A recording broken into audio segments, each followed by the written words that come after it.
one thing I really know is that the Earth is a closed system. I'm not tilted, I am actually good.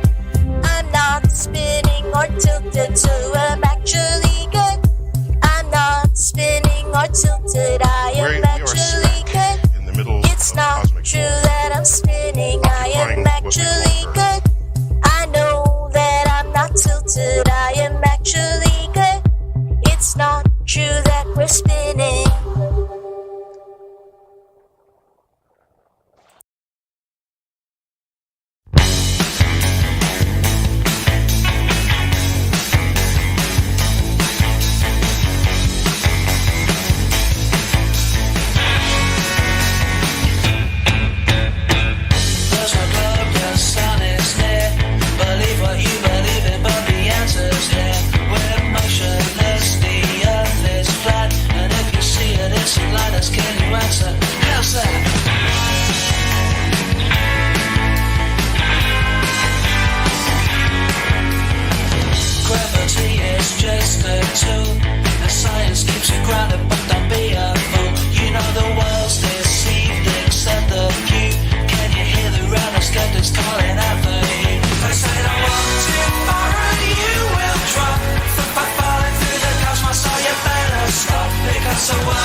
Under oceans, can you read their plan? That plane that crashed, those bodies lost. They define it on the mission as collateral cost. They said, I want to fire, you will drop. Falling through the cosmos, so you better stop. Because the world is flat and that's they say. That Australia and down under is a bug right away. I want to fire, you will drop. Falling through the cosmos, so you better stop. Because the world is flat and that's they say. That Australia and down under is a bug right away.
Started out alright, yeah, just a sunny afternoon, turned into a beautiful sunset with a South Pacific moon, staring up at the night when it hits me. I've never been this far, I'm just a country boy from Canada, staring at the North Star. Now I feel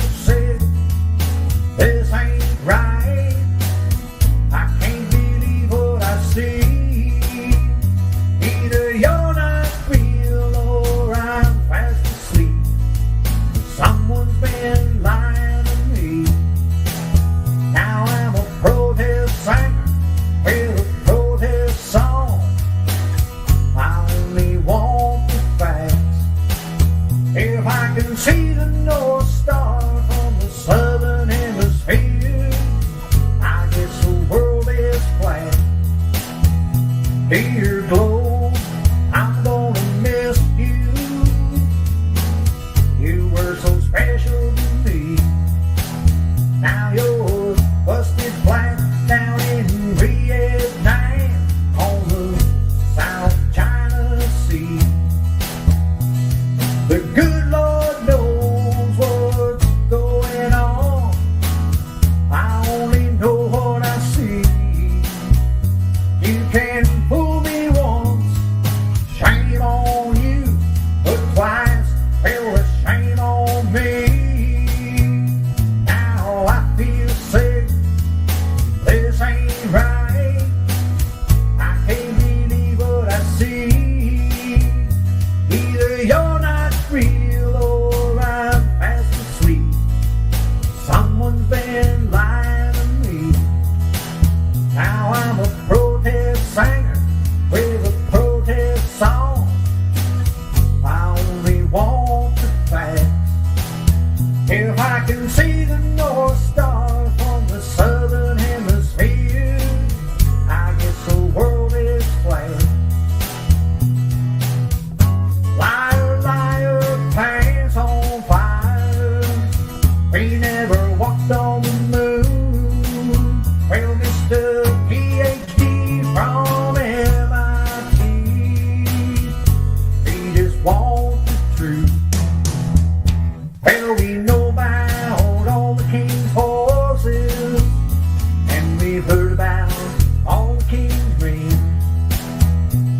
They did what they could, but they couldn't put old Humpty back together again. This ain't no nursery rhyme, 'cause it's real as time, and it's a crying shame. No matter what you do, either right or wrong, this world will never be the same. Now I feel sick, this ain't right. I can't believe what I see. Either you're not real or I'm fast asleep. Someone's been lying to me. Now I'm a protest singer with a protest song. I only want the facts. If I can see the North Star from the southern hemisphere, I guess the world is flat. Yes, I can see the North Star from the southern hemisphere, I guess the world is flat. Note to self, when I get back home, I'm gonna fire all them fruit scientists.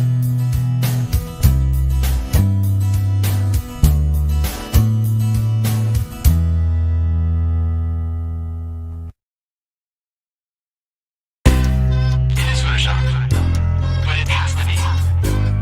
It is for chocolate, but it has to be. It is for chocolate, but it has to be. What you're seeing here is a mirage. A lie is a lie, and it don't matter how many dumb sheeple believe it. And the truth is the truth, hiding right out in plain sight, and still people don't see it. Man, this shit got me heated, and I won't stop till the elite are being defeated. They keep us deceived about everything that we think, and they keep it a secret. What we're taught is not conducive with reality. Big bang, evolution, and there's gravity. I tell the truth, and then these motherfuckers laugh at me, telling me the earth is photoshopped because it has to be. Most people accept the deception happily, but what they're doing to us all is a tragedy. God created the heavens and the earth in a verse, but we're living in a Freemasonic galaxy. They say we're monkeys on a ball flying through outer space, but there's no proof, it seems to have vanished without a trace. NASA and other agencies falling down from grace. You can take that bullshit pseudoscience and get out my face. I'm the antisocial type, you're a government prototype. That's why you make it a point to tell me that I'm crazy every time you're angry, cause you know I'm right. I'm standing outside the house of cards about to watch it fall. No more living on a cartoon ball. Horizon means horizontal, in Indoctrination is awful because you're taught the glow model. Ever since y'all could crawl, we follow rapists and murderers, liars, thieves, and sun worshippers, saying we can't see curvature cause we're all too small. And though it's never been proven, they say we're ripping and shooting. The earth is spinning and moving. Oh no, no, not at all. It's a criminal enterprise where deception intensifies. Assholes got us all living like on a cartoon ball. It is Photoshopped, but it has to be. What you're seeing here is a mirage. They say that we went to the moon 6 times, but pure BS is the way that smelled. Now they're telling us that we can't even leave the planet because of the Van Allen radiation belt. Yeah, okay, sure. NASA, what you lying for? You lying now, you lied before. I can't take this anymore. The only thing they took to space was your imagination. Fake aliens are coming, now they have you waiting. We need to do something about it, no procrastination. Trying to cause the masses to awaken, that's the path I've taken. But you can see if you check all the percentages. So many people having cognitive dissonance. But that's what happens at the loss of your innocence. Then you get involved with all of this wickedness. They try to do all the humans this way. So are they just idiots? Who is to say? Conditioned by the television, it makes your decisions, opinions, and you just obey. Stuck in the material domain of Satan, where everything in each and every day is pagan. Mandela effect, cause the game is changing. People waking up and now the cage is shaking. The earth is flat, and that is a universal fact. If it isn't that, then tell me where the fuck the curve is at. They tell us that we can't see it because we're all too small. And now we're spinning on a cartoon ball. Horizon means horizontal. Indoctrination is awful because you're taught the glow model. Ever since y'all could crawl, we follow rapists and murderers, liars, thieves, and sun worshippers, saying we can't see curvature cause we're all too small. And though it's never been proven, they say we're ripping and shooting. The earth is spinning and moving. Oh no, no, not at all. It's a criminal enterprise where deception intensifies. Assholes got us all living like on a cartoon ball. It is the world that has been pulled over your eyes to blind you from the truth. Like everyone else, you were born into bondage, born into a prison for your mind. It is Photoshopped, but it has to be. It is Photoshopped, but it has to be. It is Photoshopped, but it has to be. What you're seeing here is a mirage. It is Photoshopped, but it has to be. It is Photoshopped, but it has to be. It is Photoshopped, but it has to be. What you're seeing here is a mirage. We accept the reality of the world with which we're presented. It's as simple as that.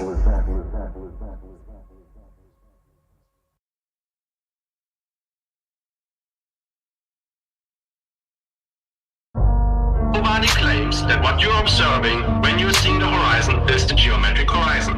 That's fascinating, but to do geometry you must have one. It is an optic phenomenon. So to do geometry though, you must have one. A tangent point with a straight line to it. Now you're telling me all about what you haven't got. So, which one of you guys can fight? Which one of you thinks you're right? Step up to the mic and see what the people them decide. Who will see his demise when the truth finally come to light? I've been on the globe for my whole life. Something in my nose don't smell right.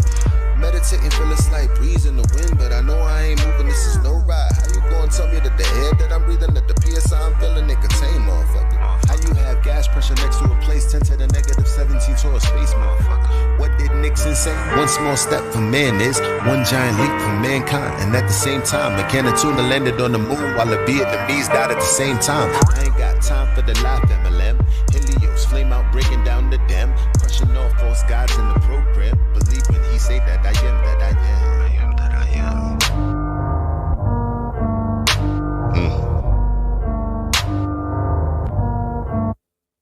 So, which one of you guys can fight? Which one of you dies tonight? Step up to the mic and see what the people them decide. Who will see his demise when the truth finally come to light? You should raise them to be free. If not, they might rebel. You went out and educated, you bringing me down like an elevator. Better yet, an escalator. You keep gumming my shoes so that I never make it. I'ma put you down like you a entire levitator. Speaking of the elevation, the black swan, why is the horizon 10 times further than the geometry you predicated? Probably cause you never did it. Never did, never will. Now globe, tell me how you really feel. This is not a globe, this is the appeal. This is not a globe, this is just for real. This is for your soul, something you can feel. Saying you won't change, but I know you will. Here's your Dr. Bill.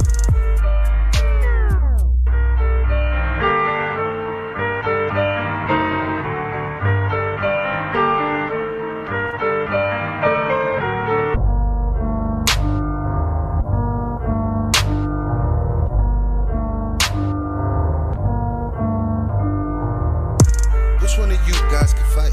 Which one of you thinks you're right? Step up to the mic and see what the people them decide. Who will see his demise when the truth finally come to light?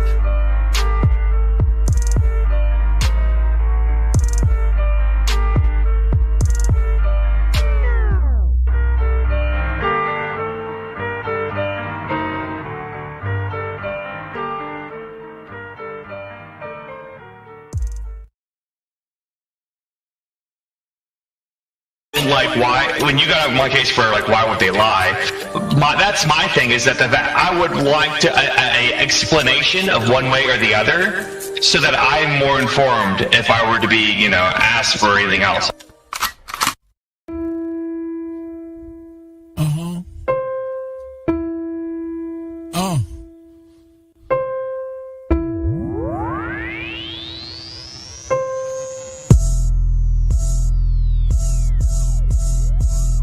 Why would they lie? Why would they lie? Why would they lie?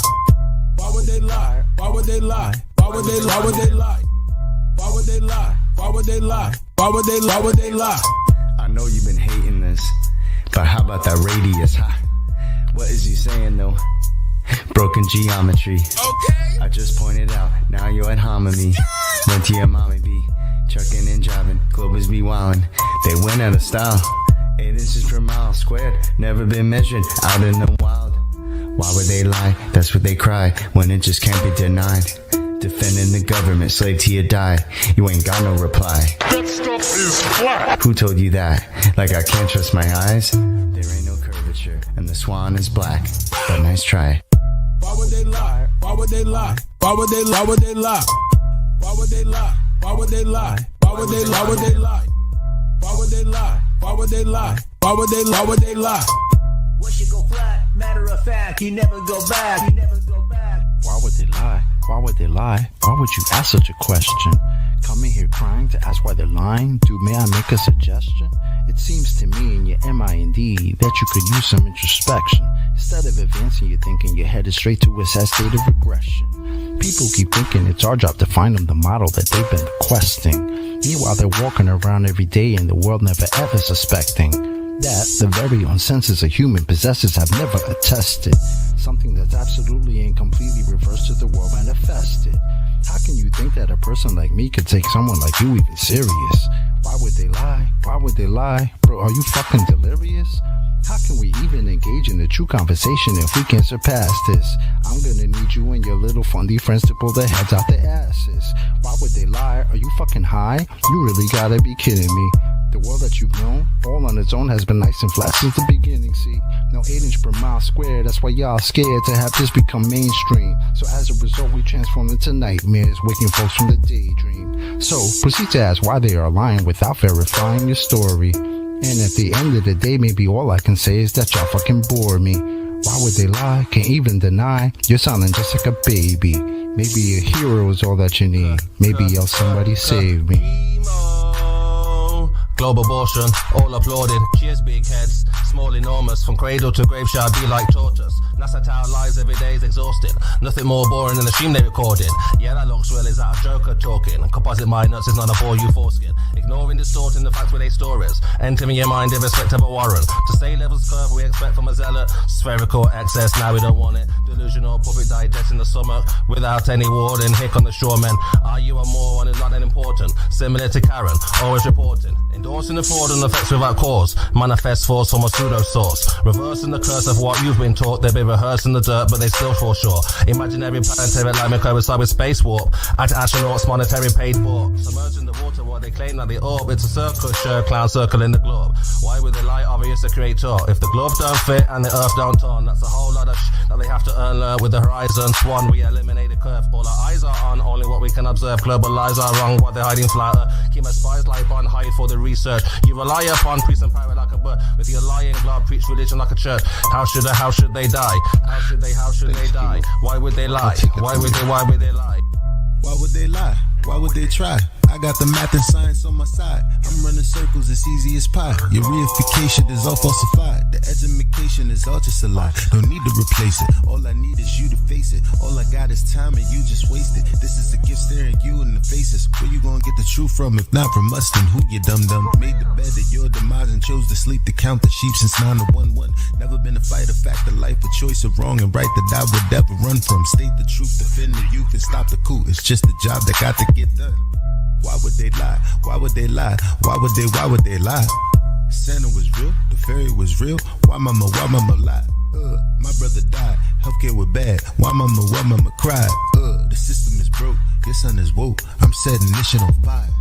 Why would they lie? Why would they lie? Why would they lie? Why would they lie? Why would they lie? Why would they lie? Why would they lie?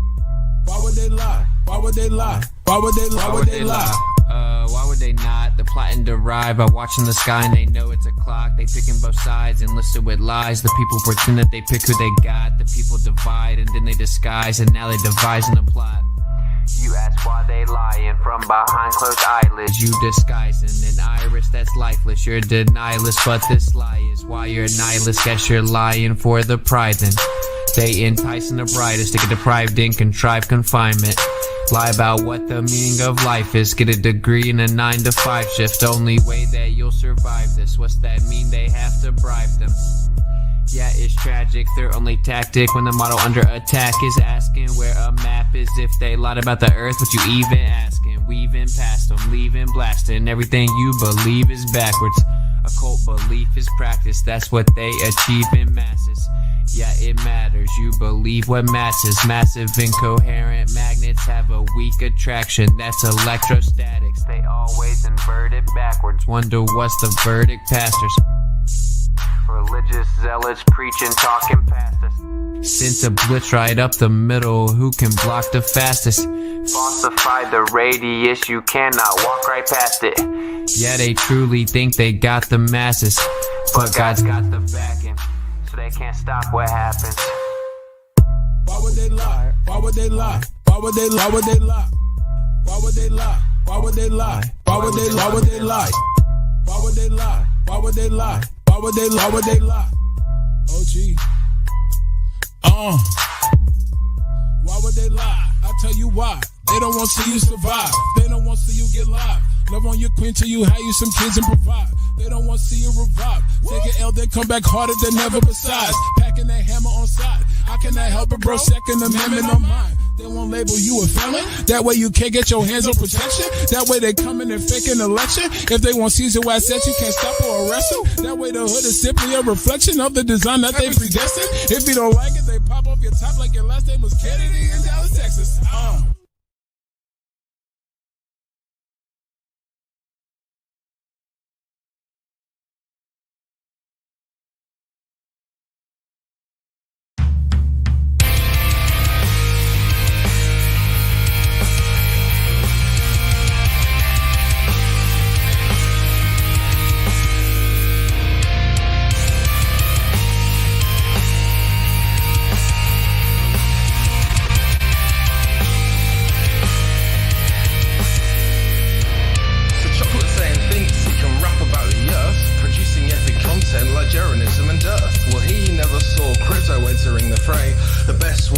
Since Eric to Bay. Now I haven't rapped for long, so I don't want to boast, but my rhymes are better than the view at the coast.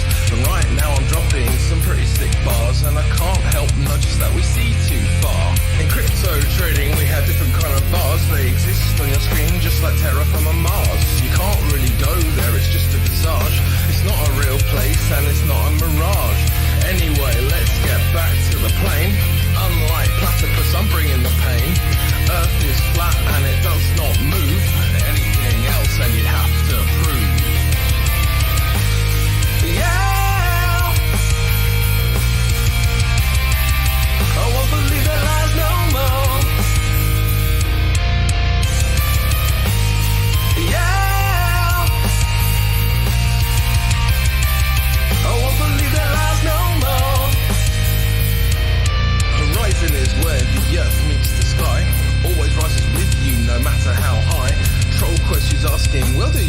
fly, not high enough for the grass or nigh. Those clown shows running interference, not even once do they make any sense. While Neil says, guys, that stuff is flat. Bill says the boats disappear over that. Well, it's time to get your story straight, just like the flat horizon that we observe. You still think that you live on a sphere? You must have a vacuum between your ears, but that can't be true because you live in nature, and vacuums don't form without a container. Which brings me back to what I've learned: research a flat unmoving earth. Yeah, I won't believe that lies no more. Yeah, I won't believe that lies no more. Now I don't like to be rude and I don't like to slander, so I'll keep it short, just like I'm Jem Panda. The earth is a flat, stationary plane. No reification is worth the same. They tell you Coriolis is earth-based, but that bullshit just leaves a fake taste. The sea somehow has mass appeal, but not a single evidence showing it's real. The ball is cracked for all the nations. They're still stuck on the globe plantation. Got them evoking correlation, or even worse, I am the citation. Now luckily for you, that's it from me. I'm going back to join the FP party. If mainstream consensus has got you bored, join Flat Earth 24/7 Discord 2.0. Yeah, I won't believe that lies no more. Yeah, I won't believe that lies no more. Yeah, I won't believe that lies no more. Yeah,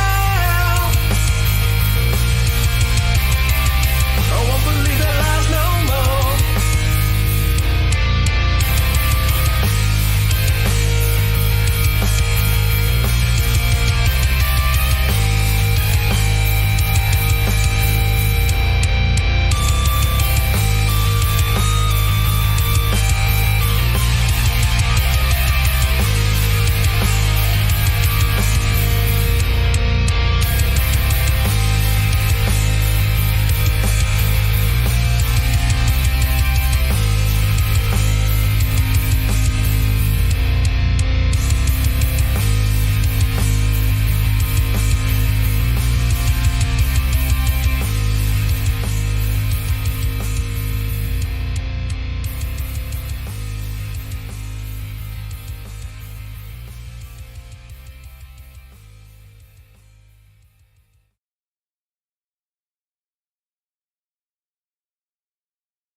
Dedicated to Battle Mod and Bambi, moderators you don't want to fuck with. Coming in on Discord and I've been doing just fine. Gotta get down, gotta prove it all. Started out with the cream, is this not just a game? It was only a cream, it was only a game. Now I'm falling for this, and they're calling me dumb, while they're having a laugh, and the logic's a drag. Now I'm going to bed, and my stomach is sick, and it's all in my head, but I'm touching my face now, losing all my faith now, letting it go.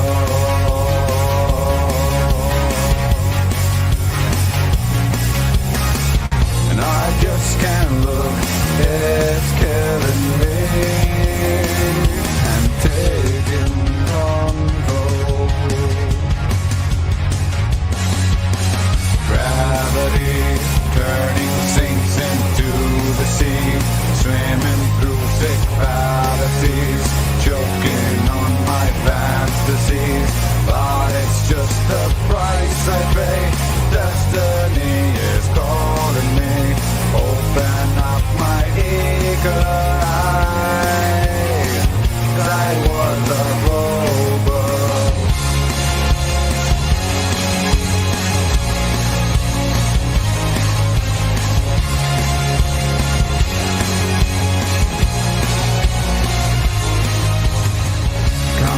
and discord, and I'm not doing fine. Gotta get down because I have no proof.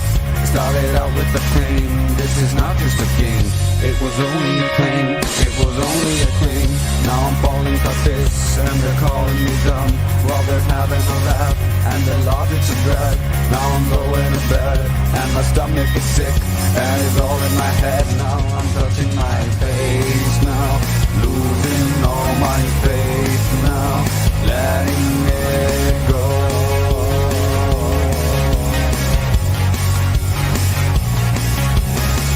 And I just can't look, it's killing me, and taking control.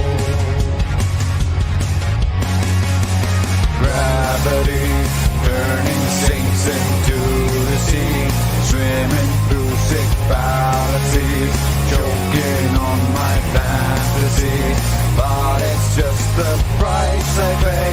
Destiny is calling me. Open up my eagle eyes. I was a global.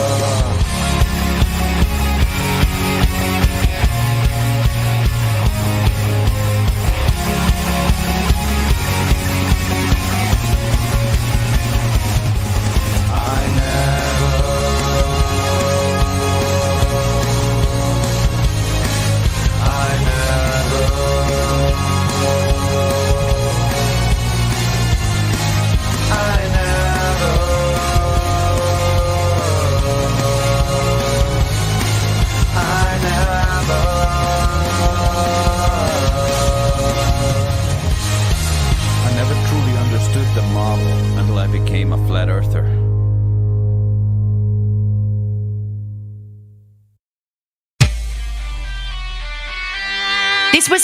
This organization was created a few years before NASA. If these people knew then, when they brought out NASA, the propaganda agency, if they knew then that the Earth was indeed, flat and motionless and wasn't flying in space, of course they need to control the opposition. Of course they need to bring out the flat Earth side. This is not something like, when people can talk on the internet, people are going to think the Earth is flat. People have been thinking the Earth is flat for thousands of years. People need to be reinforced that they live on a ball. I'm like, shoot, I'm going to have to look into this, because when Briggs was talking about, JFK as Jimmy Carter, I was like, this can't be real. And then Owen Benjamin was talking about it in one of his podcasts. I'm like, what the hell? I still don't believe it. But, he's very open-minded, and he'll look into, anything. That's very refreshing in this world of PC censorship. Yeah, I like to use the word refreshing. That was a good descriptor. So this thing called the magnetosphere. Yeah. It is supposedly generated in the core with some sort of magnets and some sort of heat, and it generates some sort of apple-shaped sort of protection around the planet. And whatever it is, they say if we didn't have it, if it was gone, the air would blow away, and we wouldn't have the air. Great. Show me this in a lab. Show me using this magnetosphere to hold a gas against a vacuum pump. That's great. Let me see that example. Certainly we have hundreds of publications. Sure. Why didn't you come over? I want to see the map. I want to see the publications. And this is what I keep asking people. Show me one publication in a peer-reviewed journal where they measure the curvature of the Earth. It's so simple. I can read the materials and methods section, and I can repeat the experiment, but I can't seem to find one. Show me one experiment showing gravity holding pressure against a negative pressure side of this equation with no barrier. Just show me the paper. Then I'm happy. I can read the materials and methods and try it myself. But I can't find this paper. Sure.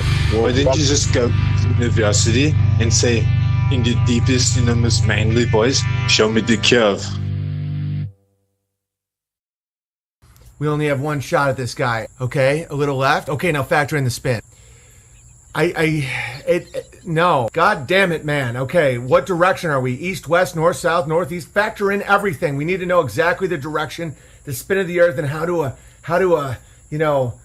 combat it, or else we're gonna miss. There's no spin of the Earth. Take the shot, retard. But that would mean Neil deGrasse Tyson is wrong, and you miss every single shot when we do this. If we miss this shot, our location will be blown. We've been here for 4 days shitting in little cans. Tell me the spin of the Earth. Like, okay, down to the left 16 inches. No. They saw us. I missed a shot. I guess it was spinning a little faster than I thought. Oh. Globe, Earth, sniper. I can see the mirage. No, that's the target. Must be a mirage. Well, I've done the calculations. 8 inches per mile squared. I wouldn't be able to see him. It's a mirage. I'm not taking the shot. It's him! Like, every sniper just shoots people. That's a fucking mirage. That means Neil deGrasse Tyson, the bike thief with the answers, is somehow misleading me. Globe, Earth, sniper. Okay, if you factor in the curve. This is clearly a mirage.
Chicago going all the way back over the water of Lake Michigan. Break it down! So we take 50 times 50 times 8 inches, it gives us 20,000 inches. You divide by 12, it gives you 1,667 feet below the horizon that Chicago should be. But it isn't. It isn't a ball. It isn't at all.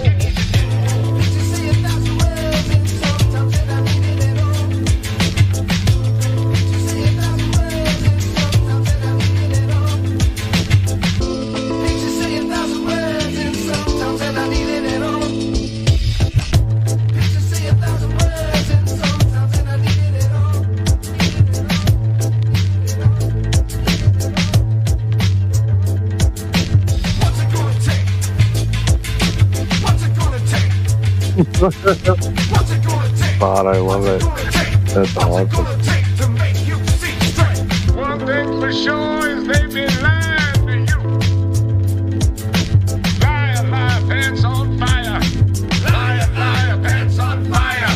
Liar, liar, pants on fire. Liar, liar, pants on fire. Liar, liar, pants on fire. Liar, liar, pants on fire. Liar, liar, pants on fire. Liar, liar, pants on fire.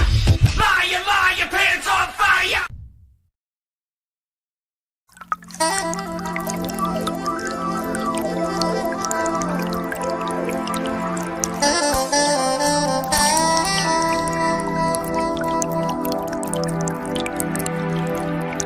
It is part of the natural physics of water and other fluids to always find their level and remain flat. If disturbed in any way, motion ensues until the flat level is resumed.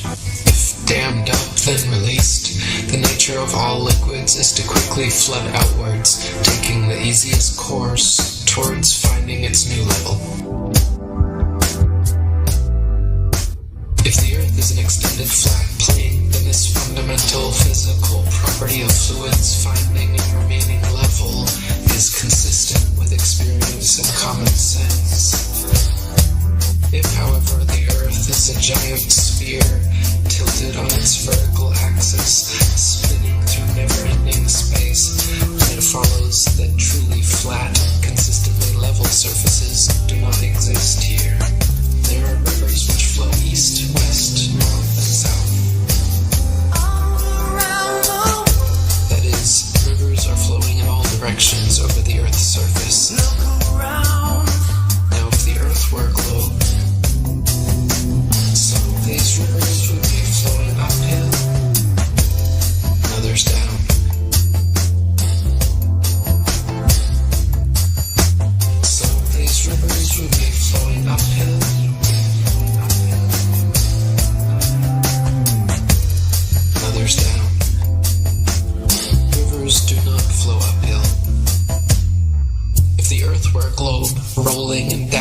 through space at the rate of 100 miles in 5 seconds of time.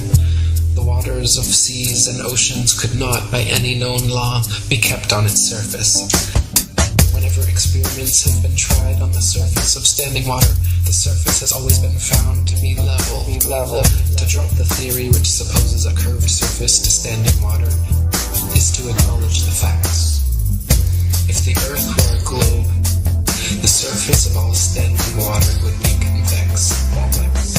This is an experimental proof that the Earth is not a globe.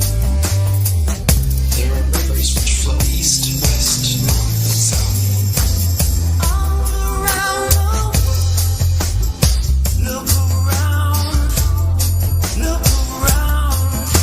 Now, if the Earth were a globe, some of these rivers would be flowing uphill, and others down.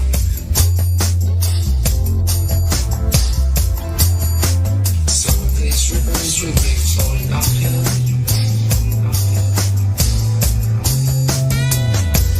and others down.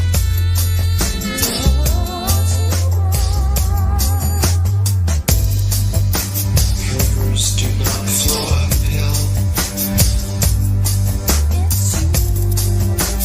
Rivers do not flow uphill. There are rivers which flow east, west, north, and south.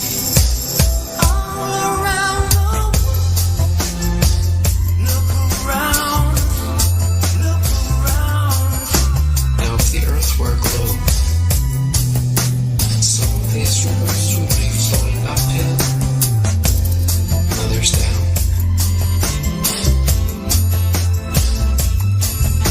Some of these rivers would be flowing uphill, and others down. Rivers do not flow uphill. Some of these rivers would be flowing uphill,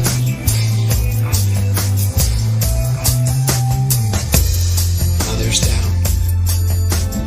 Rivers do not flow uphill. Some of these rivers would be flowing uphill, others down. Rivers do not flow uphill. Some of these rivers would be flowing uphill.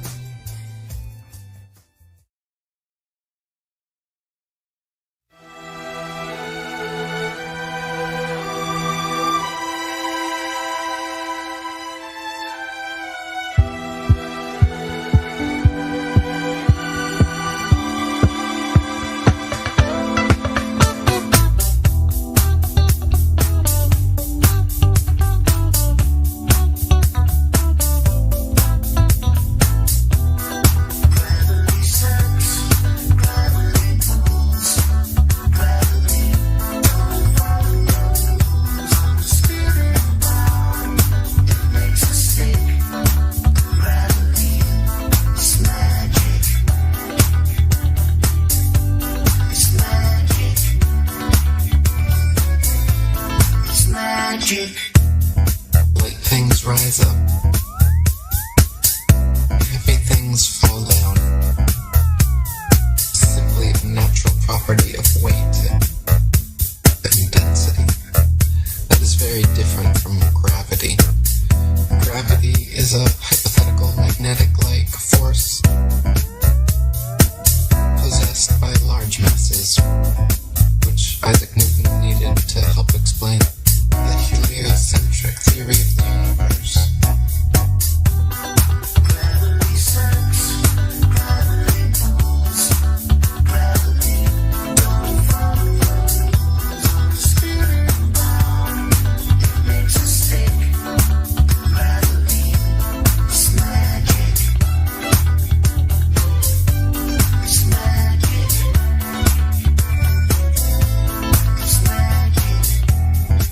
Now, even if gravity did exist, why would it cause both planets to orbit the sun and people to stick to the Earth? Gravity should either cause people to float in suspended circular orbits around the Earth, the beam pulled and crashed into the sun. What sort of magic is gravity that it can glue people's feet to the ball Earth?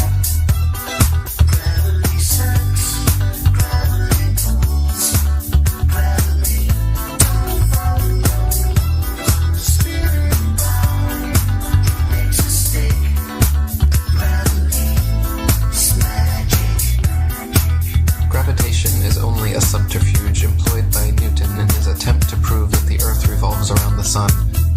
And the quicker it is relegated to the tomb of all the Capulets, the better will it be for all classes of society. Gravity sucks, gravity pulls, gravity don't follow no rules. The spirit bar makes us sick. Gravity, it's a con trick. It's magic. It's magic. It's magic. It's magic.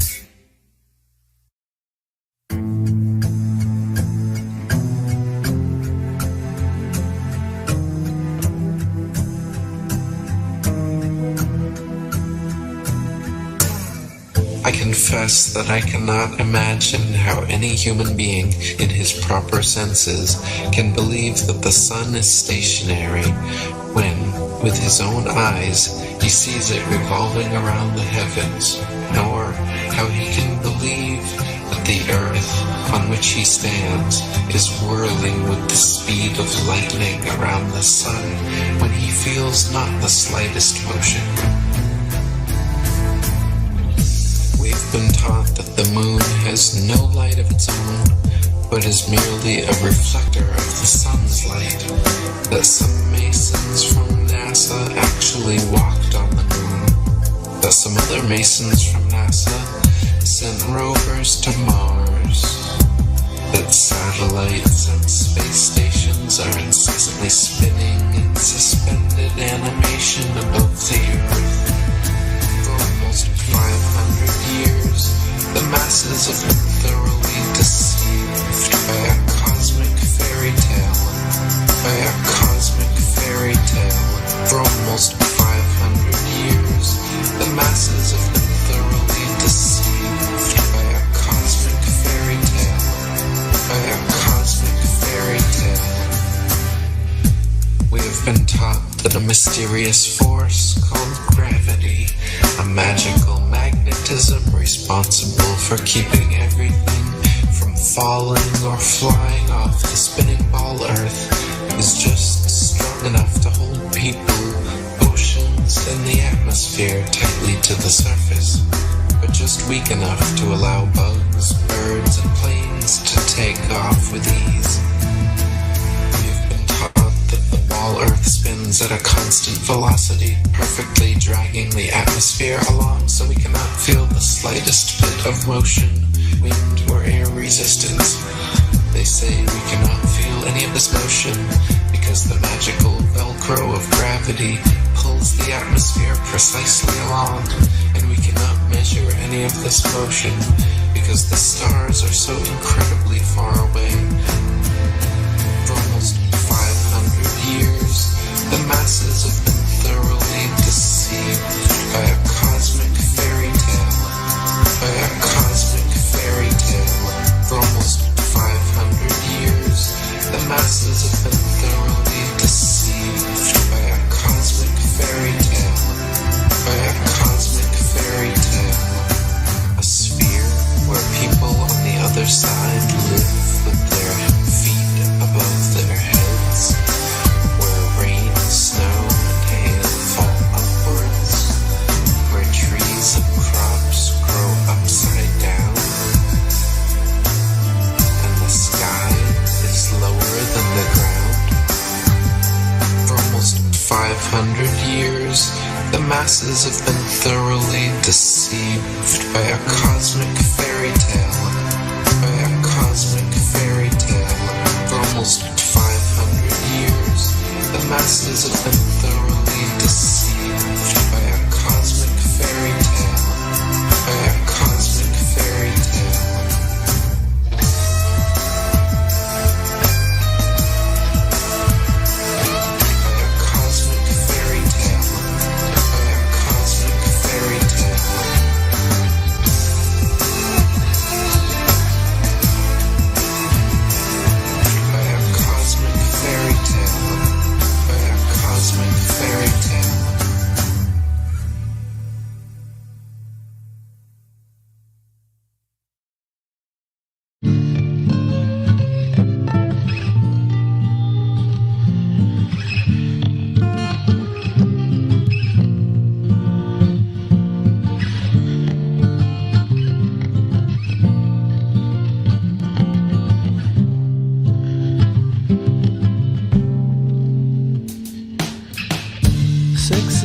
sky and love on TV.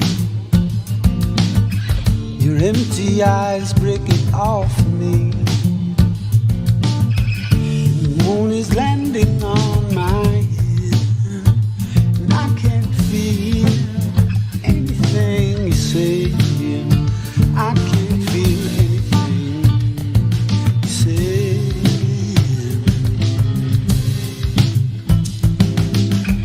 And the blood is thicker when the anger stirs, like over the edge where Columbus killed. And through the lies of trees cut in shade, Washington's aching, washed in vain, washed in vain.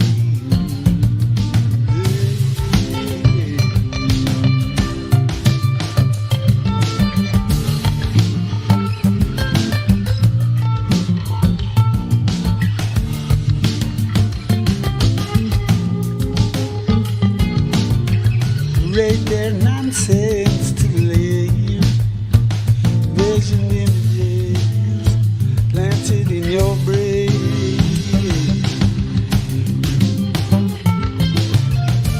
Be not conformed to this world. Transform your mind and touch the soul. Ask your eyes, you can see the destructive side is breaking you and me. Breaking you and me.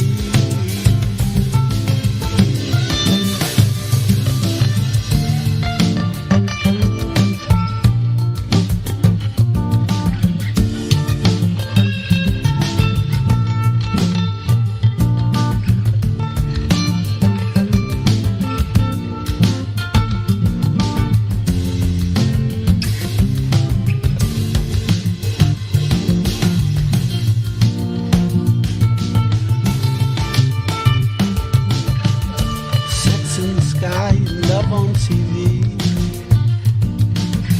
Your empty eyes break it off me.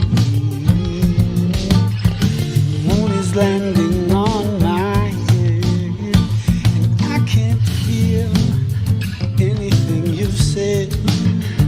I can't feel anything you say.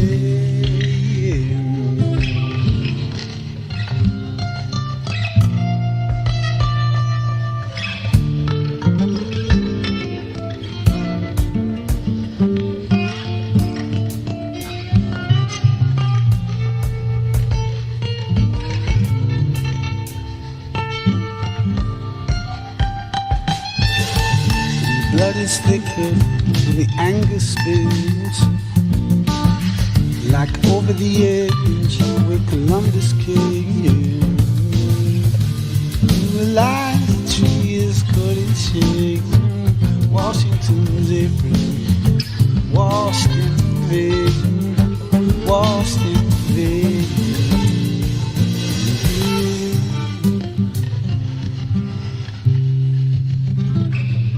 Sex in the sky and love on TV.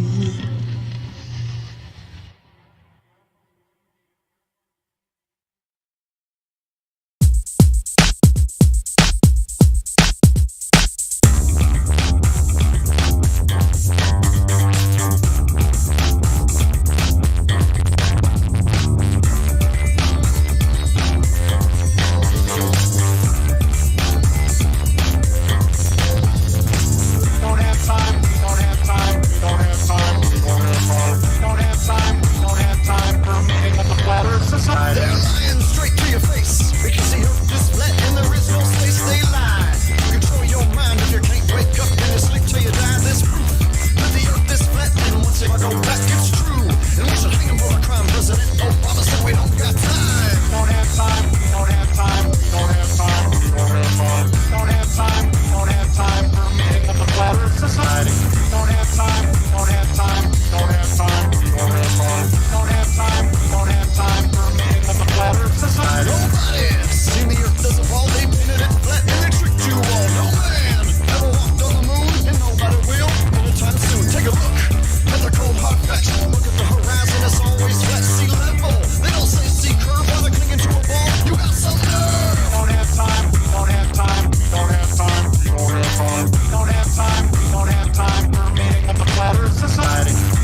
astronauts to the moon.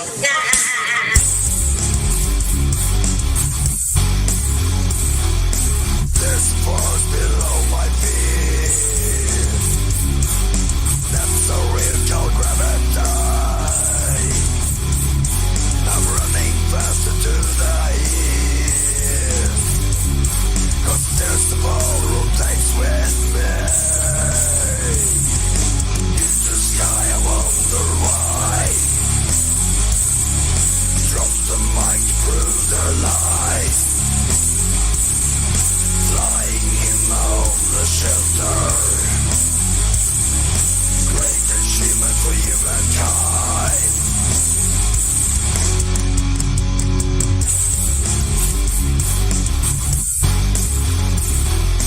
Journalism and antidote against scientism. This plane is a stationary prison. Pirate ships behind the curve. Time to grab your binoculars. They're stealing your money. What the hell have you been showing us this ball for all this time? They're stealing your fucking money. Did you guys go to space? Did you guys just make this shit up? Oh, where'd you get your information from? The YouTube video? Where do you get your information from? From like books and scholarly articles that are peer-reviewed. No, you don't. You watch the news. I don't just watch the news. I read peer-review scholarly articles. No, you don't. You watch the news. I went on top of my roof and saw the curve, so you're stupid. Because Neil deGrasse Tyson says so.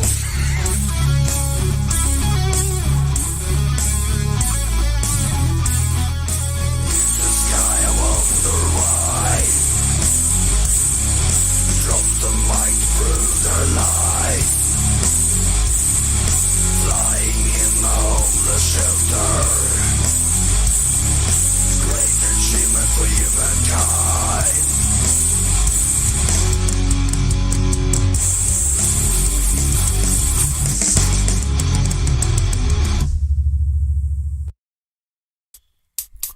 Flat Earther.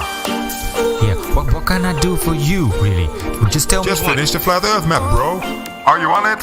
Yeah, I'm on it. I just want to make sure that you're on it, brother. Here it is. Show me the model.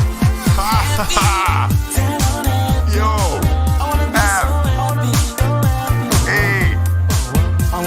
Model. Yeah, man, does that make you feel good to say that?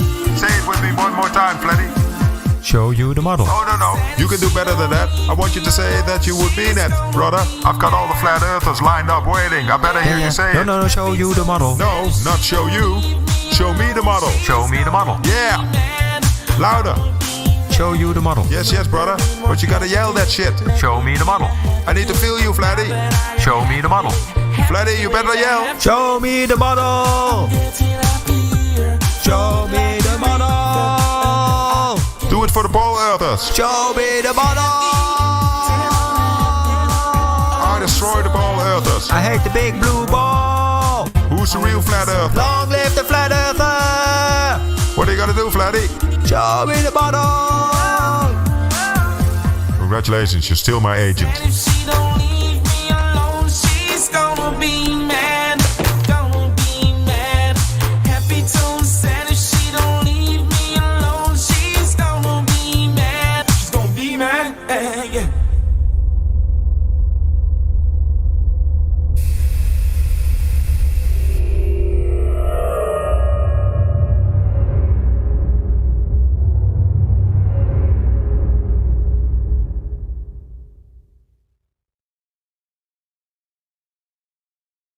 Wake up. Wake up. Wake up. Wake up. We do not consent to the wars you use to kill the poor. We do not consent to your taxes and mandatory vaccines. We do not consent to the GMOs that you grow. We do not consent to adhering your geoengineering. We We don't consent to the floor and the water supply, blinding our third eye and keeping us compliant. We don't consent to the wars you wage every day, bombing innocent children hundreds of miles away. We don't consent to you hiding our true history, or your secret societies keeping it a mystery.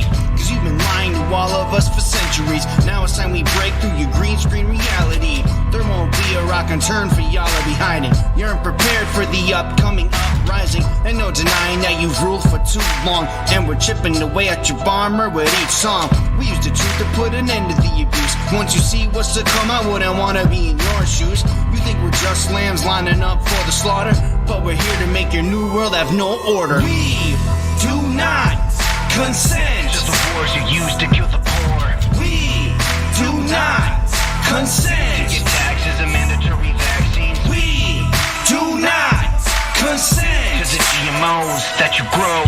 We do not consent to adhering your geoengineering. We don't consent to the chemicals you're spraying above us, and we don't consent to the criminals you're paying to run us. We don't consent to your false flag attacks and shooting hoaxes. We're standing up now and letting you know we're truly focused. We don't consent to your central bank or your corporations. We practice discipline, citizen, and subordination. We don't consent to the 1% having everything. We don't consent to be puppets, we're cutting every string. I know one thing for certain, they won't control me. You had to have heard the name by now, they call me OD.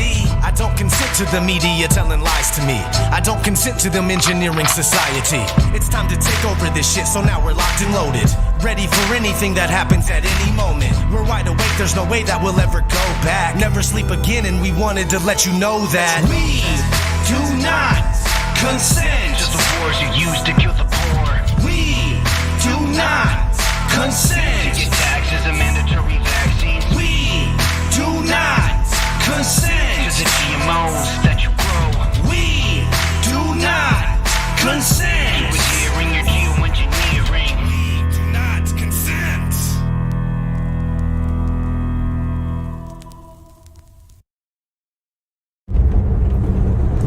Going back to the textbooks, what they first told you.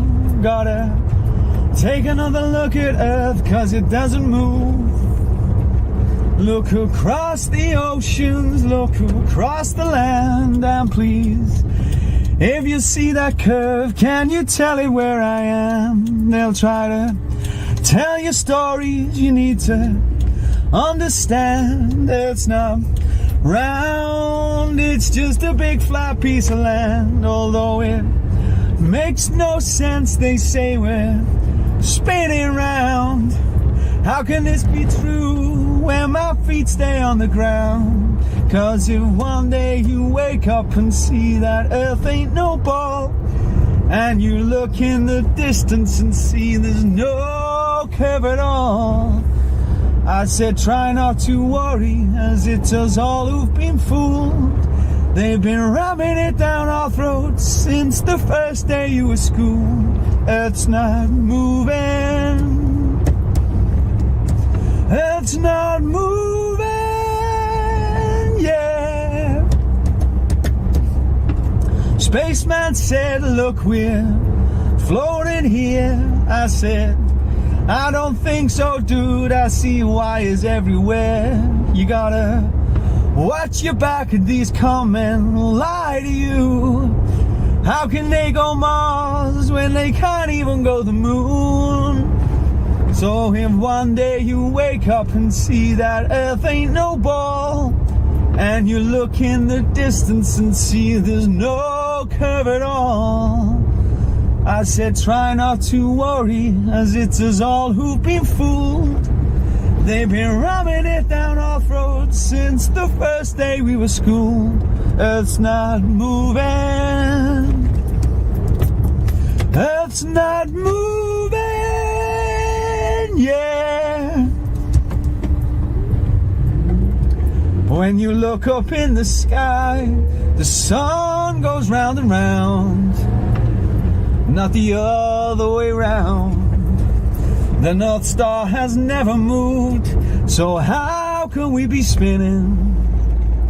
Whoa, whoa, whoa, whoa. Maybe now you'll wake up and see the truth that's in your eyes, and know that all they've shown you is computer tricks and lies. You don't density. All you need is density. On the earth that can't be moved. The earth that can't be fucking moved. Yeah.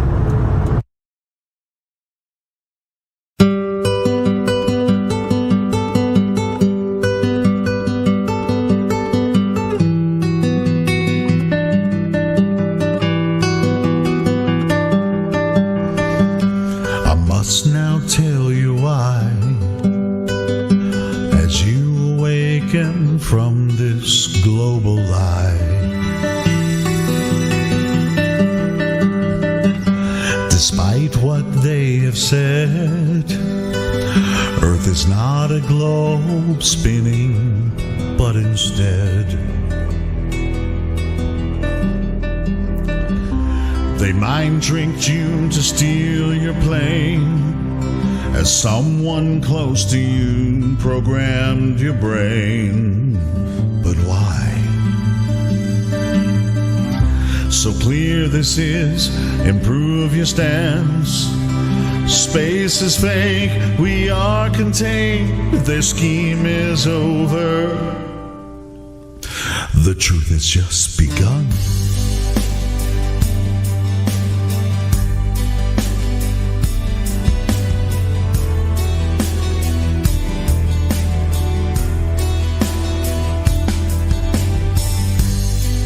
There's a place up in the sky, a pathway for the moon and stars at night. No parallax viewed of them, we're only using real lies, and truth is shared. Earth's a place that doesn't turn, so face your fears, believe your ears. No motion do they find. I'm handing you this lovely world. Promise me that you will seek this logic with devotion.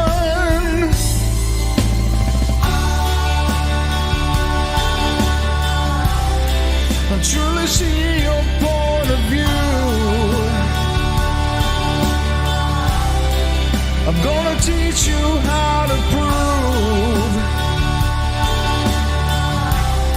I still detect the global lies as I explain to you the lies that you do not see.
If you're blind, I will help you see.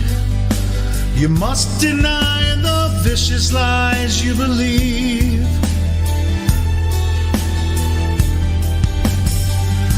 What draws you here, my friend?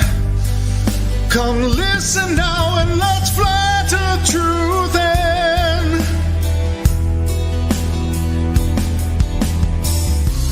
Giving advice for you to learn. Forsake the claims, let truth sustain your soul set free from lies.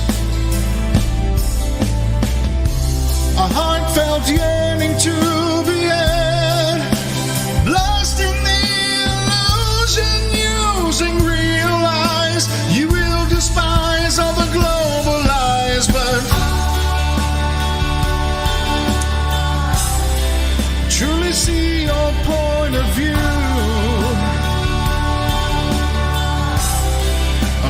teach you how to prove. Still detect the global lies as I explain to you.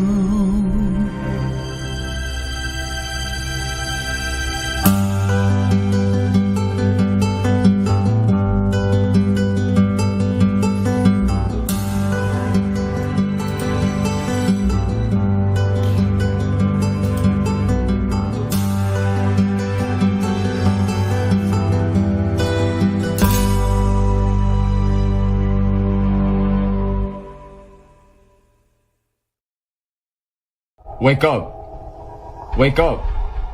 Wake up. Wake up. Most fucking Americans don't really like flat earthers. They like planets and spaceships and stuff like gravity too. Most fucking Americans believe they're NASA and they're JAXA and ESA and some dude named Musk. Most fucking Americans don't like to worry about the spinning because they say it does it so slow. Most fucking Americans have an education and think the globe's real because they took science and got a B. Most fucking Americans love their sticks and their shadows and their well holes and their gyros. No. Most fucking Americans don't like to launch rockets without using fisheye lenses to make the flat earth round. Cause don't it make a fly like Earth? And that's all I got, man. How do you like it? Hey, far out, man. Yeah, that's a good song, man. Well, I wrote my own one while I was listening to you sing yours. You want to hear it? Oh, yeah, man. That sounds pretty awesome, man. Let's hear it. Yeah, man. It's kind of like a protest tune. All right, man. Here we go. Globers! Globers! Hey, you like that, man? Oh, yeah, man. That's pretty far out, man.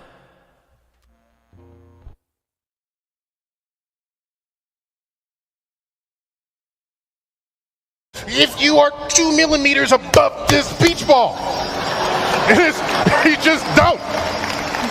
That stuff is flat. Yo, check it out. Did you know that the earth is flat? It's flat. Think it's a ball, and you know that's a proven fact. What if I told you pics of Earth were made in Photoshop? And astronauts are actors acting in a movie plot?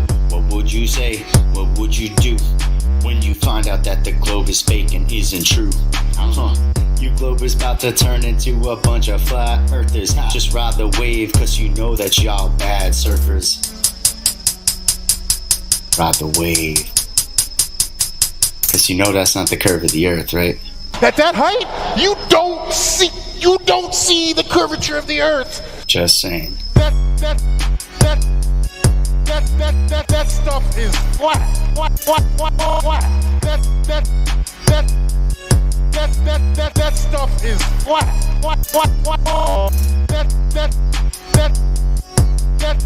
That stuff is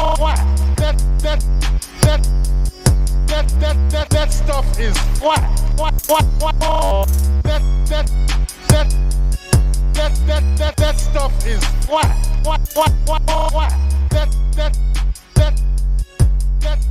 That stuff is flat. 1, 2, 3, 4, 5, 6, 7, 8, 9. It's the 10 Black Commandments.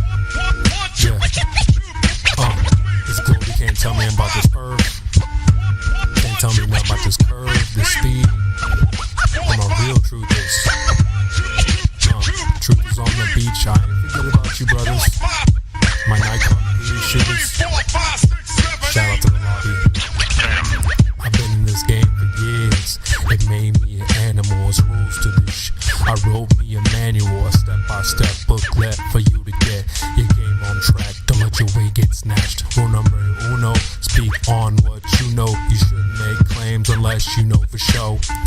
Otherwise you telling lies, and if that man catch on, then your ass is gone. Number 2, never let them think the earth move. Don't you know the pendulum tricks are not science? Yeah, take it from your highness. They need to be set up from high up and kicked or fired up. 3, never trust nobody. The science guys will set that ass up properly gassed up. Fellas need to throw it up, shit, for the fast buck. They be lying in the comments, just confuse that ass up. Number 4, know you heard this before. Never get high on the CGI. Number 5, never speculate on the unknown. I don't care if they fight with an ounce, tell them bounce. Number 6, that goddamn citation, get it. You think a globe be backing up the claim and forget it. Number 7, this rule is so underrated. Keep flat earth society and servers separated. Shadows and sticks don't hit this bullshit. 2021, man, that shit's archaic. Number 8, DC checking 1 or 2. Stop typing and get a mic or something to speak through. Number 9, should've been number 1 to me. If you ain't trolling back, get your ass in BC. If the team must get you slipping, they ain't trying to listen. They be pitching your ass out straight out to Congress. Number 10, a strong word called a measurement, strictly for honest men. If not, just watch them spin. If you ain't got the globe proof, say hell no. Flat earthers want that proof, rain, sleet, hail, snow. All these rules, you'll smash globes until they break up. If not, 20 for trolls who won't wake up. Truth hit your mental, watch your mind shake up. You was sleeping, now you about to wake up. Snacks in the back on your way up. Bathrooms on the left, urinal caked up. DJ on the way, about to play some. Chairs good, stogies lit, feet up, 24/7. Discord.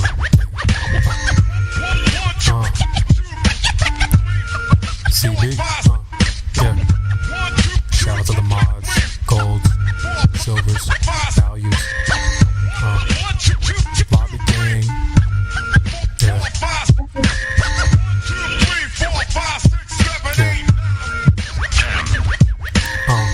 It's your boy CB.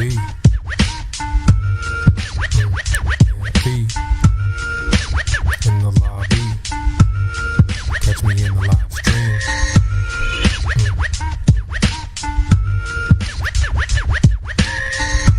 24/7. Shout out to Indio, CJ, Baba Yaga. Yeah. Nemus. Effie in the house. Tell him bounce.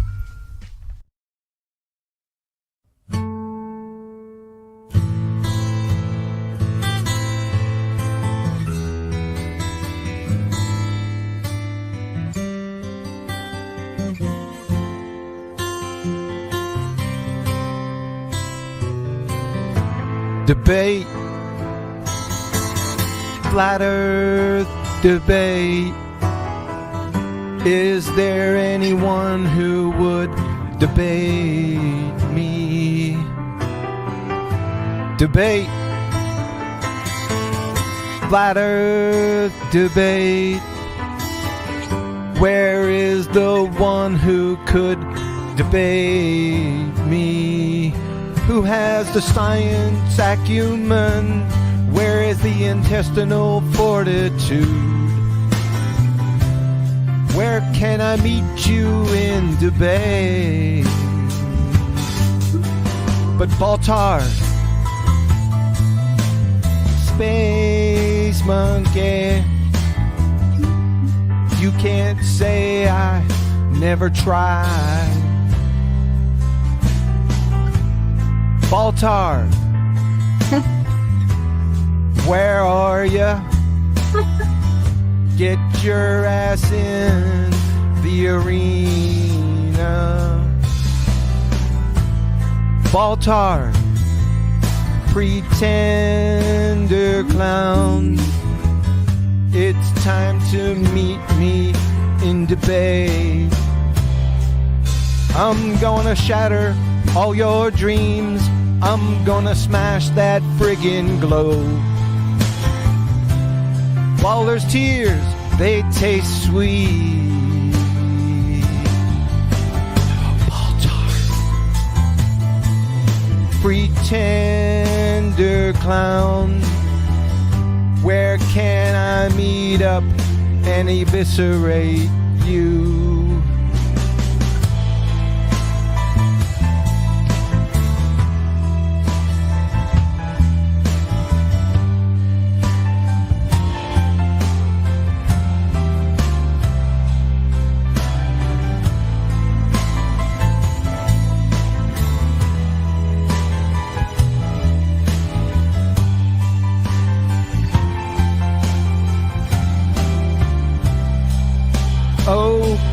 Baltar, don't you wish to see your spinning ball in Cogdis?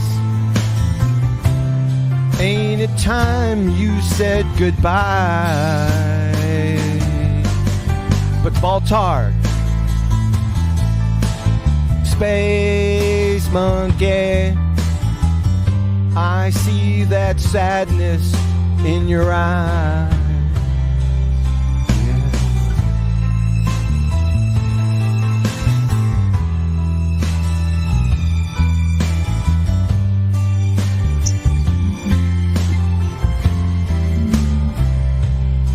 For your spinning water ball, ain't no argument you can find.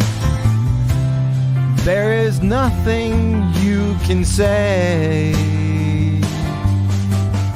Baltard, it's really over for ya. There is nowhere you can hide. It's like shooting hippos in a fishbowl. Come on, Baltar, dry your eyes. Baltar, Space Monkey, ain't it good to be alive? Baltar, spinning Space Monkey, you are welcome to our flat Earth.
Wake up. Wake up. Wake up. Wake up.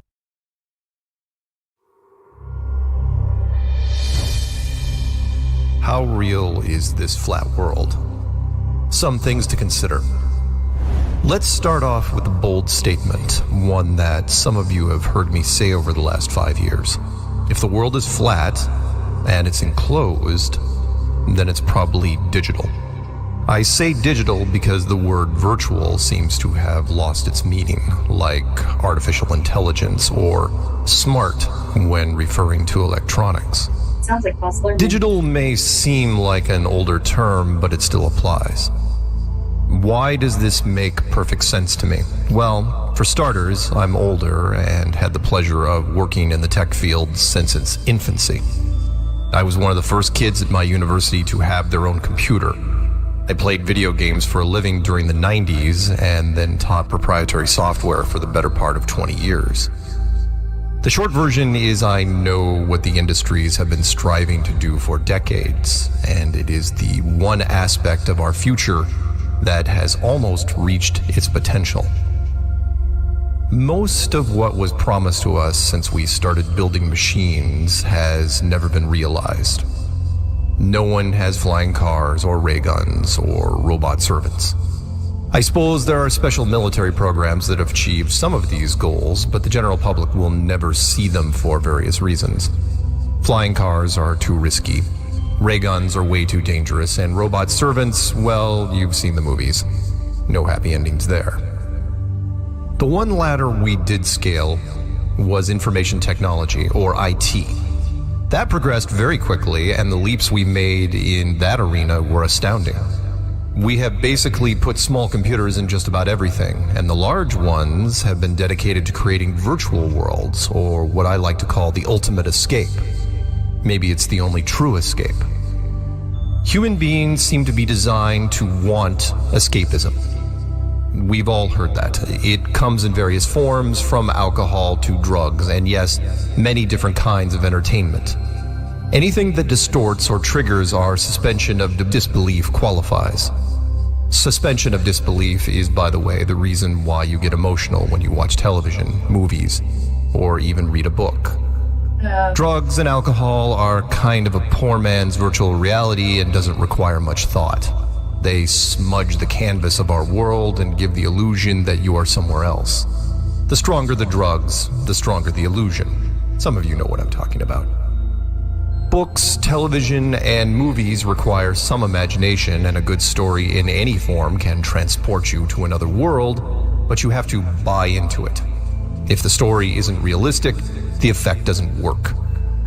What all entertainment has been striving to do since the 1990s is to create an immersive experience, one that can transport you but requires no suspension of disbelief, no buy-in. We've had some interesting revelations during the evolution of these software simulations.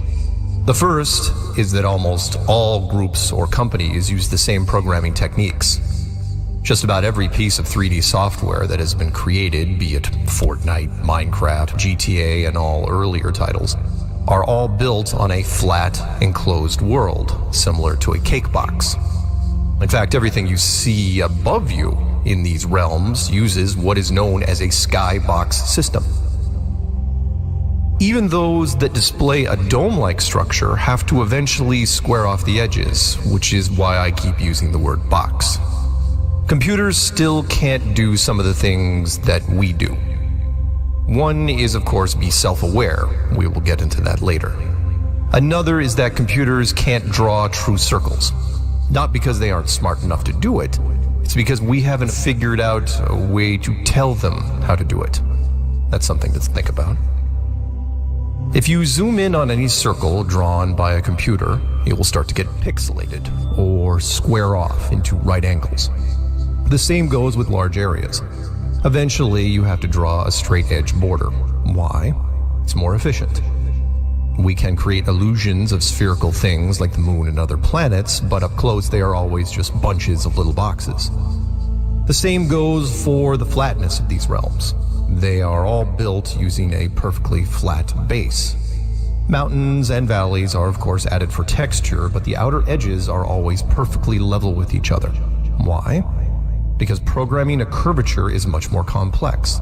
Developers are notoriously efficient, and the player isn't going to notice anyway.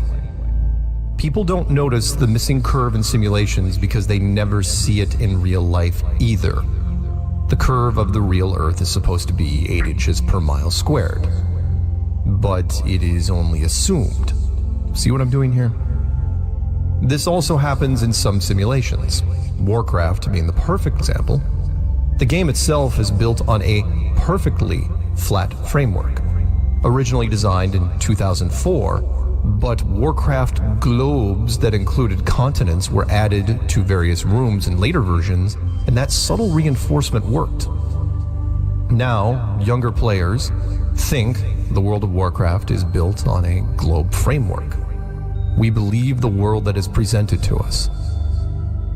That line is from the now 20-year-old movie The Truman Show, which proposed that people born into a created reality will believe anything that is told to them by the authority. Other movies have attempted to show us the potential of virtual worlds, the most high-profile being the Matrix trilogy, which started in 1999, otherwise known as the greatest year in movies. Probably the most thought-provoking was a lesser-known movie from 1999 called The 13th Floor. It was a remake of a 1973 German film called World on a Wire, which was itself based on a 1964 book called Simulacron 3. As you can see, we've been thinking about this ultimate escape long before computers were even a common term. I'm going to spoil the movie for you, but please do watch it anyway. People in a company that creates virtual worlds discover that they also are living inside a virtual world. And yet, outside the movie, in our real world, as we inch closer to creating our own perfect simulations, we have already started seeing hints that maybe, just maybe, this place isn't what we first thought it was. The most obvious is the double slit experiment, which seems confusing when you read it. I'll give you the super simple version. Have you ever made a face at someone when they aren't looking, then they turn your way and you make your face normal again? That happens all around us, all the time, to everything. Ask any scientist and they will avoid the topic, which is interesting considering they were the ones who first discovered it. When you have your back to something, it's not being rendered or drawn at its highest possible quality. When you stare at it or observe it in any way, then it does. Why is this so important? Because this is what we do in simulations right now. If you're playing a character in a building, then everything outside that building is not drawn at all.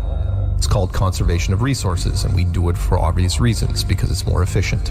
Why waste computer power? So why is this happening here? Why is this world displaying traits exactly like traits of our own simulation?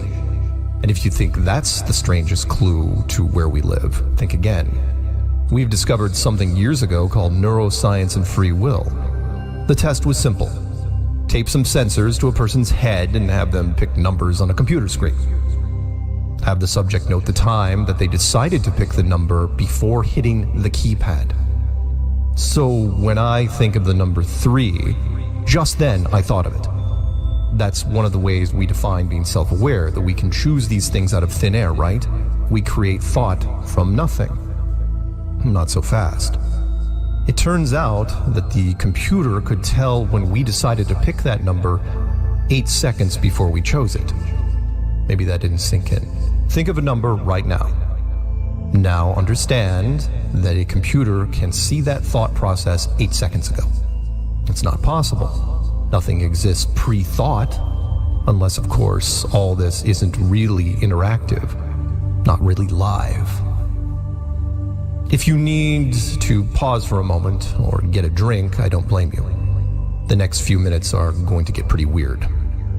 Science doesn't believe in predestination or lack of free will. We have the ability to make choices on our own. We decide what we do when we walk through our day, what coffee to drink, where to drive, who to talk to. And even if this was some sort of interactive simulation, that would still make sense. We make choices on the fly in real time. That's how it works. It isn't the most efficient process, however.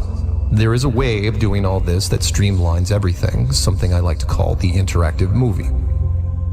It's like a real-time simulation, only you make most or all of the choices ahead of time. You pre-make all the big decisions, where to grow up, career paths, who to marry, etc. And the simulation fills in all the smaller stuff. You don't have to choose to brush your teeth 25,000 times in your life. After the choices have been made, you block all memory up until that point and enter the movie. The system only has to build the path that you took. If you never chose to go to Africa during your lifetime, the system doesn't fully build it. It's there, of course, but only in reference code. And it gets stranger from there, because then you have to ask about all the other people in here with you. How many of them are actually self-aware or real? And how many are NPCs, otherwise known as non-player character? In the movies, that question seems to be all or nothing.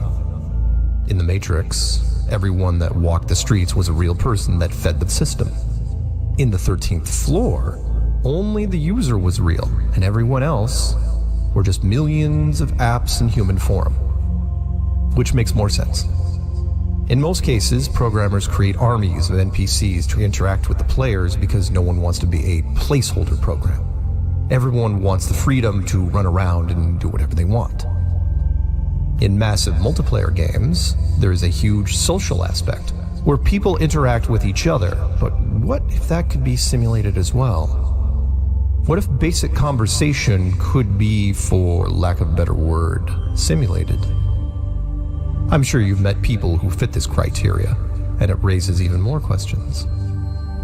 There are too many different holes we could dive into here, so I'll try to be blunt. It's very possible, even likely, that the percentage of real people in this world is extremely low.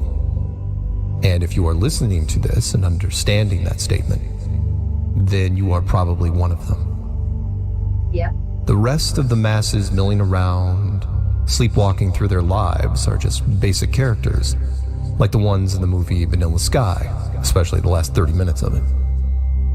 If you are one of the very lucky people who got everything I just said, and had a mind-bending moment where things started to make more sense, then I envy you. To end this rant, I suppose I need to address the why, and there are two of them.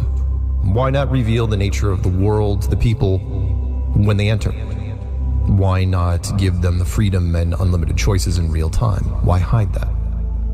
Because I believe that's where you came from originally. A world with unlimited possibilities, where freedom was like breathing. This Earth is a world full of conflict and restrictions. It's the opposite. And if you realize that, you would want to leave this place every day after a certain age. That defeats the purpose. You already see what can happen here with that kind of situation. If you've ever known or heard about a trust fund kid, you'll understand. A child is told at a certain age they will inherit millions of dollars when they turn 16 or 21 or whatever. Their motivation then tanks and they eventually self-destruct. Not always, but often. Which is why lawyers advise the parents not to tell the children until after university.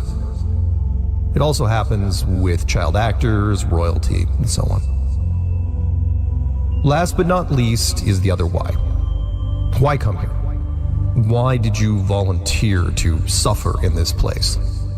It's called dualism, and we all know it in one form or another. How do you know true heat without understanding cold? Pleasure without pain, light without shadow. The truly great worlds that exist outside of here in the boundless beyond can only be appreciated when they are taken away from you.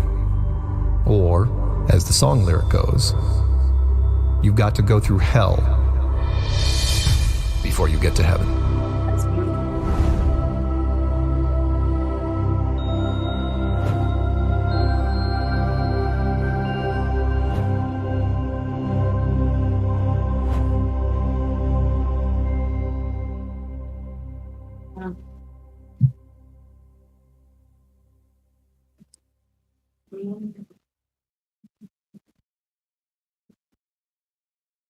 It's actually an interesting point.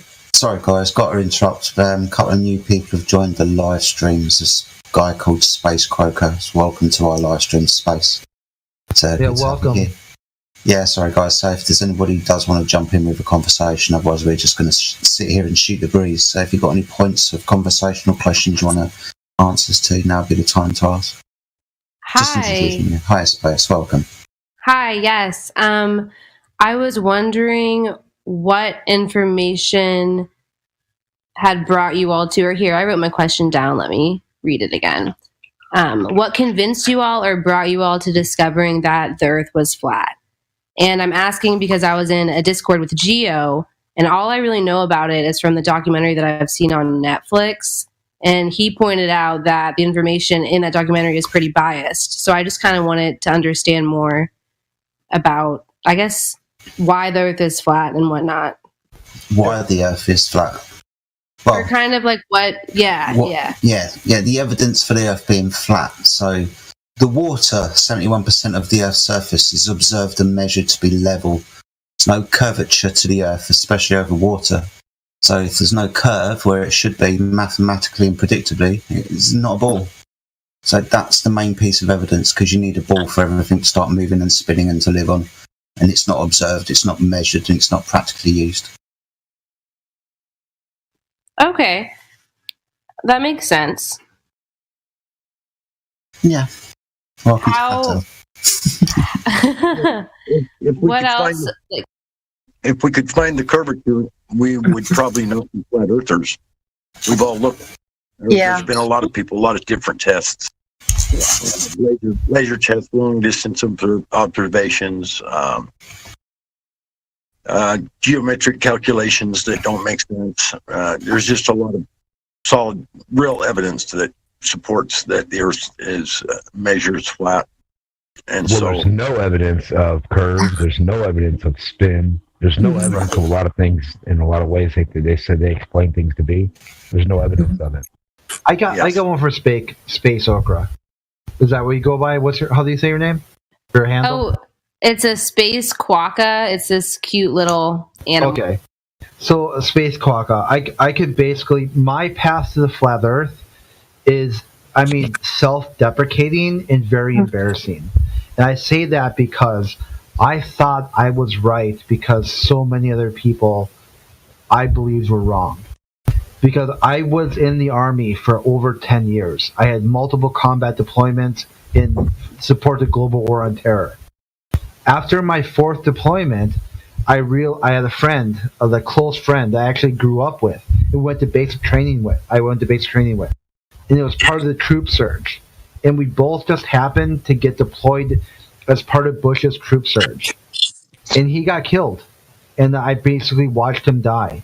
And I left the Army and I joined the anti-war movement because I didn't want our children to be fighting this war. After a politician, I'll wrap it up real quick. So basically, I met someone in the anti-war movement who believed the Earth was flat. And I harped on him, I ripped on him, I tore him apart every day. I called him retarded, and eventually he said to me these 3 words, or basically more than 3 words. He said, if the Earth was a globe, would there be a war? Would there be a global war on terror? And it destroyed it shattered my ego right there. I'm like, hell no. If the Earth was a globe, there wouldn't be war at all. There would be enough space for everyone to coexist peacefully. And then from there, I've branched out and I've learned all that the flat Earth, community has taught. And I think it takes a flat smack. This is what I was getting to, Jedi. Sorry for taking too. It's all right, buddy. You're fine. Yeah, it takes a flat smack to get somebody to understand flat Earth. And for my grandpa, it took me showing them a video of NASA astronauts telling kids to swallow their toothpaste. For my dad, it took him to understand that you can't see a full moon during the day. For multiple people, there's some issue. there's always one thing that they hold as a sacred cow. That once they realize that objective truth somehow becomes subjective, if they're able to count in flat Earth as a possibility, they're able to see everything. It's literally swallowing the red pill. Yeah. I yield back. Cheers, thank you for that. Why do you think, like, what is gained from that knowledge not being known by everyone? Like, why Is make everyone think information power? Can I? Okay, that makes sense. There you go. Yeah, why do we have a central intelligence agency in the first place if information isn't something they like hold dear? I mean, why?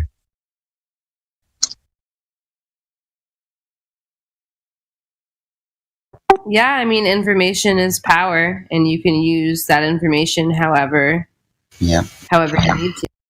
Yeah, absolutely. Sorry, buddy, go on, carry on. Information is supernatural. Yeah, so I mean, if you understand something somewhat one way, and they understand it another, and you're 100% wrong, but you just don't know it because of what you've been explained the wrong way. It doesn't mean you're a bad person or you're stupid or anything. It's just a different understanding. And they can do it, believe me. I mean, the Central Intelligence Agency, the FBI, the government, I mean, yeah, some of the people and some of the agencies have our best interest in mind, but some of them don't. So, I mean, there are instances throughout history. One of my favorites is McCarthyism, where, like, everything is kind of a lie and everything's based on a lie. well, in the way of theoretical physics and theoretical astro and like theoretical space and all the stuff they talk about, it's all theoretical. It's all one man. At the end of the day, most of the scientists are one guy or a group of guys trying to figure something out. So they'll come up with pseudoscientists, whatever, and then they'll come up with an idea. You're right. They'll come up with an idea, and then they keep going along with these inferences or instances to build upon more ideas, and the next guy does it, and the next guy does it, just to try to build a Lego block falsehood or theory of how things work. But it's just an idea from a man. I mean, at the end of the day. I feel like, you know, we know that everything we learn in schools is a lie. We kind of know that it's like training to like be a good yes sir, you know, go out and make Uncle Sam his money and stuff. And they lie to us about all kinds of other stuff. So I kind of feel like if you can trick somebody into believing the world's not really what it is, I mean, you can just ultimately damage their whole perception of things. And then from there, it's just, you can just tear them down from there. You can, if you can get them to believe the biggest lie, they'll believe in the smallest lie. Not everything is a lie, though. Right. Because if everything was not everything is a lie. If everything was a lie, then it'd be too easy. They mix. Saying that everything is a lie, but we know that we know that they attack our minds with propaganda and world elites, the world leaders, the people that want to control you. I don't talk to those guys. But you watch them on TV and YouTube every day. Well, we hear the shit they put out through school, through the news, through the media. Yeah, that's all I'm saying is the majority of the masses are manipulated. That's all I'm saying. I tried to get the topic off on information is supernatural, but you guys wouldn't let me. So go ahead. Yeah, no, we've got somebody who's joined the server who's really new to the subject, so we're just going through a couple of things with Space Croaker. So yeah, we were talking about that, but ultimately it wasn't leading down that path. But we've got a new guest, guys. So without us monologuing amongst ourselves for the next 20 minutes about something that she wasn't talking about, let's talk about what she was talking about. What's her point? Yeah, she did say something about, you know, how we know that they lied to us, and that's why I said what I said. Yeah, but, of course. Yeah, okay. I'm completely agree with what you're saying, man. Completely agree with what you're saying. Cool. It'll be me, then someone else, then someone else, and someone else, and by that time, half an hour gone, and poor woman hasn't said anything. Fair enough. I heard someone talk about they called it like their flat Earth slap or something along those lines. Flat smack. Yeah, so it's a kind of term, right, where ultimately a very short argument will rip your reality apart. So a piece of flat smacking would be, you know, let's talk about space, for example. very quick flat smack is the entire medium of space can't exist because you can't have gas pressure without a container.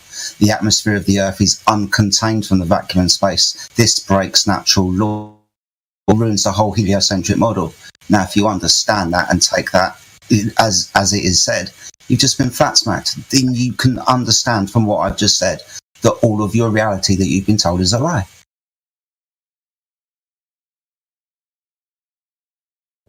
Okay. And then it'll go quiet. Well, everyone's with the flat smack. Well, plus, none of us have ever, most none of us have ever been anywhere beyond a certain point anyway, or a certain altitude, or a certain height, or none of us have been to a certain region of the Earth. So, I mean, to say, what we know, or, for a fact, a lot of those people, the scientists themselves, don't even know. They just say it. Right. So the furthest I've been is Mongolia, and that is like a 12-hour time difference. And when we were flying there, they show on the airplane, they have this little TV in the seat in front of you, and it could show you where you were exactly on the Earth, and that was rounded. So what would it really look like then instead? I mean, was you watching CGI? Most likely, it was just CGI. It would be like GTA 5, like getting in a plane on GTA 5, flying from one point or one city or one town to the next. I mean, it'd take 12 hours, you add some time in there, 12-hour distance, whatever, and fly to it. It's pretty much the same thing. There's no globe. You don't have to go around it. It's just a flat base. It's pretty simple. Did you notice the clouds when you was up in the plane? I mean, you could see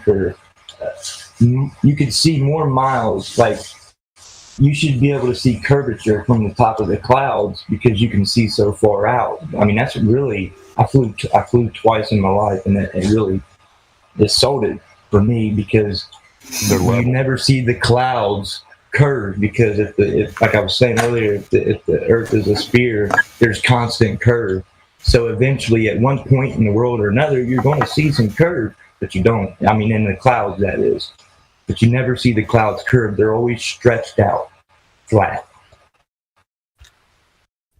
Yeah, now that I think about it, I can't really pinpoint seeing the clouds curve. I can't say that I definitely saw that.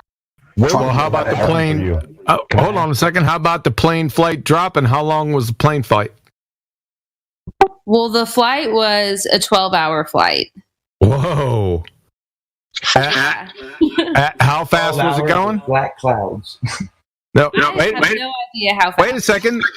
I don't know how fast. It could have been I'm getting some feedback. Sorry about that. That's all right, man. Yeah, but it should be dropped. The flight should be dropping, right? Following the curve. Right. Even at 1 hour, if the plane's flying at typical cruising speeds like 500 miles an hour, right? If you're flying for 1 hour at 500 miles an hour, how far are you going? 500 miles. What is the drop, the vertical drop that must be negotiated in 500 miles? Oh, fuck. That's a lot. I don't know, but it's 8 inches per mile squared, and I don't have the calculator. I got the answer. 167,376 feet. So, how many miles is that? So that flight, your airplane that's flying level, besides turbulence, must drop, vertical drop. I don't care how it does it. It could do barrel rolls, it could do all kinds of stuff, but it must, on average, drop 2,789 feet every minute. Does that happen? No, it doesn't happen. Welcome to Flat Earth. Thanks. Just to rephrase that, because she might not get that because she's kind of new to the topic, but do you kind of get where he's going with that, Space? Yes, I do. If you think about it, if you're flying at level, right, over a globe, and you were never aiming your nose down for the plane to correct for altitude, you would essentially gain altitude if you keep going straight on a ball, right? Just think about And it with like this. that, you should see clouds coming over Just, a think curve about it with like that this. much distance. Also, that you never top do. notch. I I mean, don't know. Don't worry about the clouds. Hold on, sorry everyone. Top notch. I don't know whether you could hear Jose. This happened earlier, so you started talking through Jose whilst he was speaking. I don't know whether you could hear him, buddy. But you might need to sort that out again. Right. Okay. So like what I was saying is like it's like as simple as like putting a ruler on like a baseball, right? That ruler eventually is not going to touch the ball anymore, and that it's going to, the ball's going to drop away from that ruler at some point. So essentially, that distance quantum racer was talking about, I forgot how much feet he said, but it's a lot of feet, man. That's how much the nose should be dropping down in between that distance that you traveled through that time, right? Now, we all know that we feel motion, right? When you ascend, descend, So like, if you really think about it, everyone that's flown a plane can honestly say to themselves that the plane flies level and straight, and actually flies with sometimes 3 degrees nose up. That's how it maintains its level. So that's pretty much what the argument's about, that the plane is flying over a plane, a stationary plane, and not a globe. And the horizon should drop on a ball when you go up to a certain level, but it doesn't. It makes sure it goes up with you. Yeah, let's just stick with the drop. Let's one at a time. So when you make that, should drop. Yeah, I understand that. Let's stick with one at a time. Is when you fly, let's say 11 hours, but that's a long distance, right? Does that flight save for turbulence? Do you drop any amount of feet that you felt? I don't really remember feeling that. Right. The flight pretty much stays level, correct? Yes. Welcome to Flat Earth. All right. Okay. I understand. That makes sense. And what you'll find, and hopefully you'll stick around in the Discord server for a long time, is these individual arguments, like aeroplanes. We can use aeroplanes in the way that they are built and the way that pilots are taught and all of these different types of things, navigation. Each single one of these things won't be working on a ball that moves and spins underneath the aeroplane. It'll work on a flat stationary Earth, not a ball. So each individual argument, and you've probably, you've understood maybe flat Earth has been around for a while. People probably think that they can pull evidence out of their backside, left, right, and centre, and just throw it down. The only thing I'll employ you to do, and you've done it really well so far, so thank you, is ask you questions, give us time to go through the argument with you, and you'll understand, like you just have done, that planes aren't flying around a ball. You just have to start thinking about them critically and logically, and get to the understanding that you can question the reality that you've been sold. I mean, sold. Yeah, I have a background in Montessori education, and that really encourages asking questions and looking into things further. And I've really appreciated you all taking the time to answer my questions so thoroughly. And I feel like I have a starting base to start to learn more. Okay. I got one more thing for you, just to double back on what I said. So even when I got flat smacked by this question I could not square with reality, I still questioned my own understanding. I said, well, yeah, okay, so what? There's a global war on terror, but the globe is still real. The next thing that put me over the edge is like, why would I, the guy who told me this, lie to you and tell you I think the Earth is a globe? And that's what finally did it for me. If you follow the money, if you follow who would tell you what and why, that's the final nail in the coffin. Do you think I would lie to you to gain nothing from you? I don't know who you are. I might not ever meet you in real life. I'm telling you what I think and what I've come to realize as reality. And I've got nothing to gain from that, only stuff to lose. Where the people in power that perpetuate this globe world, they've got everything to gain by continuing the lie. That was perfectly said. Has she seen the Black Swan yet? No, we haven't even got that far. This conversation's about 10 minutes before you came in, QE, so about half hour old. This is really new stuff for us. To be honest. I was just going to suggest that just before you said that. I think we should start like. Well, I was going to actually suggest asking. Too many people talking. There's like 4 people with ideas now. Jose, what are you trying to say? I don't have an idea. I have a request. I was saying that we should hold off on the Black Swan. I think that's like at least 2 days in here. You kind of have to understand like the math, the horizon, you know, like because even if she understands the Black Swan, she still won't know how to make sense of it. I think, but I could be wrong. You know, I might be misjudging her. But she's smart enough. I think I'm capable of understanding information. Yeah, Right, it might. let me try and break this down, if I may. What I'll do is I'll break this down and then I'll hand it over to QE for the actual Black Swan argument. But we are told that we are living on a ball. That ball has got definite dimensions because we know the size of the Earth, right? So ultimately, given these dimensions of the Earth, radius, diameter, and circumference, we can use math to figure a few things out about this ball. We can figure out where the horizon is, for example, your placement on the ball, your observer height above the surface of the curved surface. We can figure out how much descent there should be over the curved surface from point A to point B. You being point A, every surface is always descending down and away from you. So point B at distance will always be a calculable rate away. Being as we've got the math of the ball, the calculation from point A to point B over distance is 8 inches per mile squared. So after 1 mile, that's 8 inches of drop between point A and point B. After 3 miles, it's 72 inches of drop. And after 10 miles, that's 66 foot of drop. It gets worse, it's exponential, it's a curved surface. Ultimately, being as it's a ball, it's got definite values, the geometric shape, to figure out certain things about our environment. Basically, we should be able to measure the Earth, especially over distances of water, because that's where the most curvature should be found. 71% of the Earth's surface is water, and as gravity is doing some magic and pulling everything to the centre of mass, then this is where we should find the convex nature of our Earth. So we should be able to measure it, being as we've got definite dimensions. You understand that, yeah?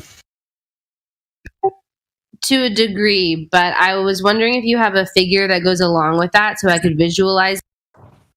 Right, okay. In the live stream voice text one, there's Earth curve calculations going around.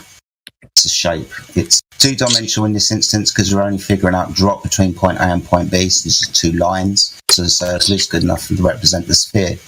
Sphere 3959 radius, circumference 24,901 miles. We've got values, we've got a circle, we know what we can do with pi and shit. We can figure out the drop value between point A and point B over the distance of this ball. The calculation works out to more accurately 7.98 inches per mile squared. But 8 inches per mile squared is roughly good enough. Definitely something we should be able to measure. Wham. Hey, real quick, do you mind if I guide her to the live stream one voice text? I'm not sure if she's familiar about that. But right above this live stream voice, there's a channel called Live Stream One Voice Text. That's where we're posting relevant images to match with what these guys are talking about currently. Just scroll up. It's like the last 3 pictures. You're going to see one that says Curve Calc. You're going to see one that says Bob Eyeball. That's the Black Swan, which we're going to discuss right after. And the one that India just posted is another, observation of how light drop would be, measured and things like that. You're on a ball. You know how big the ball is. For you, point A, every surface in the way, because relative to you on top of the Earth, that's what's happening for you. You're on top of the ball relative to you, right? So every single surface, the Earth, the water in most instances, right, should be curving down and away at a most definitely calculable rate because we are told the size of the Earth, geometric shape, sphere, circle in this instance. So we've got the math, we can do measurements. Do the measurements fit the math? Does math fit reality?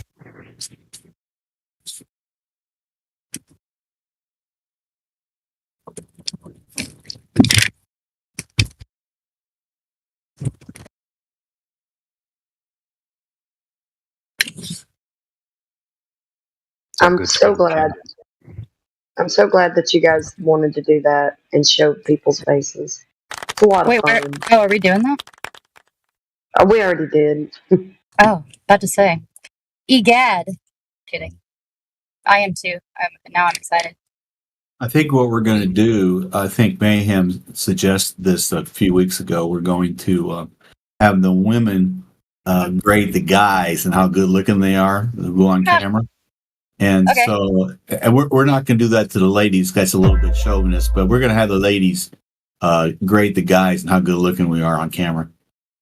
I'm down. I will just bow out very gracefully on that one. Thank you. I would say you guys all get 120% from me either way, just for speaking the truth, for being my friend, because I don't have any other ones. So, you know. I can confirm their faces are flat. I'm just kidding. And I can confirm, hey, thank you for your argument, girl, the other night to my friend who was being a D-bag. I really appreciate that. That was awesome. Oh, no problem. It was just getting nerve-wracking with not just him, but with our side too. Like the Oh, I know. I'm so sorry. Yeah. No, it's fine. He's It about was to just- have it was- his first baby, so he's like all sorts of stressed. Well, In a it good was just a little hectic because nobody could get a word in without everybody talking all at once. And we're Well, live I streaming. apologize We're- on his behalf to you personally. So there you go. No, it's fine. I'm not offended. I just Mm-hmm. feel like people that are trying to listen to us on the live stream want to be able to hear what we all have to say and not hear us all talk over each other. Yeah, he embarrassed the crap out of me, so I set him straight. So thank you anyway for all being here. Either way. No, we appreciate you coming in and bringing other people in. It wasn't just him; it was people on our side too. You know.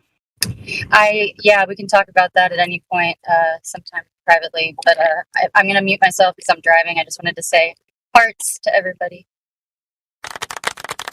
Appreciate you, Sydney. Mm-hmm.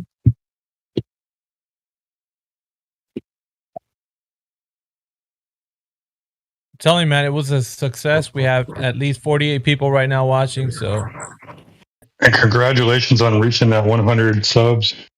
bro, we're at 110 right now. We flew past. That's amazing.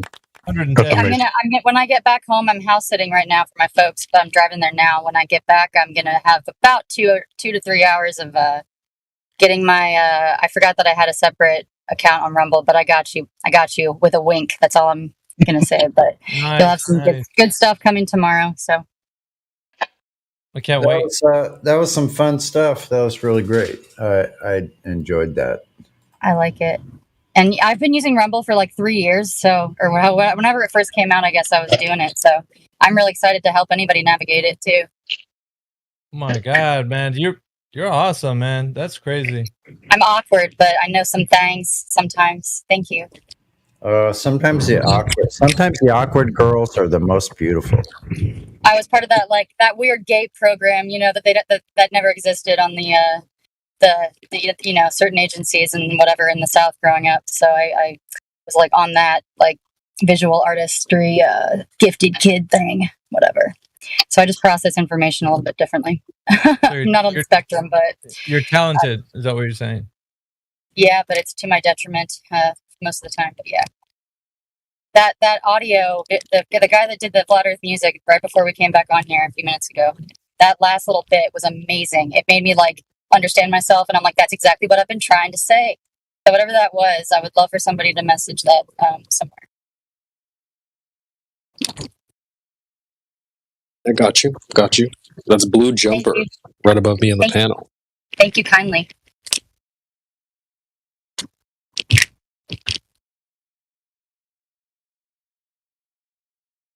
What's the name of the channel on Rumble? Mayhem 100. Don't forget it. That was mad fun, though. I agree with you, Sonny. Thanks for joining the panel. Anybody that flashed on the camera, all your mugs were great to see. So who's in Landlord, charge all of your- a memo board? I want to be in charge of a memo board for everybody. Sign- How does that work?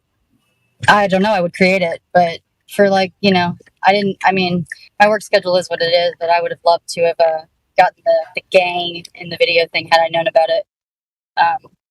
It's just an idea bouncing, brain dumping. That's all. No pressure. Well, just let us know how you want to put that together. We can try to, make a space for you if you need it. But there's a million ways we could do it. I mean, I was thinking about just like using Rumble to using my Rumble, whatever is to just expedite be the catalyst, I guess, for getting more people to see the channel. Because despite my efforts, I am not the best at getting Discord into people. So I'm much more effective on Rumble and I know some of the people, I piss off some of the people, but I actually am on good terms with a lot of people that have some equity in Rumble as a platform. So I would like to maybe utilize it. Okay. Shit. Cool. We're just getting our feet wet over there too, so that would be. Yes. It's going to start out wonderfully for everybody. And I honestly feel like this timing was like divine intervention for myself. Because like I said, my fiance and I just ended it and I just should have been crushed, but I had this, which felt more right anyway. And it was always a point of contention for us. And so I'm just rolling with it. Damn. Yo, we need to talk about that soon. I have a list of questions. I have my fresh and flat. Yeah. I was gonna say Sydney, you're lit, fit, and you damn sure ain't taking no shit. You know what I'm saying? That's for damn sure. Yeah. What's the point in settling in your lifetime? We're only this, whatever it is. What is the point in settling? Even if you don't believe it at the time, that's what I had to do. I had to experience every single hardship under the sun, literally, for every esoteric, new age, whatever you want to call it. Every single type of hardship, I've been it. I've lived it, survived it. And I really didn't think I deserved it most of the time. And so I'm here. And I'm very thankful for that. Were you a Holocaust survivor? Nobody would know by looking at me. Just sick of these idiots on the highway, though, that don't know how to merge. It's very dangerous. But yeah, I had a heart attack when I was 16, and then an overdose at 18, and then car crashes, like 5 of them, totaling my cars before I was 25. And found sanity and sobriety, like, from a lot of things. When I was 25, understood my spiritual capabilities, understood that, maybe I am a little bit special and see things a little bit more clearly than others, even if I can't communicate it. And then it's just been on from there. And then I got many licenses. I did the whole healthcare thing, did the whole shtick thing, just like military service. I used to work for pharmacy, like for pharmacology, man. For pharmacology, big pharma. And so I left in 2020 and I started my own business doing spiritual work. And even though that wasn't lucrative, I learned a whole lot from it. And then that's what kind of spiritual work? I am licensed. I have 3 different licenses in theta healing practitioning. So it's more or less like just getting anybody to a meditative state, because I can see what illnesses are going on, usually looking at people. But I can also see like whatever their abilities are, latent or if they know. But I usually I don't know. I developed my own little doodle modality that I have no name for. So it's been a while, but I've never had one that's inaccurate for people. So are you into astrology? With what? Astrology? No, not at all. I get that a lot, but not at all. I've never actually given a hoot about it. Because I've never really found like the patterns of consistency enough in people to like use it. But I mean, I respect people that do a lot, like including Zebulon, who was in here the other night. He swears by a lot of that. And I've just I've never put energy into it. I don't know why, being honest. Yeah, I'm like that with some things. Mandela, not to get the conversation started. That's come up a couple times in the last couple days. I like collaborating with people that use that, though. Sure.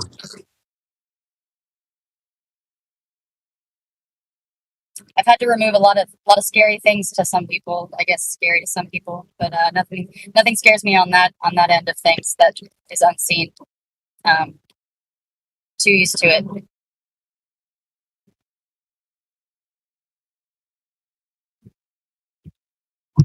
Yeah, it's been kind of crazy, man. Like YouTube would throttle my my stream. I would get like 15 views at any given time. So I'm sitting right now like 45, and it hasn't it hasn't budged all day. I know. I've seen that. Right, I've seen it to where it's like tapping out at 24 for hours. So, well, Rumble's way better. Hell yeah! Let's go, Rumble. Let's go. So we got Patman that just joined our chat right now. Patman, are you there? Hey guys, how's it going? I'm in the middle of eating something, but I thought I'd say hello. Hey, what's Yo, up, yo. man? So what brings you by the chat, Patman 34? My friend invited me. He was kind of interested in seeing what Flat Earth was all about, so I just kind of thought I'd hop in, say what's up. Interesting. Yeah, we're basically with new people. We want them to get acclimated with like the topic of the server and also what brought you here. So you already answered one of the questions that I would have asked. But Oh yeah, okay. God, I can't remember his name, but I had a conversation with him to get like all involved in what I could expected to be dealing with here. So I guess that's the best way I can explain that. okay, so I would ask a question for your position on the topic of the server. What do you think the Earth is? Do you believe it's a globe? Are you on the fence, or do you know the Earth is flat? No, I know it's flat. Okay. And what is your journey into the research of flat Earth? Like, what led you to that? Like, obviously, if you know that to be true, what was your way in? There's a lot of people here. I gotta have that conversation with everybody. Damn. It's okay, brother. Dude, we've all Nobody went down knows, this, man. dude. I don't see staying in your face. I don't know if I can trust any of you. Yeah, listen, before you say anything, there's 29 people on this panel. There's 38 people watching on the Rumble chat. And I don't know how many people they're watching the YouTube live stream, but if you don't want to go through it in front of everybody, you don't have to. It's just something that I'm asking for a journey, like, because we all have our journey, right? Every single one of us, and how we came across flat Earth. So that's all I'm asking. If it's too personal, you don't have to say it. It is. Okay. Have a nice No day, worries, folks. brother. Whoa. All righty then. What the hell? That reminds me of what is it? Oh my gosh, the Jim Carrey movie. That's what I'm trying to emulate. Yes, Ace Ventura? alrighty then. Alrighty then. It's too personal. Have a good evening. He said goodbye. I wish him well. I hope he comes back and he's got some good changes in his life. That was interesting. I wanted It was. to make sure he was okay. That bumps me out. Damn it. Jim Carrey? But no, for real, I really would have like offered something, privately, of course, to get him to understand that we're not judging. But oh well, maybe he'll be back.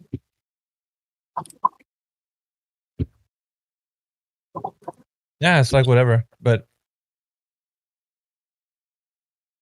I don't think it's that personal. But I mean, hell, I'm not that guy, so I wouldn't know. I've worked with a lot, mostly males, and it's difficult sometimes to the way that we compartmentalize as humans in general. But yeah, it'd be hard. He thought he was on a 1-to-1 love chat or something. I don't know. I don't know, bro. Sydney, get him. I gotta say this to everybody. It could be government or NDA or something. Well, what's the point with shame and guilt, man? There's just like, the devil incarnate, those two things. It's like, for me, I'm like, I wasted a lot of years doing that. So, I don't know. I'll wish him the best. Yep. I met a military guy I worked with, and he said he was in the Navy, and he was on submarine. He said they went under the North Pole. And so I asked him for the coordinates. And he said he couldn't disclose it because of his oath. I'm like, oh, okay. He didn't know. Yeah, I'm not buying that. He's under oath. Come on, bro. No. You know that feeling when you're under oath, you can't say shit. I talked to a bunch of people in the Navy who have done the North Pole dive, and they do a dive. They go from one location to another, and then they receive a certificate saying that they went underneath the North Pole, and they don't know anything else. Yeah, that's Platypus. He used to say that shit. There was another. He's an anti-flat earther, but he said that he'd done that. It's like their version of the Antarctic. He's the dumbest submariner I've ever met in my life. I mean, I guess I don't. Whatever. Right? Trudeau said the same thing of Canada, though. So that's funny. You mean Castro? Yes, that one.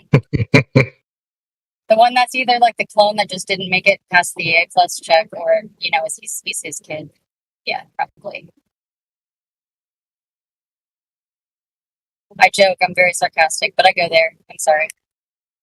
I mean, I'm honestly surprised no one shot him yet.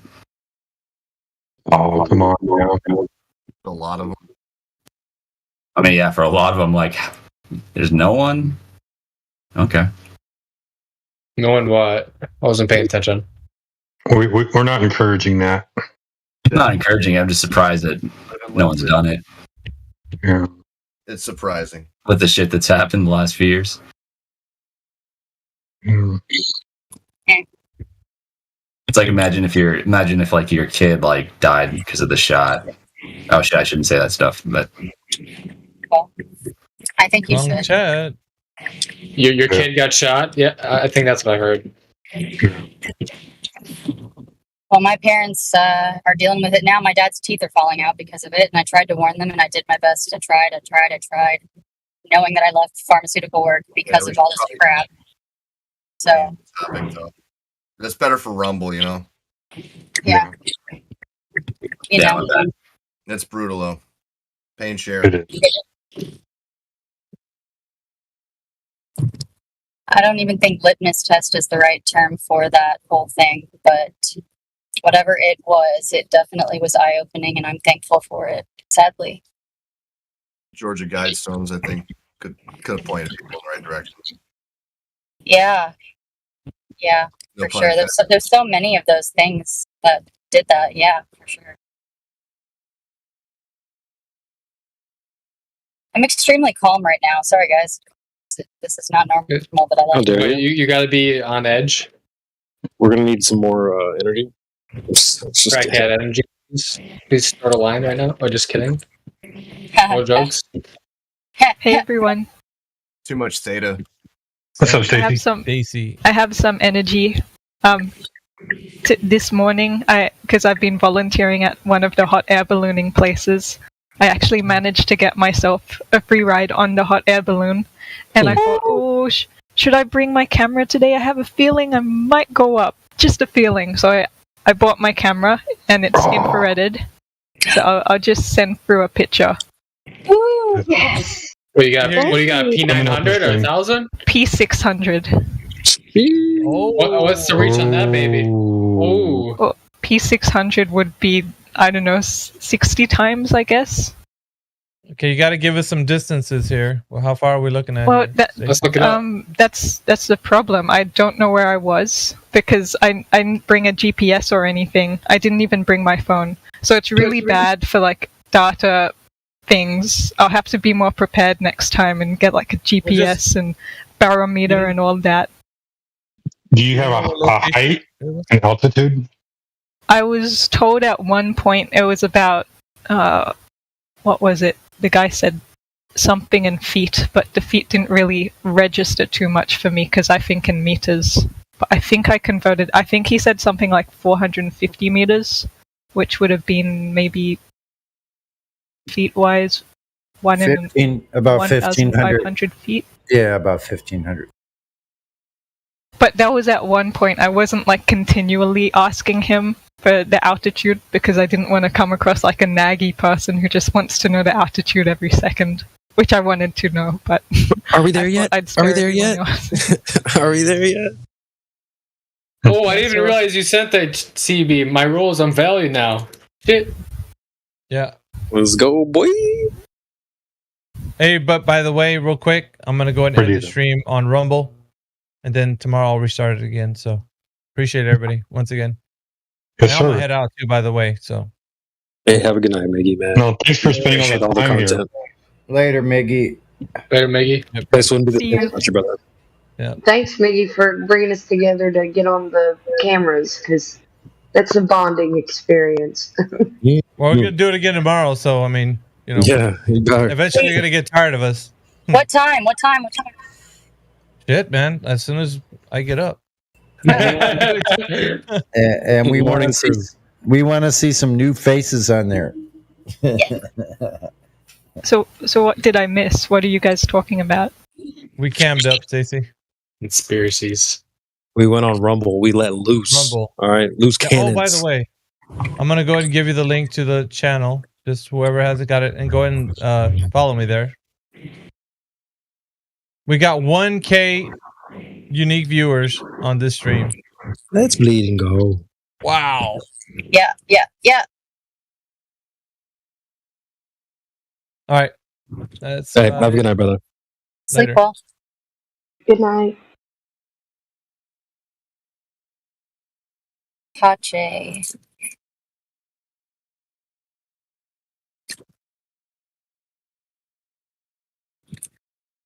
Yeah, I've been living on Rumble for way too well. I feel like been forever, but I'm super excited that really genuinely cool people are on it now. Like this group.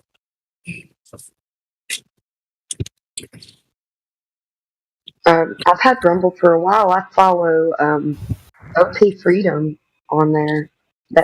There's a lot of information about Flat Earth on his channel. Yeah. There's a lot of good ones on that and Odyssey, but of course Rumble is exploding, and I think I would get our stocks if you guys do stock market stuff. I would do it now, but sell. I'm not a professional, so I cannot advise that. Ravish, you said to buy, but yeah. I'm not a CPA, but do insurance. Isn't the Vanguard? Isn't that owned by Rothschilds? Yes, it is. That's why they're the ones in charge of the 401ks. A lot of them. Mm-hmm. Yeah, I used to have a Vanguard, and I took it out. Man, I can't wait to not have that. But it's really, really. I mean, until there's another parallel, what are we gonna do? Yeah, is Bitcoin? Isn't that the big craze now? I thought that was like 2 years. I don't know. I've never trusted it. Or crypto? It's going to be government. It's already been infiltrated enough. I'm not a negative Nancy. I just know a lot about it, a lot of random ass stuff. So if it's something that I'm like, don't do it, I will say it like that. So at the end of the day, cash is king. That's my book. Whoever holds the majority determines the value. Is that like the globe and NASA? I may be wrong on that. I don't know, but my friend made a killing on it because he was buying Bitcoin. I don't know, 20 years ago, or whenever it first came out. But then he up and left to know everything, and I think good for him. As soon as they busted Silk Road, everybody's value went up. Mm-hmm. That was the turning point. So anybody who was invested in it then, who had a lot invested in there, you sold after Silk Road got busted, and you made a killing. Oh, Silk Road! I remember that. Mm-hmm. Long time no hear. I know, right? That was when I was such a hooligan. It's all connected. It's all connected. I was like a walking Deftones album, like in my appearance and probably my soundtrack too. What's the appeal to Deftones? Because I never got into it. I was full of like a lot of angst, so that was my interest. I don't know about other people. Chino has a great voice. Hold on, Chino has a great voice, and he has a unique. Okay, and he's got this unique thing that he does to change his voice when he's singing. So it's like I got to see Deftones like last year in Nashville. Okay. Yeah, like the music gives me anxiety whenever I hear it. I get headaches. Oh, I understand that for sure. But I get that with a lot of different types of music. Like if there's no harmony and melody, it hurts you. Doesn't resonate. I can't decipher or I can't listen to individual tones within other tones. That's one of the problems I have with music. Really? Yeah, I mean, like I can hear it, but I can't hear the beat when other beats are going on or the cadence. With the sync. Okay. Well, my mother is an organist and a piano teacher, and I played violin, and my dad was a percussionist. They were all drum majors besides myself, but music is something that's definitely there's assistance there that can be learned, but that's interesting how your brain works. I like that. My brain, like some people's brain, I've learned function on the art side, which includes music. Yeah. Even though there's a not a scientific, more of a mathematical approach to it, and there is an engineering approach to music, but my brain can't recognize those patterns in music. I'm just not musically inclined, but I could do any other science out there. That's awesome. I cannot, but my brain is like, I was like the kid that would just start bawling their eyes out when I heard Beethoven in first grade music class. Hey guys, that's right. Blue Jumper got it. Their guitarist in Deftones is a flat earther. Oh, nice. I heard that. He's out about it too. Like he talks about it. Hell yeah. I heard about that. I didn't think that they were still touring. That's awesome. Well, it's like who's the guy that does the music for South Park for the opening sequence? Oh, Premise. Yeah. Yeah, like and the guy that does it, he's like he's straight edge, So I got huge props for him, but I'm not a fan of his music. You should listen to Beware by Deftones. That's a good one. I've heard it. Okay. Yeah. So good. So the mother of my second child, she was a huge Deftones fan.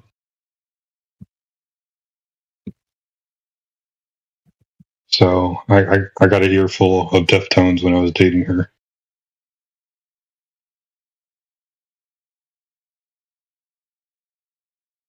Is that why it causes you anxiety now? No, it was like when I was with her and I'm joking. I'm kidding. I know, right? But when I was with her, I was trying to make myself like it. You know what I mean? Because I can make myself enjoy other people's things, even though I don't have true enjoyment from it.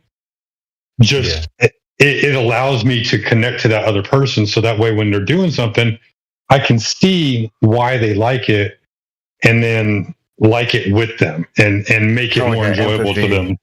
Yeah, type thing. Yeah. Yeah, but I couldn't get into Deftones. Deftones, and then who is it? Deftones that did Creep? That was Radiohead. Radiohead. She loved Radiohead too. I'd like the Scott Tenorman episode of South Park. Always a classic. But yeah, no, I can listen to. Like a cry. Sorry.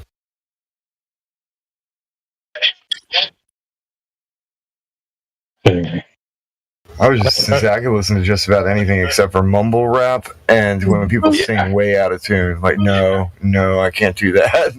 Mumble rap. Yeah, those two things, the mumble rap and the out of tune singing, I can't even. I like metal. That sounds like, death metal, but it's more uplifting, but it's still technically like metal. Jen? The only metal I like is I don't mind if they get into the screaming thing, but they have to have coherent lyrics at some point in the song. Yes, you got to. And then they can scream, they can belt out the the chorus or whatever. That's fine, but as long as it's something coherent at some point. As I Lay Dying is my jam. In this moment, I don't like them anymore. Yeah. They are good though. The Korn, Slipknot, Disturbed, those were bands I used to listen to. Yeah. My current favorite band for the last Drowning Pool 7 years is Zac Brown Band. Nice, yeah. I like them a lot. I think every year they put out better stuff. Every time. They're very whatever it is, right? That's the guy who does that. Yes. That's my jam too. That's a great one. That and I'll Be Your Man. Mm-hmm. That's my song for my kiddos. You guys are all touching. Everybody in here that's spoken in the last 10 minutes about Muzak has literally touched on every single turning point in my life. Anthems to that, like not even kidding. Kind of crazy. We grew up in the same time periods, I guess, the same era. I'm not going to sum it up to that because I don't know. I like magic. I like magical things too much that are not coincidences. But sure. I was just gonna say though, recently I've been really getting into like music from the 20s and 30s, and it's hilarious. Hey, I love music from that era, and let's just say the 50s. Really like music from the 50s. Dude, it's so good. Things had meaning then in a different way. Guess what? It's the 20s right now. Again. Sonny sees what I'm getting at. Yeah, exactly. I'm 31, so I'm 33. You are? Yeah, I'm 31. So I just. What part of Alabama are you in? If you don't mind me asking. I don't mind. I'm in Jasper. Right on. I service a lot there in my job, but I've never been to Alabama. I've been to like every other southern state where I'm from, but never Alabama. I'm interested. Food's great, I've heard. I've lived in so many different places in this one town. That sounds awesome, though. I did the same thing in Cincinnati. Everybody knows me here. I call myself this because a lot of people are a fan of mine, but I call myself a Jasper celebrity, kind of celebrity around here. I'm trying to find a bar so I can go to the bathroom. Is that bad? I mean, I'll probably have to buy something out of obligation, but I'm a fan of yours. Oh, thanks. Yeah, I've played music for these folks around here for a while, and I've done it at the country club. I've done it at the breweries, some of the restaurants, just here and there. I like your music as well, but I don't consider myself to be a fan of any of these people. I'm their friend. Yeah. Oh, why? Thank you, buddy. Fanatic. If you ever need some backup second soprano, I got you all day. So where are you now, Sydney? Kansas City, Missouri. Oh, that's right. I think you said that yesterday. Kansas City. Yeah, it's a hub for a lot of weird underbelly things, but I genuinely like it more than anywhere I've lived. I've lived a lot. So. Interesting. Well, it's been good to me, I should say. I can't even say that it's been like me doing anything in particular, but it's been where I've woken up. So. Yeah, I grew up in my youth from about age 1 till age 15 in Missouri and St. Louis. Shut up. No way. Mm-hmm. On the other side of the state. So. No, I visit there. Well, I visit there for an Orthodox church a couple times, but I had no idea that it was like, I'm terrible with geography. You'll find out. I'm gonna be terrible about it forever. I was like, oh, right next to St. Louis, like in the backyard is Chicago, and then it's like, what? Where did that happen? Anyway, but you used to go back and forth across that bridge, those bridges there, going into East St. Louis over on the Illinois side, and I never knew like Cahokia was there. All of those mounds and all of those ancient cultures had lived right there, and we never learned anything about it. Oh, really? That's sad. That is really sad. I didn't know that either.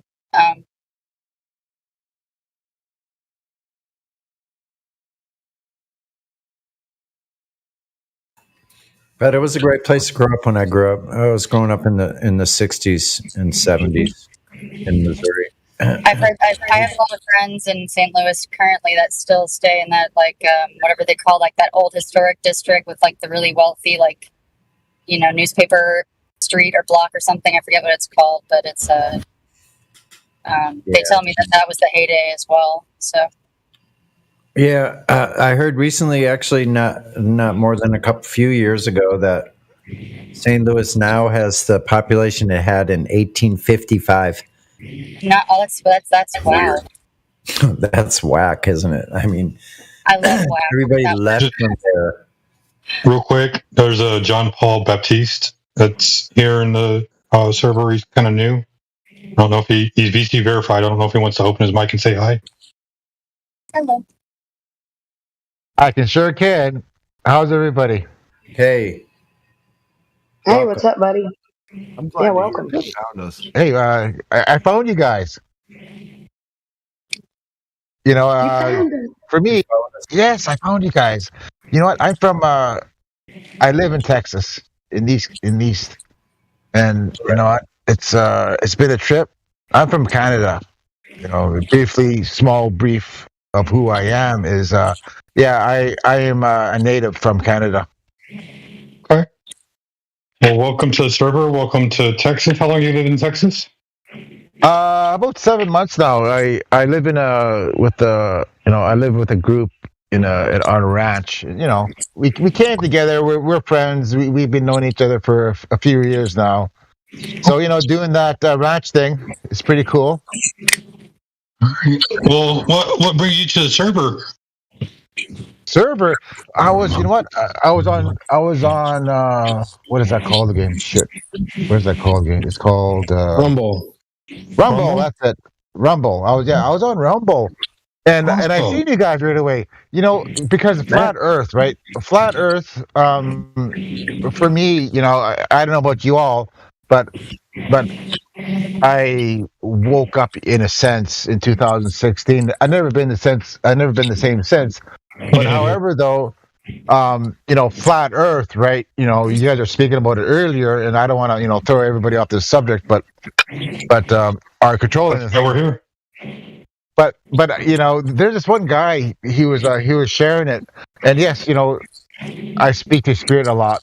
Okay, you know, father, you know, mother, you know, spirits, you could say, and they're talking to me, right? And they explain that the moon, right? The moon, you know, everything's fake out there, as you know, right? It's a glass, right? It's a glass, right? Okay. So verifiable, but okay. Okay, so the moon is a reflection, right? That's the only thing that's real is the moon.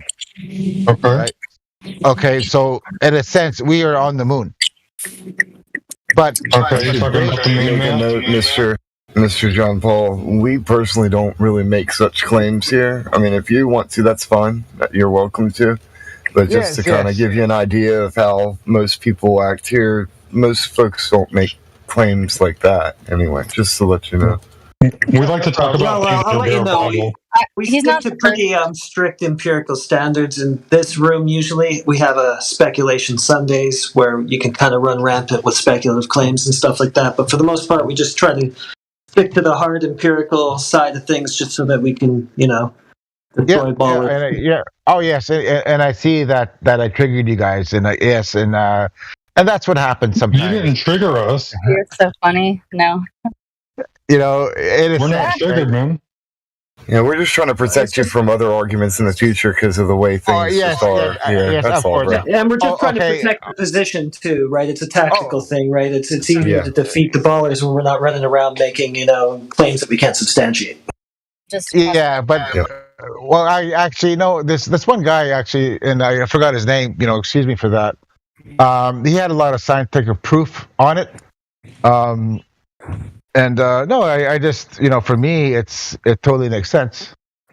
Well, unless you have like actual documentation of this person's scientific claim, like it's kind of something that we can't really talk about because otherwise we're going to ask you, who is this person and what are the documents that prove what he says? Yes, and I agree that yes, you guys are you know from that, I guess from that information, and that's fine. And you know, I guess I won't speak about it. It's okay. We have a day, Speculation Sunday, where we pretty much talk about anything related to people's speculations and contemplations. And we'll do some cosmology and stuff like that. Including the moon map. Including the moon map. Okay. Yeah, that's but cool, man. While you're here, like do you know of any evidence that would prove or disprove the globe? The globe? Yeah. It's all within, brother. It's all within? Yeah. And I just know. You just know? So, like, there's nothing else that you could do to prove or disprove whether or not the globe is real? I don't have to. Why not? What if I told you that there was a way to prove that the ball is not real? Yeah, and I totally agree with it.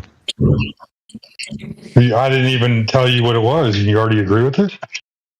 Yeah, because there's truth, in your voice. In 2016, like what woke you up? Pardon me? What woke you up in 2016? Oh, what happened was that, make a long story short, I come from a reservation, dysfunctional and all that stuff. And, I just admitted to myself that I was always alone. And then I heard a voice saying, you were never alone. I was always with you. And that was my heart. And then it kind of, exploded. And here I am. That's awesome, man. Yeah, because I know spirit. Here in this particular voice chat room and voice chat text, we have the conversation of empirical evidence on our side. So what if I told you that there was a way to confirm what was spoken to you in your heart? By whom? By whom? By any person who wants to go out and confirm it. By many people. You can do it yourself. Yeah, you can actually go out and confirm that the ball is not curving at all. Yeah, well, that's the thing. It is a plane.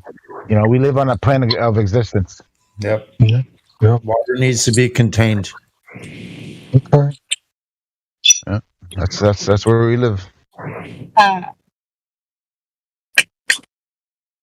Well, anyway, if you invoke geometry, right? If you take geometry into aspect, does flat have a shape? I guess so.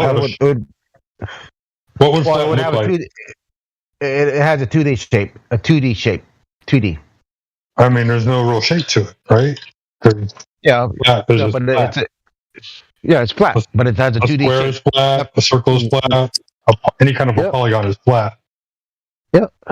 Right? Wait. It's not a 2D shape. Because if I was going to ask you to draw the shape flat, what would you draw? Well, on a you wouldn't draw a 2D shape, my man. Let's just get that straight. left to right, width and length.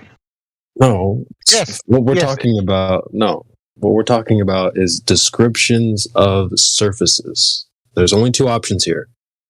I want you to, anyone listening, take 30 seconds and look around you. All the surfaces. They're either rounded or they're not. So flat's not a shape. It's a description of a surface. Okay, yes. And I do remember that we're visual human beings. I get it. Yeah. Like, so if no one knows what shape this place is. Right. We can rule out a shape. Mm-hmm. Yeah. That's not the same as knowing what shape it actually is, though. It's a sea turtle. It can be whatever the hell it wants to be. It's just we know the surface, especially the water, is not curved. Period. So, John Baptiste, if I handed you a basketball, how would you know that it's a basketball? Describe it to me. You know why? Because I was told. Because you were told? Yeah, that's basketball. Somebody gave me a basketball. Here's a basketball. If I handed you a basketball and didn't tell you what it was, and I asked you to describe it to me, how would you describe it? Round, of course. Round. Round. What else? Yeah. What other words come to mind? It's round. It's round. Round? Well, what kind of shapes are round? Spheres. Spheres, yes. There you go. There you go. There you go. Yeah, I'm learning. So if you knew it was a sphere, if you look at it and be like, oh, it's a basketball because it looks like a sphere and it's orange, right? And it says Spalding on it. So, or Wilson, whatever your brand is. So you now know in your mind that this is a basketball, right? You've seen basketballs before. You know what the shape of a basketball looks like, right? Yeah. So now, in the same aspect, if you take that basketball and you blow it up on a grand scale, you got maybe an Earth, right? The Earth is supposed to be a sphere, correct? Yes. Okay. So, how would you go about knowing if the Earth was a sphere? Would you try to go out there and try to find curvature, detect curvature, do measurements? If I could, but if you could, what if we told you that you could? Yeah. Yeah, you could. Well, yeah, I know. Yeah, you should. Yeah. Well, my friend tells me that, and yeah, he's an optical engineer. So, if your friend is an optical engineer, where do you stand? Do you follow or agree or accept what he tells you, that you can indeed yourself find out whether the Earth is curving or not?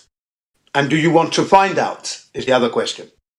Yes, that's a very good question. I wouldn't really bother with it myself. Flat Earth is here. And at the same time, yes, it's a circle. Whoa. Yeah, but it's not a spherical ball, though. It is not spherical. Wait, where did you get the circle from? We just covered that flat's not a shape. So how'd you make that connection? It's it's an energy field, right? And I guess you guys don't like talking about those things. Well, you're making a lot of claims that you can't prove. Well, we do speculation on Sundays. Yes, I know. Yes, it's going to be tough to discuss a few things It's here. tough for you because you're not grasping the simplicities of how to prove this. Because remember, they told us that 2,300 years ago, a man in a loincloth and a battered pair of sandals, right, took a couple of sticks, wells in the ground, the sun, and determined the Earth's curvature or circumference to be 24,855 miles. Okay?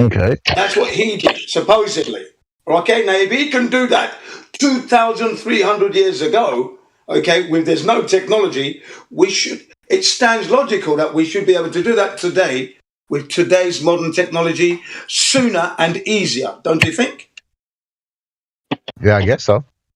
Right, and the situation is currently we can't do that. Today's cutting edge technologies is unable to replicate or find any curvature on this surface of the Earth we live on. So that was a lie then. It was a lie. It's a lie.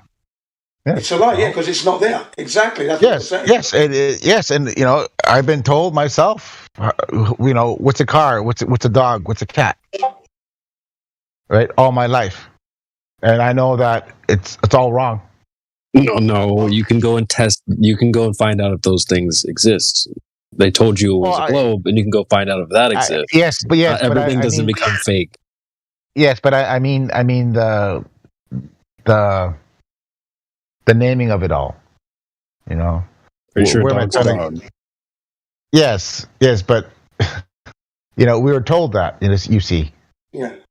So my question to you is, what is your current position on this topic matter? Are you interested in finding out the truth? Because it is the gift of life. You only live one chance. So let's try and get our best foot forward on the earth that was created by the Creator for us to live on. Food, water, drink, nuts, berries, beautiful things that we need to eat and exist and view life on earth. If we can get the freedom, that's another topic matter. But where is your position on this? Don't you care?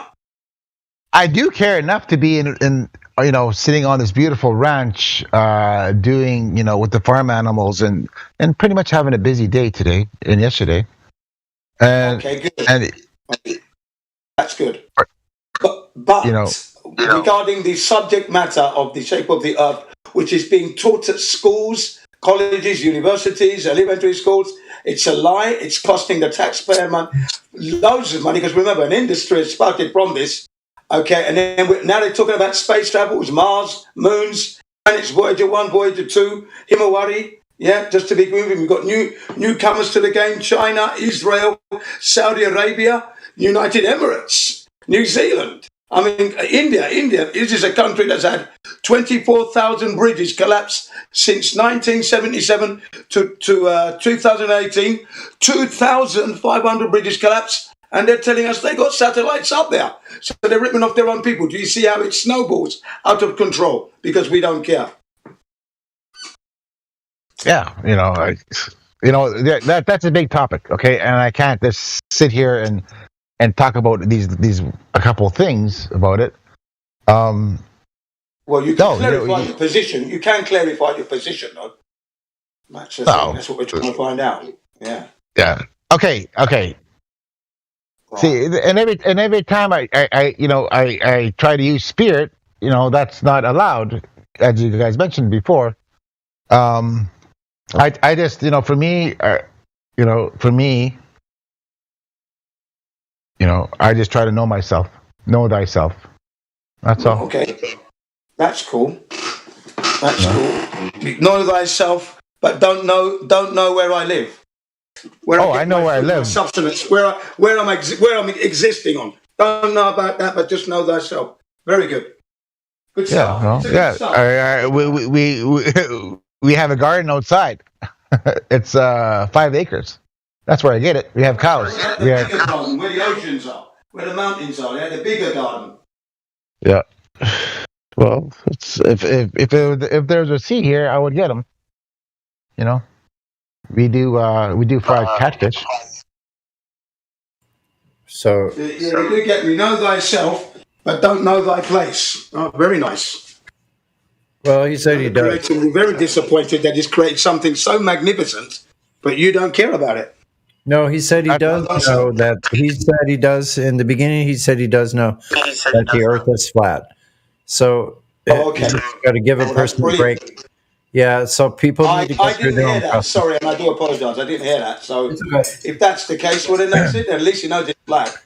Yeah, cool. So, I mean, people need to go through... Not believe. The word is know, yeah, not believe, yeah? People need to go through their own process, of course, like we all do. And so I can appreciate that. Now, you said, are you from an indigenous American tribe? Yes, I am. Very good. I'm very interested in this, and I've looked back. I've looked back into a lot of the history, and I follow one gentleman on YouTube that's got very interesting videos and information going back to primary sources as far back as they can go, and even from the Greeks and so forth. But talks about how America is the Atlantis. That the Mayans and the progenitors of those peoples were the beginnings of civilization on Earth. Well, I was always interested in the Native Americans myself, and I watched a program put on in Britain. That's where I was living at the time, Channel 4, and the documentary was called "How the West was Won and Lost." Okay, how the West was won and lost. It was the first program. It was the first program that moved me to tears. Okay, I was 34 years of age, very outgoing young man, power, fitness instructor, everything. I watched this documentary. It went on for 6 weeks, and I was moved to tears during that documentary. I bought the videos, and I also bought the book. I'm living in Japan now. I haven't taken the videos because the video speeds are different, so I've left that in Britain. But I brought the book, and I teach that history to the Japanese students here, as what happened to the Native Americans and how they lost their land to the horrible monsters that came from Europe, basically, right? So, and I always said, if I ever go to America, I must go to the Native Americans first and announce myself on their land, because that's the kind of respect I have for the Native Americans. Okay, that's me. Very good. Yeah. Yeah. I also worked in a bar that honored the Native Americans. Although the bar was called Arizona, when you go in, it's like you're walking into a teepee, basically. That's racist.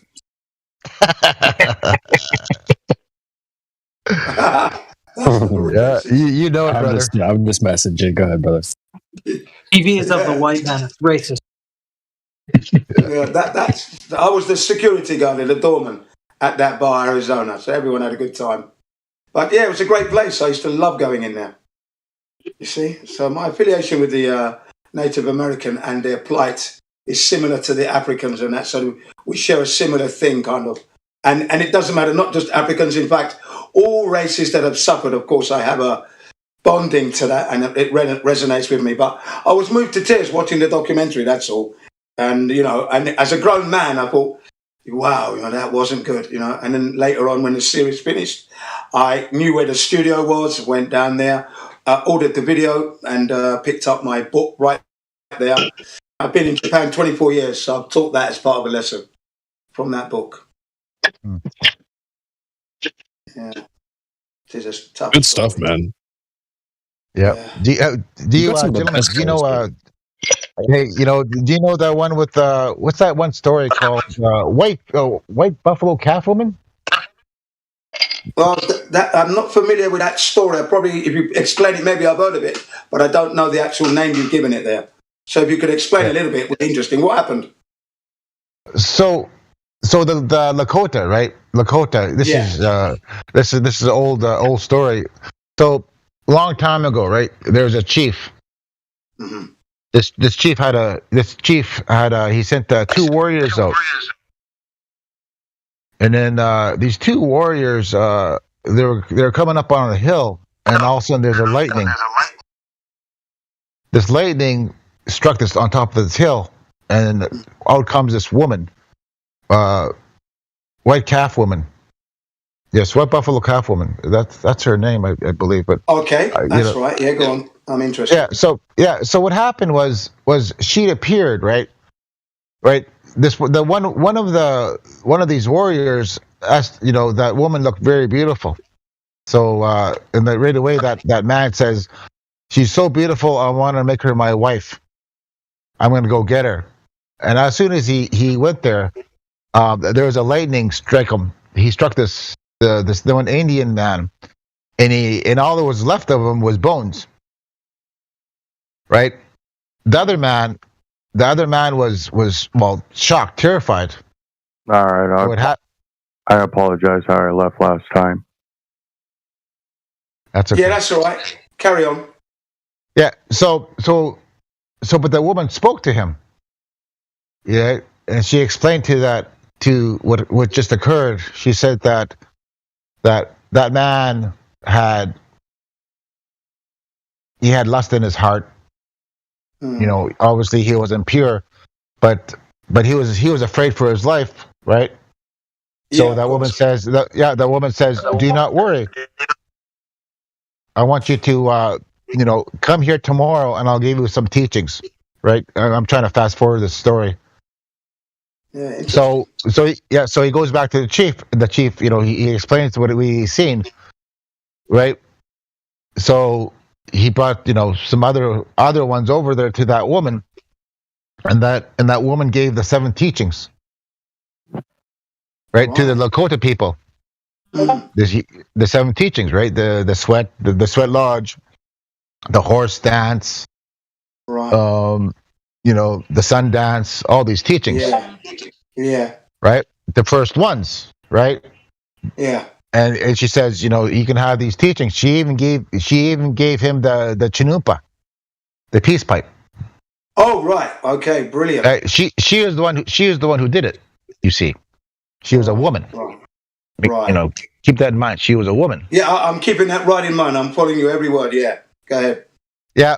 So so this woman, well, how does anybody? Okay, so she was the creator, Right. Right, because she was a woman, right? She gave the 7 teachings. I want you to Google it. You'll see that you'll find the similar story. Okay. So the thing, for me, I have to tell everybody that, for me, look at where I come from, is that how do I tell the native people that the creator is female? That's where the beliefs, stops them from going deeper. Yeah, you see, for me, I'm always reminding people around me that, remember, we are born of woman.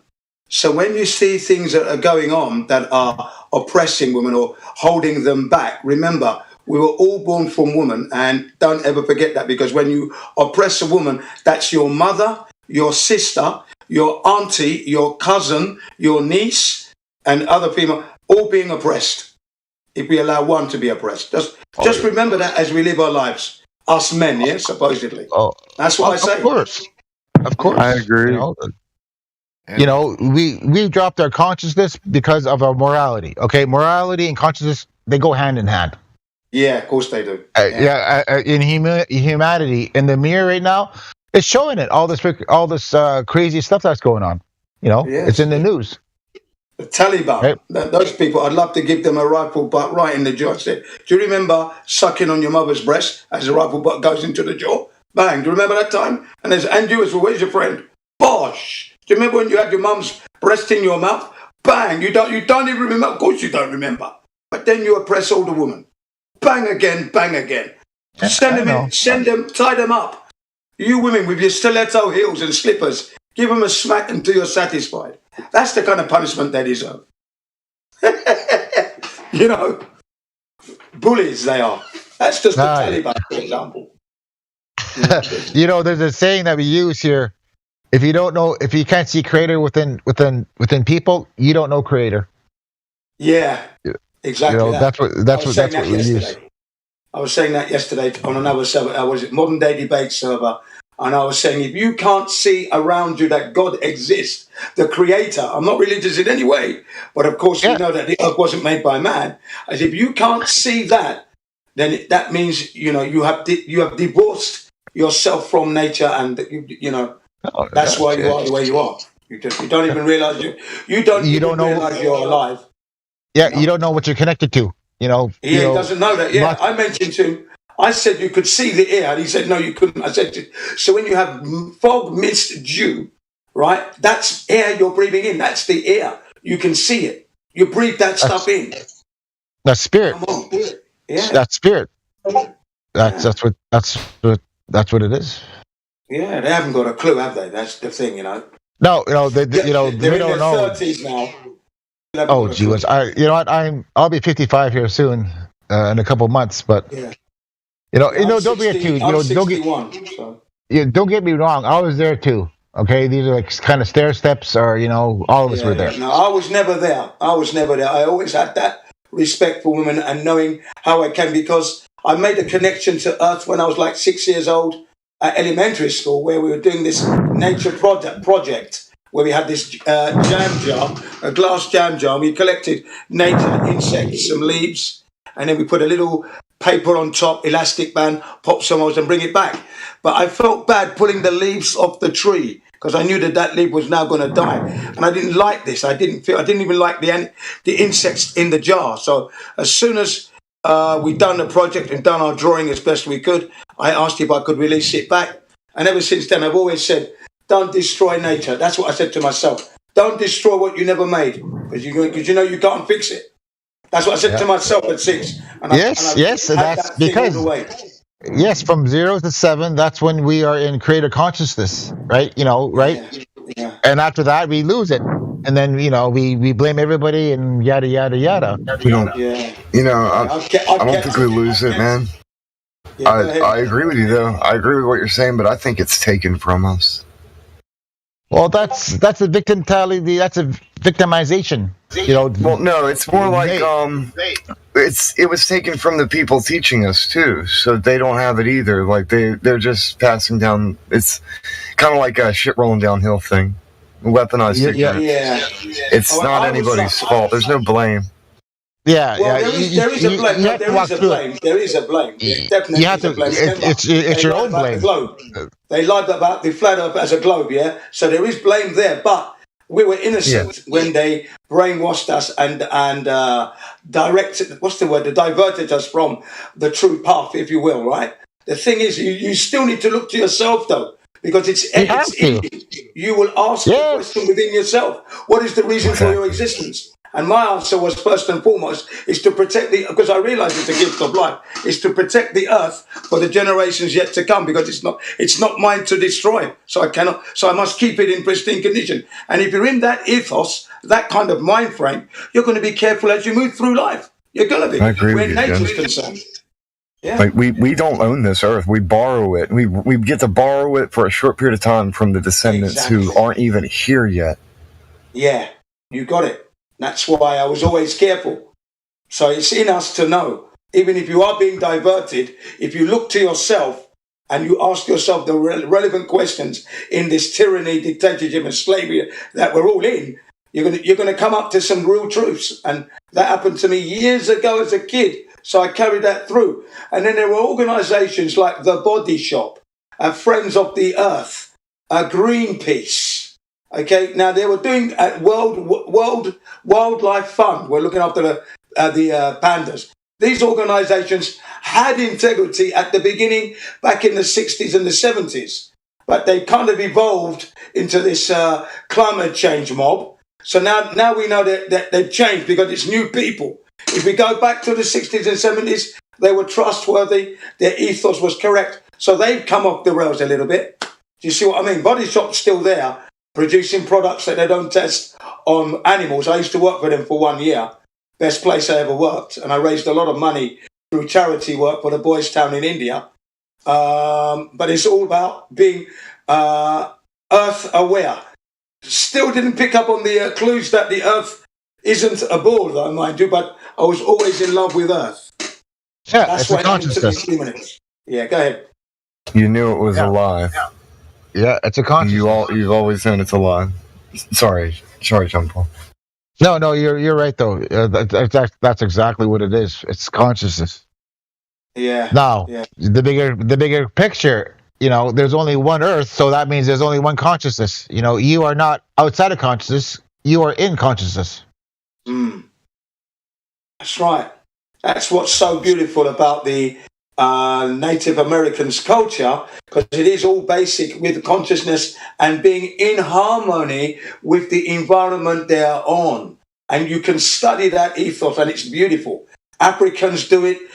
Aborigines do it. Those in the Amazons are doing it. The native, and I was saying to somebody the other day, I said, the modern man, you might think you're intelligent and intellectual, but if we go back 3,000 years and pick a glass of water and put it on this table now and take a glass from that same river 3,000 years now today, which one are you going to drink quickly?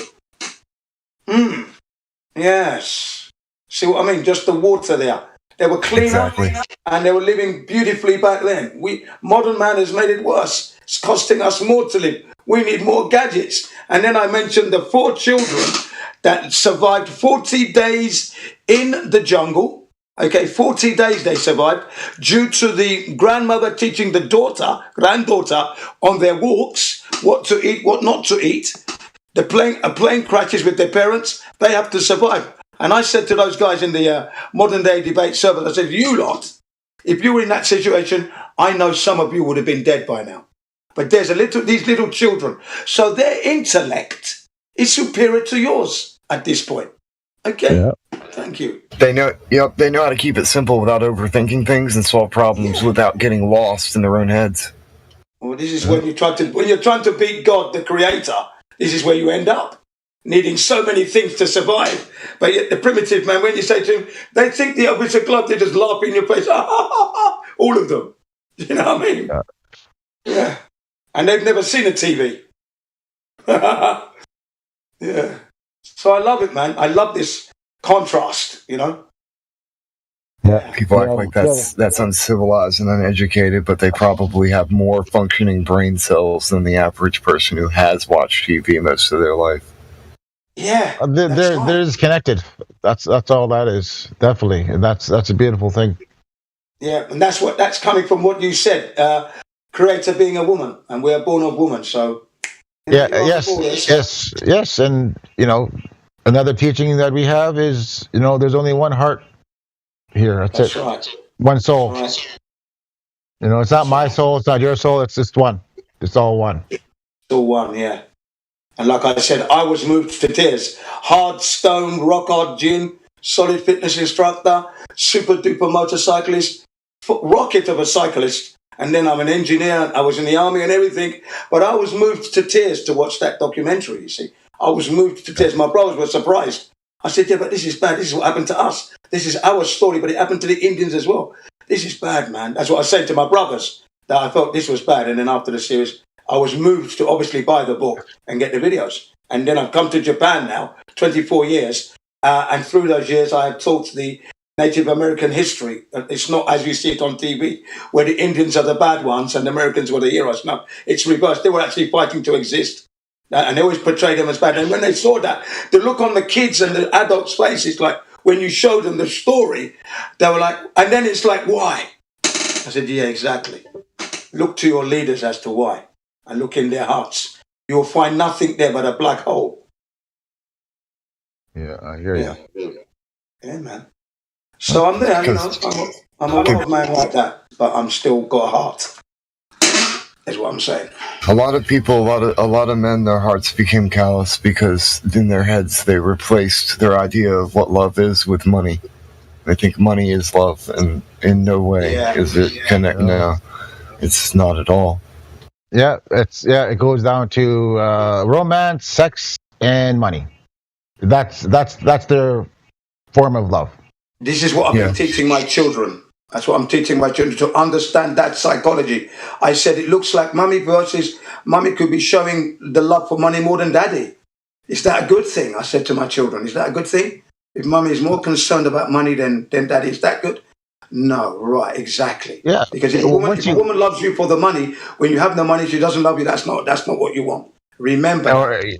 It never was. There is a thing to that, though, with a lot of females will use the money solves problems, and that makes them feel secure. So it becomes important in their paradigm, and that's why females, from our perspective, have a tendency, because they want security. That's what, it's not about the money. They want the security, is what I think that they're trying to. No, I think that what they really want is they look at me and my man and look at what we're doing. I know what you're talking about. There are other women out there, the gold diggers. Yeah, I know what you're talking about. They just want money to pleasure, but that's not what I mean. I mean the innate reasoning that females tend to act is more about security, but then it evolves to selfish. Yeah. Yeah, I got charged. I have to use my other phones. One second. Sorry, but I'm with what you're saying there. That they want security in this man's world. If you're a man, you've got to make sure that I don't have to worry about anything. But at the same time, I don't want you to make work for me either, though. Yeah. So don't be keep trying to climb uphill and you're wasting everything downhill. Yeah. So it's supposed to be a partnership. Yeah. So let's get that shit right. So I have to teach my children everything. There's a whole thing they have to learn. They know about the government, the world, they're going to teach you everything the opposite. Like, so of course, you got to teach them everything about how this world works. Yeah, exactly. Yeah. So it's been good because I've got some good sons and they're all picking up on the do's and don'ts, and I'm happy for that at this point. So I'm happy they've learned well. I think John Paul had to switch phones out or microphones. Yeah, he said that, yeah. Yeah, he said he had to do that. I just wanted to acknowledge that I heard what he was saying. I'm not trying to skip over him. No. We got you. You had it right. What was I going to say? If we can later on, I wanted to talk about the moon landings. And ladies and gentlemen, those in the live stream, YouTube, they were a hoax. And the simple thing of needing to go to the toilet is where I'm going to expose the whole thing. Okay, ladies and gentlemen? Okay, that's how we're going to expose. This is one way of exposing that the moon landings were a hoax, especially the Apollo mission. Let's do it. let's do it now if you want, Jen. No, you do it. Wait till that guy returns, and then we can do it after. Okay. Yeah. Yeah. Hey, Jimbo. How are we, How you guys? How you Staying doing? west of Holy Stress. Timbo, you missed a great Rumble conversation, man. We were on Rumble for a little while. Oh, okay. I caught the morning for me when Miggy was on there. I am not on Rumble, so I'm gonna have to join tonight when I get home. Well, we dropped down to chill chat, and we were all like video facing each other, and really? having genuine conversation about all topics. Ah, man. Oh, that sounds good. Yeah, that's where John Paul came from. John Paul, he was in the Rumble watching everything, and then he came in here with a full head of steam and kind of threw us all off. Like we all had to get back into game mode on here. Suit up. But now he knows where we're coming from. He's now. You guys slacking. Can you send me a link to that Rumble? Yeah, can you send me a link? Mayhem 100. Go to Rumble and search Mayhem 100. Okay, all right. So I'm not ready with Rumble, so I have to upload it. But I figured it was Mayhem's. Yeah, I'll look for the link real quick, but I'm just letting you know it's an easy fix. All you gotta do is go and get Rumble Mayhem 100. Rumble 100, you said, or something. But yeah, I think we can discuss the Apollo missions basically, and the need that when nature calls. Remember the Lunar Command module and the Lunar Excursion modules. Sorry, the Command Space module and the Lunar Excursion modules. They didn't have toilets in them. There was nowhere where you could go to the toilet, ladies and gentlemen. So the question there is... They were there for 3 days, yeah? Say that again? Were they there... Michael Collins was in the lunar orbiter for, 3 days? That's right. You got it, orbiting. If we take it from the very beginning, we've got... They left in July... They went to the moon. That's a 3-day journey there. Then the Lunar Excursion module with Neil Armstrong and what's his name, Buzz Aldrin. They go down to the surface of the moon. And then Michael Collins continues to orbit. Yeah, what's up? Hello. No. I was just agreeing with you. Oh, sorry. Yeah. Sorry. Thanks, mate. Yeah. So you got Michael Collins in the CSM, that's the Commander Space Module, the capsule. He's the pilot, of course. So he continues to orbit the moon at over 4,000 miles an hour. That's almost Mach 6 times the speed of around the moon. The other two go down, do their little dance, take the pictures, and then return with the upper half, the ascent module. So the other half is left behind. The ascent module goes up. No exhaust plume, ladies and gentlemen. So you don't see the rockets firing. 10,000 pounds per square inch. That doesn't happen. You just see some sparks, and then the thing's going up all by itself, okay? And it goes up. And then it's got to somehow do its dance in a vacuum and connect to a CSM, that's this capsule, that's moving at 4,000 miles per hour. How that happened, we don't know. We don't get to see that. But somehow they managed that. And then they come back for 3 days. So all in all, that was like a 8 day journey. Now there's that toilet problem, though, isn't there? During that 8 days, there's nowhere where you can go to urinate or to do your poo. It's all being done in the nappies, apparently. Right? Yeah, I think there was an article. I think there was an article about that where a couple of the astronauts talked about what happened during that flight. There was shit just floating around in the capsule. And the likelihood of that, ladies and gentlemen, poses a horrific scenarios of incidences there that would be not really conducive to having a good time. Well, you've seen those videos. You've seen those videos of the bathrooms on the ISS too. It's just like, Here's where you pee. Here's where you poop. Well, that could work fine for dudes, but chicks, come on, man. Yeah. No. No. Yeah. Anyway, the only reason. like, hold on, I what want do to you say mean something. they were in nappies?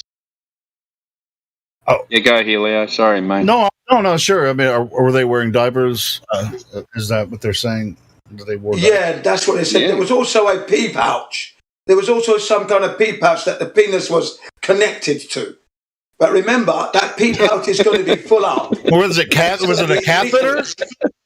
Yeah. Freaking catheter, man. I mean, come on. Yeah. Yeah, that's right. How does a catheter work with no gravity? There you go, ladies and gentlemen. Can you see the problems now? Dear listeners in the YouTube live stream, can you see the problems there that they would have had to overcome, ladies and gentlemen? Pressure. It works with pressure. Yeah. Okay. Well, yeah, that solves it. Yeah, because the likelihood of urine floating around in little balls that could breathe up your nose, could enter your eardrums, could hit you in the eye, or God forbid, enter your mouth. So they use pressure in a no pressure system. Okay, they use the vacuum of space to take the piss. Y'all are. I mean, it's funny, but when you pee, you push it out. That's pressure. Yeah, that's right. You've got to push it out. Well, I mean, have you ever had a catheter inserted? It's not a pleasant experience, but I don't want to talk about this. Yeah, it's not. But It anyway, drains out. Yeah. yeah, sort of. I mean, but it obviously uses gravity. It's so you wouldn't. That wouldn't be something. The piss has to find its level. Or do they pull their own catheter? Never mind. We're not going to. Anyways, the only reason I jumped in. Please, can we go somewhere else with this? I don't want to talk about this at all. Right, so you guys brought up the Miggy's Rumble stream earlier, which is pretty cool. That he had a lot of people watching there. And to be honest, I've been looking for a place to stream besides YouTube because I'm always under threat, with the live stream. Yeah, because you never know what somebody's going to say, or YouTube they don't have thick skin. They're always butthurt about everything. So I'm thinking we could just get on Rumble and get everybody transit to Rumble. And I posted the link to my channel. I mean, we're live right now on there. Let me post the link again. Like, I don't care who's streaming it. Like, I think we should just be streaming on Rumble. Yeah, and I'm thinking, and I also found a really good app where we could download the videos too, because they'll archive them like YouTube does. But there's this app that works really fast for the Rumble videos. I already downloaded a couple of them just to test it out, and so we can just take clips from some of the videos that we've created on Rumble and then upload them to our YouTube channel instead of live streaming on YouTube and worrying about all the time what we're saying, all that kind of shit. So yeah, YouTube's dead. Yeah, well, it's not dead. It's not dead to the normies, but it's dead to us. They don't like us, bro. So that's why I've been waiting for something like this to happen, so I can stream somewhere else that we can actually. We don't have to censor ourselves all the time. Yeah. Good idea. Yeah. Meanwhile, back in around, so I'd like to get back to what I was discussing, this call of nature that exposes the moon landings as a hoax. Because if they had the diapers on, that's an 8-day journey. Now, no nappy, no matter how super absorbent they are, and back then they weren't so, could last 8 days. Now, ladies and gentlemen, they disintegrate. You're an astronaut in your CSM, that's the Command Space Module. You're in there, and now you've got to change your nappy. You've got to get undressed. Yeah, they could barely fit 3 people in that thing. I made a hot coffee with cinnamon for this conversation. Make sure you get a Chiquita. I think it was I'm sorry. Sorry about that. I'm going to smoke a little bit too. I think I'll have a little spliff here. I heard you were in 0G. Right, you're in 0G. I posted an article about how they used the toilets and up during Apollo 11, and it says on there that they'd attach this receptacle and pee on it, and then there was also another end that they could attach somewhere in the module, and the urine actually went out into space and froze, and the astronaut said it gave this beautiful glimmering, it would shine off the stars and give this beautiful light show. It's in the article that I posted. You guys want to read it. I was joking. I wasn't joking. Paul's got my back. They used the vacuum of space to take the piss. I told you. In a vacuum. To take the Thank you, Paul.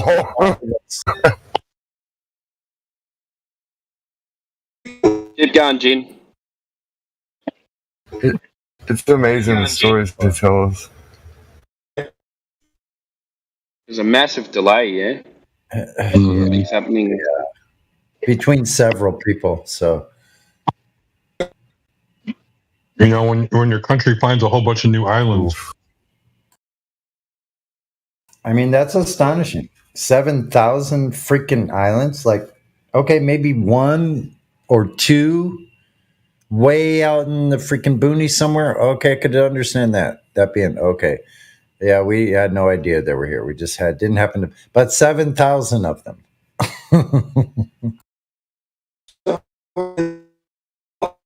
June, you'll have to rejoin, mate. It's really bad.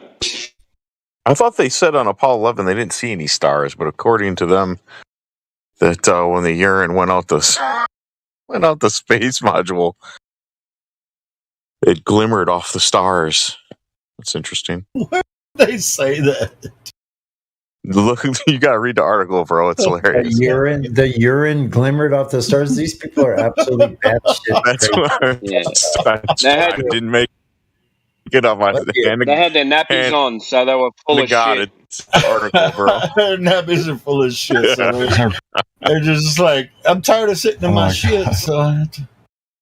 Now, wouldn't you'd get skin infections, yeah?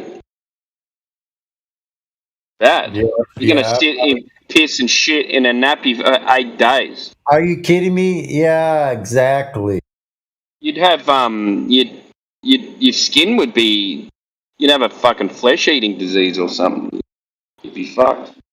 There's a meme I have that I'm trying to find. Well, probably won't space constipated. There's a meme that I have. I'm trying to find. It's just like if the sun is in space and the Earth is lit up and we can see, why is it dark when they go into space? It's all dark. Yeah. Why is there not light in space? Yeah, it should be lit up. Especially when they're going up where it's lit. No, especially not everything. Listen, the only reason that they claim that we see light from the sun is because we're on that side of the earth, because we're on that part of the earth that is facing toward the sun, right? Yeah.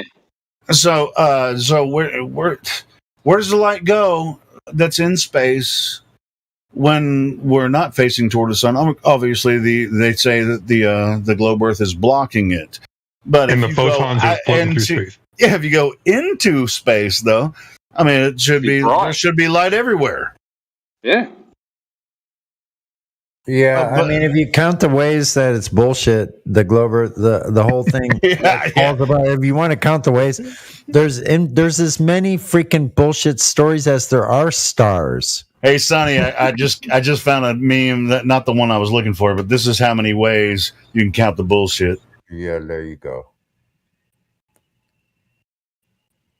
We could just start there. 10 to the 120 power of lines of bullshit. Yep. That you can make up about space. You could just lay that right over it as a template of all the bullshit stories, and it just fits perfectly. Of course, that's only one patch of a very large patchworked freaking it's only 10 to the 120th. A blanket. It's just a little patch, though, of a blanket of bullshit. You've seen him say that, right? That video where he says it. in cosmology, we're off by a factor of 10 to the 120th. Yeah. It's just like he just said it like it's nothing. We'll eventually figure it out one day. Well, how are you to figure out 10 to the 120th power lines of freaking misunderstanding about what you call freaking astrophysics? Fucking liar. You would have no idea this guy basically said as a professional. Oh, sorry, go ahead. No, go ahead.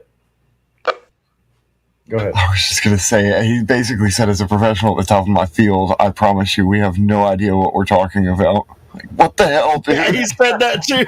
Yeah, he did say that. I heard him say that shit too. I'll just say, like, basically the way, because he's saying the seat of his pants, and then we're off by the power, like, factor of 10 to the 100. What the dude? Yeah, I was just gonna say. I was just gonna say. We need that clip from Jim. Go ahead. The what's his name? The actor Jim Carrey, where he says, "And they're buying it." Buying it. So listen, at 120,000, at 120 zeros behind it, they wouldn't even know where to start with that many options, and that's just a beginning, like we said. Dude, there's what? No way. Okay, what end are you going to start with the 120,000? At the 120,000 end, or in the middle? Start with number one. Curvature. The freaking 72,000 one, or the 36,000 one.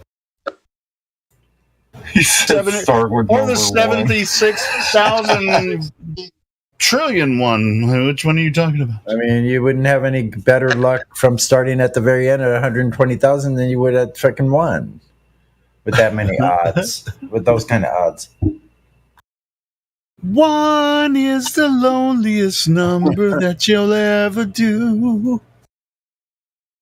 Two Start off with one, can like be you're as trying bad as one, but the loneliest number is the number one. But the globe can't even. You need to change it to the globe can't even fit.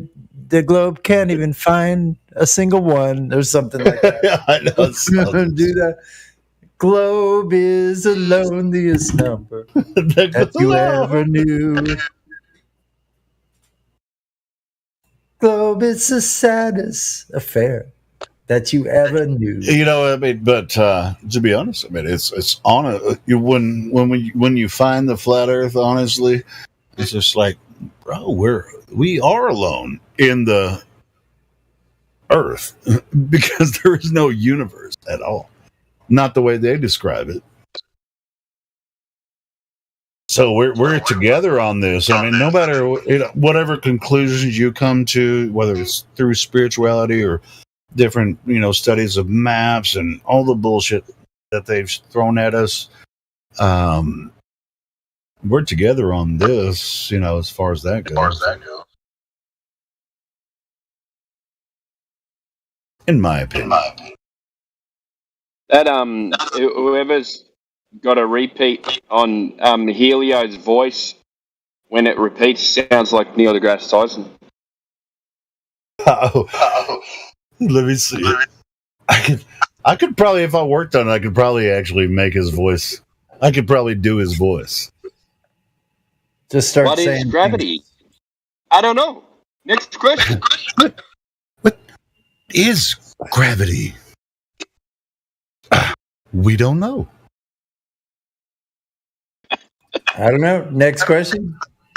Next question. And he's such a pompous ass too, man. I want to punch him in the face every time I see him on screen. I don't know what it is, but we know what it does. He's back. We don't know what it is. But we know what it does. But we know what it does.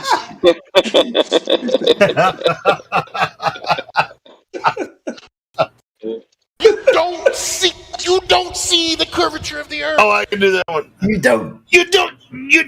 don't see the curvature of the Earth from 2 millimeters above this beach ball.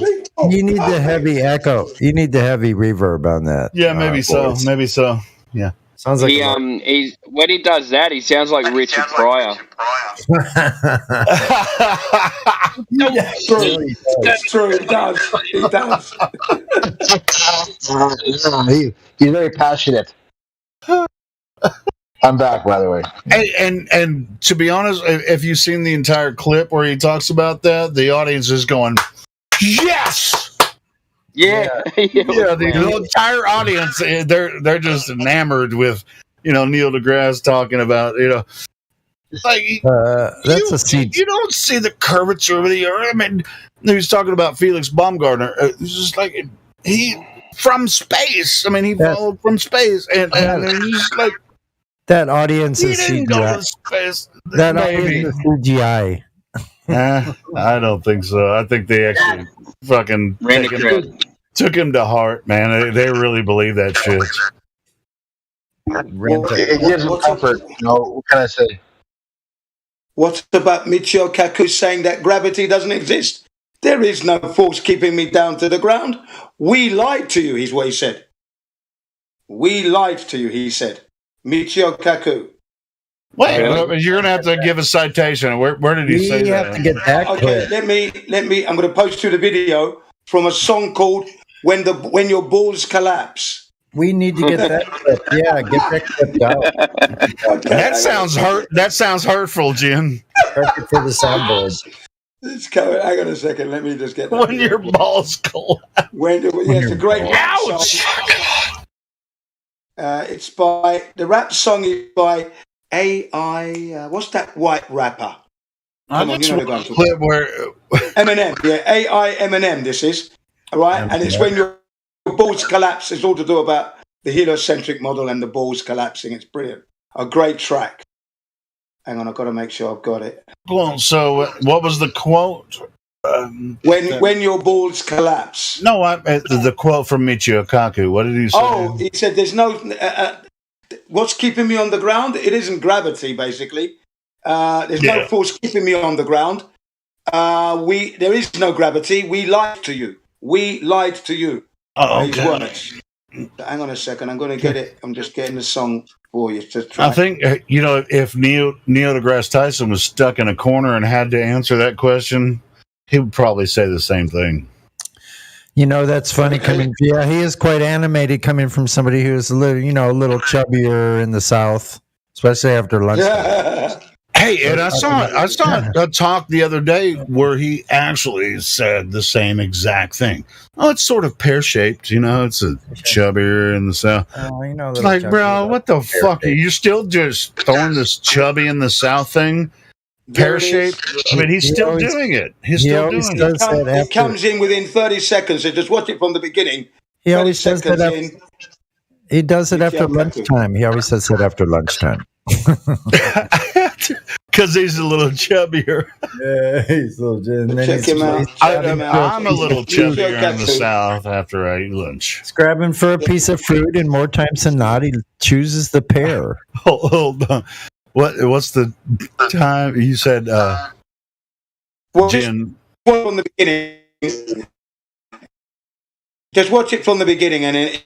Well, how long is the clip? You'll get it. How long is the clip? It's in the first 30 seconds. Okay, well, I can play it on the bottom. We can listen to it real quick. If it's short, we can just go ahead and listen to it. The clip. The clip. Sure. Yeah, go ahead. Yeah. All right. Hey, we should be able to play that. That's from Jeranism. That's right. Yeah, no, that's what I'm saying. I mean, if it's short, you said it's like 30 seconds, I can play it. Well, the whole video is 5 minutes long because it's a song, isn't it? The track is 5 minutes long. The bit you're looking for, it's at the very beginning. So start from the beginning and you'll get it. All right, cool. Get it within the 30 seconds, yeah. Well, let's play it and see what. Yeah, start it from the beginning because it'll be Jeranism parody. Yeah, it's really good. He's got AI, Eminem AI. Yo, it's me, Slim Shady. or should I say AI, Slim Shady. My buddy Jaron asked me to rap his lyrics to my beat, and I replied, do globe believers pee sitting down? I'd be happy to, Jaron. Today we're going after the space lie and pseudoscience. And speaking of pseudoscience, my buddy Michio Kaku is here to tell us all about the science he's been doing. Mr. Kaka? Nobody that I know of in my field uses the so-called scientific method. Wow. That is the definition of pseudoscience. Lots of that going around lately. Did you know that gravity isn't even a force anymore? Michio Kaku tell you. We'll be right back with the song. Does gravity pull you to the floor? No. There is no such thing as gravitational pull. We lied to you. Till I collapse, I'm exposing these rats and the evil plan. Sniffed so much deception, they call me Toucan Scam. All of you know. Yeah, I caught that. Brilliant. Great track. That was him. He said that. Yeah. Yeah, that was Michio Kaku. We lied to you. We lied to you? Why did he say that? Well, because that's what the scientific community says, that gravity exists when it's not existing. We know that. That's why he said it. You can't know their idea of gravity without pretending that it's real. You have to pretend it's real for it to exist. So they slip every now and then. It's like Puff the Magic Dragon lived by the sea and frolicked in a land called Honolulu. Oh, little Jackie Paper just loved that rascal Puff.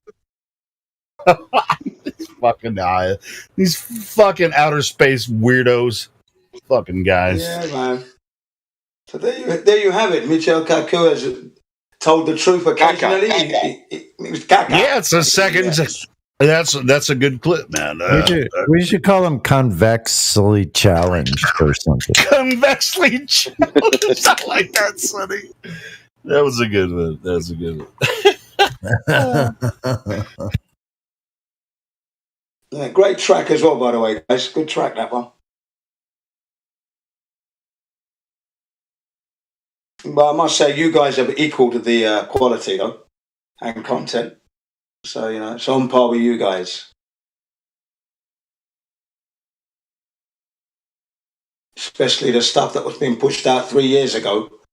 4 years ago, we had some people here doing some serious rap stuff. Very good.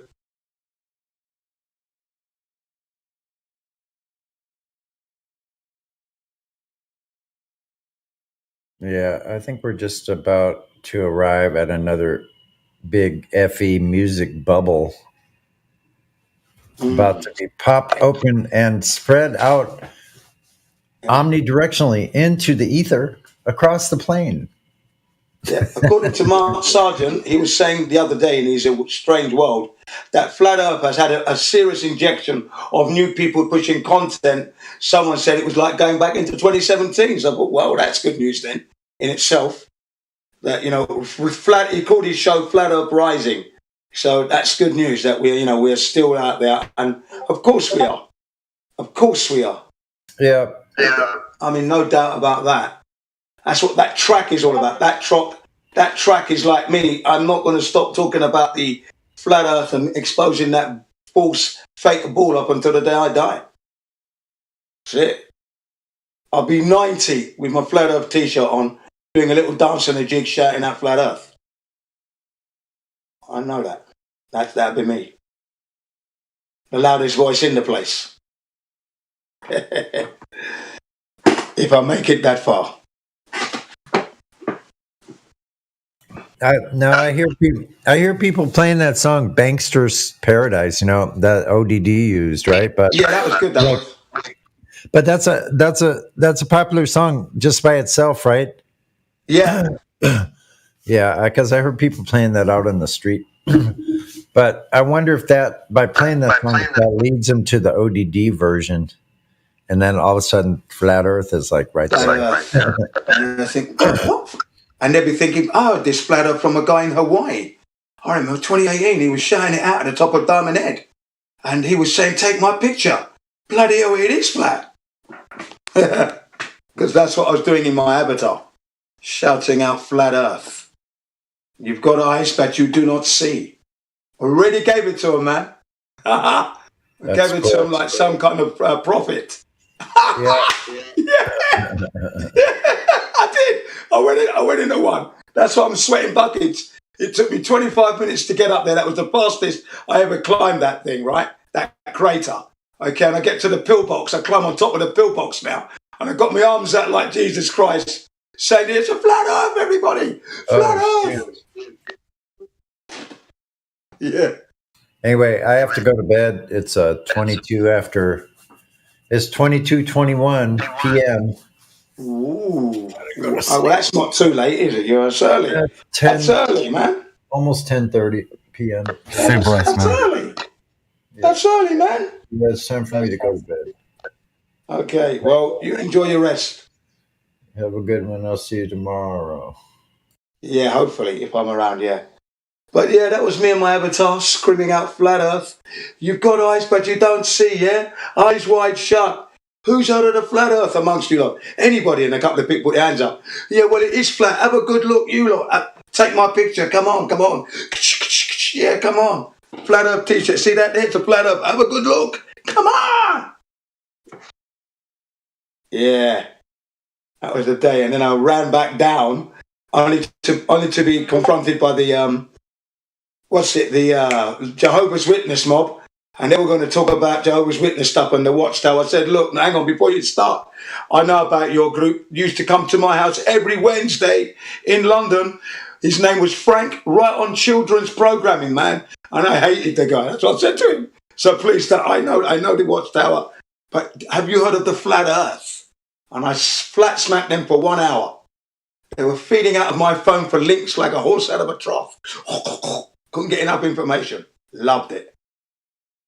So before you teach this Jehovah's, you want to know where you're living, don't you, first? You know what I mean? And look around you. Look at these Japanese people. They're wealthy. They have a Jehovah's Witness in Japan as well.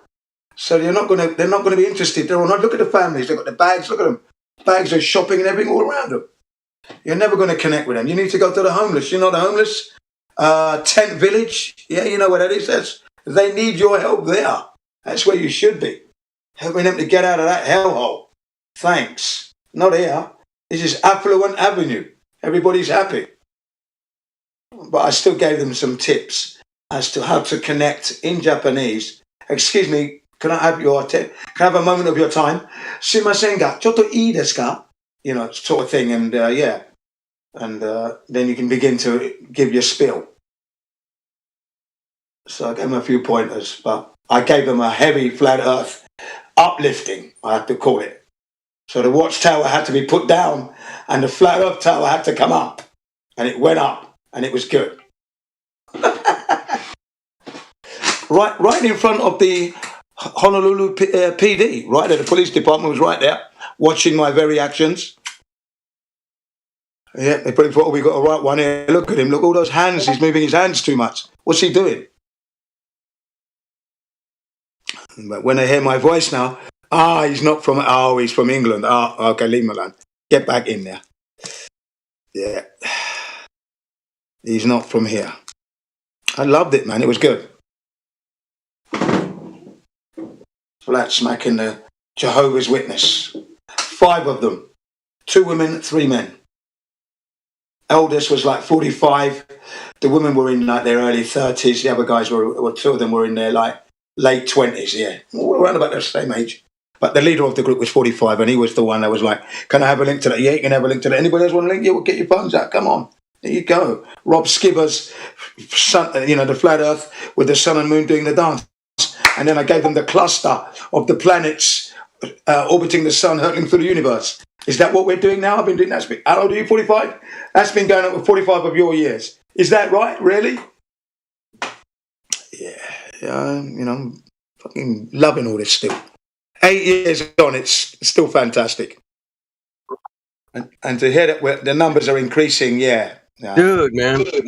That's ecstatic. Jen. Hey, Jen. That's the flat earth dude, boy. Dude, listen. Yeah.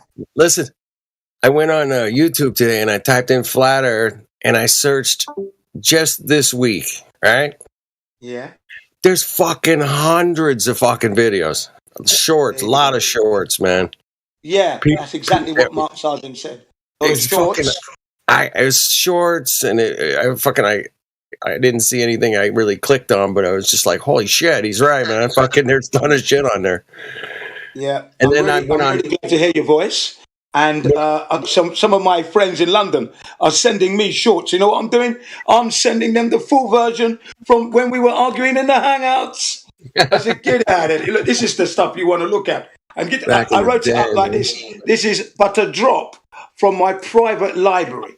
Yeah. Consider this stuff as facts. Write it in stone. You can take it to the bank. Happy viewing. We have a nice day. So who's got the word on the latest globe lore? Where's that at? What are they saying now? Oh, okay. Let's see. Curved is the new level. Curved line is the new level now. Yeah, they've been saying that one for a minute since January. Somewhere in there. Yeah. What else? Hang on a minute. Something gravity. Hang on. Quantum gravity. I heard that the other day. Really? They're going there? Yeah. Quantum gravity. I heard that too. Yeah. Quantum gravity. Are they trying to reconcile like space-time with the quantum scale or something, or what's the deal? Well, yeah. I don't know, man. It's just ridiculous to me. I don't like it. We have to wait. Yeah. See, I want to see them argue that shit, right? Yeah, you're on those lines, but that's what they're trying to postulate. Yeah, obviously. But it was funny when I heard it. Quantum gravity now. I mean, they've got we haven't established quantum of anything yet. There was but now we're with gravity. Horizon. I don't know. There's something about the horizon. They use some word in front of the horizon like that. That explains it. Yeah, I can't remember. Yeah. What else do they got going? It'll come back. Don't worry, it'll come back. Because I don't listen. I don't listen to the cucks too much, so I'm not sure what they're saying. I like to talk to new people. I like to talk to new people usually, or you guys. Yeah, me too. I'm always moving around, so I'm picking it up in my circle of my roots. I hear one or two things, and I hammer down on them good and proper, especially in that modern day debates. I fucking smashed them up. One of them called me a thick brick. I said, yeah, I'm a flat earth brick coming in through your kitchen window. Smash, flat earth, you bastards. Flat earth. Boom, hello, Akbar. Boom, flat earth, beautiful. You know? New magazine. Finished. Now clean up your mess in your kitchen. Flat earth truck. What I heard earlier today from Kosho is that vertical doesn't require horizontal. I mean, isn't vertical relative to horizontal? It's relative to it, right? Without horizontal, you don't have vertical because they're perpendicular to one another. Images of brick walls just falling to the ground. I was laughing that hard too. So if you've got no horizontal and you're just calling it a vertical line, isn't it actually just a line, not a vertical? It is just a line. I mean, this is how absurd it is. The mental gymnastics, they're panicking, they're desperate. They're just hanging on to that ball for dear life. Yeah, they are. And what else we got? Last night we had Boulder. What stupid shit was he saying? He said he said this before, but he said the Black Swan, we're seeing too far for it to be a globe, not far enough for it to be flat. Okay.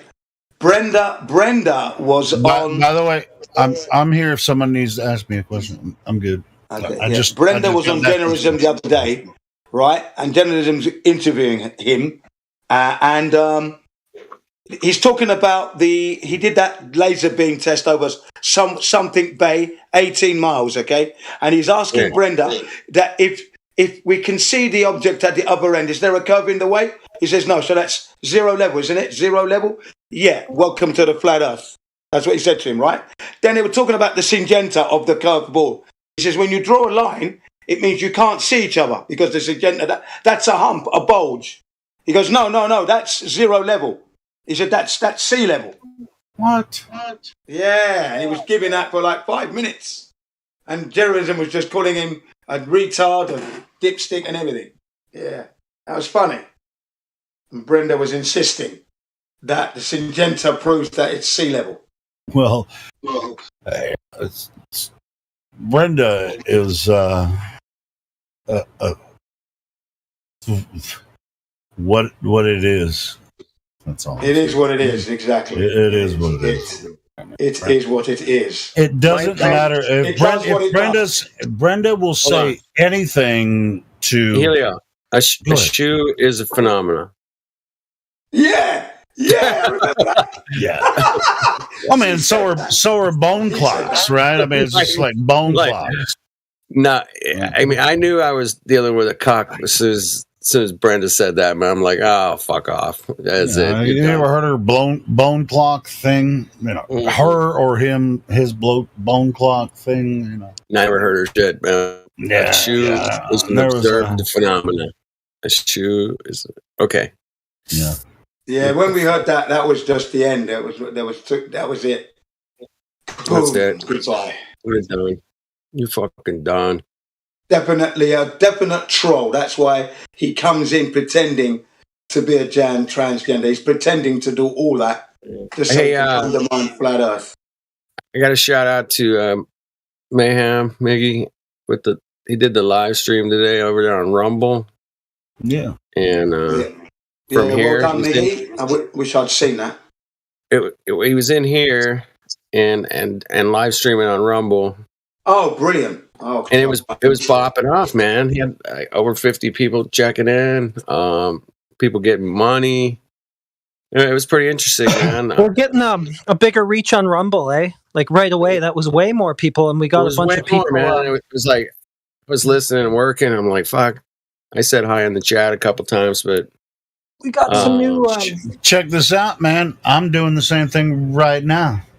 We got streaming the Rumble. Get CBR1, the loudest. We got a couple. I just posted a link to the live stream voice text. Boom. We got a couple new members to the server from that stream too. It was pretty effective. Man. Fantastic. There's 25 people, 22. Well, there was 25 earlier. There's 22 people watching now. The fuck off! Outstanding, ladies and gentlemen. Outstanding, Helio. Fuck yeah. Dude, I've been wanting to move away from YouTube for a while, so this might be an opportunity for us to get away from YouTube. I see it. Well, I always say keep your irons in all the fires. Don't shut the door, because you could be shutting the door on the man that brings flat up to everybody. So don't leave the door open. Yeah.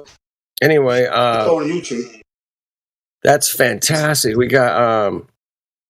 got new people coming in here from there, man. That's fucking great. You got 26 over there right now. Yeah. Shout out, man. Join the VC, man. Drop them the link. Join the VC. We're waiting for you to discuss it. 24/7 Discord. Go get VC verified. Go get VC verified, man. Come on. Yeah. Join the discussion. Here, I'll drop the link in there. Discussion. We're waiting for you. I'll drop the link in there, man. Trying to figure out how to add mods on the live chat. That's what I was doing when you guys were talking. I don't know how to do that yet. I don't know how to do it either, man. Miggy gave me mod on his channel, but yeah, me too. But I haven't figured out how to do that. Should I just figured out how to live stream from there? No shit, right? Yeah, it's like day one, right? So, kind of funny. Like Miggy's entire chat, it's all mods. Well, everybody in it is a mod. We know what's coming, man. We got to have some protection out there, yeah. Yep. Dude, I call them well, listen, I think we should ultimately just let YouTube go, and if Rumble is not opposed to our conversation, let's just stream there, and then we can grab clips from Rumble and then upload them to YouTube, to our YouTube channels. I think we're going to fire them both up, because there's people on there that may not be able to get Rumble. What are you going to do then? Well, I think you can watch it at least, and you don't have to have an account or anything. You can just watch it. Yeah. And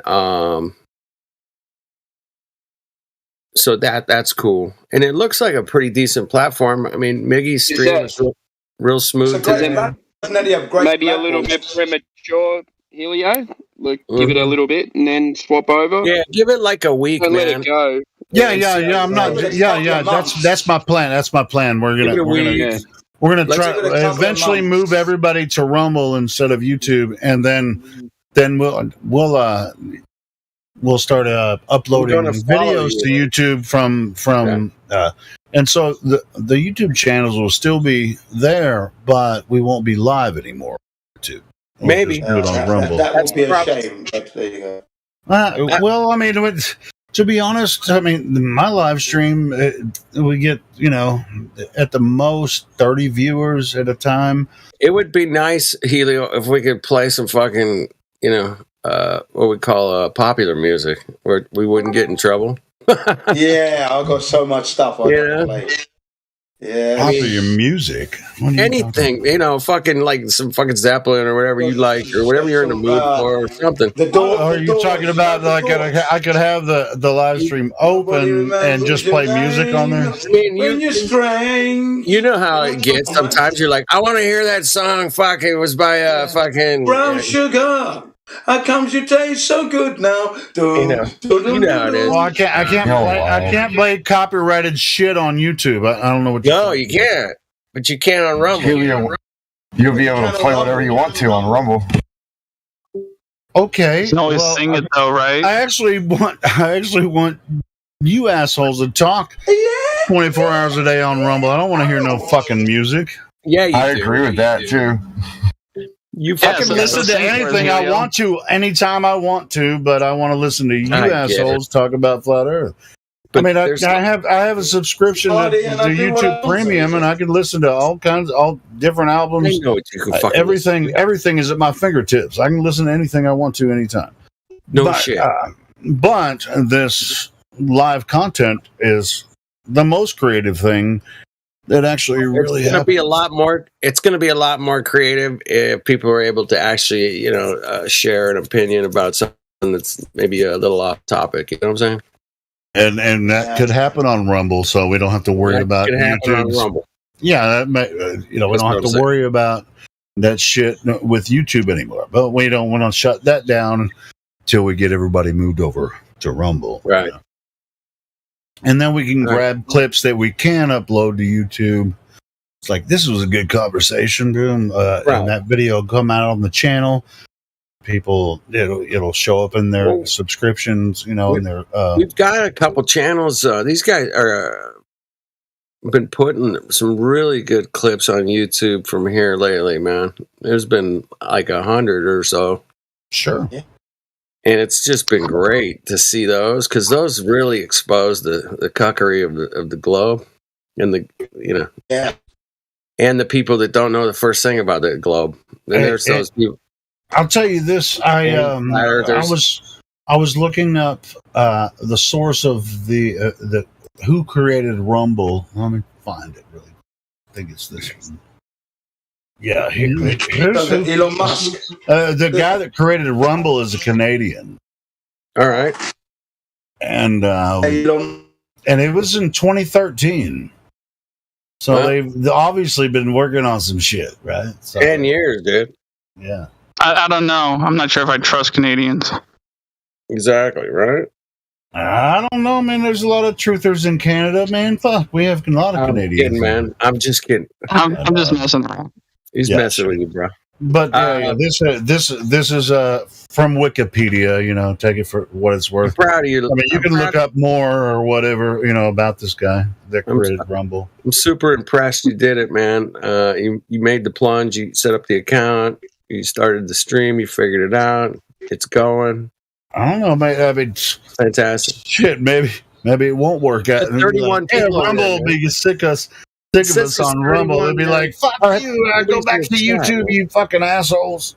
All right, we got the stream going. Let's start talking about flat Earth. Wait, Helio. With your wonderful voice, Helio, I want to hear you say, "Let's get ready to rumble." Next time comes in here. Get ready to rumble. You know what? Right before the stream, or before I joined, I was watching Creed 3 on Amazon, which, I mean, it's as cheesy as the original Rocky movie, right?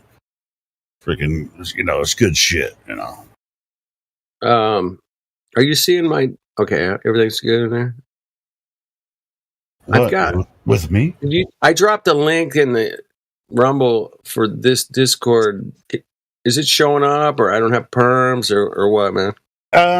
Well, yeah. At first, when I created a Rumble account, you have to verify your account by giving your phone number. I did all that. I did all that already. So you're not. I'm flat earth dude, man, on Rumble. Yeah, but you've already posted in Miggy's chat too. So yeah. So you're not showing up in my chat?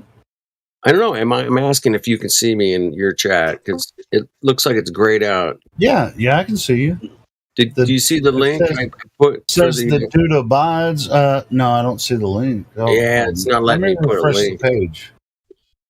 It's not letting me put a link. So that's what I'm trying to figure out.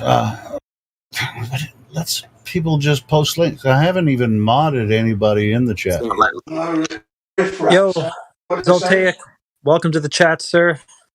Anyway, I'll figure it out. We'll work it out. Don't worry about it. All right, man. I'm not worried. We have a new member named, maybe he's not new, Zoltaic. How you doing, sir? Feel free to, feel free to jump on your mic if you want to, get into the conversation. So that's what I'm trying to figure out. Shit, it's not working, man. I think it didn't like me putting a link in here or something. No pressure, but if you have any questions, comments, concerns, we're here for all that. Yeah. Wait, is this a repeat? Is somebody hot mic? New guy speaking. Blimey. How you doing? What's going on? What's going on? You can hear us, please. Is Jin hot? Can you hot micing? No, I'm not hot micing. I'm here. I'm talking to you. You just sound a bit distant or something. It's just kind of hard to hear you right now. No, it's listen. Everybody's found the link. I think someone found the link and they're listening. It's coming through their mic. Cool. Let's get back to now. You figured out that if you're watching the Rumble feed, then it's coming through your microphone. So let it bleed through. I see. What was the idea? What was the next question? I was just reaching out to Zoltaic. I haven't heard from him before. He's sitting on the panel at the moment. Just wondering if he had any questions, any input, anything he would like to speak up on. No, I guess not. Anyway. All good. Yep. Well, he's a monkey on a surfboard. You know you can only surf on a flat earth. Yeah, how does that work on a curved water? I mean, waves and shit are curved, but is the whole thing curved, Zoltaic? What do you think?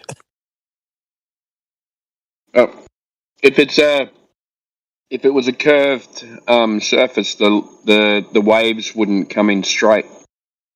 They would spread out.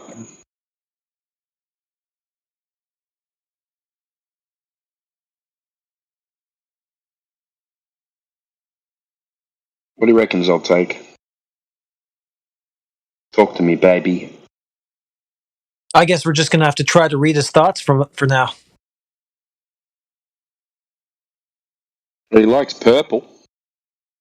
He's got that going for him. He could be admin material. That's funny. Heretic.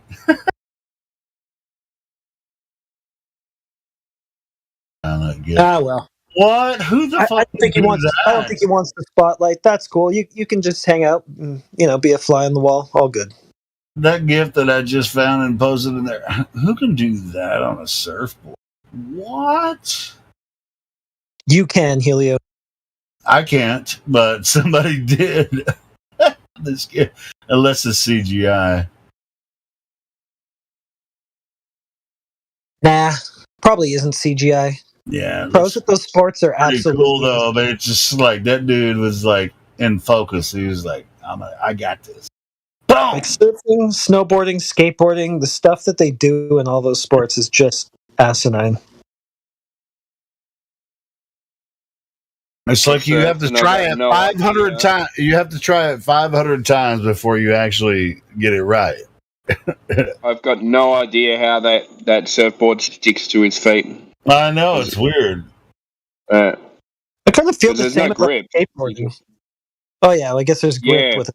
skateboard, but still. Yeah, you got wax, but wax and bare feet. It's not the same as shoes and sandpaper. Like it's. Yeah, true.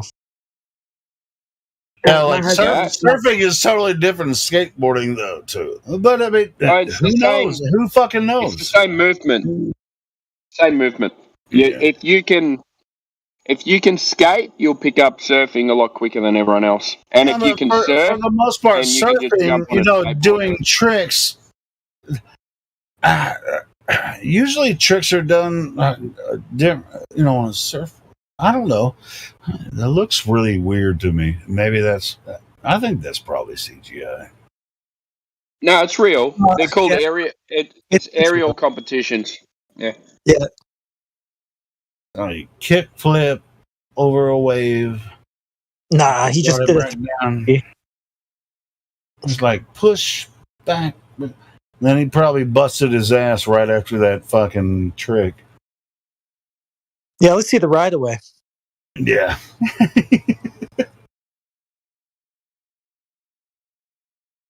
Yeah. But these sports are just brutal. They do have to try so many times to get it.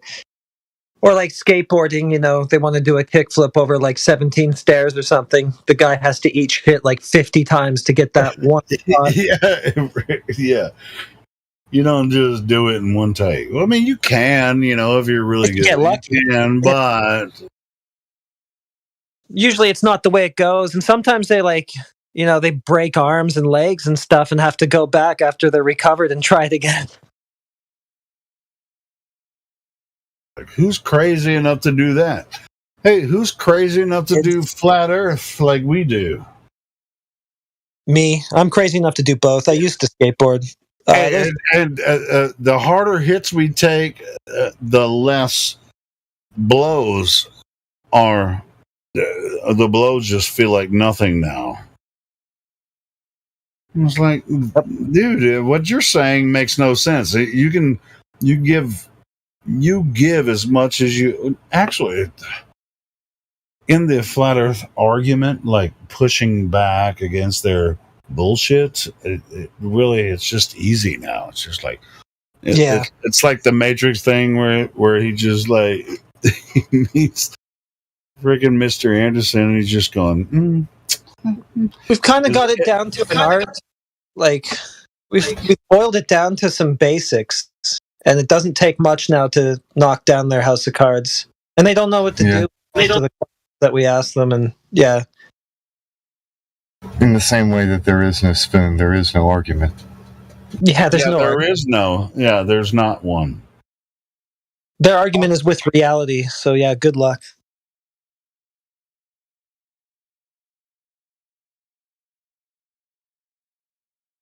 I mean, the conversation was harder before, but I just think that, I don't know.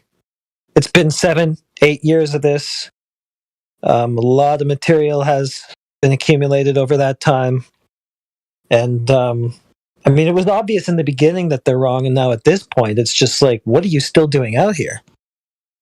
No, it's because they love to hate flat Earth. That's true. I was going to say, it's kind of like the difference between knowledge and wisdom. We already knew, but now we have wisdom and understanding as to why we know. And the experience of having dealt with this over the years, and the things over and over. It seems like they want to protect their paradigm, for some reason. For some reason, indeed. I don't get that. Like, I never felt the need to put myself on the line for the globe. Like, just didn't care that much. It was like, okay, it's not true. I don't know what compels these people to do it. All right, well, they might think the same thing about us, right? True. You're going to protect flat Earth, at all costs. It's like, well, yeah. Well, that's what most people think. To like both of us, like, why any of it? Why are any of you out here arguing this shit? You guys want to know something funny? Somebody told me today. So I was talking to someone about Flat Earth Day, and I was like singing, just casually, It's a flat Earth after all. It's a flat Earth after all. Wait, And, where like, were you singing? Hold on, Orion. I want to hear. I was Where at were work. you I was at work, singing right? this? I was just gonna say I was at work and it was a coworker hearing me, and I was talking to him about flat Earth, right? And like I just thought it was so funny that like I go to like go work on like I don't know, I was going to work on some task or whatever. But anyway, I come back to the main office and he's on his phone, and as I'm going to do another task, he's like saying to me as he's like looking on his phone, he's like actually literally looking up on his phone trying to find a flat Earth parody of the Disney song "It's a Small World," and he can't find it. And then he's like telling me, "Man, somebody should really make that. Like somebody really needs to make a parody of "It's a Small World, but it's a flat world," you know?" Yeah, really. So that's why you started singing it. Well, yeah. Like I think he I think he brought it up actually. Like he was actually he thought of the idea himself, and it was talking about the Disneyland, like the Disney song, like "It's a Small World." And then as he says that, I was like saying to him like, "Oh yeah, I thought of that too." I was like, and then I started singing that little beginning part. But I don't actually know the song, so I wouldn't like I'd have to look at the lyrics. I don't even know how to make it into a parody. I have to look it up. Hey, Orion. I have some lyrics for a parody for this already written, and some of them already sung too. That's why I thought it was hilarious. Like, yes.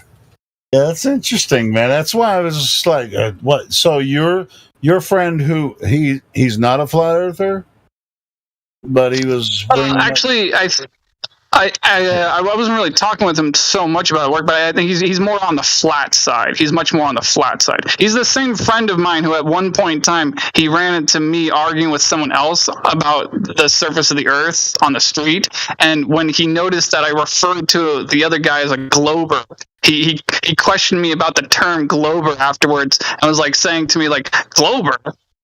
Glober?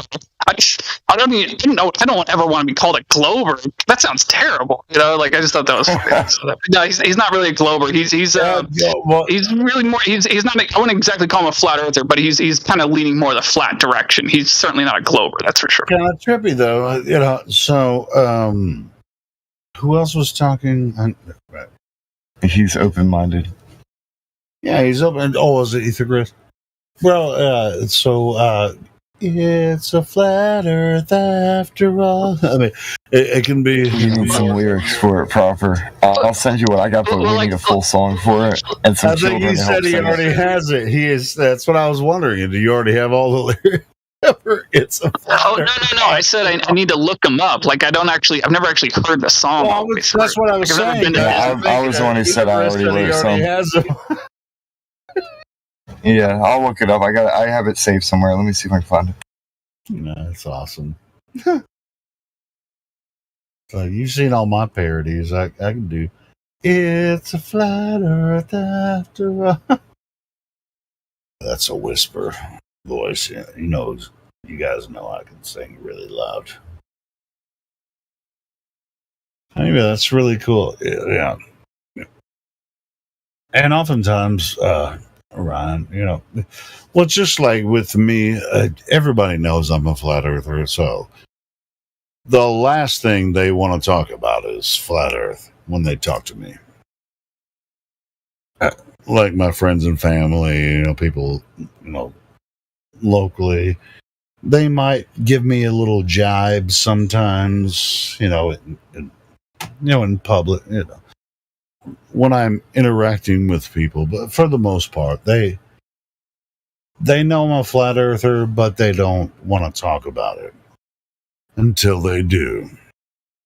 But I don't get into the deep discussions that we do on here with them because they just don't get it. And that's okay. That's okay. By the way, to clarify, the guy who was looking it up on his phone, now that I really think about it, like I basically would say, yeah, he is a flat earther. He just, you know, he's not as interested in the topic as, you know, we are. That's what I'd say.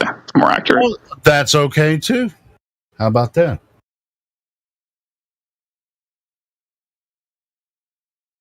I mean, he's not on Discord, you know, but like, but it's just it's such a funny thing because it doesn't have to be.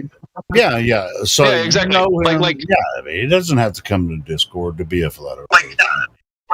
I just think it's so funny. Like so many people, like I don't ever actually like think of them in my mind. Like I do some people, but not other people. Like the question of them, like really, I guess maybe my family members, maybe my closest friends, like those people. Yeah, okay. I think about whether those people know the Earth is flat or not. But like a lot of other people that are just like friends of mine, but not the closest friends. I think it's funny how like just as a habit, and I think it's kind of healthy too. I don't even like think of whether or not they're like acknowledging the Earth is flat or not. I just simply talk about the Earth being flat around them, and then they eventually catch on. Oh, right, the Earth is actually flat. Well, I kind of see it a different way. The way I don't know, it's different for me. I mean, it's like all of my friends and family know I'm a flat earther, but they never bring it up, and unless they ask me first, I don't bring it up. It's a flat world after all. Smoke weed every day. Smoke weed every day. No. Hey, hold on. Just on an off-topic thing. What's the weed situation like in Japan? Are people smoking weed every day in Japan? There are some people smoking weed every day, especially on. Are there clinics where do you have to have a license to get medicinal weed? I don't think they're at that level yet. Okay, so you have to. So it's black market, like it's black market, man. Yeah. But it's always been easy to get weed everywhere. So I mean, nobody gives a shit about that. This is like, oh, you're a criminal if you smoke weed and you buy it under the ground. It's just like, all right. So Japan doesn't have the medical marijuana shit going on yet. Not yet. No, and I'm always saying to them, remember, every 8 seconds somebody's dying from a tobacco-related illness. Okay, every 8 seconds. There you go. But there you go, man. There was nothing left to be said about that, right? Dying. Hey, no one's dying. I smoke tobacco, and maybe I'll die, maybe I won't. But I used to smoke a shitload of weed, but it doesn't agree with my psyche anymore, so I don't smoke it. You know, go ahead. Sorry. It does agree with a lot of people's psyche, so I support them. Weed shouldn't be illegal. I just realized that weed was 24 years, mind you. I just realized through this conversation that weed was the gateway drug to truth for me. Because that was the first thing that I realized was bullshit in society. Like, hey, man. I was like, oh, wait, I'm with you on that one, bro. I'm with you on that one. I was like, why is this prohibited, actually? And I started looking into it and found that it was good for all these different ailments and things. I was like, oh, really? Like, they're withholding a medicine from the public like that? And that was like the first big eye-opener about whatever conspiracies and stuff like that for me. And yeah, so actually weed is a gateway drug, just not the one that. Check this out. Here's another psychological freaking dynamic that they say. When you have weeds in your yard, right? You just cut them down. That's just a weed. I want my lawn to look spectacular, right? So I'm just gonna cut all the weeds down, and then I'm gonna have grass. But they also call weed grass. I mean, it's like, what the entire fuck are you assholes talking? So weed, grass, I mean, what are these terms talking about? Cannabis. I mean, cannabis and hemp are from the same, species of plant. Hemp can save the world. And also in the medicinal properties of it, the related plant can also affect everything that you might or might not see or believe. Go ahead. Helio, you nailed it. Because it's toasted. You nailed it, man. I learned about hemp and all the great things it could do. Plus, I like getting high. Hemp's not marijuana, and I know that. I know you know that. I mean, just a lot of people are just like shit, man. Well, like you said, same species of plant, but Helio. Another breed. Well, no, it's not another breed. Helio, you got to be more specific. It's the male plant. Hemp is just a male. No, hold on. Not necessarily. Flat Earth Dude knows about this. I'm sorry. Go ahead, Flat Earth Dude. With the dead giveaway is that they outlawed hemp too. Yeah, and that's hemp. Just because they're the same species, they're all just different strains. It's all they are. But and hemp isn't necessarily just the male plant. I think they just grow male, female, whatever hermaphrodite plants when it comes to hemp crops because they're not just looking for the bud. So male, female doesn't even matter in that case. But exactly, it's just different varietals or strains. Yeah. But the fact that they outlawed it all, the male female part matters if you're trying to grow bud. Though, if you put males next to your female plants, then you're gonna fuck up your buds. Oh yeah, I've been there. I know. Okay, well, check this out. As far as industrial use, hemp is probably could have saved America from the bullshit they've already done to us. It was the main plant that everything was made from. Yeah. Cars, but plastic, can I say? There's have you guys seen Mad Men? Mad Men, the advertisers, right? Yeah. There's a scene in it where they talk about tobacco, right? Where you're like, look, tobacco is being, it's bad for people, man. There's 7 companies that make big tobacco, right? But they don't know how to advertise it because, it just came out in the health, news and everything that's causing cancer and killing people. So they didn't know how to advertise tobacco. You know what they did to advertise it in that scene, right? They made tobacco look good. This is what he said. Advertising is about happiness. It's about saying what you're doing is okay. You're okay. See, they made tobacco look okay, right? And they made cannabis look evil, right? But at the same it time, does the exact opposite. These two things are exactly the opposite of each other. One kills you and one heals you, right? But you know what, though? I don't know if that's purely down to tobacco itself. I think a lot of it's also due to the industrialization, like the way it's produced, the additives, all that kind of stuff, right?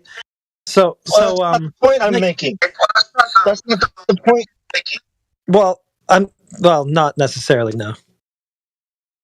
The point Hold I'm on, making I want to hear Bong and Harris tell you the opposite. That the advertising and marketing tells you exactly the opposite. Okay, if it's something bad, they're gonna make it sound good. Okay, if it's something good and they don't want it to affect their business, the pharmaceutical industry, they're gonna make it sound bad. They're gonna make it sound evil. They're gonna make you feel like you're a criminal for even thinking about smoking some weed. I got it. This reminds me of how it works, psychology. I got it. It makes sense. This reminds me of one of the first songs I ever actually wrote. And I used to sing it in front of cops, and I'd be like, my God made ganja, created marijuana, he knew we would wanna toke once in a while, and so he made it, yeah, he created it, just so he could see us smile. Well, here's the thing, I was kind of going somewhere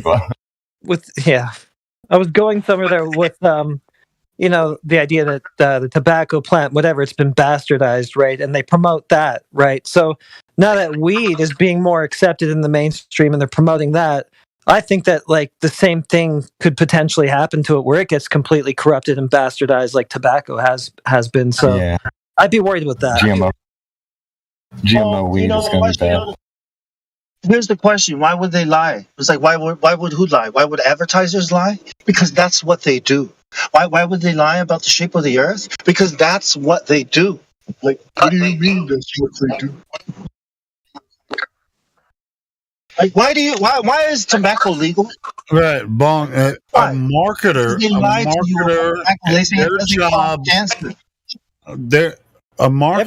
Their job is to sell an idea, is it not? Doesn't matter if it's real or not. They're hired to sell an idea, whether it's true or not. Yep. Whether it can help or hinder any person that buys their product. It's their job to market the idea or product. For profit. Yeah, that's why they lie. That's why they would lie. Exactly. Just dropped a little documentary on that. I mean, yeah, and if you get funding from the government to do this, then you're a sellout. Ultimately. But I mean, you make your money, you just fucking sit back and do what you do. It's all good. Is it though? Give this lie about marijuana like for 70 years about the freaking devil weed. The marijuana, right? Associating it with criminals from Mexico. No, it's just the most greatest plant ever. To use. Yeah. Use. Yeah, I mean, you can make clothing out of it. Reefer Madness. Remember the film? You can hear Reefer Madness. I mean, after friggin' 70, 80 years, that now all of a sudden, now we don't have to worry about that anymore. Now we can just, you can be prescribed it, or at some place, in some states it's legal. You can just go buy it. But what about the people that are in prison for, like, just getting involved with the trafficking of it? It's like all of it's so fucking stupid. It's like, look how they fucked you. They did the same thing with alcohol, like prohibition shit. They were making right, and then after it was lifted, everybody's fucked up anyway. So hey, just let people be people. People are people. So no. Check it out. This is a better story. All right, alcohol and tobacco causes all kinds of health bad things to your health, but alcohol also causes many accidents all over the world. So what is this going to do? It's going to fill our hospitals, right? Yep. Our death buildings with people who need our medicine. And if we have cannabis available, if cannabis is available freely, then people aren't going to come to our hospitals, right? Where we can sell them our drugs. So this way, we make them sick. They come to us. We give them drugs. What? Sick with alcohol? Is that what you're saying? No. Here's what happens. You got in a car wreck. You end up in the hospital. That's just more money for them, man. So more alcohol, more crashes, more money.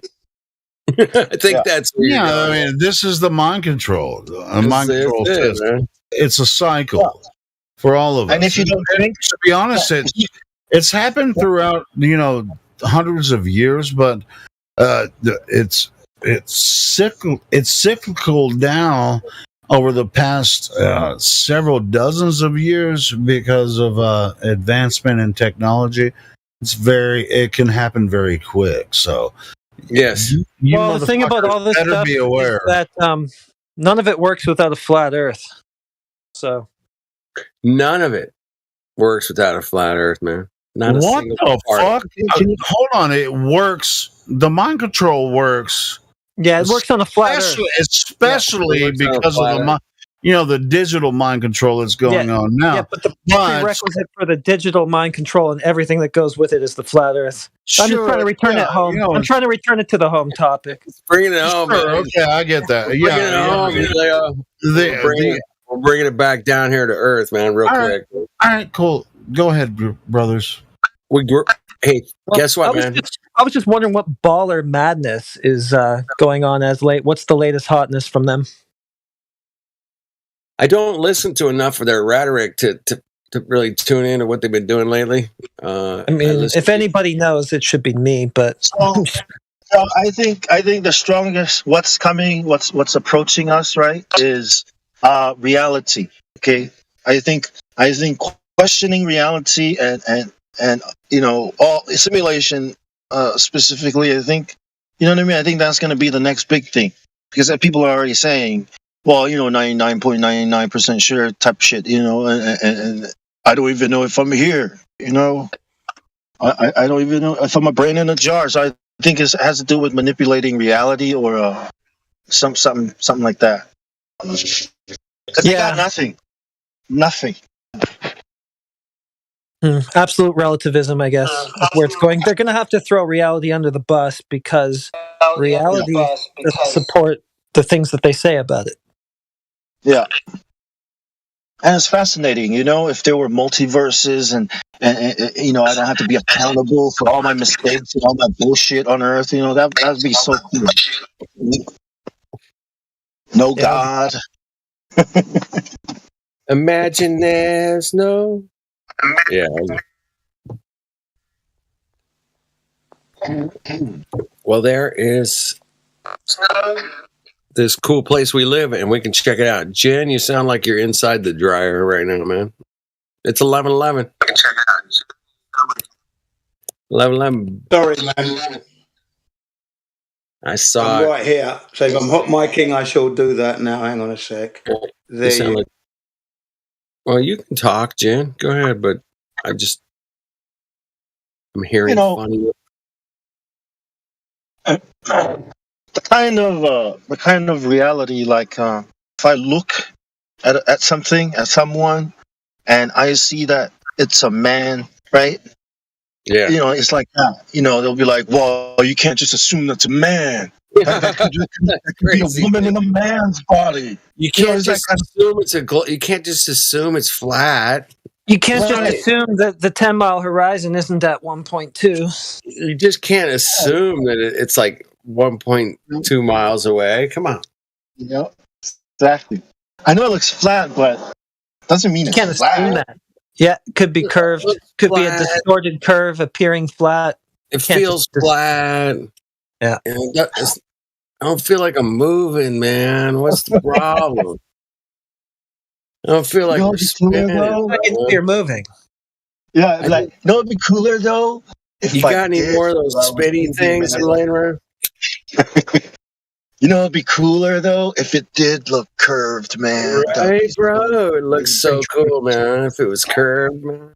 You notice how it always goes like that with them, though? It's like, so what's the evidence for rotation? And then they just go straight to talking about why you don't feel any. It's like, you think this helps you? Really? Why'd you do that? Oh, because there isn't. So that's the next best thing. Well, the reason you don't feel anything is because that's the way it was designed. Come on. Everybody knows that. They always want to equate it with constant velocity, too, which it isn't. It's acceleration. Right. Yeah. Yeah. It has to, when it's spinning around something like that in an elliptical orbit, it's not a circular orbit. Yeah, it's yeah, exactly. So it's going to be a little wider, a little shorter, a little wider. Yeah, it's interesting. A little closer, a little farther away. Just the false analogies, they're just so bad. Basically, what they're saying is it's like a stationary Earth in a way because, they're saying it's inertial, right? And something that's not accelerating or at all, that would be something that's just standing still. Like their claim is that, it's moving at a constant rate, which is sort of the same thing as just standing still, right? It's inertial either way. But it's not. It's spinning around. That's acceleration. So, I don't know. Yep. It's a goofy thing. Yeah, there was some old English guy that made a video about it years ago. He was showing like this little roller coaster that kind of rocked back and forth on like a half orbit. But the ride itself was also spinning. And he was explaining how, dude, man, you're going to feel all that movement. And you could just see the people on there, man. There was times where they were weightless and there was times when they were struggling, because it's just switching those inertias so fast, man. I mean, you're on the ride, you're trying to hang on for your dear life, and then all of a sudden you got, oh shit, I'm like floating. Oh no, here we go back to some inertia or speed and spin at the same time. It's fascinating. I wish I don't know where that guy's channel is, but he made a pretty good video there. Yeah. Has anyone seen the hypersonic sled traveling at 8.6 times the speed of sound, 6,599 miles an hour. Whoa. If you see that, you'll never see the sled because it's going too fast. Right. I'm going to post it in the server. We've seen the Edward Air Force Base. Really right good. out Have here, you seen man. it? It was done out here in California, man. Yeah, of course. Yeah, I tell you, David Weiss, lightning fast, man. And then remember, the Earth on the yearly orbit is moving at 90 times the speed of sound. 90 times the speed of sound. 90. Crazy. 90 times the speed of sound. Yeah, on the yearly orbit around the sun, supposedly there. 90 times the speed of sound. But I want you to look at this hypersonic sled moving at 8.6 times the speed of sound and tell me that we are moving at 90 times the speed of sound. It's fucking lunacy. Piss off, as they say. Piss off. Piss off, yeah. Get out of here. Piss off. I mean, don't give me that 90 times. Get the fuck. Yeah, you're not going to pass that shit off as reality. There's no reality there. Gonna need a radius to start with for sure. Yeah. Kind of the crux of the whole story, isn't it? Sort of what the rest of it's all based upon. It's the anchor of the story, yeah. Yeah. Sure. That's where they get the size, the scale. That's where they derive all those speeds from, everything. Yep. Oh. Yeah, gonna need that one. Gonna need that little R value, bro. Where's that radius? Sticks and shadows. Oh, okay. That's good. That's nice. We know how curved it is by how curved it doesn't appear to be. So when it doesn't appear to be curved, we know that that's just because it is curved, but refracted to appear not curved. But we already knew it was curved. Yeah, and that's how we know. We know stuff because we're smart, man. Wolfman, what's up, baby? Shout out to YouTube. Hello, Wolfman. Yeah, long time no get. Long time. In CBR1, calling out Wolfman. We need Zoltan to speak up because we need someone new to like kind of keep us on track, you know. Or somebody old. You know. Yeah. If you guys haven't been in here in a couple of years, drop in, man. Yeah, Wolfman. Come in, Wolfman. It's always good to catch up. Yeah. Wolfman's GMO stands for garlic, mushrooms, and onions. Wicked. So there's that. I love those.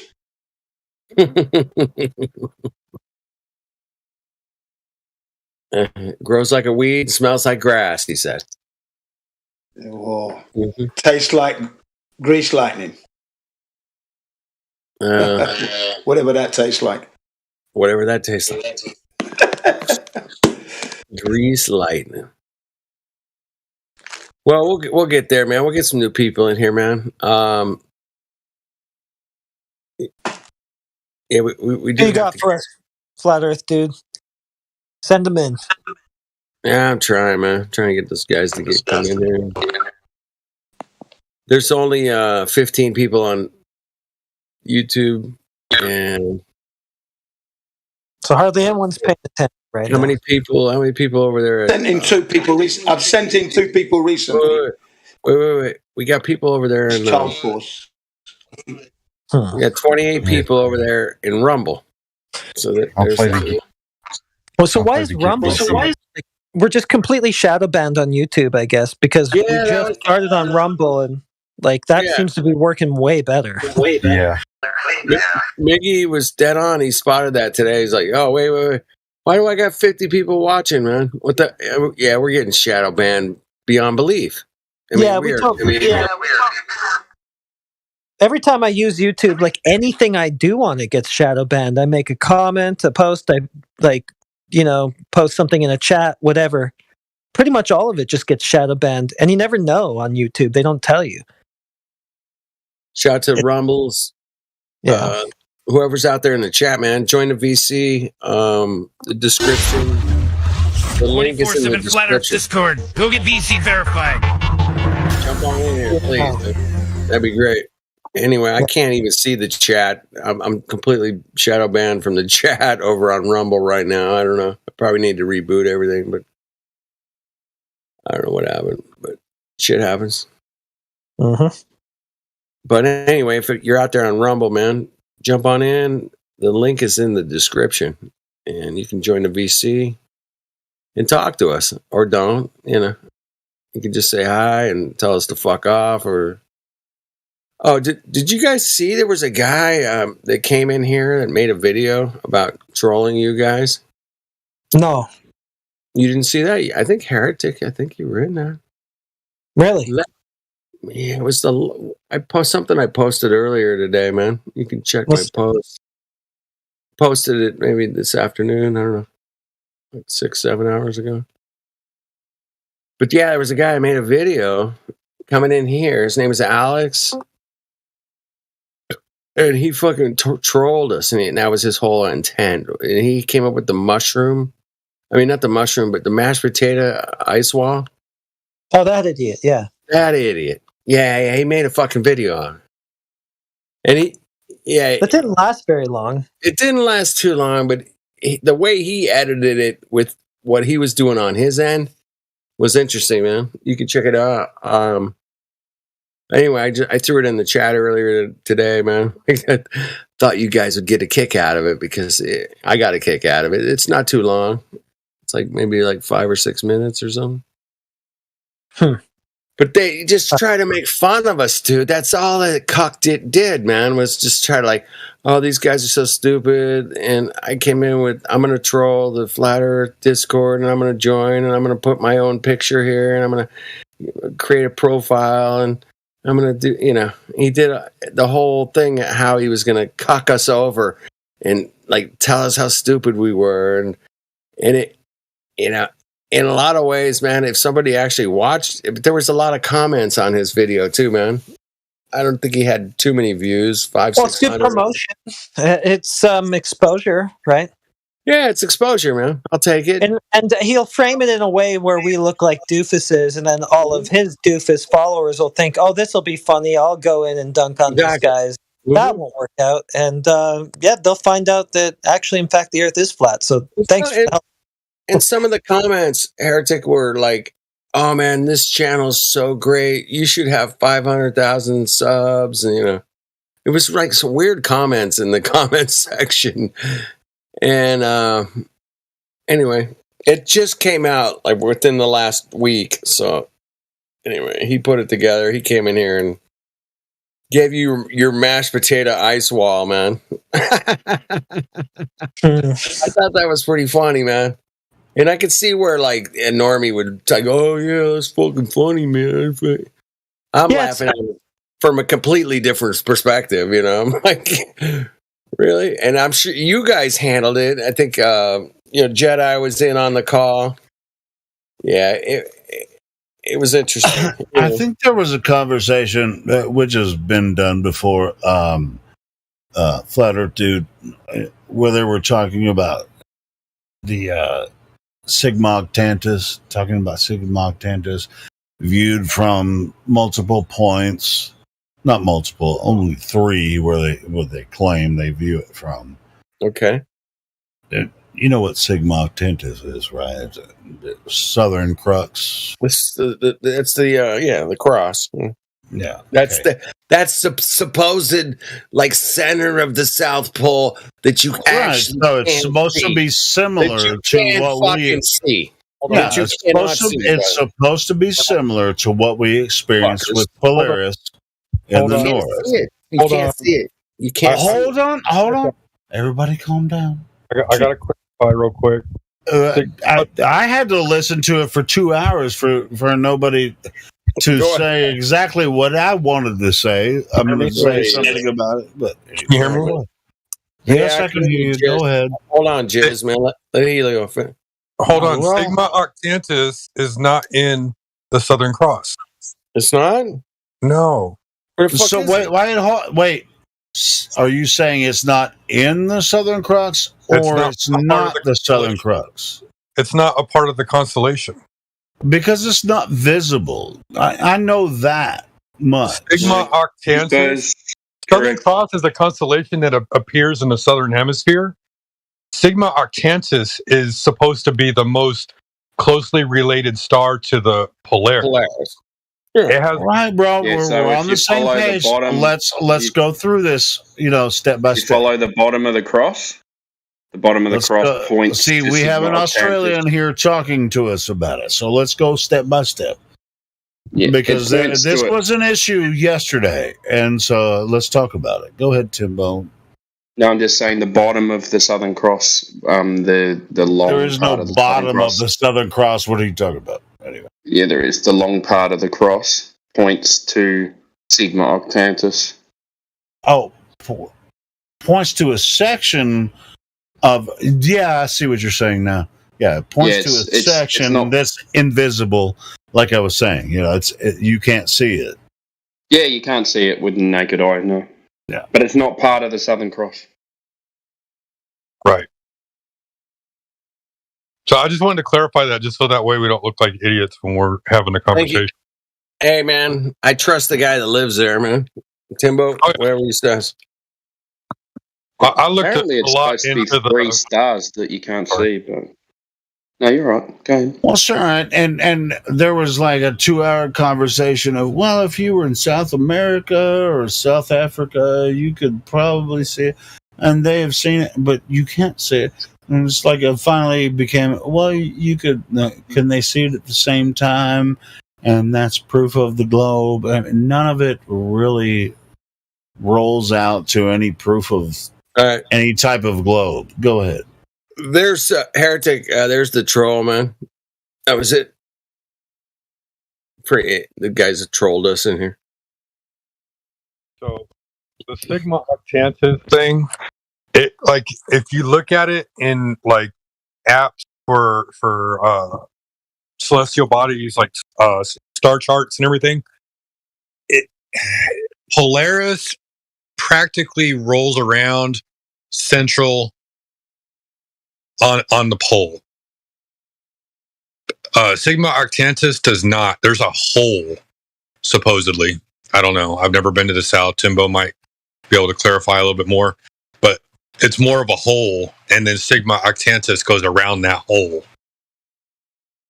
Well, as far as navigation goes, across the Atlantic and the Pacific, you're not going to focus on Sigma Octantis because you can't see it.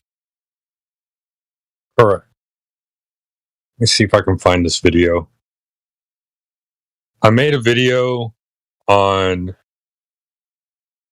Polaris and Sigma Octantis using Spin with my Star Chart app, and it, like, if you look at it based off of the globe model that it's referencing, it doesn't, like, Sigma Octantis isn't the central piece. There's an empty space there, and Sigma Octantis goes around that empty space, so it doesn't do the same thing that Polaris does. No, not even close. Right. There's a significant gap in there. Yeah, exactly. It's not this. So I just kind of like wanted to help bring that into clarification. Yeah, it's not the same thing. I mean, if what they're claiming about Sigma Octantis is that it's the southern pole region, pointing with their spinning globe, it's like it's consistent. As it's the same, it has the same consistent value as the North Star, which is Polaris. Now, it doesn't. I've looked into it.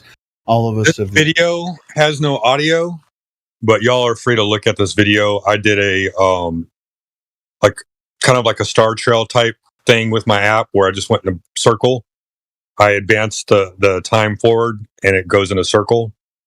And Sigma Octantis is just it's not the celestial pole they call it. It can't be. Can't be. So thank you, Timbo. Also, glad you were here to help me with that. Hey, but Timbo, check this out. I mean, we've had people from New Zealand, and Australia and just New Zealand and Australia that have claimed that Sigma Octantis is the same thing as Polaris, and they're full of shit, and we're calling them out right now because it's obviously not. Nobody navigates by that anyway, so you could pretend. I mean, I know Sigma Octantis exists. It's a thing that you can see in the Southern Hemisphere from from South America, South Africa, and from Australia, New Zealand. But it really is not the same thing as Polaris or the North Star. Nobody navigates that way. No, and just also for clarity, like in those 3 locations in the world, at least one of those locations is always dark and or always light. You can't have all 3 being all dark and all light at the same time. Sure, and that was another major point when I was listening to the conversations. Like, only one person can actually observe that, from South America or South Africa, because it's it's dark over there. Then you can see the stars. There might be a crossover between South America and South Africa. Probably not, but between South Africa and Australia, definitely not. So,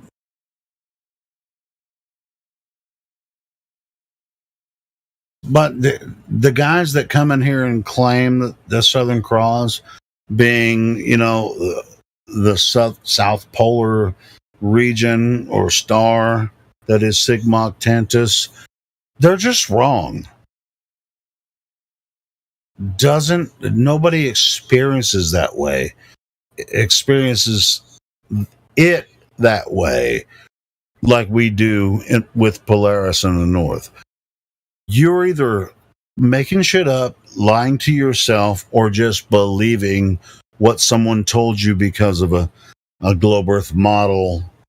And so it's absolutely not true that you can see Sigma Octantis and navigate the same way you would, through the Pacific or the Southern Atlantic. That's fucking impossible. It doesn't happen. Nobody ever does it. Stop lying to yourself.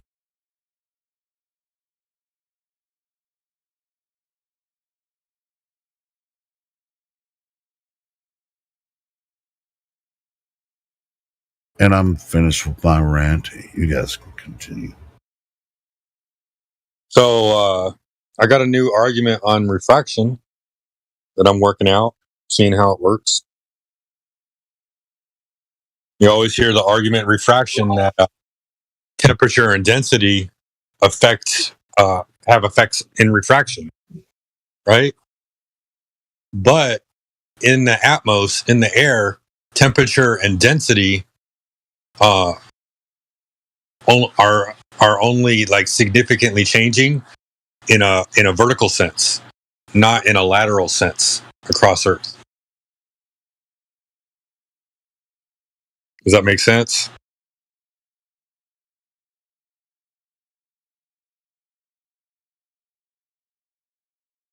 Nobody? I wasn't listening, man. Go ahead. So when you talk about refraction and temperature and density, right? Yep. So temperature and density only change significantly when you go vertically, right? From Earth? Away from Earth? Away from the ground? Yeah. Correct.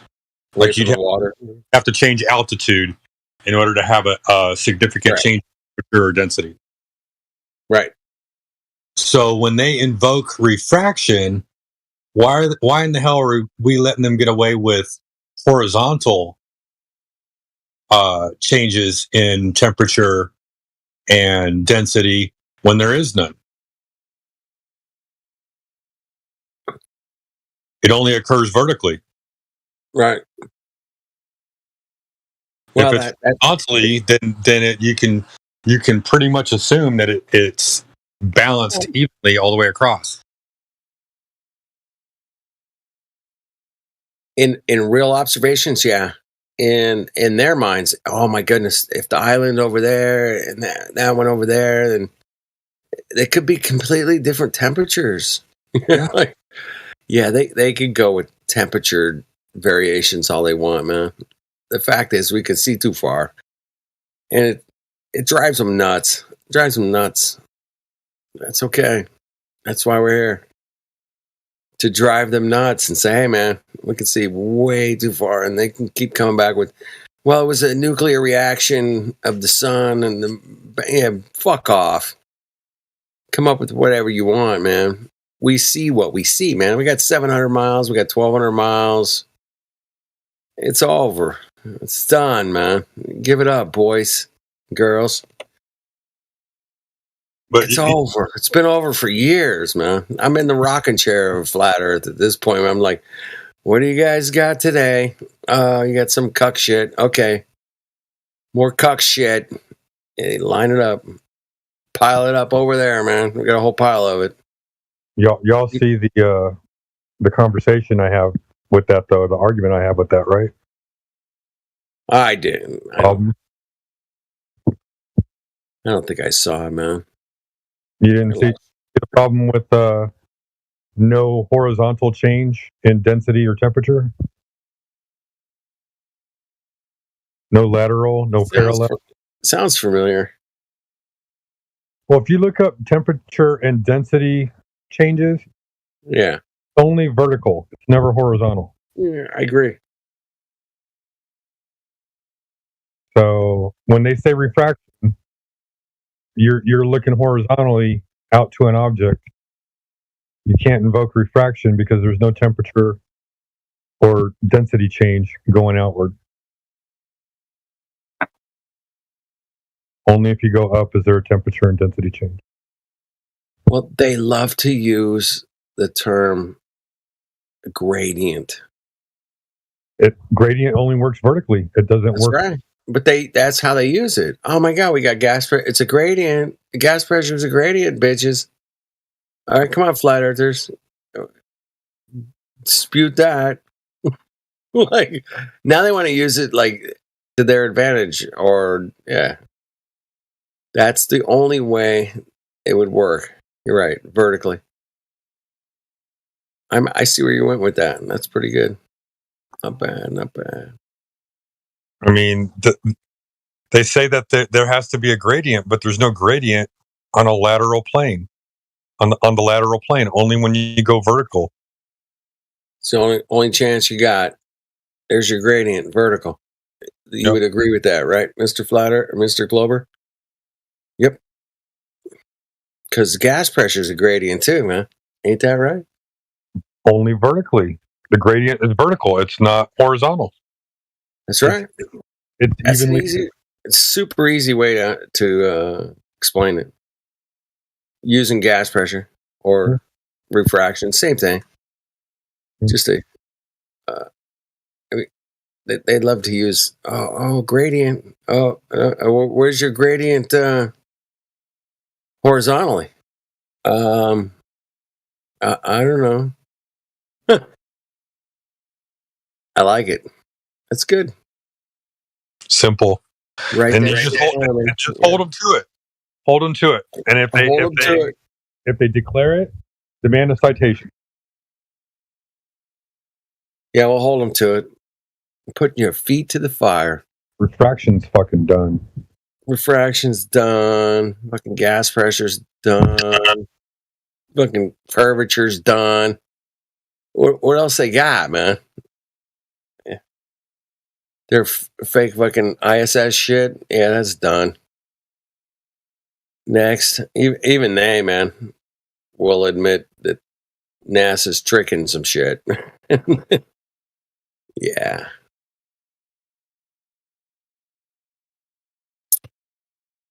Yep. You remember that astronaut girl, man? She's like, oh, hey, she was talking to the kids, and she made some little puppet fucking little puppet fucking, doll thing that she pulled out of thin air. I showed that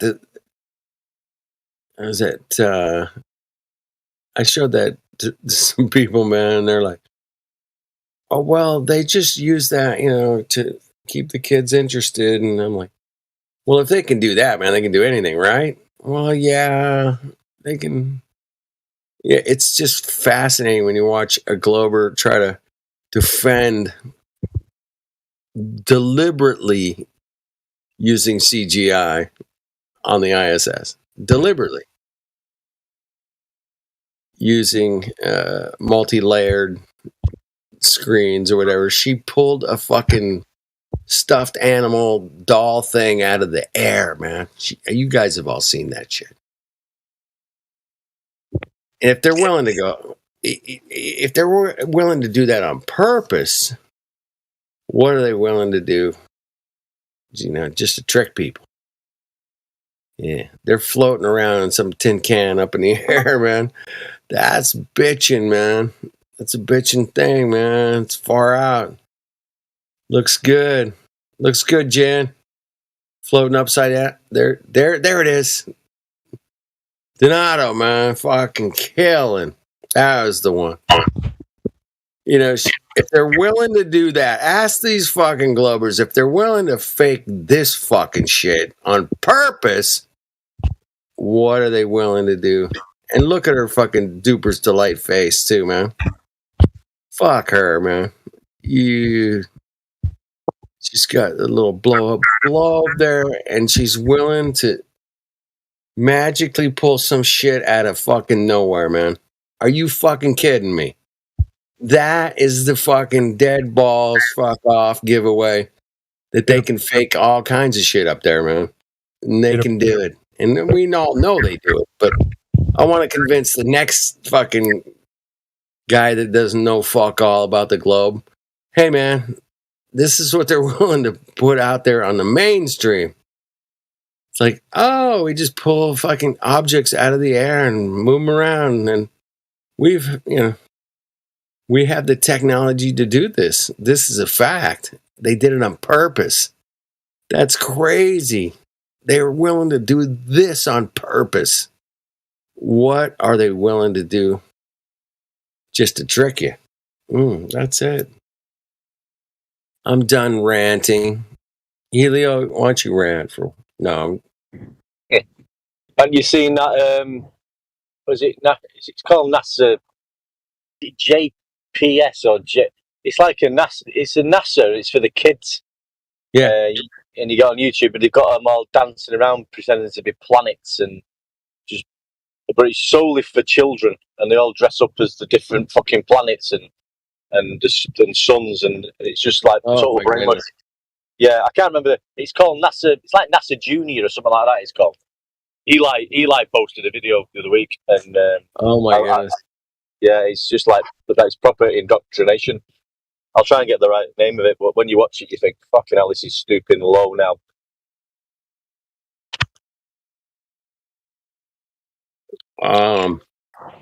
Yeah. So if they're willing to admit that they use CGI to entertain kids. They have to admit this, man. I went out. Was it Vay? What's that fucking guy's? His dad was an astronaut or something. McVeigh. What the fuck? Anyway, Scott Beach. That's it. Beach. I was up in some Discord was it like a hangout or something with Beach, and I'm like, dude, we played this for him and said, if they're willing to do this, man. And his excuse was, well, they just do that stuff for the kids, Yeah, they just do it to keep the kids entertained. Like, fuck off, man. What else are they willing to do, fuckhead? Are you kidding me? I called him a fuckhead. I am sure of it, man. I'm like, dude, listen, fuck all balls, fuck. I'm like, I was so pissed, man. I'm like, dude, if they're willing to do this, out of nowhere, they pull some fucking stuffed animal, fucking kooky looking thing with his hands up and fuck off. I'm like, where's the line, bro? Where is the fucking line? Because the line is like, they'll do anything. They get fucking, how many millions of dollars a day? 75 now? Fuck, I don't know what it is, man. It's shit. It's way up there. Probably, 100 million a day by now. Fuck off, man. I talked to him once because at the end of the Curiosity, where they did that video of the Curiosity landing, they rickrolled it. So I said, why do you think they put a rickroll at the end of this NASA live stream landing something on Mars? Right. He said, because they're nerds. I go, okay, so they're nerds, so what does a rickroll mean? And he wouldn't get it out. I go, dude, a rickroll means they played a joke on you, right? He's like, yeah. So why do you think this is not a... Who are nerds? What, NASA people are nerds? NASA people are nerds. No, there are no fucking nerds in NASA. Are you serious? Do you know what a nerd is? Right? I mean, do these people know what they're saying? What's a nerd? Is it a smart person? What, is it a guy wearing glasses? Is it a guy that's too weak to make the football team, so he studies? Is that a nerd? Come on, man. Yes, that's it, Bong. That's it. There are no nerds in fucking NASA. Thing is, though, the thing is, like with this, like, because obviously the kids love this space thing, and NASA, and most of the adult population are brainwashed with it. And there's nothing there's only us, and this is what's happening. It's in place, and it's going to be very difficult to fucking stop it because it's just continuous. You might get us like waking up and realizing it, but there's nothing solid to fucking stop it happening. Nerds don't join secret society and perform weird ass rituals. That's not what nerds do. Nerds are just weirdos that have nothing like that in their mind, right? They watch Star Wars and they go to conventions and shit and dress up like nerds don't. They're not in a secret society performing rituals on people. That's what NASA is,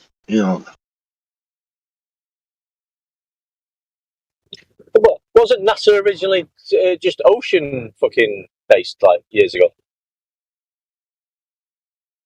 Wasn't they just solely exploring the oceans? And then all of a sudden it turned to space. Yeah, well, are we supposed to think that people that work at NASA are a bunch of nerds? Is that what we're supposed to think? Is that what we're supposed to be programmed with? Right?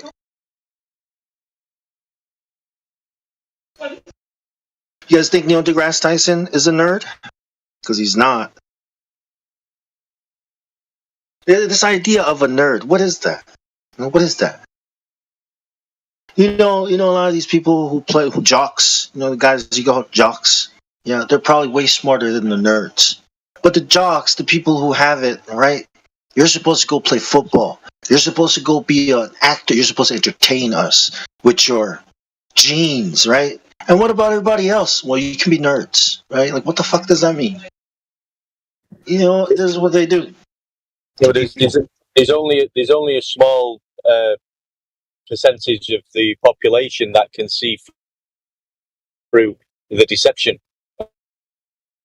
Most of the time, most adults listening to Neil deGrasse Tyson will believe he does sound intelligent. He knows how to talk. He knows all the magic tricks, and he can convince people. Unless you're on a certain level like we are, and you can see right through it and break down the lies that he's telling everybody. But he knows that, but there's not enough of us at the moment to the scales haven't tipped yet. Yeah.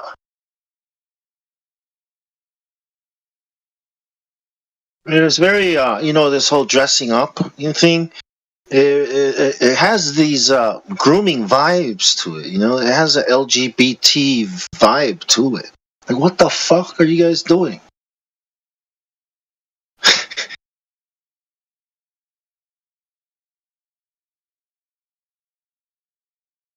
The real answer is we really don't have any footage from space. We have telemetry data, and this is the best we can do. Like, what about Voyager? What about Cassini? What about Voyager 2? What about all of these so-called pictures from satellites you got orbiting these planets? What's that? Is that real? Right? What was this stupid picture of Saturn with these goddamn perfect-ass rings going around? What the fuck? What is this? Is this a real photo? Or is it telemetry data? CGI? You know? It's for the kids, right? I was a kid when I watched it. Well, I'm not a kid anymore.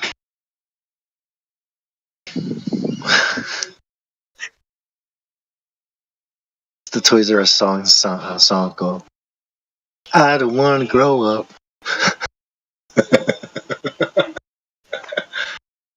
So you go play basketball. So you go play football, right? You don't use what was given to you to give back to your community. No, you go off and become your own little super god. I mean, you're a superstar. You become a god that people can worship.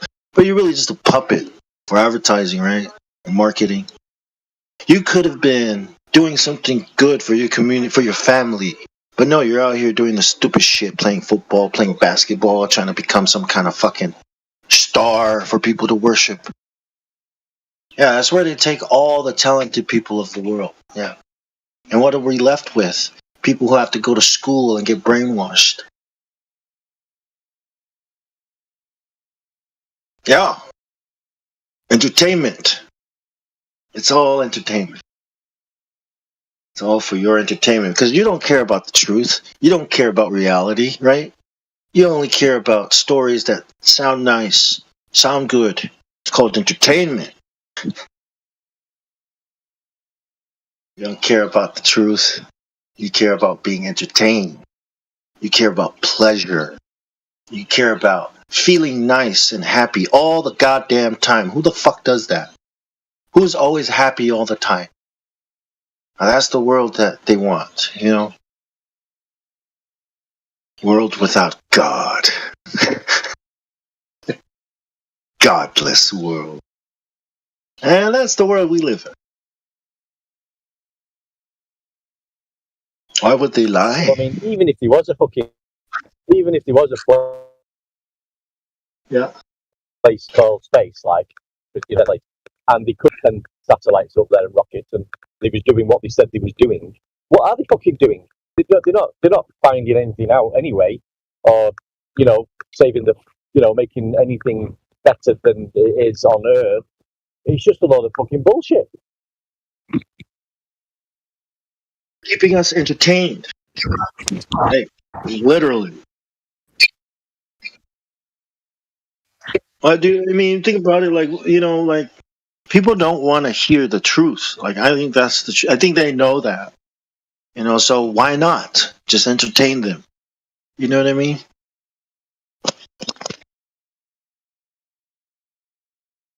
Because the alternative is God. So, you guys want God or you guys want entertainment? What did Israel want? They wanted entertainment.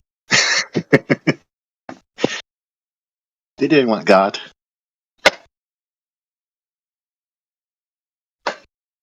I know. This is about flat Earth, not God. Wait, but if the flat Earth was created by God, for God, through God, then how is talking about God not talking about flat Earth?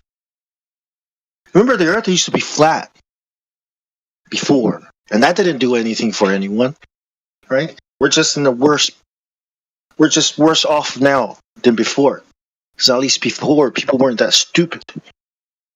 The argument was, who is the real God, right? But now the argument is, what's the shape of the Earth? Like, how the hell should I know? I was born yesterday. I don't have any spaceships or organizations and that have money that can do all that. I'm just, you know what I mean? We're all in this game. It's like Meme said, we're all NPCs. But we know who the protagonist is, but who is the antagonist? He doesn't. There's no such thing as devil. I don't even know what that means, Hot Mike. I don't know what that means. You don't know what means? Oh, thank goodness. My permissions are back on. I hope you guys didn't hear me crying too much earlier. Sorry. Hi. Hi. No, we didn't. Good. You're good. You're back. I was singing it at James and crying. You know, it's my favorite thing. That and Flat Earth. Yeah. It's all good. I've done my share of crying. Yeah. I cried a lot. It's all right. This too shall pass. Thank you for letting me speak again.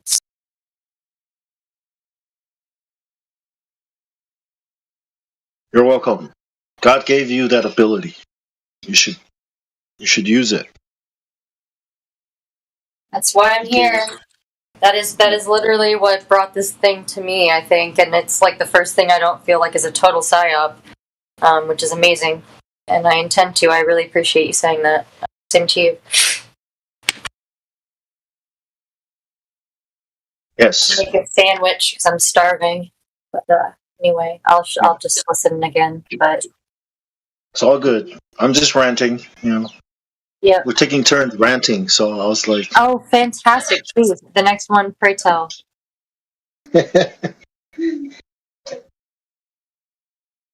We're raging against the machine.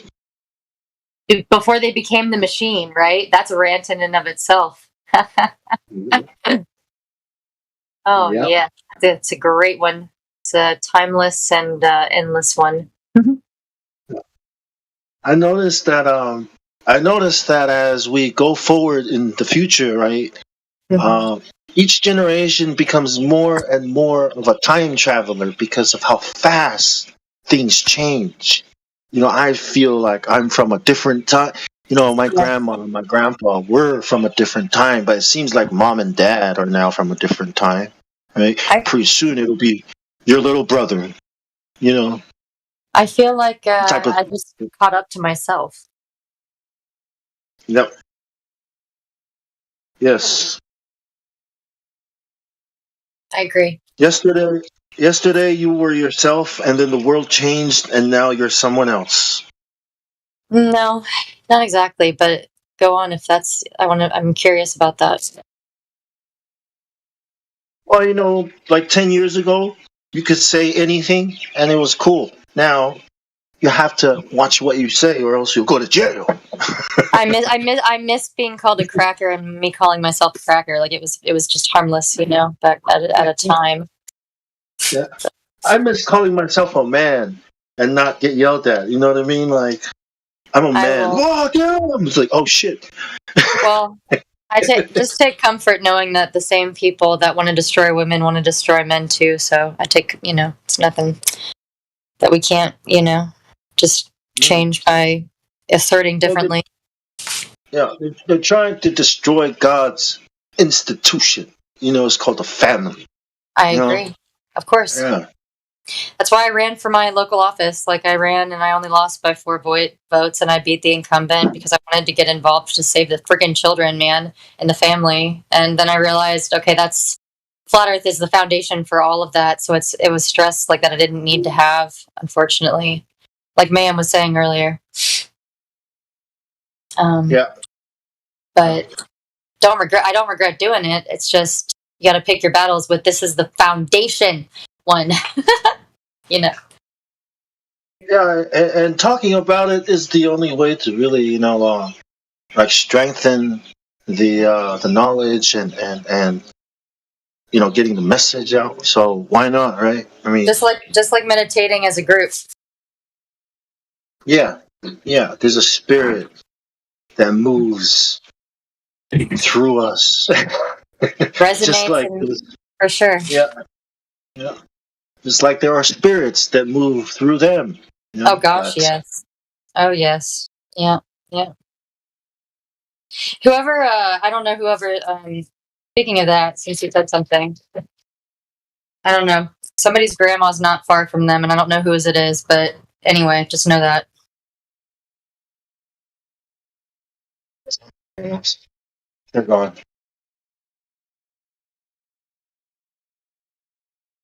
Can't say for sure. I think when you're alive is the only time you're here. You know what I mean? You can interact and do things. And once we die, that chance is gone. You know, so I think this is the. I agree with that. I agree with that. Yeah, especially to a point, but I completely agree with that. Yes. My dad's a minister and a chemist, so I was kind of like gifted with like the juxtaposition of or whatever he is. He's amazing. But chemist, cool. That's probably why it can seem a little bit weird or hard to read sometimes. I guess that might be partially because of that. But he's my best friend, and I just try to think about both things, I guess. Have you spoken to him about reality? I mean, about flat Earth? I mean, about the not globe? You know, he is the only person that I probably haven't. Speaking of that, so that's a very good question. My dad's a pastor too, but he's a carpenter. You know, he's a builder, not a chemist. But I spoke to him about it, and I guess the TV got to him before I did. You know. Well, that happens with our parents. If you haven't, I feel like it's just what we all have in common right now, especially. Yeah. Like those crazy people on TV. I was like, I mean, honestly, they're probably mostly hologram or just not even real anyway. So it's like, well, but you're funny. My dad just goes to the Wikipedia, you know. So I try to tell him. I told him about Christmas, and he was kind of like, "So what? We're not gonna have a Christmas tree in our house this year, son." It's like, hey, Dad, you want to go chop down a tree, bring it in, dress it up like an idol, and put freaking gifts under it like an altar. Just suit yourself. Do it. I don't care. It's your house. Me and my family, we don't do that. Yeah. He was shocked. I was like, "You're a pastor, Dad. You go to church on the first day of the week, the Sunday. What do you think you're doing, Dad? Like the Sabbath is on the seventh day." Now you're a Seventh Adventist? That's what he said to me. It's like, bah. No, he's very open-minded. I'm glad that you can talk to yours the same as I can talk to mine. At least he'll listen. Even if he doesn't agree. Sounds like. Yeah.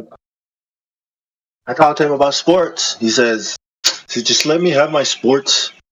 Like, don't ask me. I'm not Don't the ruin one the Super Bowl, Sydney. Yeah. I was like, I'm not the one that makes it. This is God saying this to us, like, well, Dad, you do you. I'm going to go do me. At least I've spoken to you about it. Hopefully God will talk to you. I'm sure. I'm positive of that. Yeah. I don't know when or how, but I know that's happening. My mom would call me. It's quite telling that they kind of know there's something to it. There's something fake there. So they're like, just don't tell me. I just want to stay in the illusion, like in the Matrix. Yeah. Like, just don't tell me. That's what, that's what got me confused. My mother is like that, for sure. Yeah. Something's happening in that brain, right? Like, what? My dad and mom both know about the whole underbelly of, child or human, such and such moving of humans, if you want to call it that. I'm not going to use the words. But that's what woke me up to everything else, including Flat Earth, and was learning about that and how I very narrowly escaped it myself in 2010. And so I try, my mom tells me, she's like, it's just too unpleasant. I need to put my blinders on like a horse. Like at the dinner table, she actually quote that said that, and that's fine because that's very much to like mask a fragile, childhood issue that, trauma and stuff that we all have traumas, but, and I respect that, but my dad at least is like, he's okay without the blinders on. He just won't tell my mom, because he loves her. And it's kind of sweet, but, Yeah, I get it. Yeah. I mean, as long as whatever won't shatter her. Yeah, as long as someone's dealing with it, Dad. So that's all right, I guess. For sure. Yeah. What'd you guys have for dinner? Chicken and potatoes. Yum. I'm always hungry and I need to eat, so I don't know what to have. I waited too long. Chicken and potatoes are, protein and carbs. I actually have a baked potato. I'm going to throw it in the air fryer. Good idea.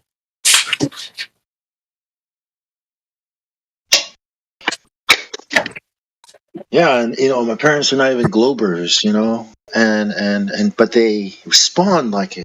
So something is going on up there. Some kind of model of reality is in there. And it's wrong. It's like, I swear that was Laura Loomer earlier in here. Who? I swear it sounded like it was Laura Loomer talking earlier in here to gather intel, and I'm like, damn, she's fast. That is. It sounded just like her because I dropped the Earth is flat, rumble bombs everywhere. I've been telling you, and upon the most influential channels because they always respond in email or if not live on air, and I'm like, hey, Earth is flat, and it just wouldn't surprise me at all. What's her name? Laura Loomer. Bloomer? Okay. Yeah, once you hear her voice, you'll just absolutely agree with me. So I don't know. Is she it makes sense because of the circles that she associates with. So yeah, is she a content creator? I'm sorry? Is she like a content creator? She is she's a moldable actress / politician / associated with InfoWars and all of that in Florida. But she's been on the political scene for a while and then the media influencing scene online on Rumble especially and other places. But she's actually younger than me. Oh, okay. Yeah. What name does she come under? Did you see? LAURA, Lima, Oscar, Mike, Echo, Romeo. That's her Discord username that you saw in there? Oh, I don't know on Discord, but you can find her name anywhere and see her anywhere. Oh, yeah. Okay, I'll keep an ear out, even though I don't know what she sounds like. I just need somebody else to hear the voice and agree with me, but yeah. Pretty sure that was her. But that's what they do because they don't like me. What do they think about Flat Earth? Laura, they don't like me. They don't like me because I drop it in InfoWars and Band.video too, and they just don't like it when people are onto them. And so I don't know about her per se, but I know that she's associated with Alex Jones and always will be probably. So there we go. Alex Jones a Glober? Oh well, yes, because he has to be because of his he's serving something. Yep. Okay. Yeah, once I found that out, I was like, hell yeah. So.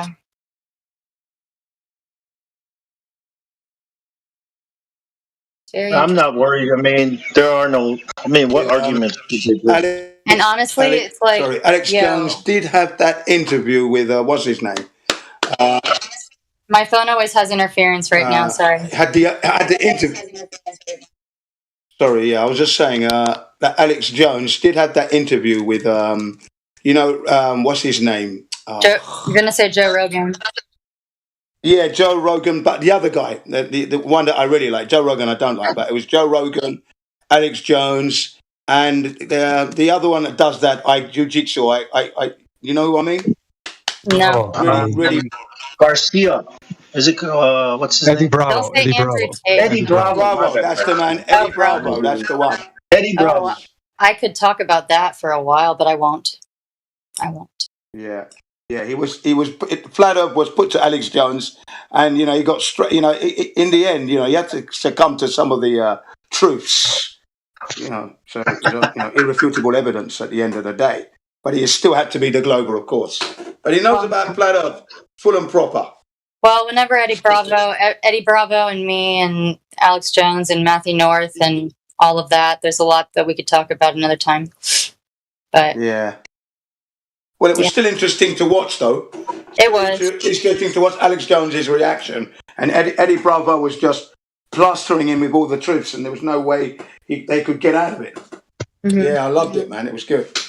I forget why he's famous, but yeah, people have been talking about him a lot recently. But he a fighter or something? Yeah, he's yeah, go on. Brazilian Jiu-Jitsu champion. Yeah. I like heavily capoeira. tattooed as well. Heavily tattooed as well. Yeah. Right on. I'll have to look him up. But he's really into the. He's definitely a flat earther without a doubt. There's no doubt. Real? There's nothing that's ever going to move him from that position. You see. I've never heard that before. That's interesting. Oh yeah. Yeah, he's definitely. Yes, Jim. How you doing, Jim? You okay, pal? Yeah, I'm doing very well, sir. How are you doing? Yeah, I'm all right. Mate. Yeah. Is he roboting for you as well? Yes, you're roboting, bro. Yeah, I can tell him no interference. Just setting off for Mo anyway. Hope you're okay, pal. Yeah, okay, yeah. Enjoy it, man. Well done, my man. Setting up for his work. Look at that. Yeah, let me see. It's now what? 8 o'clock just gone. Just gone 8 o'clock in the morning, yeah? Good morning to you. Good evening from Australia. Yeah, good evening from Australia. Yeah, just gone 8 o'clock. Yeah, just gone 8 o'clock. Yeah. And 20 degrees, skies are blue, sun's beaming. Fucking sound. Yeah, I was up as the sparrows were farting at about 4:30.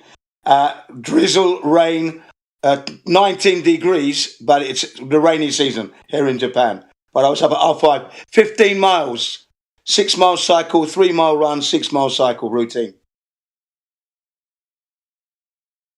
Well done, you. Yeah, man. Doing that every other day. That was easy stuff. And I'm thinking about flat earth along the way and things I'm going to discuss whilst I'm listening to some house music. Piss easy that was. Yeah, man. Give me some dead mouse all day. Yeah. So yeah, back to Eddie Bravo. Now he's really cool when it comes to the flat earth and that. He's right on the button. Okay. I'll check it out.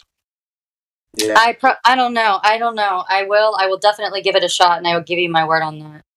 I just I look for a lot of things that people do on video, and so that's my analysis gets the best or get the worst of me. I don't know what to call it, but my stupid hyper mind or whatever you want to call it. The never forgetting a symbol or gesture or whatever that's a pattern. It's kind of annoying, but I'll watch it. Yeah, you need to look for 2 videos. One would be the interview with Alex Jones, and then there's another one where he did with Paul Rogan. Okay, and I've seen all that. You've seen the one with the Rogan and Mick West, and he's in the middle, and they're bullying him. So you got Joe Rogan and Mick West are bullying Eddie Bravo, but he stood to his grounds. He stood to his the facts, basically. Right, and they were trying to say he was wrong. About what? What facts about flat Earth? About flat Earth. Yeah. Oh, interesting. He was trying to introduce the flat Earth to Joe Rogan and Mick West, and they were saying he was wrong. He's retarded. What are you doing? You don't realise and that. But Eddie Bravo continued to lay down the facts. Great. Yeah, go ahead. I'll check it out. Yeah, I just, it's hard for me, honestly, at this point. Can you post that? Sorry to interrupt. Can you post that, Jim? Actually, I don't actually have that to hand at the moment. I can find it later and do it later on, but no, I don't have it to hand at the moment. No, but it's there. It's in I just don't want to be like the super negative person. I appreciate that. I will look it up on YouTube later. Yeah. If I look at it later on, I'll collect it. But it's a great interview, and they're really slagging off. They're really attacking Eddie Bravo, but Eddie Bravo stands his ground. He said, and it's the way he knows. It's the facts. You've got to follow the facts. It's them compelled to follow the facts. That's what it is. And they keep trying to, And then he had that special one with Alex Jones as well. And I thought it was brilliant. And he's great at getting view counts too, AJ, on anything, So he's like a big part of why I woke up was the Out of Shadows documentary, and then Alex Jones was like the next day. So like both of those people are very significant to me. So yeah, I do. Don't get me wrong. I do like Alex Jones, although he's controversial. I learned a lot of truths. He spat out a lot of truths which I held on to, and I still do now, and they're still facts.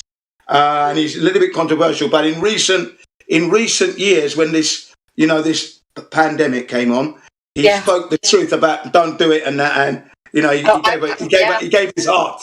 He gave his heart out there to everybody not to do it. So I agree. I was watching every day. I promise you, for like the last 3 years, just about. Yeah, and then when they had that 9/11, and then they had the war in Iraq, he came over to England, where a guy had been protesting against the Afghanistan war and the Iraq war for 10 years. He never went home. Right outside the British government, right outside he was, next to Winston Churchill's statue. 10 years. Alex Jones comes along with his loud hail and says, "Wake up, everybody. Do you think some Arabs in a cave could have Noran stand down?" The police came up because he was really loud, Actually, I've seen all of his documentaries too. I actually own like a lot of the DVDs, so very good stuff. Yeah, Endgame. There's loads. One with the Obama. Actually, Laura Loomer is on one of them, the one I mentioned earlier.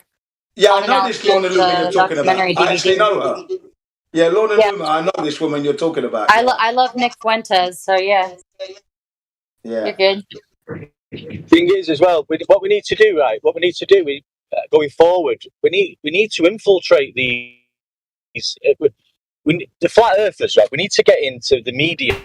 Not a problem for me. I don't know. I'm super uncorruptible, so there's that. I'd love to get in. We need to meet. Yeah. And then that we need to build a fucking army. I feel like the line's being recorded, but I got interference. I agree, mate. I agree with what you're saying now. I wear I've got my flat up t-shirt on now. So, I'm always pushing it out there in their faces. I'm not pushing myself, but it's there. They can see it. I would like to push the triangle and not, influencers, unfortunately. As great as Alex Jones has been, or Jay Dyer, or Eddie Bravo, I think it's just like, why do we need a middleman? I'd rather just use the facts in my face or something. I'm not scared of that. Yeah, neither am I. Just get it out there because I'm ready to discuss, debate, fight. I'm not afraid of Bongino's people coming for me. That's just funny. Good. Yeah, that's good. Yeah, because you got to speak your mind. It's the gift of life, and you wasn't supposed to be controlled. Well, like you said, you got to speak the truth, even if it's like painful for him. Yeah, got to get it out there. It's the facts. That's it. Yep. It doesn't matter who you're talking to, whoever they are. I don't care if it's fucking the president of whatever country or whoever it is. Once you know this argument now, about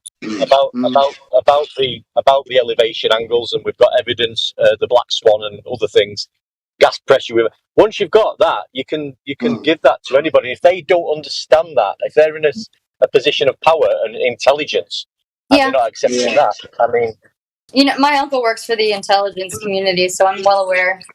But I agree, and it's like pick your battles. Yeah, I'll pick them all. Me, I love it. And like for the moon landings, I always go to, in a way of a joke of exposing how easy it is to expose it. It's the call of nature. Needing to go to the toilet is the one I go to first when I'm talking about the moon landings with people. Because that alone explains and exposes that it would be impossible to be up there. Just the need to go to the toilet. A lot of resources, really. Yeah, just the need. I know all the ins and outs, all the technical aspects of the rockets and the atmosphere. I've got it all dialed into my head. The space and the environment as it's been described by the cosmologists, astronomers, theoretical astronomers, theoretical physicists, scientists and professors. I've honed in on their stuff. I've got it in my head. But I still go for the toilet. There's so many anomalies out there, but the toilet is the funny one. Yes, I'm all about toilet humor. Yeah. What's that one? You know, this potato was taking way too long to bake. Yeah. On the ISS, supposedly, they had a $19 million toilet. $19 million toilet they had on there. And when the taxpayers in America heard the price, there was a little bit of uproar in the US. because there was a recession going on at the time. How is it that they could afford to put a $19 million toilet? And when you see this toilet, every woman is horrified to see the thing. Okay? What? Every woman is horrified when they see it. Because I always ask them, would you like to use that toilet? And the look on their face is, no way. If you go to pee and you're in pain and you're me, I use whatever I can find. For real. Yeah, for real. But when you imagine, when you hear the price of $19 million and then you see the thing, you know, that shock, and then the very idea that you're going to use it and it's a vacuum type thing, it's all right. really I mean, honestly, it's okay. I can't get too fixated on the money aspect of it because they've been laundering for so long. So what's the point? Yeah, but that was So on it's the not ISS. even made That of, was. Go on. it's not even made of gold. Do you know what I mean? I mean, that's a great question, ladies and gentlemen. Is it made of gold? Because it would. You'd think there was some gold there. $19 million, yeah. And then in 2018, it might be mercury. 2019, it started to break down. Apparently, backing up, there was a problem. It broke down, and then the replacement arrived in, I think, September of 2020 or 2021. One of them. Can't pinpoint the year properly yet because I've forgotten now. But it cost $23 million for the new one. That's so funny. I had no idea. How would I've never thought about this. I never knew about that. But that makes sense for the Bob's Burgers episode. If you was in space, then how would it affect your system then? If there was a place called space, how would it affect you having a wee and a poo? Exactly. And remember, when you're eating, you're using your stomach muscles to force the food down. But because you're in zero G, all that stuff's floating in your stomach. So you'd be fighting, having to heave up all the time. You'd be continuously swallowing, I would imagine. I think they made the toilet out of cash. I have a whole different perspective on vomiting, so don't ask me. Yeah. It's a paper mache cash toilet. That's why it was 19 million. How did we get on this toilet conversation? I have no idea. That's me talking about the moon landing and saying. I just want to do like the Mike Myers like Goldfinger thing, just because it's funny. Yeah, I love it. I love the one of my friends, like, he cannot get into this flat earth. He thinks I'm a fucking idiot, but he doesn't believe in the fucking moon landing. When I talk about that, he knows that looks fucking stupid, and he admits it. Yeah. I want to get onto flat earth and gravity and all the rest of it, and he's just like, he doesn't get me, and he thinks I'm fucking retarded. It's a thing where they can't point. It's because mentally there's not a directed line of sight to the actual enemy perpetrating these things against us. That's what it is, in my opinion. Because I've had the same disconnect. Yeah, it's cognitive dish there for sure. If it's the same doing the same damn starvation of us and everything else that's like attacking at all angles, like little tiny stabby knife things or paper cuts from every direction. If it's the same people doing the globe thing, hello. Yeah, how can they not get that? The fact that the moon landings were a hoax, then there's no way they could have taken a picture of the Earth from space, and NASA admits that anyway. So there you go. I mean, what's the problem with the guy? Yeah. So I think people's reactions like that are because of such a long-term. It's like long-term abuse, the Stockholm syndrome, yeah. Yeah. It's more like the shattering of a soul of a person. It's not multiple personality. It's just shattering of a person. It's a shattering of it, and it's a tactic. But yes. Yeah, but that's why people react that way. And they call it what method of tension. What One Deck was saying, he was like, he knows that they didn't land on the moon, but flat Earth is so weird. You go, well, why is this so weird? Like, if they lied about going to the moon, then they're capable of lying about anything. Well, there's no point in getting angry about it or hung up about it. They are just going to think what they think, and if they come around, they come around. Well, who's getting angry? Absolutely. But you can't help but get hung up, though, because they're so intelligent. I'm not going to glue myself to a painting, I'm not sure who was getting angry, though. What was that comment? I mean, I don't know, but there's more fans. One Deck, man. You're lost in translation, man. Lie of the. I don't really care to get hung up on these. I've got bad signal in and out. Sorry, guys. Yeah, I'm the same as well, guys. I've posted that toilet, $19 million toilet. Have a look at it and tell me you'd love to use it. The big white can. Yeah, it's there. The $19 million toilet that they had on the ISS. It's since been replaced, but that was the one. Now, if you think about when you fly in aeroplanes, those of you who have had the opportunity to fly in aeroplanes, that toilet cubicle you go in would have been suffice if they were to go to space, let's say, and we could go.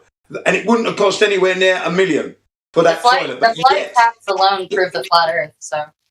Yeah, absolutely. That's my biggest stick. And I've been on a 12-hour flight to Italy, and I'm like, do what's now?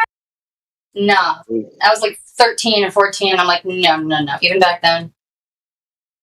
No. That just looks like a because they forced us to like close the blinds. They forced us to not see the sun. How weird is that? There we go. Yeah, it is nice. Yeah. Hang on. Now we're looking at the toilet at the moment. If you look in the live stream, I have posted the image of the $19 million toilet that broke down and had to be replaced. But this is the one that broke down supposedly. Look at it. Look at the toilet, and this is what you'd be using on the ISS back in the day. I'm not looking at it, but I imagine that it's something special. It looks like a washing machine sort of door on a fucking tin bucket. It really does. I'm glad you said that because that's what it looks like. Is that another term for like a bidet that I don't know about? Right, and there's no curvature for your buttocks to even snuggle up to there. What are you sitting right on a fucking talking about such why are we talking about such low class shit right now? No offense, like no pun intended. Do you know why we're talking about it? Because it's a $19 million lie, and it's on. And this is. But who cares about the money aspect of it? Who cares about the money aspect of it? Like that's only going to enrage like maybe a more material person, but not. I don't know. It doesn't enrage me. It should do because it's your. It might have used to a few years ago, but it's like, well, that stuff is out of our control for now. The goal is not the money. Like the money, that is the dumbest thing to get mad about, in my opinion. When there's so many bigger things. Actually, look. What I'm trying to show you is that it's taxpayers' money are being used. I understand $19 million. It's a gross overprice for a machine that doesn't cost anywhere near $100,000 to make. But yet they charged the $19 million. Aquanet hairspray on astronauts is terrible. $53 billion. Why are you talking over people and through people? I don't get it. Why are you doing that? I don't know who you are, but I'm sorry because I don't really want to talk about this toilet humor. It's not even like funny. Well, yeah, see that red? It's a serious. See the red phone button? See the red phone button? Just press that, and you can leave the chat if you want. No, I understand, and I'm sorry that. Mayhem made me a mod today, and now I feel like I've never even been in here before because of you guys. I'll keep it to myself and I won't talk. I apologize. No, just let people finish their fucking sentences and then you can respond. It's really hard to listen to. Sorry. Yeah, I respect your view that you don't think it's... Right, I'm muting myself. I respect your view that you don't think it's important. But I do in the grand scheme of things. Remember, these debts are amassing that your children's children are going to be paying. So you better start giving a shit. Because if we don't give a shit about that, then it's just going to spiral out of control. And there we go. You know what I mean? So let's highlight all the anomalies, right down to having to go to a poo and a wee in a thing like that. Come on. Guys. This is 8, 9. What the heck was that? I've never seen that toilet before, so I'm quite interested. Just the ladies. I'm not sure a lot of people live here. Huh? A lot of people live here. Maybe it's that we're 8. What the hell was that? Hey, Bong, you're hot micing, man. Yeah, someone else is hot micing there. Yeah, I'm glad it wasn't me, but no, and I only said that about that. I'm so sorry for interrupting you. I really mean that. That's all right. Yeah, no problem, man. Apologies. It's because I'm so used to glowies everywhere that it's like I just assume everybody, and that's my fault for being so pessimistic. Right now, what I'm about to post the $23 million replacement. Please look at it. Okay, it's a learning curve. You got to learn every facet right down to where they go to the toilet. It's all important. See, it's all part of the lie, and this particular aspect of the lie exposes the whole thing, brings it down like a house of cards. Come on. Here comes the new this is the replacement to the 20 September of 2020. There it is. $23 million.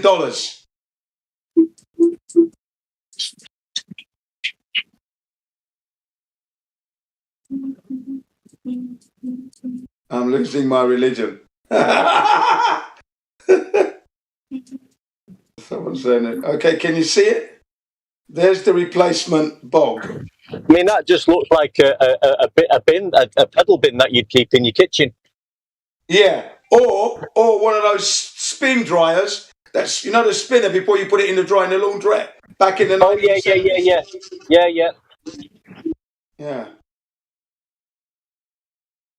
Yeah. Or dusty bin. British dusty bin. But what a joke. And there you have it. There you have it, ladies and gentlemen. Weird. Definitely weird. $23 million for that thing. When I show this to my students and people who are interested in that, and I asked, especially the women, would you use that? And they just horrified.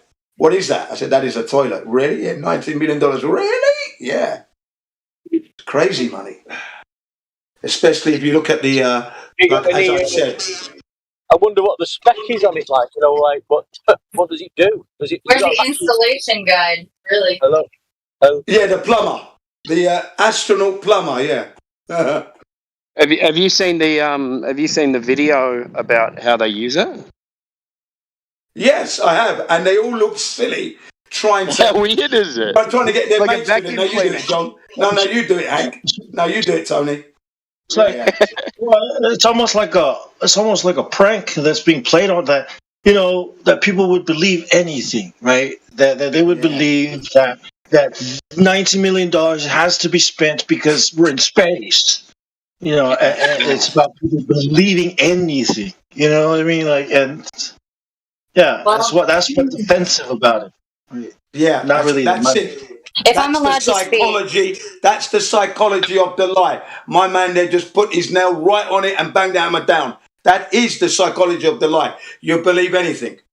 Well, but the thing is, my uncle, who actually works for these intelligence agencies, the TLAs, the three-letter agencies, we love him to death, even though I have no respect for him and what he does. But he has had his family threatened and their lives multiple times. And I hate that. I mean, I guess I can't say that I wouldn't have done the same, but I also wouldn't have touted the lie. But I can understand when he has like multiple kids and a wife and they depend on him. And this is 20 years ago. Okay. Like, I can understand why. The word is integrity, though. The word is integrity. It's awful. That's how these people keep getting away with it. Yeah. The word is integrity. That was my only point. Yeah, good point. Yeah. My word is integrity. That's the word. I would never do that. My integrity would never allow me to take a job on where I'm deceiving people and keeping them keeping them below the standards that they could rise to. I would never ever want to be in a position of ever doing that. I'd rather be poor and beg for food. See, my life, and it's so much better. I agree.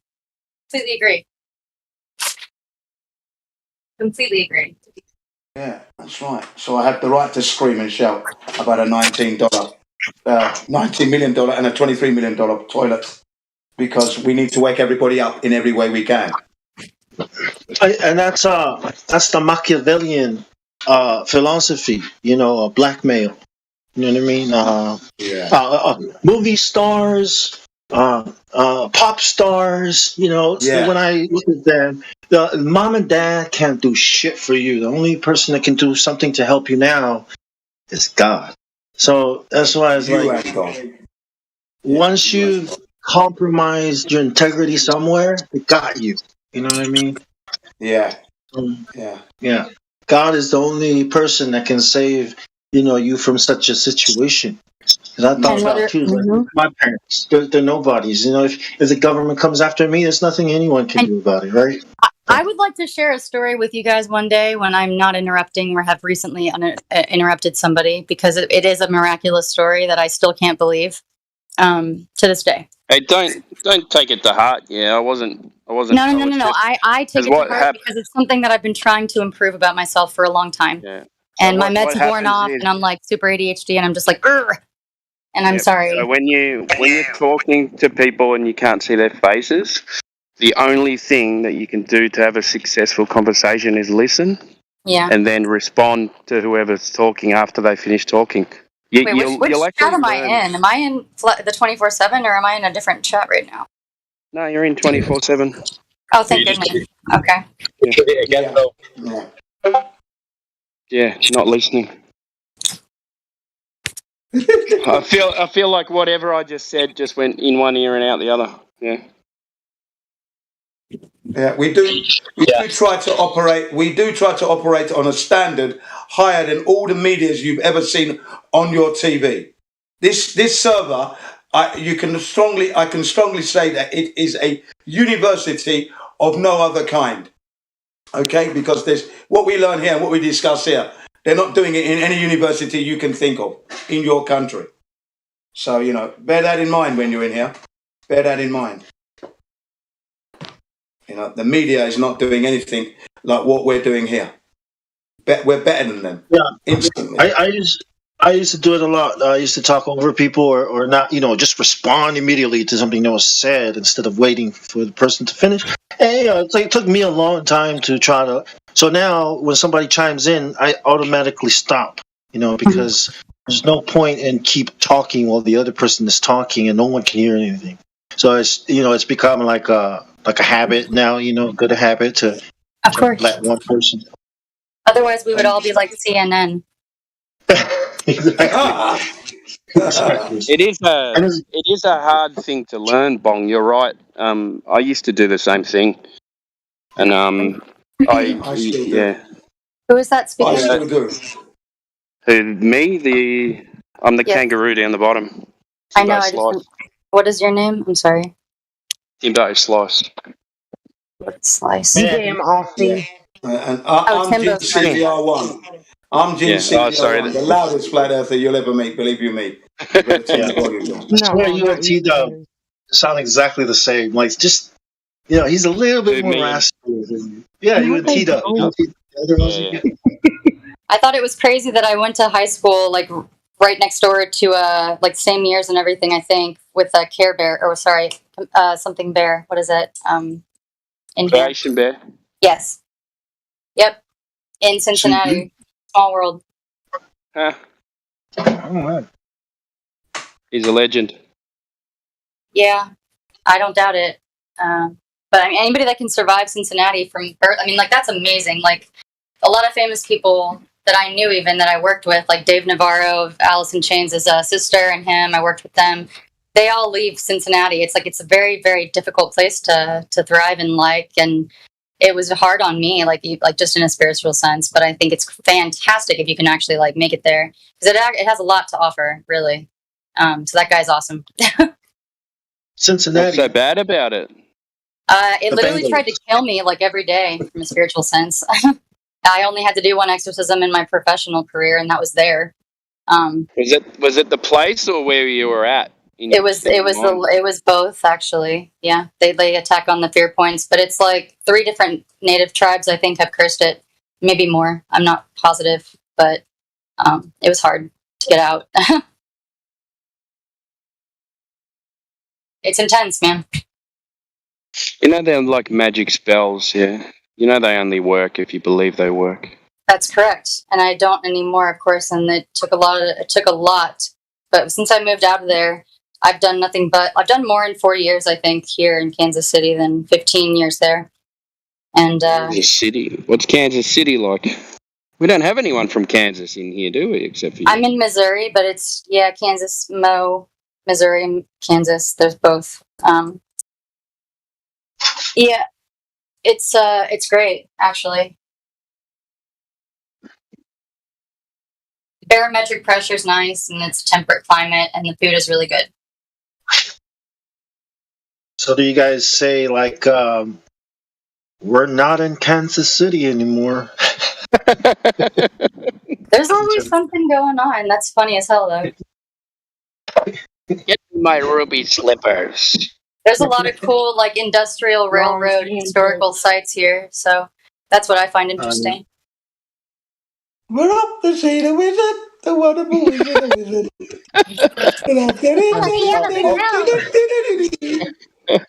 All I know about Yeah. all I know about Cincinnati are the Bengals, and never really was a fan. Yeah, we had the ginger guy, the Dalton guy that was there when I was living there. And I've got no idea what sport you guys are talking about. I wish I gave a hoot. I don't know, I was a cheerleader forever, so I just don't care about sports. But No. I think they're cool, though. I mean, if you're a skilled athlete, it's amazing. But I wish I gave a hoot. Yeah. I was a band. Gridiron rugby. Oh, American football. So it was sports ball. What are you saying, Flatsy? You need to speak up. Oh, sorry. I was mic, saying girl. that I was a band geek. Nice. Not a sports. I've got like an earbud in my ear. My husband's on the computer. I'm probably about to go to bed. What time is it there in Alabama? Alabama. What time is it there? It's 2:42. Oh, goodness. In the morning? Yeah. Damn. Go get to bed. I played the alto saxophone, by the way. Nice. Now I just play guitar. I still play You should- violin. That would be fun to hear you play. You should hear this girl sing, Flatsy Klein. Look up her YouTube. It's Kim Hopkins. Oops. Yeah, I can post it. Yeah. Hey, can you do that Leanne Rimes song? You so lonesome blue. I don't know it. You know that? The one from the movie. Yeah, so lonesome for you. Yeah, that one.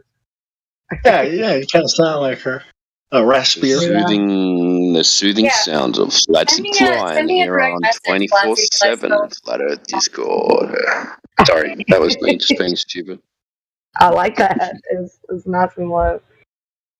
Hold on, I'll post my YouTube in the live stream. Hold on. So how do I DM somebody? Just like in the big main chat, just do the @ symbol and then their name, and then just assume it's going to be private, or how do I?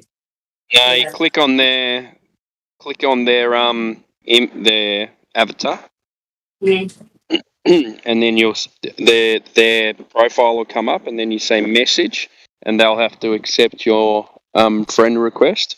Oh. Or you can go add friend or message, but if you message, then they'll just have to accept your message. Okay, so that's like less Yeah. work. Are you on mobile or PC?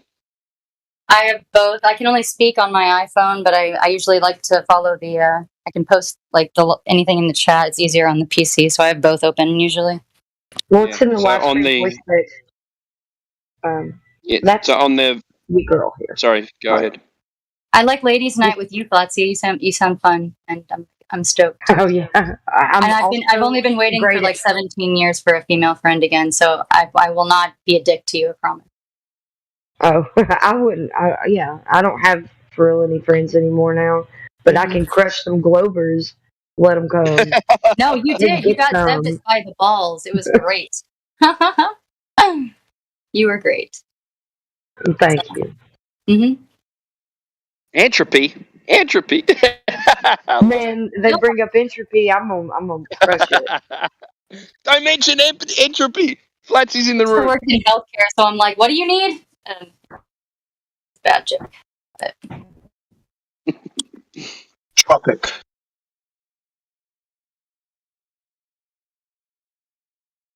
The hell? What's the weather? What's the weather up there, Bong, doing in Sydney, man? Fucking freezing. Yeah, same. Unusually cold. My husband's a shithead. He just called me a Glober just to be a shithead. Don't be surprised if you hear that somebody died in Alabama tonight. I'm just playing. Oh, Flatsy. There was Yes, you were mentioning like 50s music earlier, and I listened to a song like on replay like about 5 times, and I thought of you because it just came out of nowhere on my shuffle. "Let's Go Riding" by Mr. Freddie. It was great. You should listen to it.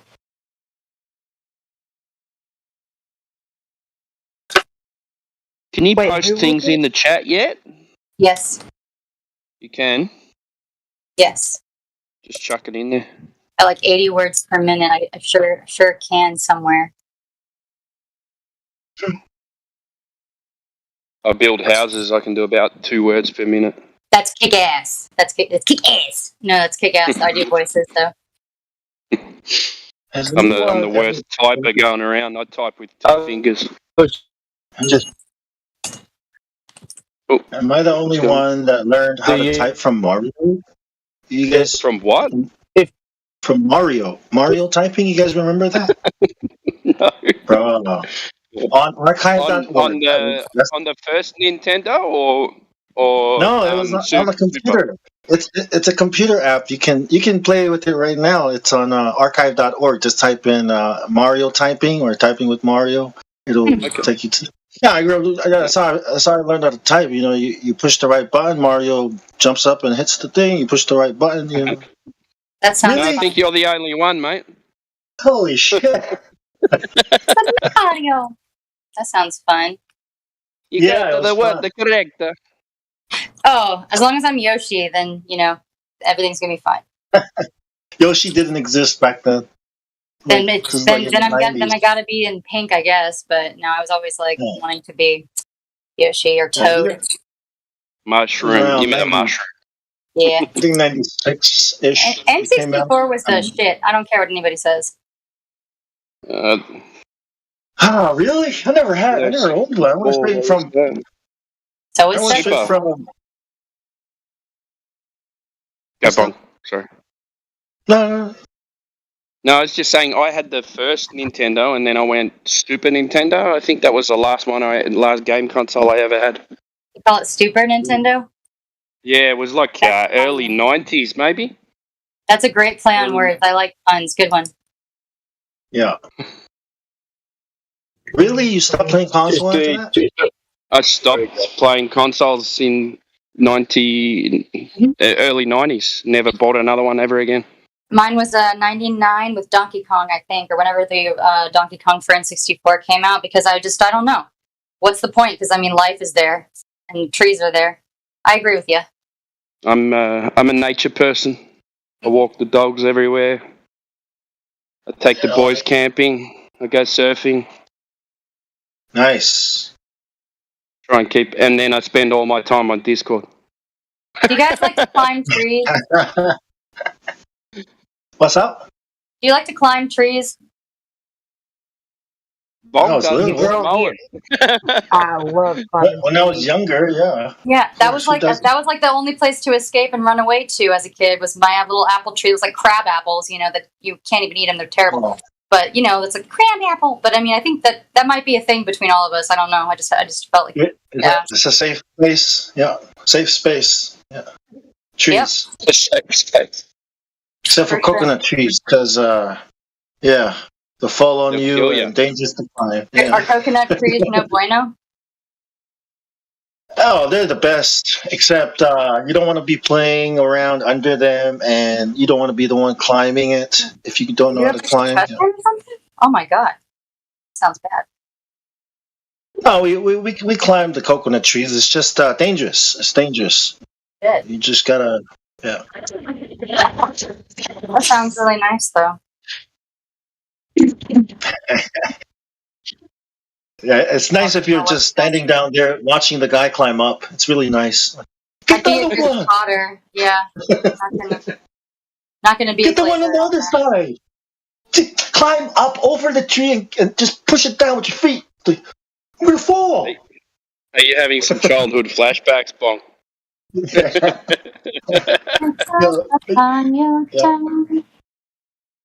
Yeah, you gotta be very careful. Very careful. A lot of people have died from mango trees, coconut children. You grow up in Samoa hearing horror stories. So and so's daughter, so and so's son died on that mango tree you guys were climbing on today. It's like, Wow. He must not have been a good climber, guys. Wow. It's because the Earth was spinning This underneath. made me rethink my childhood education in North Carolina.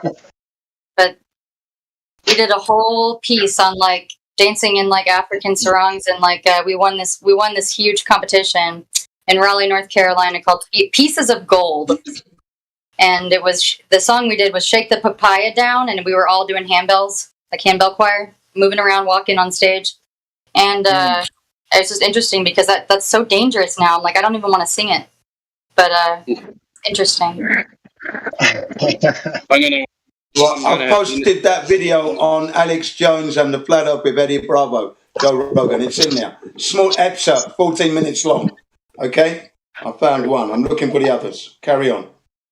I'm going to go and have dinner, guys. All right, mate. Later. Yeah, have a good one. Enjoy your dinner. Thanks, Jen. I'll check this out. I'm probably not going to Hey, just sleep. a quickie, guys. Like, just saying, like, just about the. So, I mean, I've had speculations about the sun and its movements over the flat stationary Earth, but just if the sun is moving at 15 degrees per hour, then that would suggest it's moving at a constant speed, would it not? What does constant speed have to do with flat Earth, though? Nothing. I don't know. What I'm saying does is it necessarily have to move at a constant speed? If it's doing that, I mean, could it be moving up and east slightly? I don't. We. Well, we have. I don't know. That's what I'm saying. Sorry, I'm just saying, like, it's measured. We can measure the 15 degrees per hour. It moves at 15 degrees per hour. So if it's moving at 15 degrees per hour, that to me then would suggest it's a constant speed. Whereas what I'm saying is I've had speculations and I do have thoughts about the sun. I've had the speculation of it moving in a circular motion out towards the Capricorn and speeding up, and then moving inward to the northern inner circle and slowing down. But then that wouldn't give you 15 degrees per hour, would it? If that is the case, I would like to observe it more. I can't say.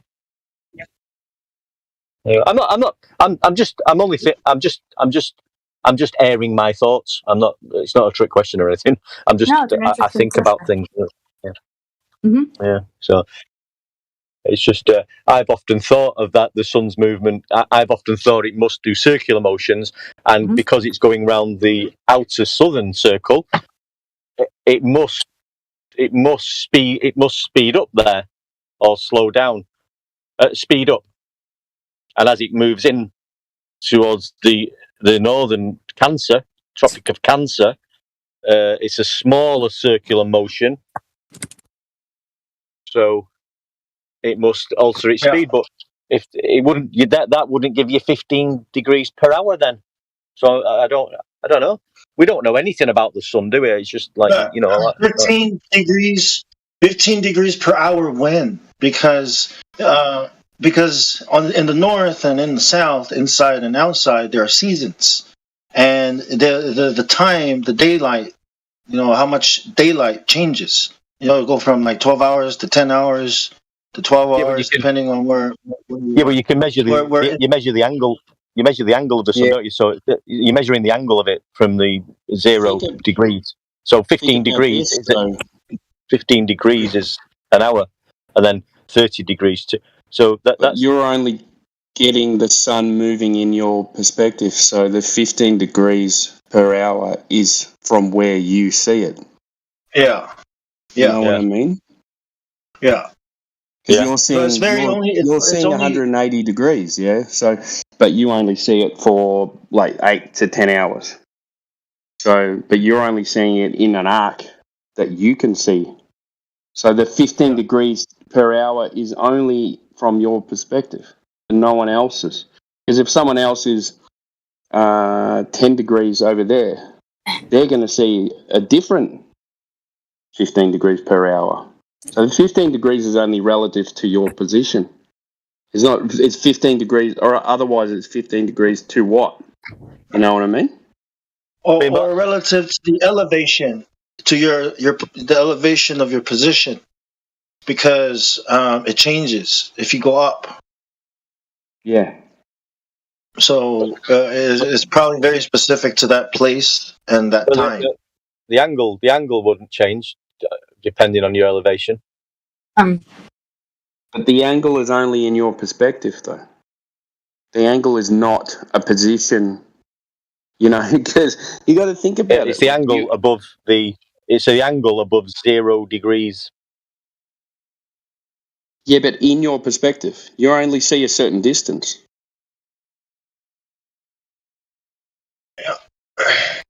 That's all we can see from with the sun. You know, is it rises from the horizon. Like it'll rise from the horizon in one position today, and then in the next 3 months, it's like a little bit to the south or a little bit to the north.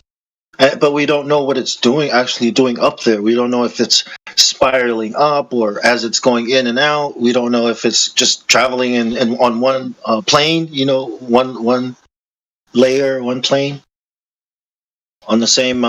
We don't know all these things about the sun. All we can do is look at how it moves across the sky. But is that how fast it's going? Like, are the stars moving as fast as they look from down here? When you're in the sky in an airplane, does it look like you're moving fast? Does it look like you're moving slow? So, you know what I mean? Like, you see an airplane moving from the ground, it looks like it's only moving, you know, a certain speed or degrees because you're looking up from the ground, but you know it's moving way faster than it looks, right? So, what, parallax? Is that parallax?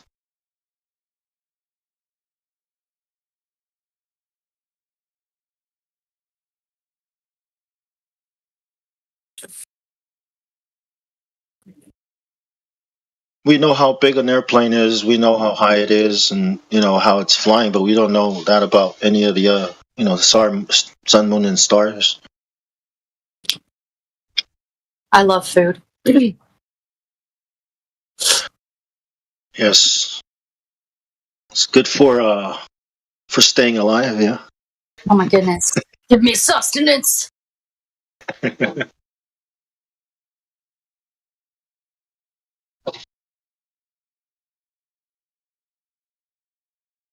No, I thought it was. That's an interesting question, though. Okay, for your information, I've posted 5 videos on the topic matter of Joe Rogan, Alex Jones, and Eddie Bravo. 5 in there. That's them all. I've spent some good look, and then you can find for yourself if you want more. Okay, one of them's an hour long. The others are like 14 minutes, 11 minutes, and so on. Okay, 5 videos. And especially for the young lady who was looking, but now I've helped you out here. Have a good look. Click on those. Don't let them go by. I've spent time looking for you. Okay? My time is precious. So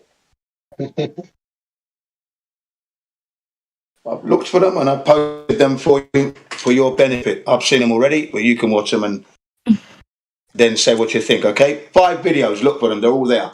I've seen a lot of them, but thank you very much. Yeah. And I heard what you said. I appreciate the time taken. Yeah, thank you. Of course. So watch them at your leisure when you've got the time. You watch them. You don't have to watch them now, but later on you'll enjoy them because they're really funny. And I appreciate it. Yeah. I got them pulled up and pinned on my side. Brilliant. I like Bill Hicks too. Yeah. And what's his face? The Sacred Cow Productions, his best friend, that guy. Kevin Booth. He's interesting. Yeah. Yeah. So we're all on the same wavelength, kind of.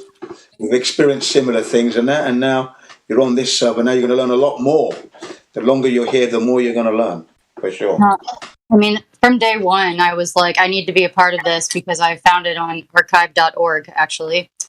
And this place, the first episode that got me hooked in about 4 minutes was listening to the argument of the show titled, This Guy Would Rather Be a Brain in a Jar Than Win an Argument. Oh, yeah. Yeah, that was that one. See? I mean, that title alone is just... I found the channel, I seeked the channel myself after about 2 minutes of that, and I was like, well, that's the only one that seems not bullshit, so, you know. There you go, yeah. Gotta love it. I mean, there's different bad actors everywhere you go, no matter where you go, and I've just accepted that a long time ago, but, you know, it is what it is. This one's still the best. Yeah, it is what it is. It is what it is. You are who you are. And you'll deal with the matter as you live your life, of course. Of course. And anger is not cute on me. I don't think it's cute on anybody, but it's definitely not cute on me. So. No, absolutely not. Yeah. You know, for me, when they say the truth will set you free, I rewrit that and said, no, the truth should make you angry. Then it's up to you if you want to be fucking free because you're under tyranny at the moment. Yeah. So let's get that straight. That's a funny play on words, though. It's good. Yeah. I was there. Yeah, man. It made me not able to talk to my parents. I was so angry, though. They didn't like it. And then I had to kind of, like, take a step back from the politics of the local things and everything. Yeah. If I hadn't invested, I wouldn't speak to it. My dad's last words when I left England to come to Japan, right? He said, don't get involved in the politics, were his words. I love it. I love a Japanese vehicle, and that sounds like a good man. Yeah. He says, don't get involved in the politics, okay? It's good advice, yeah. It is very good advice, because it's kabuki. A lot of it. Yeah. He was dead against me joining the army. Dead against. And I understood why, and I only stood there for 2 years anyway. And then I realised for myself where my dad was coming from, of course, and I explained to him I said to him, thanks for trying to warn me, but you know sometimes you go through it yourself and then you learn, and that's what I've learned. So don't worry. But I thanked him anyway. Absolutely. Are you familiar with the Isle of Wight? Have you been there? Yeah, the Isle of Wight. Yeah. I've wanted to go for a long time. Yeah. You can see it from the coast, from Portsmouth and that on a good day. Really? And didn't realise it was still a flat earth even then. That's awesome. Yeah. Oh, I ate too quickly. Ugh. TMI. I don't know. Have you ever been to the UK? I've only ever been to Italy and Spain, and my family's from Belgium, and then we have some weird history that I still don't know. But more like Normandy, we had a beach home there way back, and came here with Sinclair Oil and a bunch of things I just can't find out now. But I would like to go back as an adult to appreciate it. So you went as a kid, I see. I was 14, and I spent about 3 weeks there, and between Spain and mostly Italy, but it was great. Yeah. Best capers. Was it? Yeah. Capers right off the vine. Right. What was this, a holiday thing or was it business? Yes, it was the last family vacation we had as the four of us before I moved to Cincinnati and then became sad. You have to laugh. You said that. That's Cincinnati, yeah. Even though that's got a lot to offer, depending on who you are. The people, yeah, exactly, for sure. Yep. I don't know, but I was not able to even like think for myself a lot of times there. So it was hard for me. What age were you? Sorry, what year was that when you went to Spain and Italy? It was 2004. Okay, right. Yeah, 2004. I'll never forget right, that year. Mm-hmm. Yeah, that's all right. Yeah, when you were in Italy and Spain, I was in England at that time. I was on a holiday with my family. It was the first time I went back to England after 5 years. So I've been in Japan for After 5 years, you've been in Japan the whole time since then, or ever since then, or? Yeah. I've been here 24 years now. How do you like it? I mean, like, what's your favorite part? I would say of your daily life. What's your favorite part about it? Living there. I enjoy most of my life. That's like getting up early, doing my exercises. Recent flat earth stuff that I'm doing, teaching English, of course. Traveling around, like the man said, snowboarding, camping, mountain bike, trekking, hiking. I love it all. All of it I love about my life. What was the citizenship? Was it a hassle like it is here? Or was it pretty lax? Or? No, there's no hassle at all because I'm married to Japanese, right? So okay. That's it. Yeah, I've got no worries really at the end of the day. No matter what they try and do, I'm married to Japanese. That's noble work that you do with kids. It's noble work. Oh yeah. I teach them everything, including flat Earth. That's fantastic. Oh yeah, I'm only in Japan. English, mainly. Yeah, mainly English. But then when the topic matter comes up in the textbook, I'm like a jack in the box. Now we've got a chance to talk about the shape of the Earth, and I got them all to draw the seaside scene. Okay, where you're at the sea, you got the ships, the yachts are sailing along, seagulls in the sky, sunny skies, blue skies, people swimming in the sea, people lying down on the beach, and for the best pictures would win a pen from Hawaii. Okay, because I had 20 pens that I bought when I went to Hawaii one time. Before I was a flat earther, this was, and then when I became a flat earther, I thought, now I can use them, right? So, and they all drew this perfectly level horizon and everything. I drew a curved horizon on the board with the ships and everything, and they laughed at my picture, and the teachers as well. And you know what they said? They said I was wrong because the horizon is the wrong shape. And then I pointed to the teacher's globe. I said, but aren't we living on a globe? And they went stone quiet. It was just like, boom. You could hear a pin drop. And then after like 30, 40 seconds, I rubbed it out, yeah. So how did you meet your wife? That's awesome. Oh, my wife I met in London. She came to England, or she went to England to study English.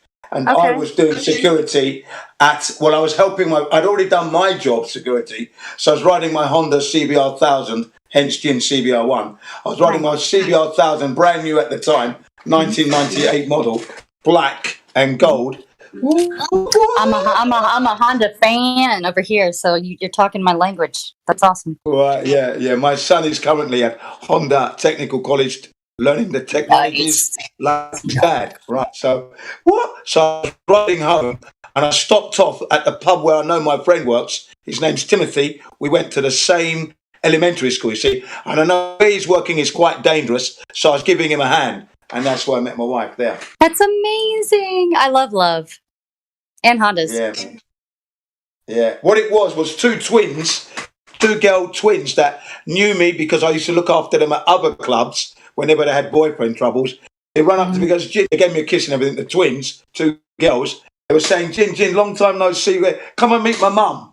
Because, obviously. So I went to meet their mum. I said, hello, my name's Jin. Yeah. She goes, yeah, I've heard a lot about you, Jin. Thanks for looking after my daughters. I said, anytime, blah. And then all the while we were talking, there was this Japanese woman listening in. And I thought that she was like rude in a way because you're listening to other people's conversation, literally, And then I, for a joke, I said, and who's this listening? And then she explained, no, this is my Japanese, she's a host. I'm hosting her. She's staying at my place. She's learning English. So I totally changed my attitude. Sorry about that. My name is Jin. My only connection with Japan is Honda, Sony, and TDK. Best in the world. Those are my first words. Yeah. Wow. Yeah, man. And I'm now 24 years. Yeah. Four That's boys. Amazing. We got 4 boys. 4 boys we got. That's great. Yeah. I all I want in this world is to be a mother before I, whenever that is.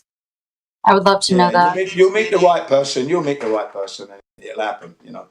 Right. Meet the right person, it'll happen. And then, as a flat earther now, as your state of mind is now, and you're gathering all that knowledge, the person has to meet your standards. Of course. Has to meet, that's how it's got to be. That's how it's got to work. And even though my fiance and I just broke up on Sunday night, that was so much that was needed. It was very hard, but at the same time, it was like he was never going to be able to talk to me about this, which is what I want to teach my kids. So, that just, there's a big disconnect there. There you go.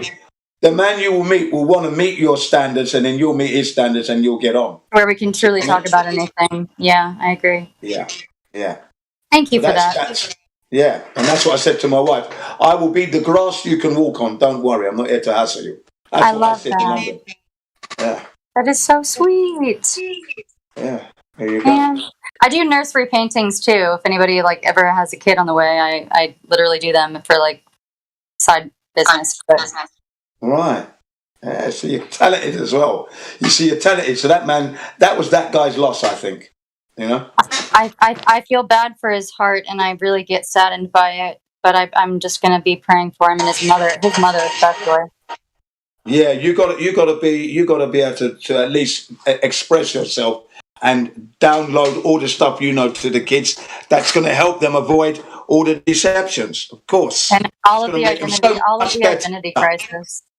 Yeah, my children are just so wild. It was great. You know what? Here in Japan, for example, at elementary school, the teachers discouraged kids going to each other's houses. Okay, now that there for me, I was totally horrified when I heard that, because in England it's encouraged. Mm-hmm. They don't say don't go to your mate's house. Do you know what I mean? So our house was always full of children.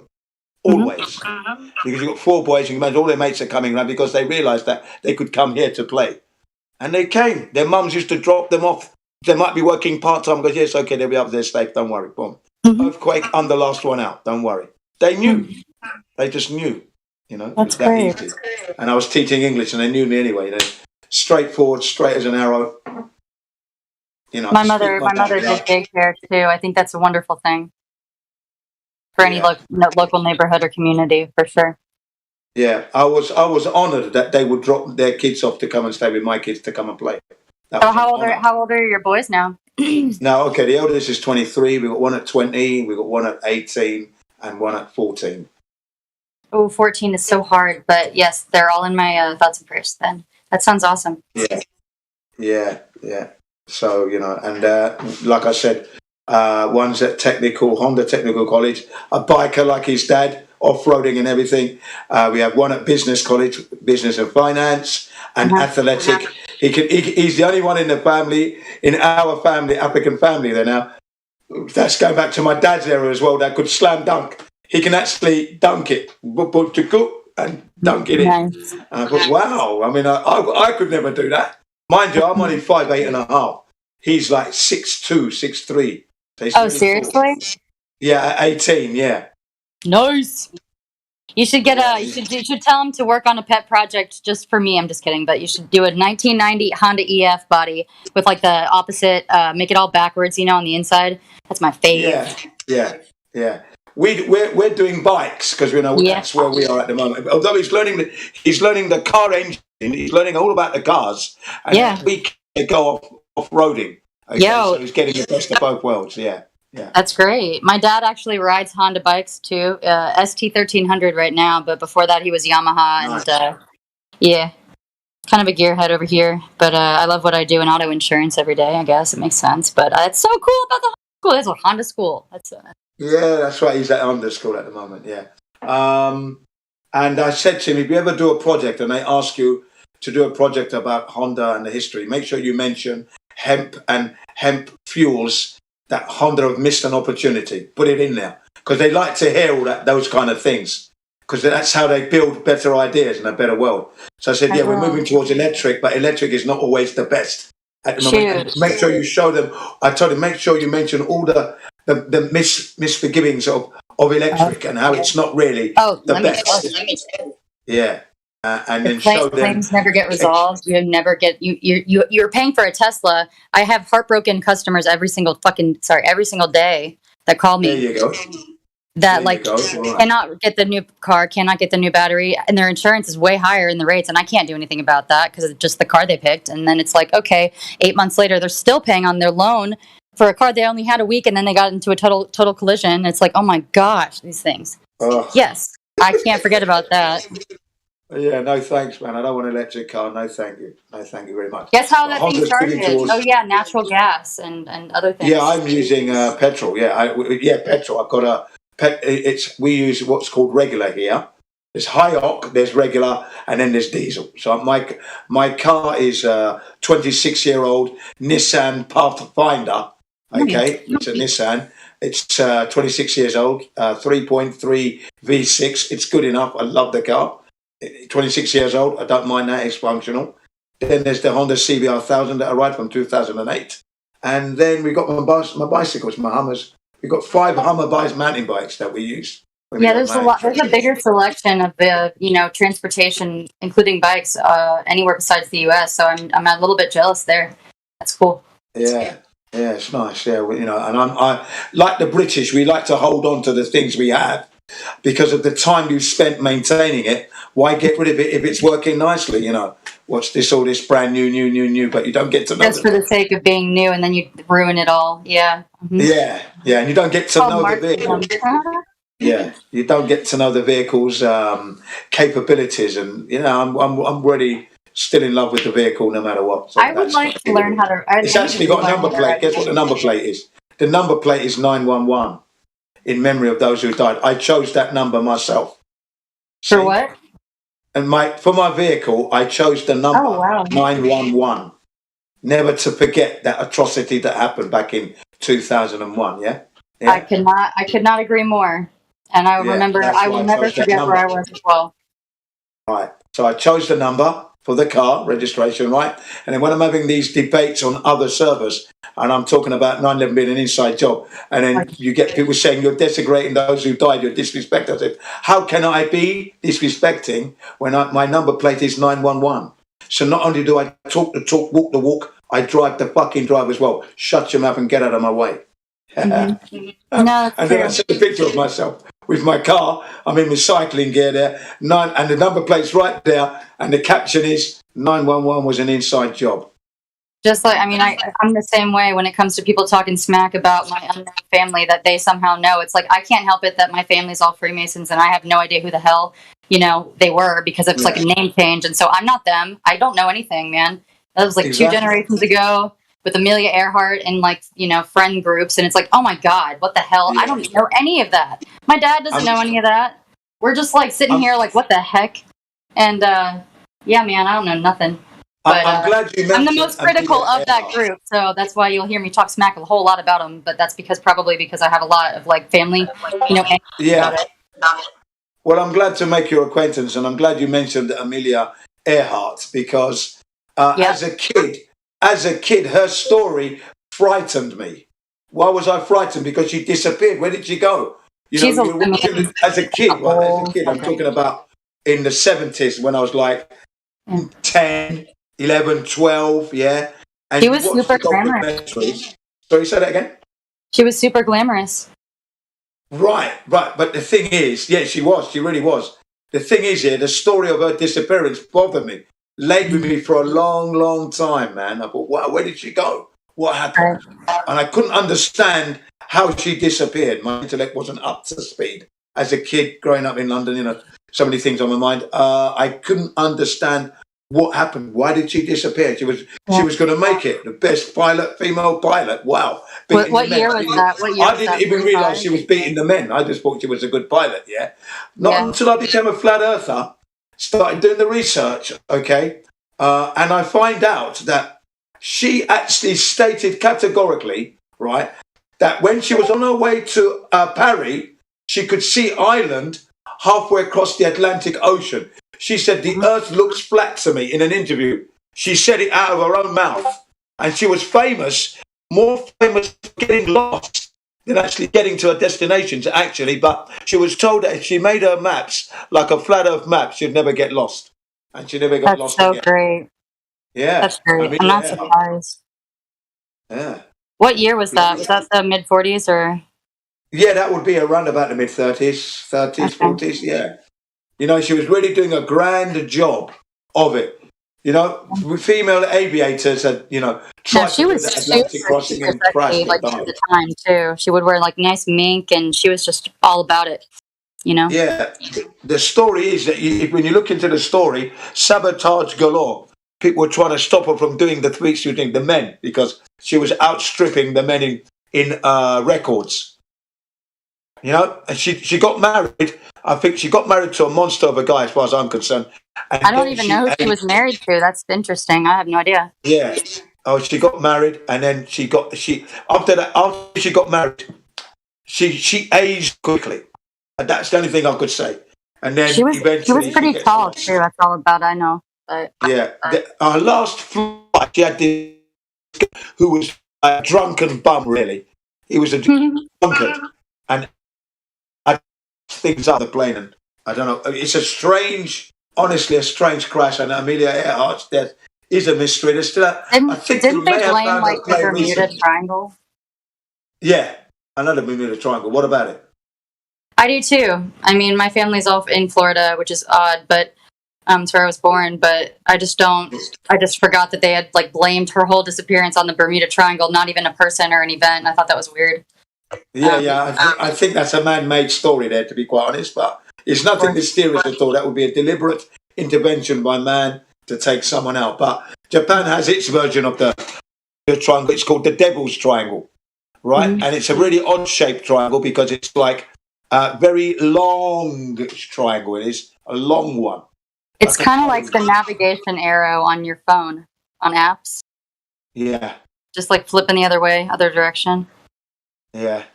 That's right. But the Japanese one is a very, very long triangle, as opposed to an equilateral triangle, if you will. I have so much respect for the Japanese people. I'm so jelly. Yeah. Well, one day you'll make it. One day, if you really want to make it, and and the finances are right and the time is right, you'll come over and have a look. Well, if I'm allowed to, I want to have the utmost respect. I mean, for other than the sushi, of course, it's my favorite food. But literally, like, I would need to be in like, I have settled with my life. I am good. I am golden. This is the last step of my life, and then I can actually give it the time and the people the time and the respect that it deserves, I think. Yeah, because they are good people. I'll agree there. Although they are naive at the same time. Well, the government or the people, I don't even know much about it. Yeah, they trust their government implicitly, but now things are their voices are getting louder. Anyway, they're protesting against the nuclear recently. They protested against GMO and biodiversity. They want to keep it. So their voices are coming out. I'm glad for that. Definitely. They're pro-family, pro-genetics. Definitely pro-family, yeah. And what was it? The other day, Japan has decided to raise its age of consent. Now, this will shock you all. From the age of 13, this is the age of sexual consent, from the age of 13 to 16. I still think that's a bit low, but there you go. All right? And then there's been parades. They call it the Flower Parade, I think it's called, where they've been protesting because so many women have been sexually abused here in Japan.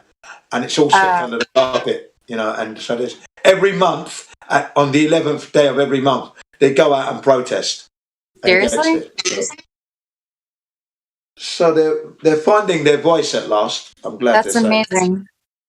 I wish we had something like that here because my voice was very not heard for a lot of time back in 2010, and I never ever looked at myself as a victim of it. But I mean, I'm just really thankful that it wasn't, worse.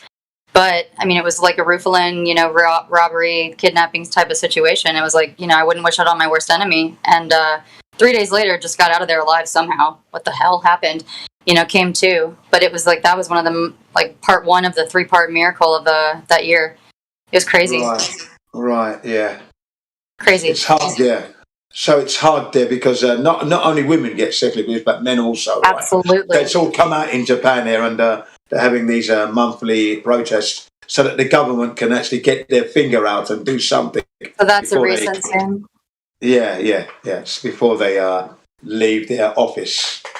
Well, good on the people. Good on the people, and it happens a lot in professional athletic life as well. Yeah, it does. Like fighters and stuff. Yeah, it happens everywhere. It's a shame. But I'm glad to see that they're moving the age from 13 upwards. But saying that, remember, there are indigenous people out there and children are having babies at 13 and 14. And that's God's natural way there. I don't think we should be frowning on that.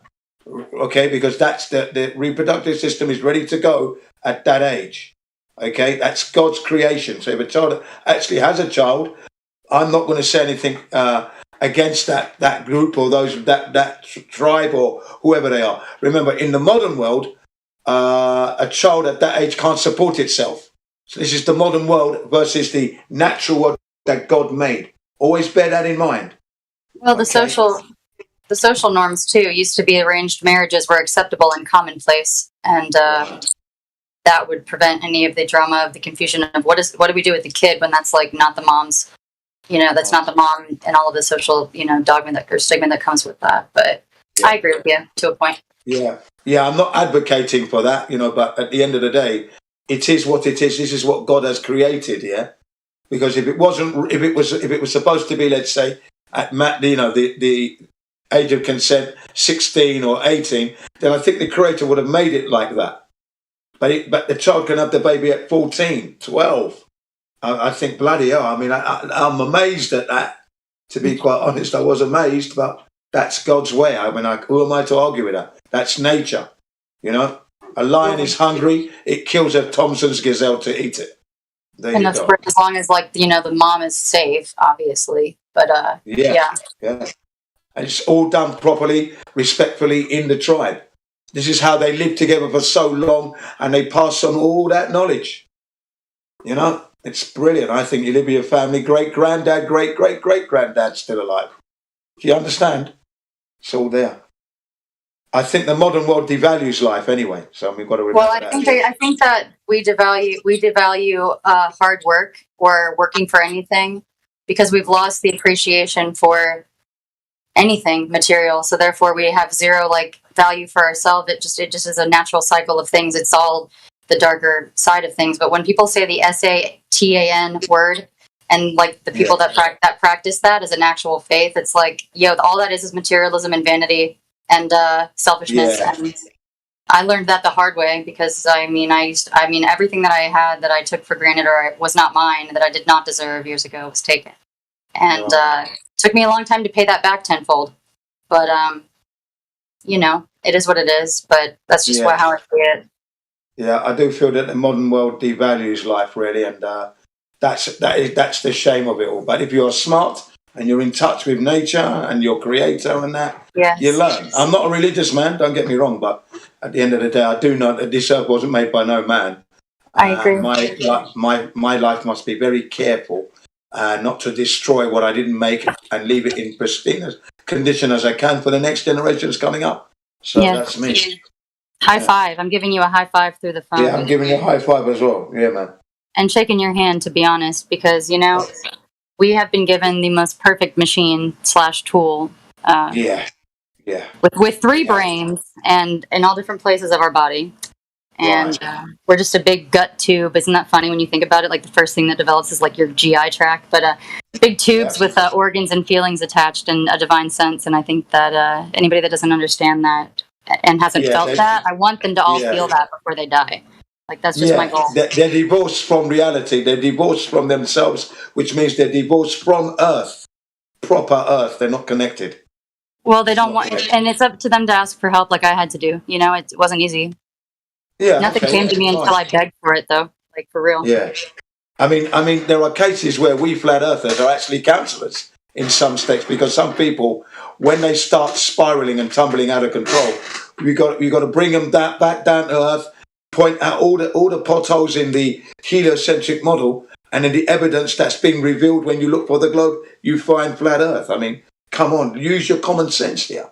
My favorite one is the alien argument. Hey, Sydney, didn't you say you got visited once in your head, in your brain, that one time on your third eye from aliens? And I'm I don't know what it was, but now I think I might. But it was scary, but I don't know if it was whatever they're putting out there as aliens. And I'm ugh, really, that argument? Yeah. Sasquatch, Yeti, Bigfoot, Smallfoot, Roundfoot. Who are whatever CGI photo they give us, that's all it is. Yeah. Roundfoot? No, that's me. That's me. That's my joke. That's so funny. Back in the day, you couldn't join the military if you were flat-footed. That's right. That's right. You couldn't. That's why my dad didn't do it. He was National Guard. Yeah, I was like a monkey anyway. They wanted me in there. I was fucking like a monkey, man. Fast and light on my feet. Good stamina, good strength. Pick up my kit and the next man's kit and let's go. Come on. You know, and that's what I had to do a few times. And I loved maps. So I was good at map reading. Loved maps. I'd rather have an atlas. Like, don't you guys miss atlases in the car? I've actually got I've got that in my car. What are you talking about? I've got that in my car. I am the nav. I've got a navigation system. Yeah, but I've also got my maps, of course. Got to have my maps. I can have a car without a map in there. No, I've got my maps, man. No doubt about that. In London, I don't need it. I look at the map once, photograph it, I'm off. Boom, done. I'm there. I feel like London would stress me out, but I want to go for the history. Oh yeah, you'll enjoy the history. Yeah, you will enjoy the history. But yeah, I mean, that's all it's got really. I mean, you know, I'm a real sensitive person. So like New Orleans made me black out and kind of like go woo woo, you know, and not remember much. But so I'm sure that London might be the same. So I might best avoid it. But I think it's really cool because of all of the history. Yeah, I think you've got the good history in that. The nightlight's not too bad, you know. But it's changed a lot since I was there. Obviously, 24 years now. I think the music's got worse, so it's not as good as the stuff we're listening to. Sometimes I'm online on server and I've got my music just in the background, and they think, Jim, you've got a rave going on now. I goes, no, I'm just listening to the old tunes. This is my medicine. When I do my exercises, this is what I'm listening to when I'm out there exerting muscular force. This stuff, the real music, not the junk you lot listen to. This shit, God, it's got worse. Music's definitely got worse. It's not even music now. To me, exactly. If it doesn't resonate in the same way that you'd feel in like a Buddhist monk or or in a cathedral, like, you know, from those frequencies, like I just don't. There you go. You know, it makes you want to either sit down and be peaceful and like feel the vibration and be in tune, or it makes you want to shake your ass. So it's a very different thing. Yeah, it is a definite different thing. And it sucks because I like it all, but I mean, I have to like say that to myself daily because I'm like, I love this shit. I used to be a dancer, blah, you know. Yeah, I think you got to tell the truth. When the music's not good, you got to say it's not good. It's not rocking my world, mate. Changes my mood right away. Yeah, I'll let them know. I said, the stuff you lot listen to is shit. Now listen to some real music, man. You know, lay it down thick with them. Some of the old jazz. You know, playing some jazz from the 1930s and 40s. Louis Jordan and the Symphony 5. And man, my son was saying, Daddy, how do you know all this stuff? Do you know what I mean? I said, because I'm older than you, obviously, and I grew up at the time. 60s, that's how I know. That's the advantage of being old. You have all this information.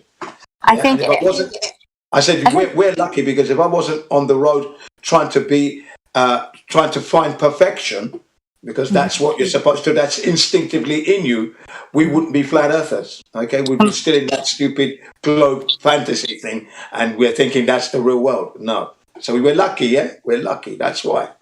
I never use that word lucky, but yes, I would say something to We're fortunate then. We're fortunate. Extremely special. Yeah. Yeah. But seriously, that monologue earlier was amazing from Blue. God. Yeah. What did he say? I missed it. It reminded me of Baz Luhrmann narrating something. I don't know what it was on the music, little bit interlude time. Ah, right. And I thought it was like not even supposed to be there for anybody, but it was a weird trippy event, but it's cool. I'll find it. Yeah. So how long have you been a flat earther now then? Who are you speaking to? You. How long have you been a flat earther? Oh goodness, probably forever. But honestly, in my heart, a couple of years, 2.5, 3 years, since I woke up to everything and left healthcare and woke up to the corruption about everything, and it was naturally there. And I kept coming back to it and fought it for a while, and didn't speak about it for a while. And then I met Andrew, my ex-fiance, and then that was almost 2 years ago. And then it got me the confidence over these like year and a half, 2 years to actually speak about it. And now it's like, okay, either this is the best PSYOP on the planet, or this group found me at the best time, or I found it at the best time. So yeah. So now you're experiencing real time on real flat Earth. Well, that there's real people that feel the same way. That's my biggest thing. Like, you guys are real people, I think. Maybe. Yeah. But yeah. Either way, you're not Eric Dubé. I'm sick of hearing about another sergeant or Eric Dubé. I mean, no offense to them at all. They've played an important role for everybody in here, I'm sure. Good. Yeah, because I do like Mark Sargent's the stuff that he's done. I look at the content that they've done. He's a bit of a kook, if you want.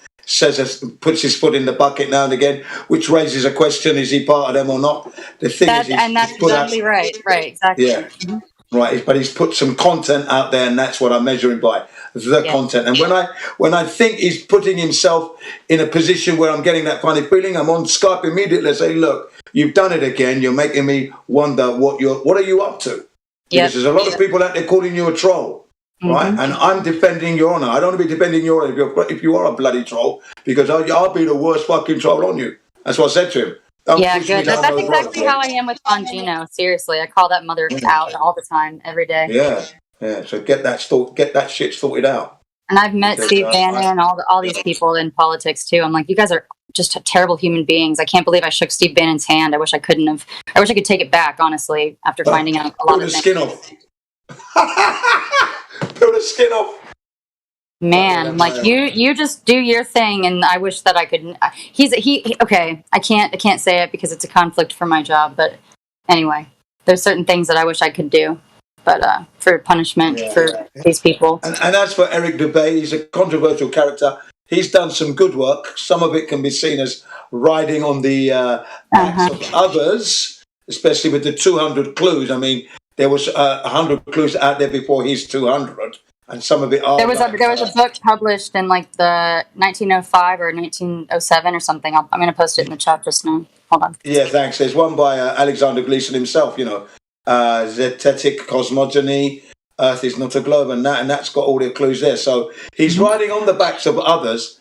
He was a bit controversial out there with the jury thing and that, but he's done some good work. So he's still there, done some good work, and I think we all need to stick together, Robert, and cause the fight. I agree. Yeah. What do I say? It's like you're a fish, and you have to sift out the bones and spit out the bones of lies and eat the flesh of truth.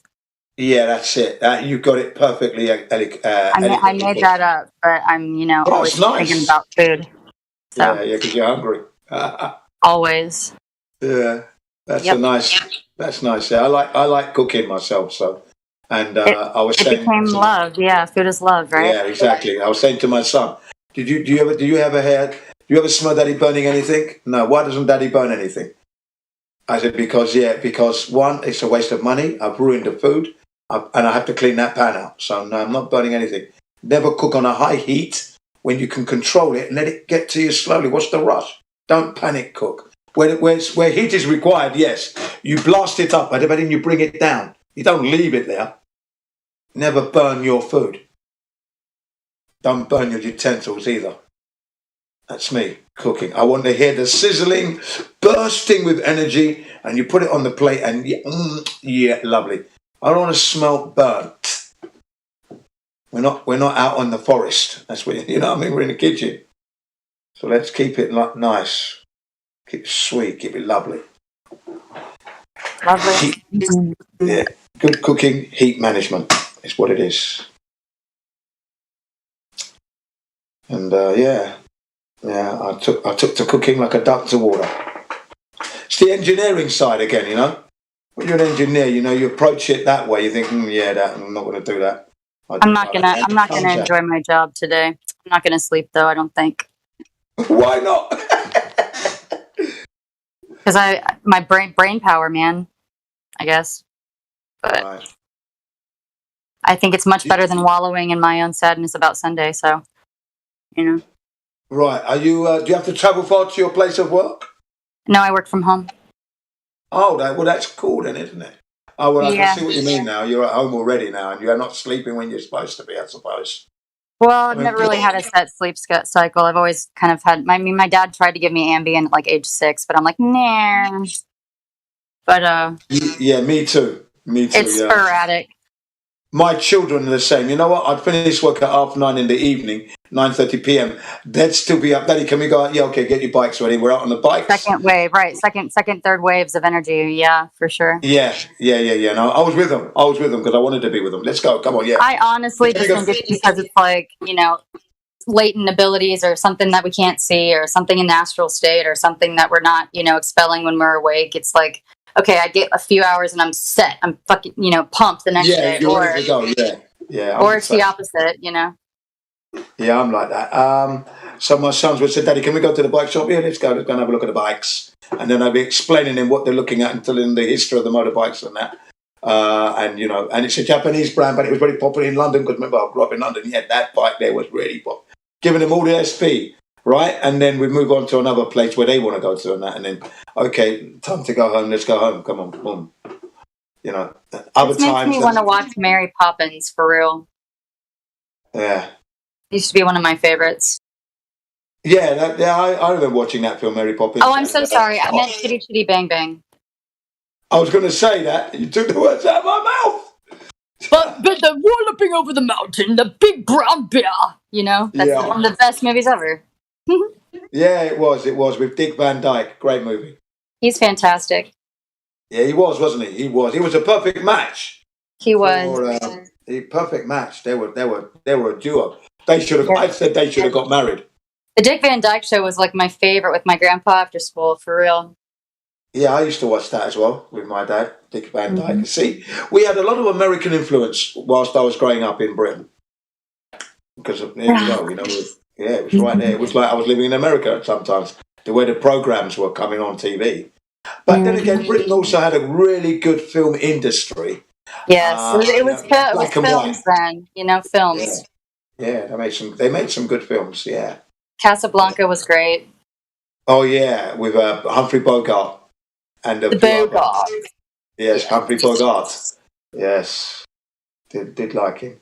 And of course, Joshua Gabor. And yeah, I couldn't remember the other names, but yeah, what's the one? The black guy who was in it as well. Sidney Poitier. Sidney Poitier, yeah, good guy. I liked him. Yes. Yes, me too. Guess who's not coming for dinner? No, it was Guess Who's Coming to Dinner, wasn't it?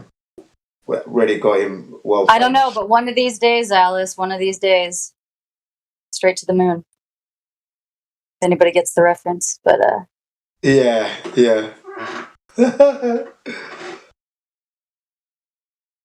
Man, things aren't made the same. But I honestly think that on a different level, like I'm never going to talk about this. I'm too tired right now, but they've altered the timeline perception so much that it's like, who the F really knows, before the World Fair? Who really knows? Yeah, no, you're right there. I can't because it's just, there's so much seated in that is so impossible to find any truth in anything that they want to present about that particular World Fairs that I don't even look at it anymore because I got so you rise above it. You got to rise above it. You got to rise above it. Yeah.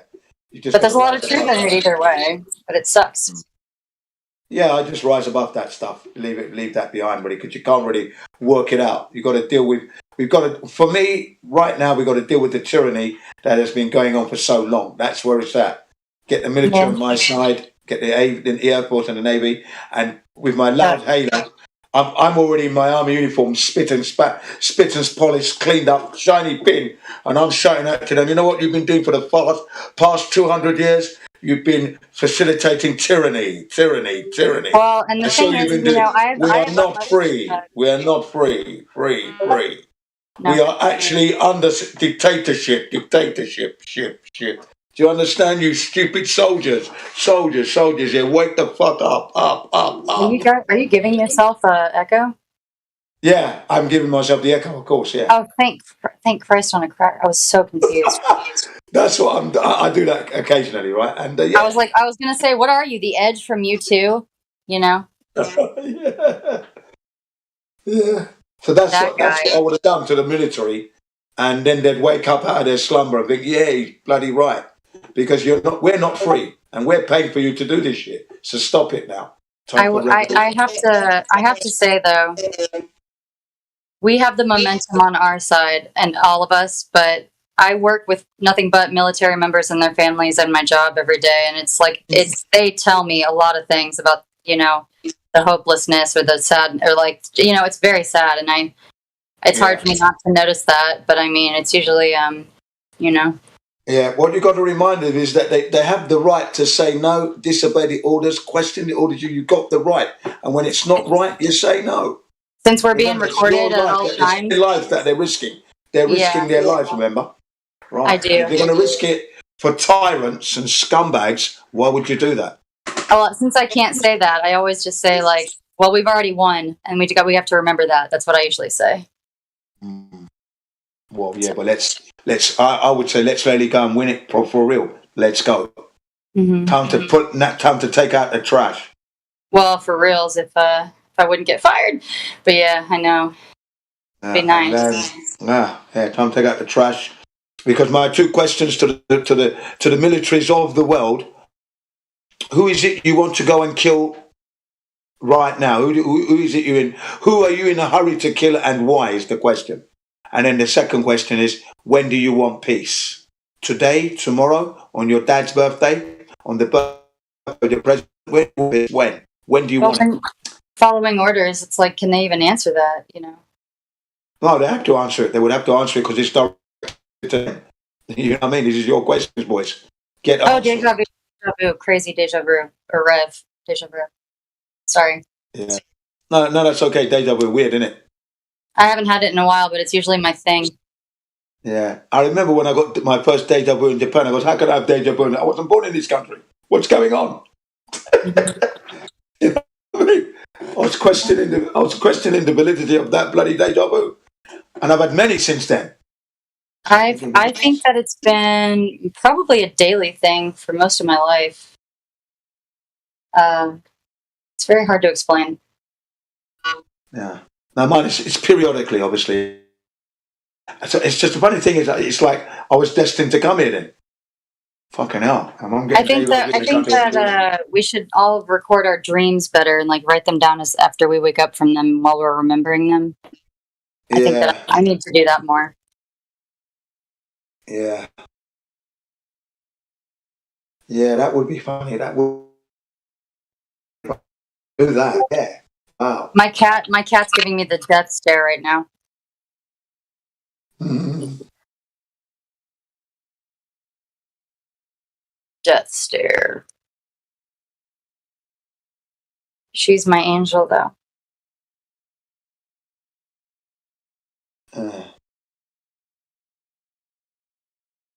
She was born in my closet. Right. So your family members are aware of the flat earth, but they're not on board. Is that right? Is that what you said earlier? My family and I are pretty much all best friends, but all amicably estranged. Like my sister and I don't talk like that, or let alone hang out much, unless it's for me and the nephews. And we love each other, but my father and mother are my best friends. But we are trying to make more space between us. Yeah, I think what will happen is, because honestly, they would be happy that I'm focusing on that as opposed to like self-destruction or something that is way out of my reach to convince people. Yeah, this is the scenario that I'm going to put. Okay, so if you feel that you're estranged at the moment, but when the realization hits, that's when it hits the tipping point where there's more of us than them. That's when they're going to wake up and think, oh, our daughter was right all along, and they're going to be on that phone. Boop, boop, did it? Yeah, you were right, I think. They've told me so many things. Yeah, they know that. Mm-hmm. Come on. Yeah, that's what I think is going to happen. And then before you know it, you're all going to unite again, because that needs to happen, because the family unit now realise it was under brainwashed and deception. Okay, and then they want to really live together. That's what I feel is going to be happening to those people at the moment who are feeling that they're separated from their loved ones. When that tipping point reaches, and there's more of us than there are them. I'm not feeling separated from them in that sense, but I agree with you on for other people that are dealing with that. That's not really my situation. I convinced my sister not to get the injection. Yes. Well done. Well done. Well done. If she wanted to be a mother, and so that's why she's pregnant, about to pop out her third kid right now. So brilliant. You see, all my brothers and family members in London, they knew when I explained to them the dangers of it, they instantly took it on board without a doubt. They listened to me there. Flat Earth, on the other hand,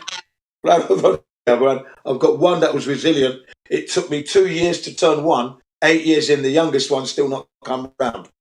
And he's a fully Muslim. And in the Quran, it states that the earth is flat, not a globe or an egg, even though they offer that. But he's yes, my favorite's the one where it says we're like God's footstool, but slightly different wording than that. But crazy. Uh-huh. But yeah, so that's my situation. My niece and nephews are aware of the flat earth, but they're still not taking it on board yet. And that's why I say that when it reaches the tipping point, that's what's going to happen. They're going to realize that Uncle Jin was right. Yes, that's right. I was trying to tell you, but you knew more than me when you didn't live as long as I did. No? I used to need a lot more. Yeah. I think that's going to happen. I think you're lucky that not lucky. I think that's awesome, and you should feel really great knowing that you got to a few like in real time before they did anything. I mean, that's right. That's something to be proud of. Yeah, that's what I told them, because I found out when I was 53. That's 46 years of believing in something that I didn't check and I thought was real. Because when I came out of mummy's womb, and then 7 years, I was learning about my environment, but I didn't know it was a globe until they told me at like 8 years old. So from 8 to 53, that was 46 years roughly, and that's how long. But you guys, you're learning about it earlier than me. That's good, isn't it? That means you're not going to have that. You can't say to somebody 46 years. You will never say that.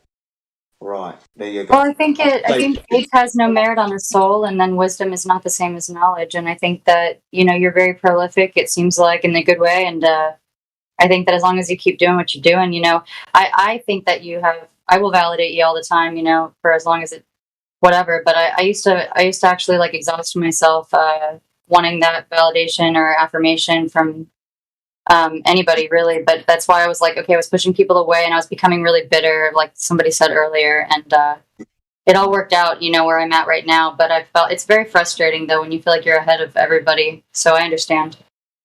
Yeah, but I'm not ahead of everybody on all subjects. But with the main big lion, the dangers of the medical system trying to kill us, I'm well ahead of them. Tell me about it. Oh my gosh, yeah.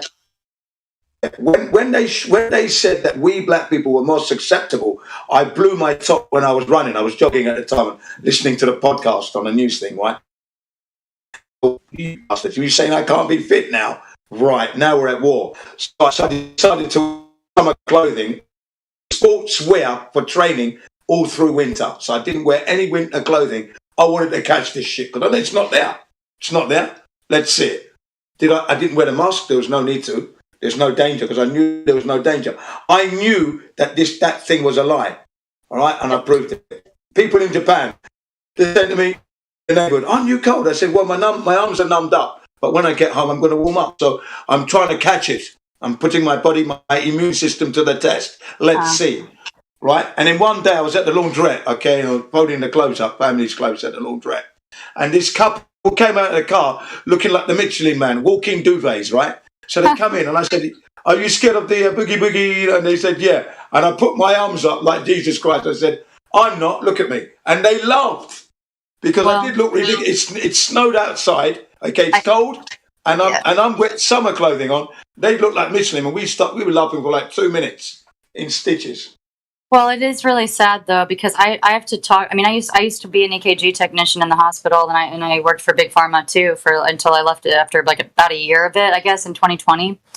I only did it for about a year, but the point is, I was not going to lie to people about the severity of the you know what, and they were wanting us to sign forms about it, and I was like, nope.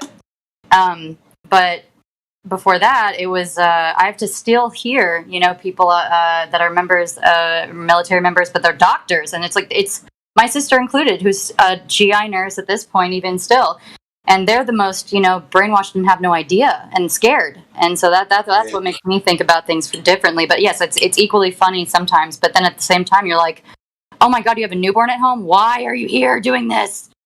Like that's the last thing that you want to do. So it is what it is. But I have to think about it from that angle recently because I didn't have that empathy before. I was very, very cut and dry about it. But yeah. I understand. Through the trust. But for me now, I've been fortunate. I've been sick now, coming up 43 years. Mm-hmm. That's a long time. Do you know who Dean Wright is? You remind me of him. I'll put it in the chat. Oh, right. Okay. Let me put my screen on.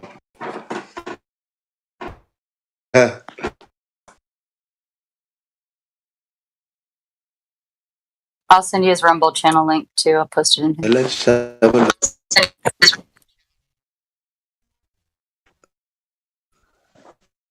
Somewhere. Have you posted it in live stream yet? Nope. I am finding it. And then I got distracted looking at Dick Van Dyke looking like a funny nutcracker at Christmas. Okay. Yeah. Doing the dance.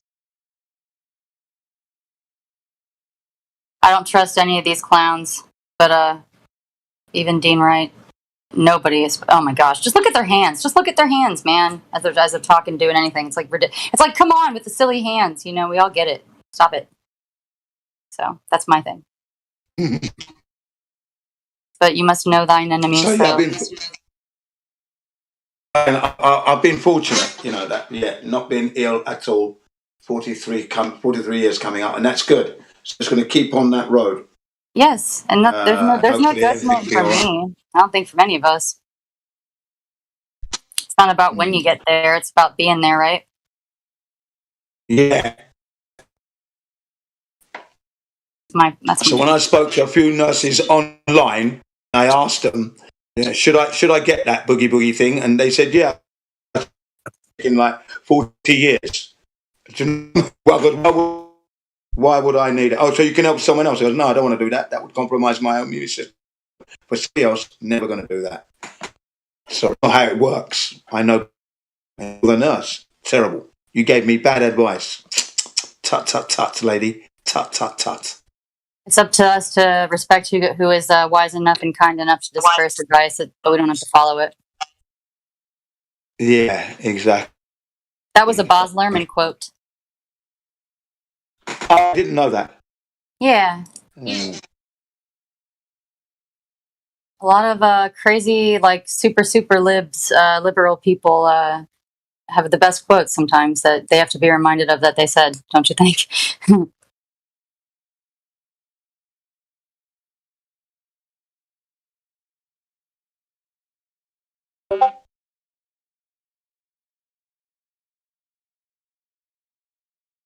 So, and your username is what? What's your username on this server? It's on my Discord profile. I haven't linked anything yet that I was going to do tonight. I just didn't get home until almost 1. The first one I don't use, so my current one is PixieFace7. Always, because that's my nickname.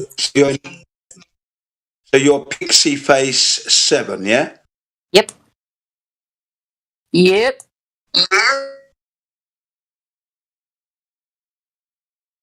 That's my number. That's my name to my family. So why not? All right, PixieFace. But you're not that name on this server at the moment, though, are you? No, because I couldn't remake my name. I mean, I wanted to be my full name anyway on this one. Hell yeah, why not? I have nothing to hide. I ain't got nothing but time and energy and a missing you know what I'm saying? So whatever. I waited a long time to be comfortable with that. Not about to go back now. I can't hear you through the interference.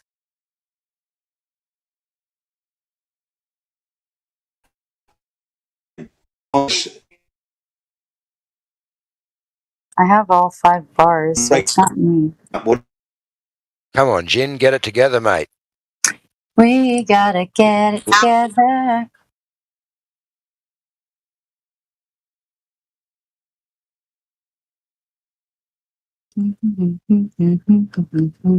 It's a bit of a different name, Sydney, and What is a bit of a different? What is a bit of a different name? Sydney. But I had to have you. I did a bit of a double take because a girl that works for me is also named Sydney, and I thought it might have been her for a minute until I seen your last name. Who said that? Flying High. I said one of the girls that works for me at work, her name is also Sydney. Oh, interesting. I've only met like 2 other ones in my life, so. Yeah, but what's even funnier is she's actually from Sydney in Australia, so Sydney from Sydney. That's great. Like Steak and Kidney, you mean? That's great. Oh, that's awesome. I've always wanted to go there. My ex-fiance's dad lives there, but like in the way out back where you like can't get anywhere, find anything. But yeah, Sydney Opera House I've wanted to go to forever. Sydney Opera House. Yeah. Yeah, the musician in me is like, oh my god, give me orchestrals, please. Yeah. Again, what is your username on the currently? I'm sorry, I couldn't hear you. What is your username on this server currently? My full name? Yeah, just your username on this server. You know, in the chat. Do you not see me in the chat? No, you're not well enough here at the moment, so I just wanted you. I didn't want to be interrogated, sorry. I'm not interrogating, that's all. If I'm not being seen, then I definitely want to fix that, so. Yeah. And I really can only hear like every 5th word that you're saying, so I'm sorry. Wi-Fi. Just wanted to know, I'm GR1. What's your name? I really can't hear you, so. That's cool. That just means I guess I'm being listened to. That's fine.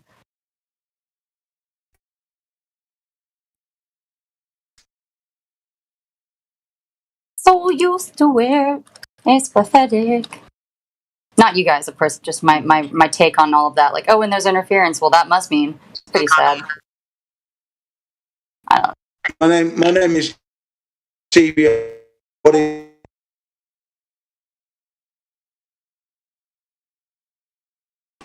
I don't know what's going on. I can't hear anybody. I think I've got your username on subject. What's your name?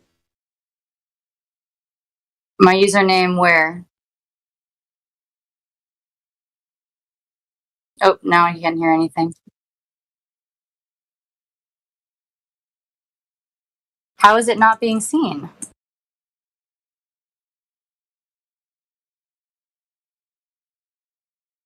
I'm not gonna do anything with my voice. Huh? I mean, it's not that I don't trust you. I don't trust anybody.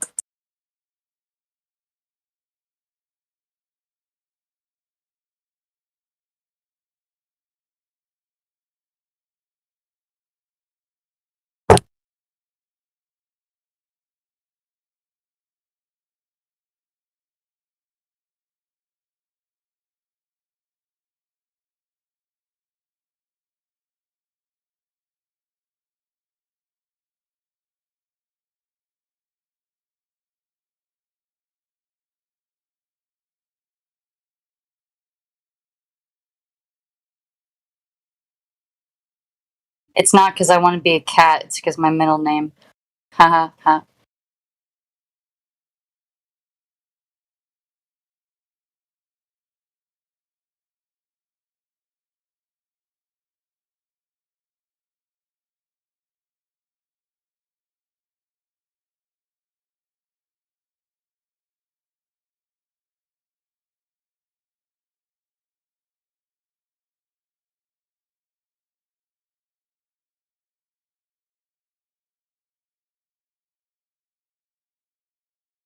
Oh well, I don't really care who all can hear me. I have nothing to hide. Not the coolest person, but hey, monologues.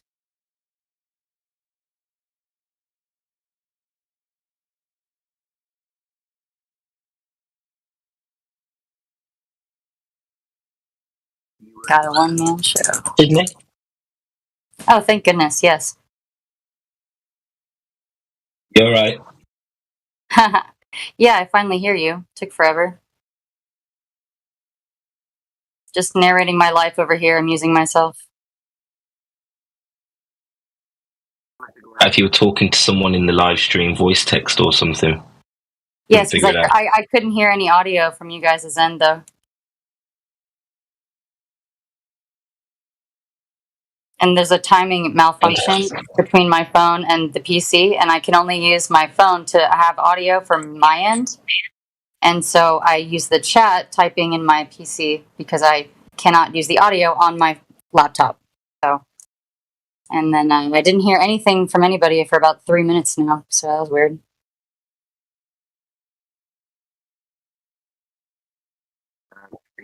That weird time of the morning where the Americans are going to bed.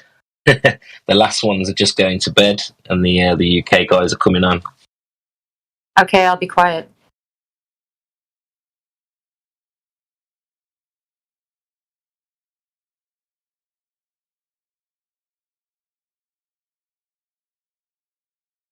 If that's all right. Okay, I'm back now.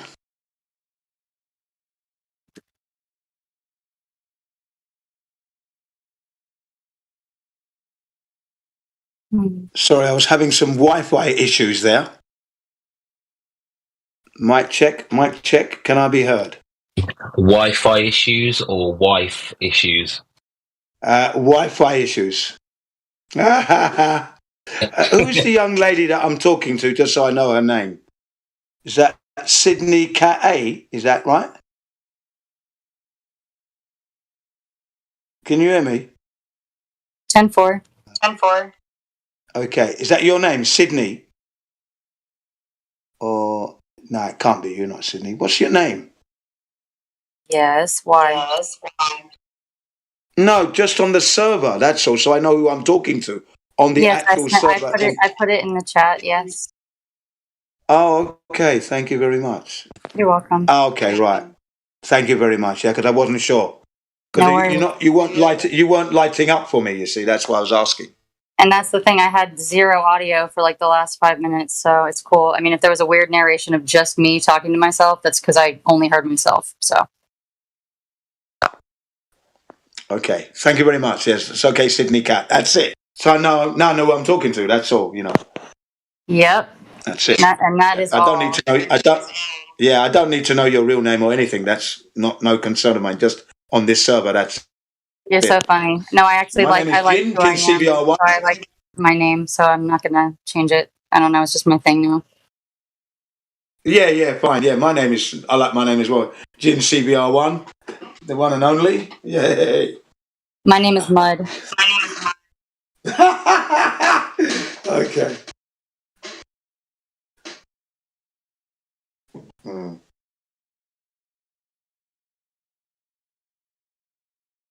Yeah.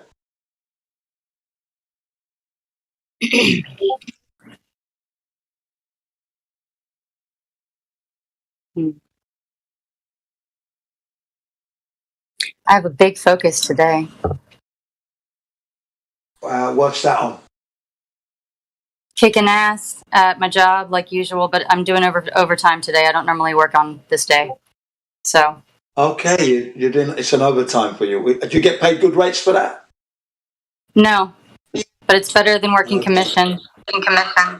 Yeah, of course. Because when you're working on insurance, it's all commission based, isn't it? Mainly, isn't it? For the most part.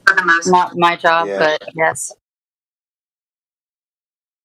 Right. Do you have to go out on the streets, or are you working from your office laptop? Oh, I work. My employer has 65,000 employees worldwide, and it's all provided. Oh yeah, you're lucky then. So that's why you work from home. Wicked. Yeah, but there's drawbacks. But yes. Yeah. I prefer it though because I don't have the anxiety of the social pressure, so it makes me thrive and be good at it. So. Yeah, you can set this up nicely. Let's see now. How many hours a day do you do? 12 hours in front of the computer, 11 actually working. Okay, so that's 12 hours, but are you actually working all those 12 hours, or do you have moments where there's like an hour or two that's gone by and nothing's happened? I work between 10 and 11 hours every single day, 4 days a week, and then I just do overtime like today. Yeah. I have a disability that I just don't like to use and talk about, so I get longer breaks, thank goodness, so I like to make up any hours that I can. Yeah, I understand that. What I'm trying to find out is that during those 10 to 12 hours, there's not even a time to breathe between phone calls, so it's nonstop. Really? Yep. Oh yes. Fucking hell! Really? You have no idea. Yes. Wow, I certainly don't. I thought it's exhausting and it's dehydrating, but it's worth it because I mean, literally, I have 100% success or happy people that I work with, so I can't complain. Okay. They matter. Yeah, that must suck a bit full on. Can't even 12 hours. I don't like that. I've got to have a break there somewhere, surely. Yeah, I had to fight for it with the ADA accommodation, but I actually have an hour lunch, and that's like more than most people. So. Yeah, I don't want my hour lunch and my tea breaks, which I'm not going to drink any tea anyway. But I want those breaks. Yep. Well, it's nice now that I don't smoke. Finally, I quit after half of my life. Well, congratulations! You've stopped smoking the 2,000 chemicals. I'm still mad about it, but thank you. Thanks. Yeah, congratulations. Yeah, smoke spliff every day, and I just whenever I see somebody, I like walk by it just so I can intentionally get a whiff, so I can have the smell. I'm like, oh, nostalgia there. Yeah, no, it was never good for you anyway. Marijuana now, you only have to smoke like a quarter, a half, and you're done, and you're good. Oh, I can't even smoke marijuana. I guess lucky you. I haven't smoked marijuana in 24 years. That's good. Ever since I've been in Japan. Well, it's not. I don't think that's good because I did like what I was doing. I love it. But I had to stop because I didn't want the children to see me rolling up a spliff and that because it might spurt them to think tobacco smoking is good and stuff like that. So I didn't do it because of that. Yeah, I didn't do it because of monkeys. Yeah. But 24 years now, not one single spliff. But if I was to go back to it, it would be eating and drinking it or eating it. That would be it. I wouldn't smoke it now. No need. I'd administer it in a different way. Your questions to me have been really interesting all evening, so I'm gonna keep quiet now. Yeah, that's right. Yeah, they were interesting. It was just your job, that's all, because you said you was in insurance. I understand, and you gotta do what you gotta do, method of wise, and it's just a job. No, my job is I'm not interrogating you in any way, shape, or form because that's not my. Oh yeah, that's not my. Talking to the ethos. Yeah, I don't do that. I don't do those sort of things. I'm not into that. I'm just genuinely speaking to one. That's it. New person. Yeah, that's it. That's all. I'm not fishing for anything. I'm not looking for anything. People know me on the server anyway. Fine. People know me on the server. I'm not that kind of guy, man. I know. And I trust the people on this server more than most people, so you're good. Yeah. And they've known me a long, long time. So, like I said, when I say I was the loudest, I am the loudest, really, when I get going.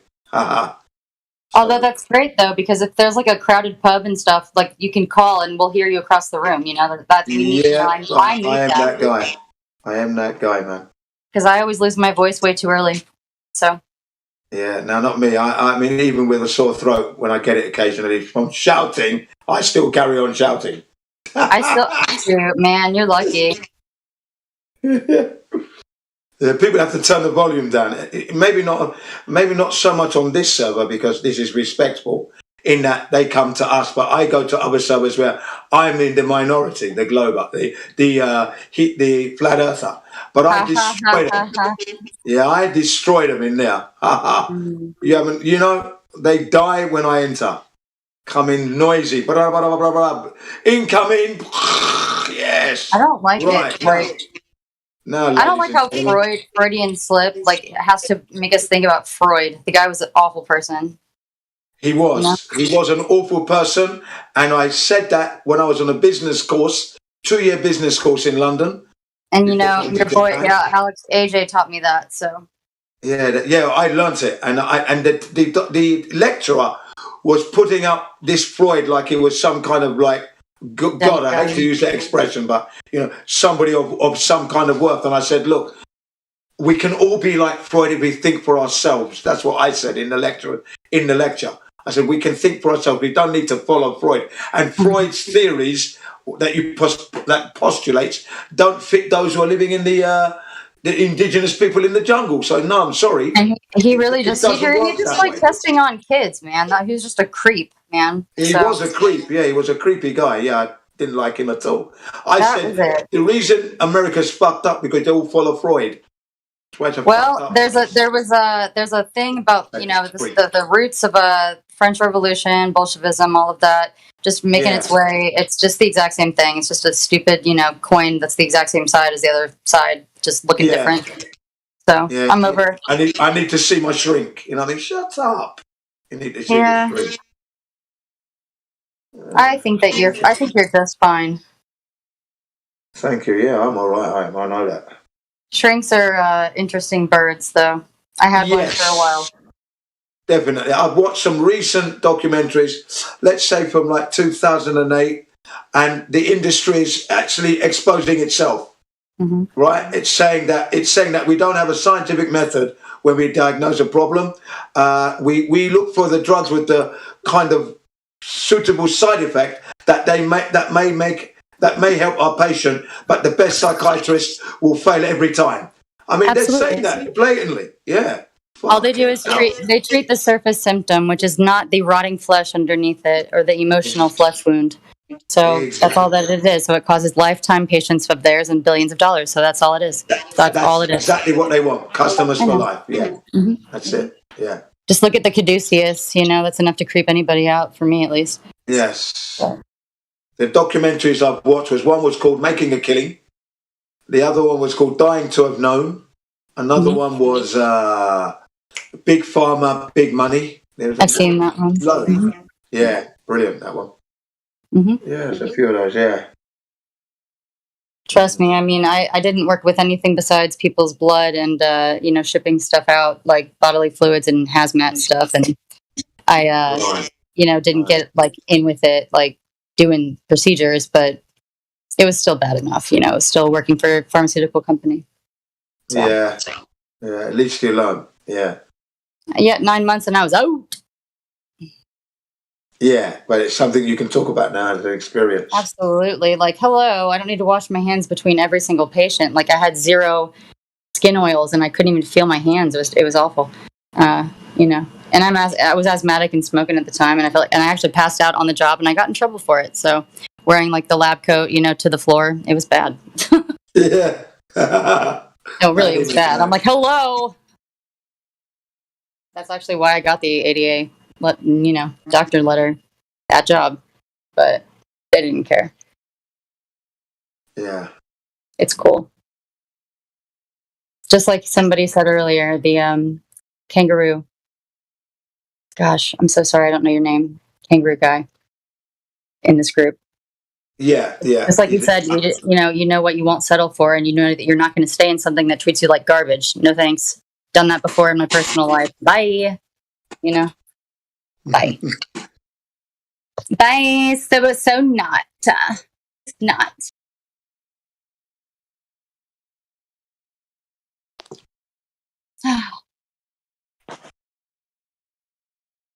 Although a lot of people actually talk like that.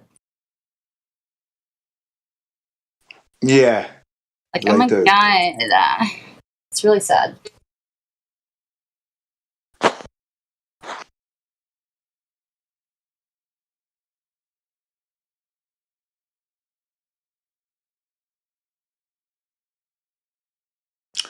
Yep. So, one day you'll meet the right person. And if I don't, it's still okay. Yeah, that's right. No, yeah, it's okay now. Yeah, you're living your life. You're not panicking. You're not in a hurry. Just taking it easy, and that's how you should be. Yeah, I just wish I could not be 33. This is what I always say, though. The person that's right for you is on his way to you right now, and he doesn't even know it. Yeah. Yeah. Well, that's how it generally is. Yeah. My track record, it's always usually that's the bad form, but it's usually always the same thing.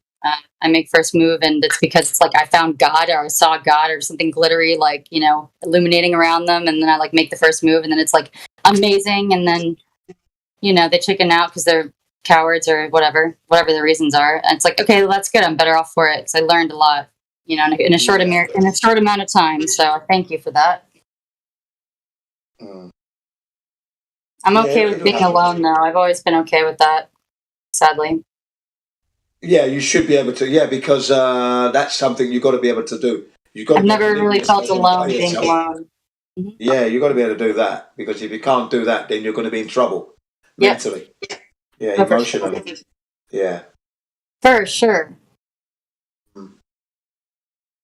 I don't care that I'm afraid of the dark. I have night lights. I can still be alone. Yeah. I never had that problem. I'm lucky. No, I am kind of a baby in that area, so whatever, don't judge. But I do wish that I could just skip over my age of 33 and just go right to next year being 34. That would be nice. No, I don't want to do that. You don't want to do that, man. No, I don't want to. And like, it's been the year that I've been avoiding. Time that quick. You as you get older, you don't want to use time up that quick. Nah. When just this 1 year, man. Yeah. Just the esoteric, you know, to be washed away and just be not here tomorrow. That would be awesome. But no, it's part of the learning process. You've got to go through it, unfortunately. And it is going to be my last year here in this apartment. I'm sure of it. Sure of it. So you're fixing to move then, are you? Yes, no rightly idea where, and I do not care. Don't reckon I care. I mean, I'll not force whatever makes me move, but I'm not going to stay here another year after April. Not going to do it. I cannot. Right, and this is in Cincinnati, as you said earlier, yeah? No, sir. Oh, okay. Don't worry. I don't want to know where you are. Just, I thought you were Cincinnati. No, Cincinnati almost killed me, but I've been out of there for 4 years. Okay. Oh, yeah. Somebody mentioned Lakota tribe earlier, but I went to a high school, Lakota. So that's where their language is.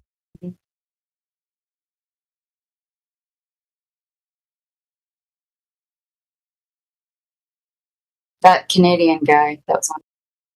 Yeah, that's right. Yeah. Well, the Minnesota Canadian. It was the Native American guy that was speaking up about that. Yeah, I wish that he had gotten to talk more about his heritage, though. I was interested in that. Yeah, it was good. That was, and I do know his screen name though. So. Well, that's why he's busy doing that, then, isn't he? So there you go. Well, I've seen him on like Band.video and other Rumble channels, and you can't forget a name like that. And I was just wondering, like, I couldn't put the pictures together from memory, but I know I've seen him interacted before, but it was hard to express that when it's going on. So that's what started the interrupting thing with me. It wasn't like I was trying to interrupt. It was because I'm like, I don't know who this guy is, but I know who this guy is. You know, it's very hard. Yeah. So. Yeah, no, I finally clicked with him because at least he realizes it's all flat and that. And you got into, you guys had some common ground at the end of it because of that. Yeah, that's right. Yeah. See, and he didn't realize that. See, that's what happens all the time with me. And it was the same story, the same message with the same meaning from different groups of people. That's what you brought in. Yeah. Yeah. Thank you. I was following what you were throwing down. Well done. Mm-hmm. So yeah, because we've all got things in common, and we're all out there.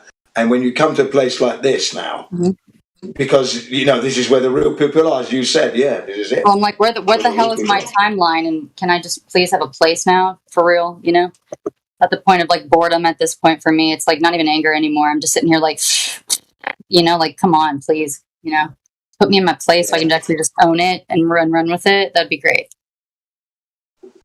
Yeah. Fucking frustrating. Sorry to curse. Well, for me here in Japan, the people who have woken up to all myriad of all kinds of historical events, and it wasn't the Muslims and blah, blah, blah, they've shaken my hand, showered me with gifts. I live in the countryside, so it's always like vegetables and stuff, and they keep saying it's boring. I said, no, this is the best food. It's better than alcohol. Thank you. If you're thinking of getting me alcohol, don't buy me any alcohol. But if you're going to give me fruits, vegetables, yes, please, loads. Thanks. Real food. This is medicine. This is what I want. Food is medicine. Absolutely, it is. Yeah. I actually improved my blood work in about a year's time just from doing a simple change to my daily eating. Yep. Yeah. That's the shit. So I warned them. Some of them they love their gardening, and some of them were using that Roundup stuff. So I introduced them to the documentaries, GMO, Monsanto, the Monsanto Papers. It's just put Monsanto and Bill Gates together, right? Equals death, right? Exactly. Exactly. Yeah. What was it? Genetic roulette, the gambling of our lives, seeds of death. When they watched all this stuff, right? They said, I never knew. I said, most people don't know. But now it's like when you watch The Fall of the Cabal for the first time. Yeah. That's the first thing, the open door gateway there. Yeah, very shocking indeed, I must say. It is. That's like another fish, though. Even though those are great women, and I respect them for what they do, there's a whole lot you got to dissect from that and chew out and swallow and consume the good. And then the people behind it are just pure bloody idiots, evil, weak tramps. Just nothing, one hand slap and they're down. You know what I mean? But yet they wield this much power. Stupid smart people. Yeah. Yeah, really annoying. I agree. I concur. What the hell country are you from? Are you from Holland today and then Sweden tomorrow? What the heck is it? Yeah. Well, I was born in England myself anyway, 1961.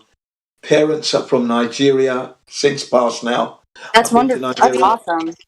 Yeah, a few times I went to Nigeria and I went to Africa by myself as well, motorbike. I only went to Ghana. Oh, right, next door neighbour. Yeah. Next door, man. Just to get the drum. Yeah, we used to take the piss out of the Ghanaians, and the Ghanaians used to take the piss out of the Nigerians. It was always like that. That sounds great. Yeah. Always making fun. When we say take the piss, we mean making fun. Making fun of, making fun, poking. I have to make fun of myself at least 5 times a day in my head, if nothing else. Yeah. Otherwise, there's no growth. Yeah. So I grew up in England. I was born in England. 3 brothers born in England. My sister and my other 3 brothers were living in Nigeria. There's 3 of us that was born in England, and then the other 4 were born in Nigeria. 7 kids. So I'm number 5 in the 7 siblings. I'm number 5. Okay. Wow. Why were you guys separated, if you don't mind me asking? Sorry? Why were you guys separated? Like somewhere? Well, basically, what happened is that my dad and my mother, obviously, they were living in Nigeria, had their children, and then my dad, for a better life kind of thing, came to England to work. Okay. As an electrician, and Understood. then my mother followed, of course, but they didn't bring the kids. The boys didn't want to come to England. That's why. Old enough to have a mind of their own. Yeah. Yeah. So they didn't want to come, right? But since we were born, they did come in the 1980s. They did come in the 1980s, late 80s for a short while, early 90s, and then they went back. That's a hard time. Yeah. So, I was born in 90, and it was like 1990 was an epic year. My God. Yeah. Man. The beginning of the rave scene here in England. The what era? The beginning of the 1990, the beginning of the rave. The rave scene. Yeah. I was a raver. I would make my ends, and I would give you your stuff. I would take your money, and I would quickly exit, and I would never socialize. That was my pre-18 years old, sad life. There you go. But right, so that was in the 2000s for you then, yeah? Yep, it was, but it was when all the rave kids were being scene kids, you know? Yeah. Doing the whole fun dances with their hands and whatnot, looking like little bubbles. That's But, right. Yep. I'm very Oh, fortunate yeah. because I learned a lot street hustling and street smarts that literally probably saved my life a million times. But but I left that game before I was 19, so it's all good. Yeah. So 1988, it really started. It really started in the let's say 87, 88. The rave scene really kicked in, and that's when I began doing security work as a side thing because I was mainly a youth worker. For a nightclub? Yeah. Nightclubs and warehouses, that comedy. kind of thing. Okay, for actual raves then, huh? Yeah, proper raves. Yeah. Oh yeah. Nice. It's either going to be like a proper rave or like a rave that just happens to be like after hours of a comedy club, you know? Yeah. No, these are proper raves going on till 6 a.m, you know. Nice.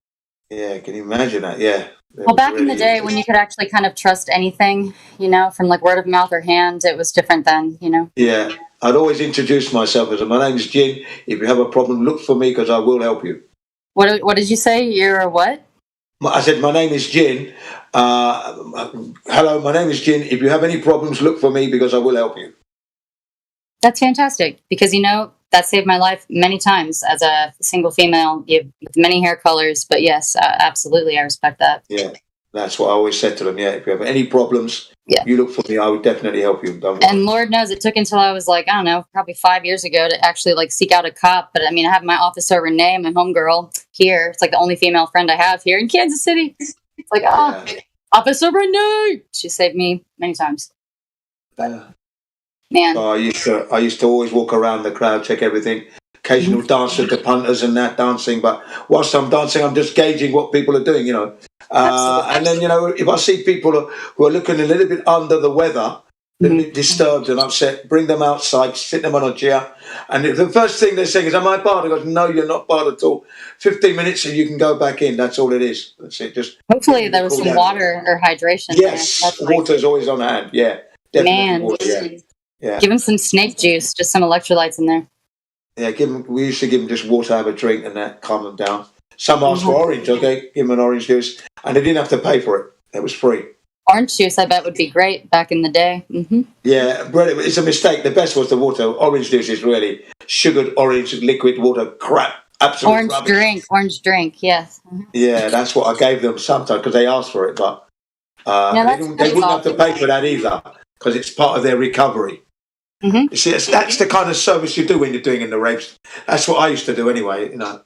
I never actually experienced it as like anybody having fun there. I just did my thing and then got the heck out quickly because I was like, you know, just I don't know, too depressed still. These people were always having fun there on the raves because it was the ecstasy scene, wasn't it? Back when you could find triple stacks, I'm sure. Yeah, they'd be popping what they call the love dubs, and then they're on their way. You know, so I've never heard that. Yeah, well, that's what they were called. They were called the love dub because it's so played out. The ecstasy tabs had the dove on it. Okay. Embossed. It was embossed with the love. That's what it was called, the love dove. I just remember being there on the mermaids. That's my favorite. Or I guess that's the only one I was familiar with. There you go. Yeah. So you know, and the one thing that people want to know is that they are safe and secure. And that's the way I used to deal with it. I used to say, if you have any problems, you look for me. I'll definitely help you. Okay? Then baby laxative, not like some weird psychedelic or something. Maybe. Yeah, it was brilliant. It was one of the best times of my life, meeting all these lovely people. What state and country was that? What was that at, country-wise, then, for you? I was in England, yeah, London. Okay. Yeah, London, Manchester, Liverpool once or twice, but mainly London. So, that's like, are those rival teams in football? Yeah. I get confused because I suck with geography, so... Oh, yeah, they are rival teams, of course. Liverpool, Manchester, yeah. In fact, in the British League, Manchester City and Manchester United had the first final in the history of the football. Wow. Yeah. I do light betting on those things just because I go with my gut on it. So I was very confused when I went to the they let us do that now in America, you know, betting on y'all's teams, and I'm like, oh, why are there two Manchesters now? And I got really confused. So yeah. So there's Manchester City and Manchester United, and in Manchester, and the final was with those two teams. So they beat everybody else, even my team, Arsenal. They beat all to have a final. So Manchester sitting very high on their throne. Manchester, solid football area. You know what I mean? It's like the top three. One of those teams is in the top three, like all the time, correct? Yeah, that's correct. That'd be Manchester City. Mainly. It used to be Manchester United, now it's Manchester City. It will probably flip back to Man U again. Man U. Oh, now I get it. When people said that quickly, I was very confused as to what they were saying. Okay. Yeah, Man I think about like that movie Richie Rich, like Munya. You know, Richie Rich. Yeah. So, anyway, I am just a 90s child with a lot of random voices and the memories, you know, whip out of my asshole. Yeah, the 90s, man. Yeah, would have been good. Wasn't in the US then. Well, I hadn't travelled over there yet. Hadn't been over that side yet. Pants and hairspray. Yeah. Making my own personal ozone hole if it existed out of Aquanet. Yeah, my first taste of the US would have been on an island called Guam. Oh, okay, yeah. Yeah, that was good there because US it's really territory and military base in Guam. Yeah, and Guam advertised itself as where the America's right, the sun rises over America first. Guam, because it's that side of Asia, isn't it? I have no idea where it's at, where they say it is. I'm terrible with geography. It's just below Japan. Yeah, it's just below Japan. About 3 hours flight, 4 hours flight, you're there. From where? South of Japan, yeah. And then you have the Marianas or the Marshall Islands, Mariana Islands, and they are... Marianas Trench? Yeah, you've got the Saipan, Guam, Tiniman, I think, or Tiniman, and Rota. Yeah, these islands. Yeah, they're really nice. Where's They were nice since this stupid pandemic shit has gone on.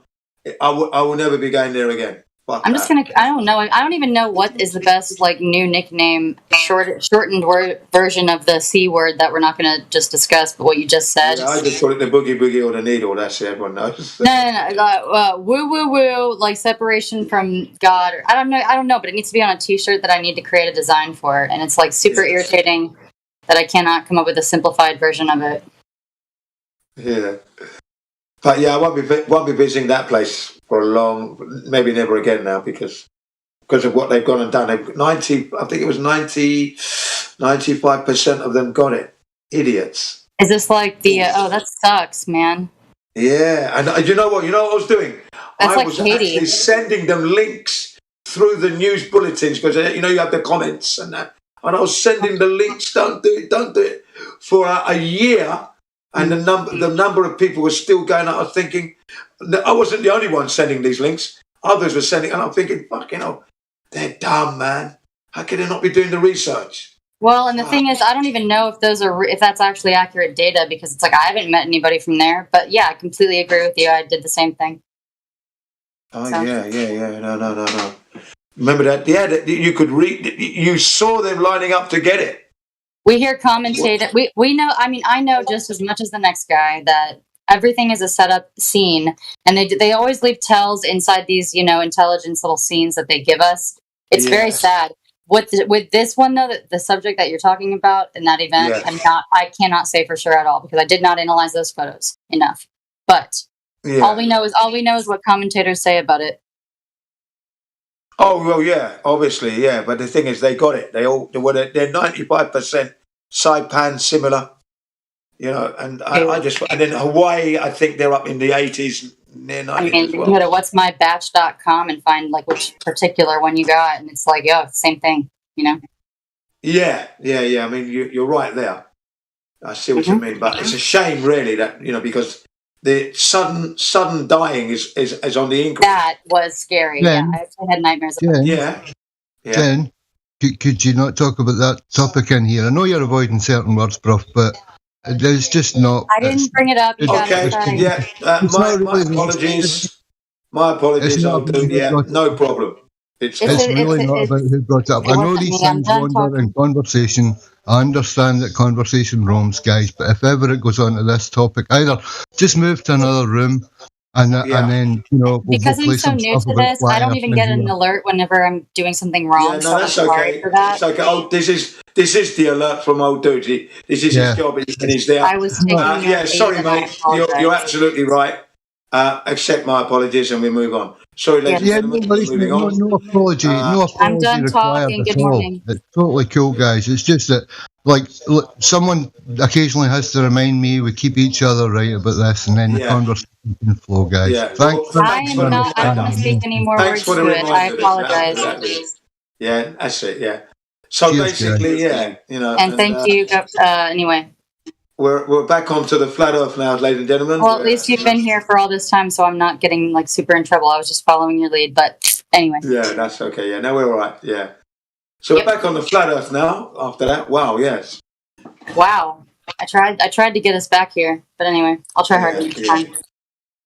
Yeah. Well, the Artemis mission actually took the worst photographs in decades of the moon. Okay, so if you look at the Artemis images that was purported to be taken from the rocket, what is Artemis? Way out to the moon and back. The images are absolutely awful. And how can that be with today's high definition cameras, HD? We're in the era of HD, ladies and gents, but yet we've got bad images, worse than the Apollo ones. Terrible. That's a bold statement. I agree. Yeah. And that was it's going to cost, the whole mission is going to be like $90 billion, ladies and gents. 90 billion. More than that. I think it was 96 billion is the number I've heard. But that's set to still increase. Remember, they're going to be setting it back. Okay? So, because Elon Musk's SpaceX rockets blown up a couple of times now. So they're not going to be going there. Then there's the Japanese Yakuzu Maezawa, who is a multi-millionaire, at the beginning of this year, selected his 8 team members that are going to go to the moon on Elon Musk's rocket. But I don't think that's going to happen. Not one of them's a medic. Not one of them's a pilot. And NASA has stated that they're not going to give any pilots anyway. Not that they're going, ladies and gents. Let's get this right. They're not actually going to the moon. But, this is what they're telling us. It's called the Dare Moon Project. Yeah. Mr. Maezawa, the Japanese entrepreneur, has paid for all their tickets. So Elon Musk has supposedly received the money already. My question is, why isn't Elon Musk going himself, ladies and gents? Hey. He's a marketing whiz. Yeah, but wouldn't you take the chance of a lifetime? You've got to go. Come on. On your own, you're building the rockets and you're not going. So you've got William Shatner's gone up there. You've got Jeff Bezos. You're not going to go. Elon Musk. Something stinks there. Come on. That's not right at all. So, yeah, they what was it? Back at the beginning of... April. So beginning of May, they did their presentation of their two new suits that were made by a company called Axiom, $3.2 billion suits, right? And they did this presentation, and at the very beginning, the woman who had the suit on that was climbing up the slope needed to use the handrail, and they were saying that these suits were dynamic. Okay, dynamic, better than the Apollo ones. And the Apollo ones had 90% of nude mobility.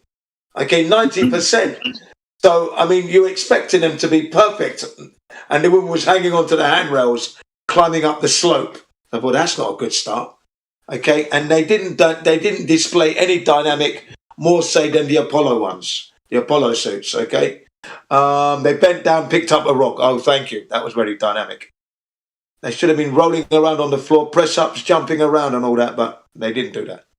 And then a question was asked about the radiation and how do the suits protect the astronauts from the radiation. I think the guy might have been about 18 years of age, and he was a bit shy to ask the question, but he asked it anyway. And he says, how does the suits protect the astronauts from the radiation? And then the presenter was saying, yes, that's a good question. And yes, we've got to make sure that the astronauts get to the nearest celestial body as quick as possible. Right? That's what we've got to do there. Let's say it's the moon, for example. So we get them straight to the moon as quickly as possible. And when they're on the surface, the moon itself is going to block most of that radiation because they're on the top of the moon, right? And the moon is going to soak up most of that radiation. Okay? And then while they're on the lunar surface, they've got to be able to get down into caves to avoid the rest of the radiation. They've got to get into the caves. Wow. So basically, the suit doesn't protect them from radiation is the real answer. What an explanation, eh? Terrible. $3.2 billion, and yet the suits do not protect them from any radiation, ladies and gents.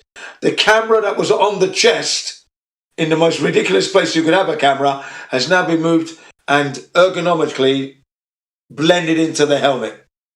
Okay, it's on the side near the shoulder, part of the side of the face. The camera is right there, and then it's got several lights up at the front of the helmet where the visor is. Lights up where you're going. That's what it looks nice. Give it that, but we know they're not going to the moon. They're going to the South Pole apparently, and it's going to be minus 400 degrees Fahrenheit. How did they test the suits to be ensured that they would be able to take those kind of temperatures, ladies and gentlemen? That's the question. When can we simulate that? Minus 400. The firmament, but no, I have no idea. Yeah, that was a bad joke. That's all I know. Yeah, but yeah, it was a good attempt. Never mind. The boots are supposed to be really good, protect them from that kind of temperature, and the suit, I doubt it very much. Minus 400 degrees Celsius. What materials do we have that can withstand those kind of that's minus 260 degrees Celsius, if you're wondering. Minus 260 degrees Celsius, minus 400 degrees Fahrenheit. Things crack at those temperatures. They harden and shatter like glass. What suits can withstand those temperatures? Looking for water ice is what they've said they're going to be doing. Looking for water ice, which the Indian satellites Chandelier 1 and Chandelier 2 discovered, I think back in 2014 or thereabouts, 15. On an elliptical orbit, the Indian satellites. They're currently building Chandelier 3. Can't get them up there quick enough, can they? I've never seen a satellite. Neither have I. And I've looked with my kids. We never found any. They're not up there, ladies and gents. That's what I was going to ask. So thank you. No, they're not up there. Satelloons, yeah. Washing machines with solar panels, ladies, no. They're not up there, gentlemen. Yeah. No, none of that stuff. And India purport to have 2 satellites up there on elliptical orbit, but yet this is the same country that since 1977 to May 2018 have had 2,500 bridges collapse. Okay, bridges. These are not footbridges, not footbridges for pedestrians. That's a separate issue. This is bridges that you would use trains or cars. 2,500 collapse, and they're trying to tell me they got satellites up in space. A more complex, complicated piece of equipment. Nah, don't lie. Don't lie. Vital infrastructure is getting ignored. Yeah, can't believe them. So, but that's what they reckon. They got their satellites up there. When you look for them on the internet, CGI images is all you get. Cartoon CGI images of the worst kind. Yes, cartoon images, yeah. So that's what's happening. Ladies and gentlemen, a little update there. NASA presented their suits costing $3.2 billion, and they don't protect them from the radiation at all. That's the thing. And they're going to the South Pole under the moon, where all that ice water is supposed to be. What they reckon they can use to, well, I don't know if they're thinking of drinking it, but they want to use it as fuel for the rockets and stuff. Yeah, don't know how they're going to do that. Water ice. How did the water get there, ladies and gentlemen? Come on now. Yes. Just trying to find a difficulty level.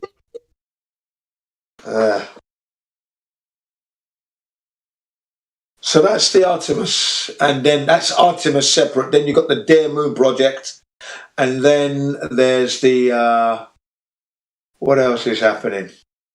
Yeah, they're the two main ones. Dare Moon, which I think is going to be set back because Elon Musk rockets just keeps blowing up, and that's a deliberate thing because obviously they're not going to the moon. It's all about delay, take your money, delay, take your money. And then pretend they're going up there. They're working hell for leather to get that green screen, blue screen, and pink screen, whatever they're using, to get that to become so realistic that we can't tell. But we can still tell. You can't fool nature. We're still going to work it out. Okay? That's what they're trying to do, you know. Help that technology along. Bring that to the forefront and then fool everybody. Most of us do get fooled. But then there are some of us that can see the anomalies and highlight them as soon as we find them. And that technology is looking good, you know. What I'm wondering is the budget of the food that they have, the freeze-dried food that my uncle would always, give us as kids. And I'm like, how'd you get this and why does it taste like dirt? And it's meant to be Neapolitan ice cream. I remember the packaging and the flavor to this day, man. And I'm like, what is it, Uncle? And well, they're getting gourmet now. They're getting gourmet. Really, that's got to be a few billion. Yeah, they're getting gourmet up there now. The only problem is, again, ladies and gentlemen, you're eating your gourmet meal. But how do you keep that down in 0G, ladies and gentlemen? Come on now. You know, the food is not going down properly. You're forever swallowing and trying to get it down. Yeah? Yeah, that's a thing, you know. Always gassing, I would imagine. Remember that 0G, yeah? Everything's floating, even your food and your liquids. Yeah, it doesn't make sense. They can't be up there, ladies and gents. That's what I'm saying. It's impossible. But, you know, this is what they're telling us. You know, they're preparing to go back after 50 odd years. Fisheye lens really did change everything. Yes, it did really, and Neil deGrasse Tyson highlighted that one when he was commenting on the Red Bull jump. Yes, the Felix Baumgartner Red Bull jump. When we were looking at Earth through the porthole of the gondola, that horizon was dead level. The horizon was level, no curvature there. And as soon as he stepped onto the platform to jump, things just got curvy-turvy, man. And I went, wow, what's happened there, man? So clearly it was, yeah, a GoPro fisheye lens was used. And you could tell without a doubt. And Neil deGrasse Tyson highlighted that. He said there's no way you would see curvature from 2 millimeters off of this beach ball that he had. Earth beach ball that he inflated up. There's no way. Yeah, impossible. Yeah, so it looked flat through the gondola porthole, but he steps out, it's curving. And then when he jumps off now and lands, he didn't land like miles away from where he took off from. It was very close. Yeah. If the Earth was rotating underneath him, he shouldn't have been able to land so close to where he took off from.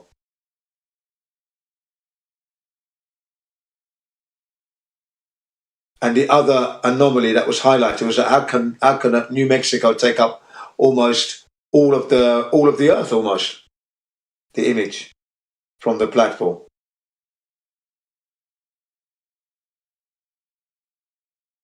They reckon he broke the speed barrier on the way down, but again, you know, you see the clock ticking away, and they're telling you how fast he's dropping. But I mean, is he really dropping that fast? Get out of here.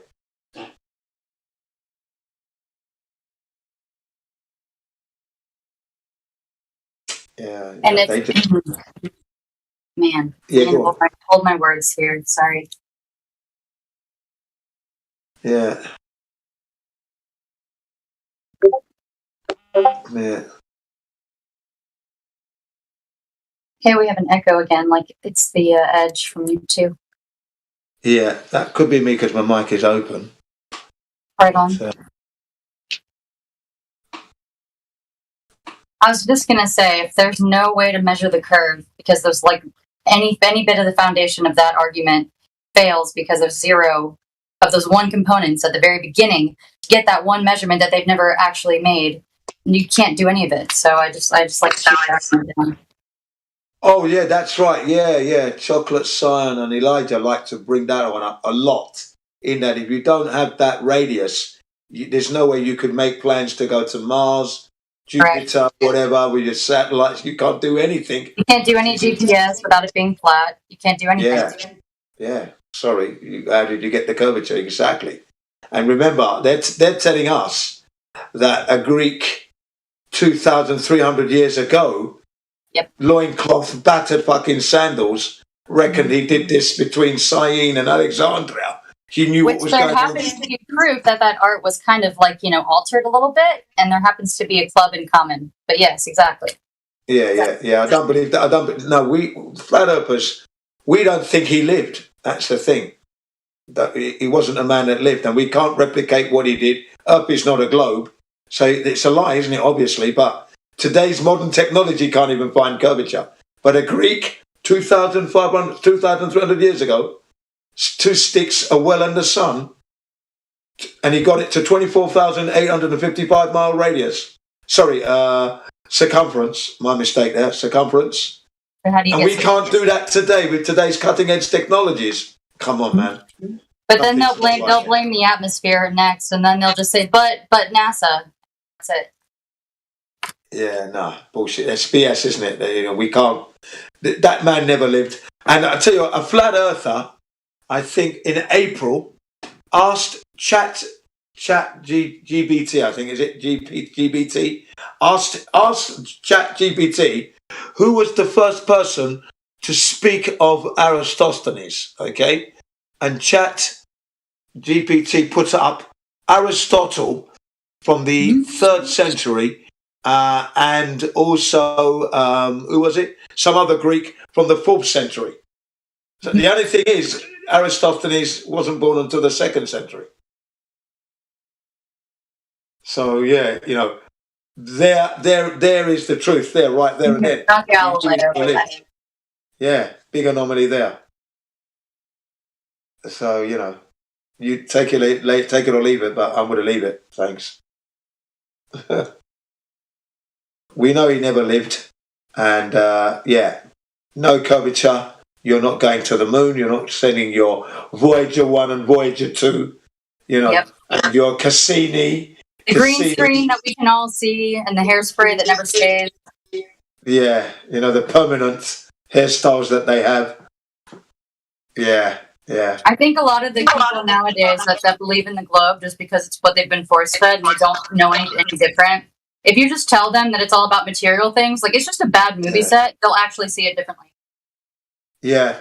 I was a candidate for that because back in 1995, a friend of mine, his name was Dave, and I'm doing the security on the door at a wine bar in Muswell Hill.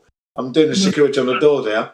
And he came up with his other friend, Dave. There was 2 Daves, Dave and Dave, okay? 2 of them. And they came up to him and he said, Jin, did you think did they go to the moon? Do you reckon they went to the moon? This is 1995, yeah? I'm not even a flat earther, I'm a global, yeah? I said, yeah, of course they went to the moon. I saw it on TV. Why? Then Dave said, my mum says that they didn't go. And with that, I was waiting for him to tell me what the information was his mum had. I said, yeah, and what did she, what do you mean? How did she know? He said it was just an instinct. I said, look, you and your fucking mother's instinct, get the fuck out of here, yeah? Shut the fuck up. They went to the moon because I fucking saw it on TV. Get it. I'm trying to do my fucking job. Fuck off. That's what I said to him, right? Okay? And then he walked off, because I was pissed off. And then fast forward to 2002, and I'm discovering that they didn't go to... 2002. I'm discovering they didn't go to the moon. Shit. And I never forgot that scene, you know what I mean? I never forgot that scene. So it took me like about an hour to get him on the phone. He had moved, his phone number had changed. I found him up and I apologised. No. And you know what I said to him? I said, you didn't give me any information as to how your mother knew. That's why I lost my temper. But your mother is correct. They didn't go. I know more than your mum now. That's what I said to him. I know more. I've done a lot of research. And thanks for trying to tell me, because it was a hoax. Yeah. Well, that's amazing that you had a friend that was there, even though you didn't know why then. Yeah, Dave. Yeah, I knew him well, but when he said his mother knew and he didn't give me any information, I get the fuck out of here, man. You're talking out your ass. Because then you never see like whistleblower, NASA former employees ever. They're all fake, if you do. So there's always that. So that's awesome. Yeah. This was Dave. He was trying to tell me, that they didn't go, but his delivery was all wrong, man. Come on. I kind of feel like that guy though. My deliveries suck a lot of times. So yeah, I just said, get the fuck out of here with that shit. I saw it on TV. You cunt. Fuck off. I was fucking mad. And then I was very sorry afterwards, though, when I found out, That's amazing, man. Yeah, I had to apologise, man. Yeah, I had to. And I thanked him for trying to tell me about it. And, he'd forgotten about it. I said, but you're right. They did not. Your mother was right. They never went. That was one of the biggest lies ever told. I've since tried to get him on the flat earth, though. And he still won't come across. This Dave. And my friend Andy Greek, who I met him through. Yeah. I know a guy named Dave, actually. Right, there you go. I talk about a name, right? Yeah. I tell you what, right? At the beginning of the Flat Earth movement, resurgence, let's say, from 2015 onwards, there were so many Daves. It was unbelievable. They had to make the new Michael, right? Yeah. This is Dave, man. In 2015, 2016, the amount of Daves that were in the Flat Earth movement that were doing content on YouTube was a joke. And they could play guitars. That was the other thing. They were guitar players as well. So therefore we're going to be hypnotized, so we wouldn't even know. That's mad, the amount of Daves that were popping up in the Flat Earth community. I thought, wow, how many Daves are there out there? I feel like that's like the way it is with Marks and Matts, and I get confused with the M names, man. It's like I got to not be the only one because of that, Yeah. I meant to say hello to you the other day, Jen. Good to see you, bro. Yeah, nice to see you too, sir. Is that Hank? Is that my man Hank? That's right. Yeah, you was in the other server earlier on. Yeah, you're always going to be Hank. You're not Larry. You're Hank. Yeah, I know that, bro. Yeah, you got it. Yeah, nice to hear your voice too. Yeah. Do you remember that though, Hank? Do you remember that there were many Daves in the movement at the beginning? Do you remember? Yeah, that's right. Yeah, I thought that was weird, and they could play guitar as well. Some of them. I thought, wow, that's weird. Well, hello, Larry or Hank. I'm Sydney. Nice to meet you. Good to see you. Yeah. I like Hank. He reminds me of hang on a Bill Cooper. Yeah, you took it out of my mouth. Yeah. What did you say? Something Cooper? Yeah. The one from the flight that they couldn't find? I mean, that never existed? Or? No, I love William Cooper. He was a good guy. He was a good man. I don't know anything about it. I just know about Amelia Earhart and the fact that we don't know. And my grandpa won't tell me, or didn't tell me. Yeah, William Cooper, nice guy. Good. He put out some troops before he passed on. Before they took him out, he put out some troops. That's the one that talked the truth about AJ and other people, right? He told the truth about 9/11 and that. That's what he told the truth. He took no crap from anybody. He was very tall. That's right. Yeah, because he was in the system in the Navy. I think he was a naval officer. I think. Yeah. So yeah, U-boats and all that stuff. So, but he was really vocal on the stuff that we shouldn't know, but we now know. Thanks to him. The stuff that matters and will always matter. Yeah, that's right. I did like William Cooper. And Hank sounds like him. That's the thing. So that's it's hard good. to find clips of his shows anymore. Yeah, I've got loads. I gave some to my brother the other day. Yeah, I got loads, man. I've got a whole compilation of his stuff. Gotta have an archive, I think, nowadays, you know? Yeah, I've got a library I've got. It's so weird not, like, having a cigarette right now, but sorry to interrupt you guys. I'm catching up. I'll shut up. Yeah. The hour and the time. You're listening to William Cooper and The Hour of the Time. What a brilliant channel that was. Yeah. He did an excellent expose on the Apollo suits and the Apollo astronauts and how they did not display the dynamic performances that we were all anticipating, especially those in the media, for example, and that, you know, they were anticipating all these dynamic jumps and that, and they didn't display any of that. I just think it's challenging. Yeah. And it was him who led me to know about the 90% of nude range mobility in those suits. So that's pretty a lot of movement. 90%, you know. And he said that when Alan Bean picked up this heavy weight of equipment, if it was supposed to be 1/6 of Earth's gravity, he should have just picked it up with easy. It shouldn't have been flexing like a weightlifter's barbell. Do you know what I mean? Yeah. Okay. Yes. And he said that was done on Earth. There's a clue right there.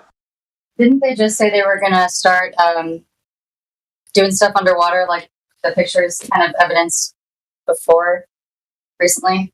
Didn't they say that they were gonna start like letting us see what they practice underwater or something? Yes, you're absolutely right on that one. Yeah, there was an announcement made that we're going to get more viewings of what goes on through their training. But well, we're waiting. We're waiting. Don't worry. It will hit us soon. We'll break it all down. I don't like that they're on PBS though, like every commercial break, and talking to the kids every commercial break. Astronauts quotations. Yeah. That's what bothers me. Talking about the suits underwater, there was an astronaut who nearly drowned, and I think that situation has got them on their toes ever since. Oh, that's terrible. Yeah, nearly drowned in space though. It was a couple of times. Go on, Hank. It was a couple of times, different astronauts. Who is this guy or these guys? I'm so sorry for them. One of them was an Italian guy, an Italian astronaut. They say that his water bladder leaked, right? But then they said that it was the seal that was around the head and neck area. So if it was the seal, then it would have been a loss of oxygen and not nearly drowning from water. So the story doesn't make sense. It's right. Well, I mean, that would be a very easy way to do that, but I hope to God that doesn't happen. But what was the name of this guy? Yeah, they got snorkels now. Yeah, just look up astronauts have snorkels. You'll find it. Well, either way, that's okay. I don't need to look that up now. I believe you, but that's crazy. Then there was the Tang incident, where the Tang had sealed the helmet so tight they couldn't get it off. Do you remember that one? Do you remember that one, Hank? Yeah, then there's the time Pizza Hut delivered a pizza to the ISS. I just think of the worst possible things for explaining that, but I'm going to pray for those people and their families.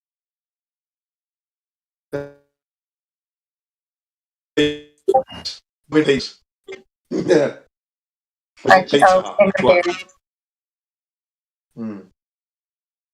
Yeah. The astronaut couldn't get his helmet off because the drink that he had been drinking through the straw had obviously spurted out and got in of the helmet and solidified and sealed it like glue. Oh my gosh. That's to tell you how horrible that drink must be for the human consumption. But there you go. This is like some Snapped episode with the worst thoughts of a person that can be sadistic or something. It's just a terrible thought where my head goes on this. But wow, I'm hoping that will continue. It can only last for so long, you know. Them on top.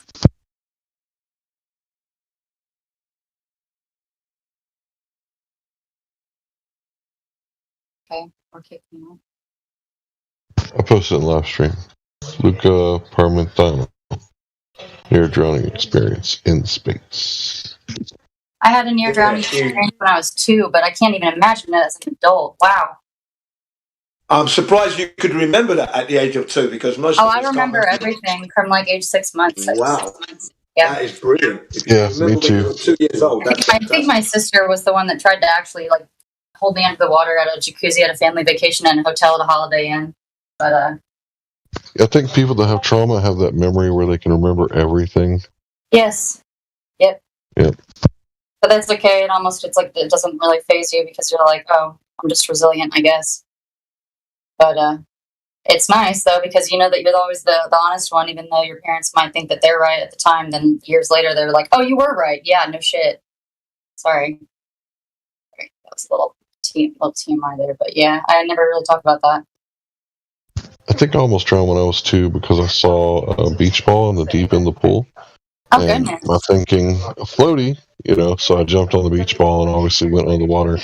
My dad said that he could see nothing but my blonde hair floating, right? So he comes and gets me out of the pool, and I wasn't choking or nothing. I was holding my breath. Nice. Yeah, well, honestly, being in water is the best thing ever for me, so I understand. Yeah. We were probably all part of that cool kids programming. Yeah, in the 80s when you could let your children eat dirt and just kind of play outside. Yeah, we were all part of that program. Yes. Yes. Yeah. I remember when I nearly drowned, and it was when I first went swimming with my elementary school class and that, it would have been on like a Thursday or a Wednesday. It was one of them days. And they were all asking, the first time I'm going to go swimming, can you swim? I said, yeah, of course. I thought it was easy. I'd never swum before, but I thought it was easy. Right? I said, yeah, of course I can swim. And we get to the swimming pool, and then I jump in. I'm jumping into the deep end. I don't realise, okay? I don't even realise it's the deep end. I'm jumping in now, and I'm nearly drowning. They had to get that ring, the aluminium ring that they push out, that you grab out, and they drag me back to the shallow end. That's awesome. I drank a lot of water that day. At least you had a pool at your school. That's cool. No. We had to go to the swimming pool. It wasn't out of school. We had to go by the underground, your subway, to the pool. Yeah, wasn't far. Wasn't far from the elementary school, but it was far enough that we needed to go by train. 3 stops, something like that. It wasn't that far. But, we got to walking, the pool. You went right to running. Cool. Yeah, got into that pool. I jumped in thinking I could swim, and I was just saying, help, help. I am cool with that, man. Give me the deep end. Just do not let the water be like dark and murky so I cannot see. I will literally flip it. I will flip out and I will never be the same.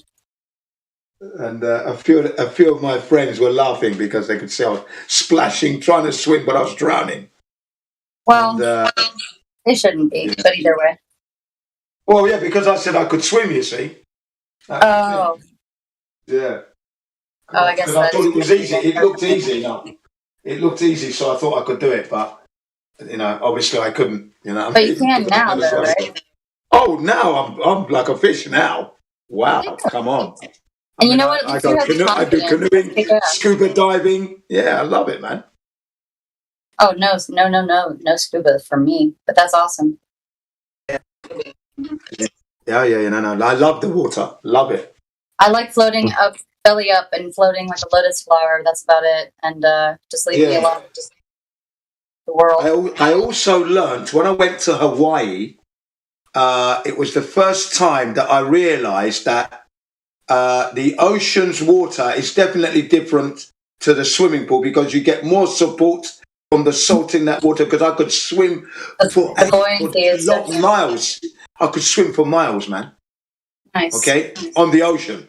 And that was when I went to Hawaii in 2010. That's when the penny dropped. That it's easier to swim on the ocean than in a swimming pool. Yeah. Yeah. No doubt. I didn't realise that until 2010. You know what I mean, right? My senses were kicking in proper. That's a good. It was a good year. I'm swimming so well here. And then I sat down and thought about it. I said, yeah, it must be the salt in the water that's doing that. Because I could lie backwards and not sink. Yeah. Don't sink, you don't sink there. Yep. It sustains, man, that natural salt water to a degree. I agree. Yeah. So I like whenever I have salt water and like potassium chloride in my water and whatever you want to call it, it's like the makeshift cheap Gatorade. You know, when you're at home, salty stuff always makes me more hydrated whenever I'm super dehydrated. So I just always found that interesting. Yeah, it is interesting, and good for you. Yeah, I made that connection. I thought, that's why I'm able to swim like this. But they try to discourage us to eat certain foods, and that's a lot of the reason why. So. Celtic salt is some of the best salt in the world. Yeah. But I used to. No idea. You're breaking up, Jen. Yeah, I have no audio, so it's all good. I'm here, but bye.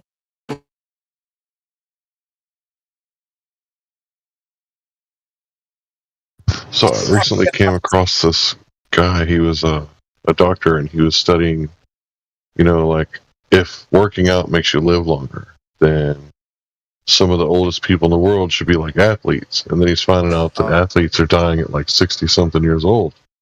And it's because they're sweating out all their nutrients and they have deficiencies, right? And I think that the right type of water is like extremely necessary, because you can drink 2 gallons of water and still die from dehydration if you don't have any salt. Yes, because the salt opens the cell walls, right? So you can actually absorb the water into your cells. I think that they say. Yeah, go on. Sorry. Yeah, I was just going to say Celtic salt is some of the best salt in the world, because in World War II, when the Japanese fighters, they were fighting the Japanese when they needed blood transfusion, they ran out of blood, they used seawater.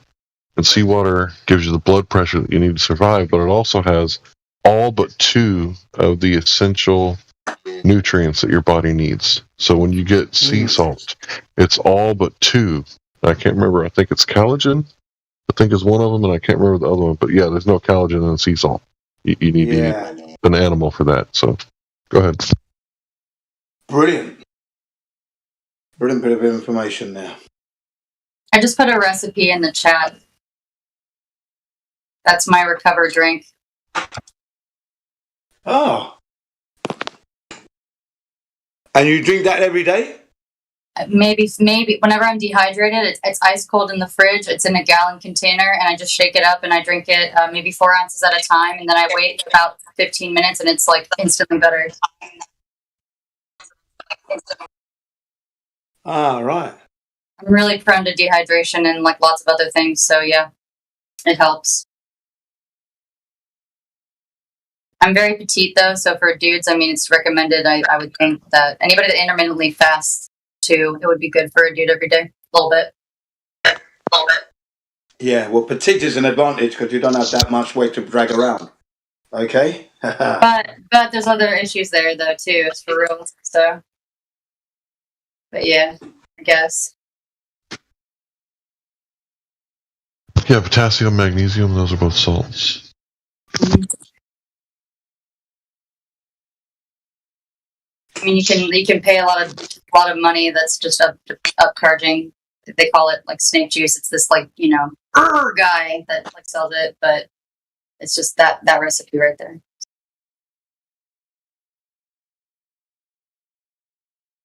It might even be like 40 and 40, and then 5 and 5, and whatever smaller percentages, or 5 and 20, but 10 and 10. I mean, but either way. Less baking soda and Epsom salt, but same thing. So I want to talk about something that happened. You guys done with this conversation? Anybody have anything to add? Okay, cool. All right. So for the past couple days, I've been in, debate rooms, and I try to get the Glovers to agree on, something simple, like there's bad arguments on both sides, right? That's obviously true, right? So I say that flat earthers shouldn't lead with the firmament as like their best argument. I don't think it's a good argument, right? And I said, and Glovers shouldn't lead with dark matter. It's not a very good argument. Like, the Earth is a globe because of dark matter. No, it's not a good argument. Obviously, nobody leads with it. because it's a bad argument. I couldn't get these people to agree on anything. And then when they finally started to agree on things, we got into the deep end of the conversation, and they can't handle us in the deep end. I've noticed that when we're debating the more deeper topics and we get past the, are you a man? Yeah. Like, I don't have a womb. Obviously, I'm a man. Like, once you get past that, because I couldn't even get him to agree that he was a man. Right? It was real simple. Like, are you a man? Do you have testicles? Right? Can we agree on anything? Like, everything I said was wrong. That's what he said. Everything that I said was incorrect. So I said, are you a man? He didn't answer. Silence is acquiescence. He's not a man.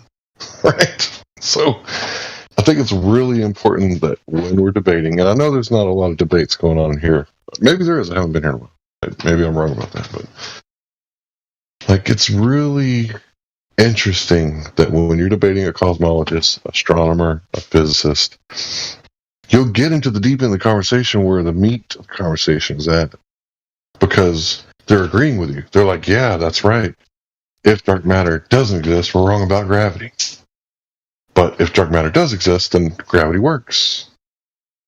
And once you get past that conversation, it's actually beneficial for the audience. And I totally believe that arguing with these anti-flat earthers is a huge waste of everybody's time.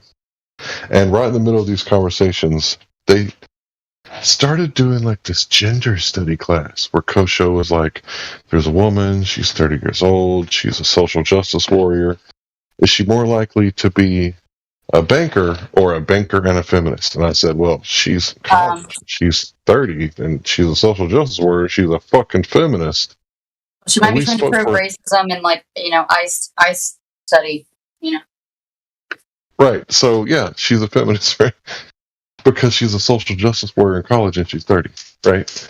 Now, if she would have been, a mother and children and no college, she works at a bank, that would have made more sense. But we talked for an hour on this, and all I was trying to do is just get a Glover to agree with me on the simple stuff. Like, is the sky blue sometimes?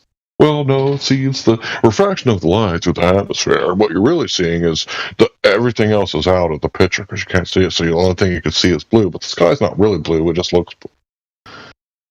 These people are huge waste of our time. Thanks. And soul contract. Anybody reading the chat, I mean every word that I'm saying because I've experienced working with people like this. But I heard what you said, and that is a valid point sometimes. Yeah. Yeah. With authorities and float. I think when they start asking you why is up and down, they've lost the plot. They've thrown in the towel. That's what I said to them. I'm not going to answer that question.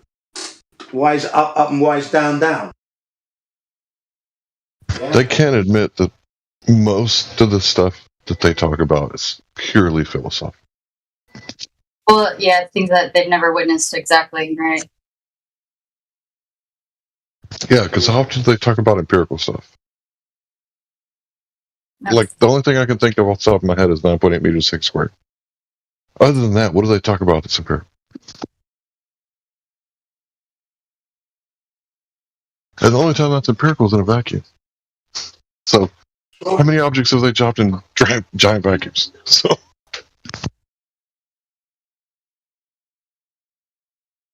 Real talk, son. Oh, man, I wish I had my paper from 2008. Got an award for it, writing, but I would read it right now, for real. It's really appropriate. Anyway. It's okay. You know what really makes them mad? When you start citing your sources really good with Scientific American or Yale or well, yeah. Throw Wikipedia in their face, maybe. They hate that. Yeah. Where's he getting the numbers from? With me, they say, where's he getting this information from? And then they say you're wrong. You're still wrong about everything that you said. Like, bro, I'm reading this from NASA. Let me Google it real quick, or whatever that guy said. Your interpretation is wrong. Yeah. What's wrong with just looking it up real quick? You know. And I noticed they don't say QE. He's not renting as much space in their head no more. Now it's Witsit. Witsit's the one that's really getting them because they're talking about Witsit and he's not even there. Yeah. I still don't know who QE is. So.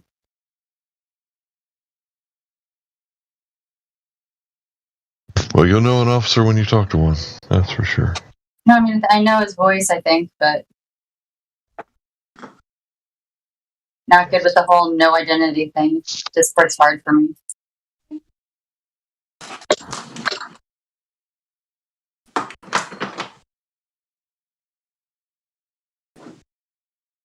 Plus, I have 296 emails that I have not checked in 2 days.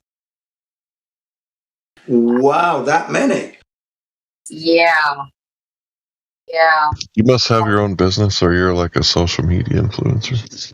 Hell no, I'm not. I'm not the latter, but I wish I could be on Flat Earth all the time. That'd be fun, like an excuse to like look pretty or something. But no, I just am too awkward for that. But I would be okay with that, I guess. No, I work for USAA as an insurance agent from home, but I'm also a licensed psychic professionally. But if anybody needs anything, yeah.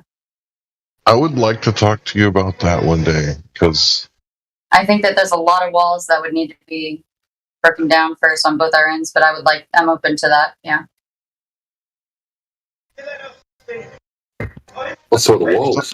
I kind of have some. I don't know if I believe it.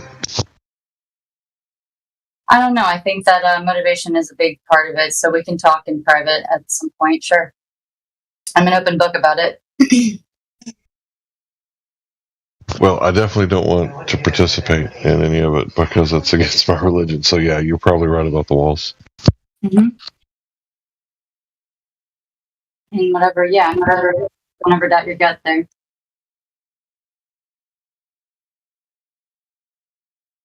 I'm still curious though, because I'm just. As long as you don't touch a Ouija board, I think you'll be fine. But I completely understand. Yeah, I don't mess around with that. Against your religion, Larry, to have an opinion.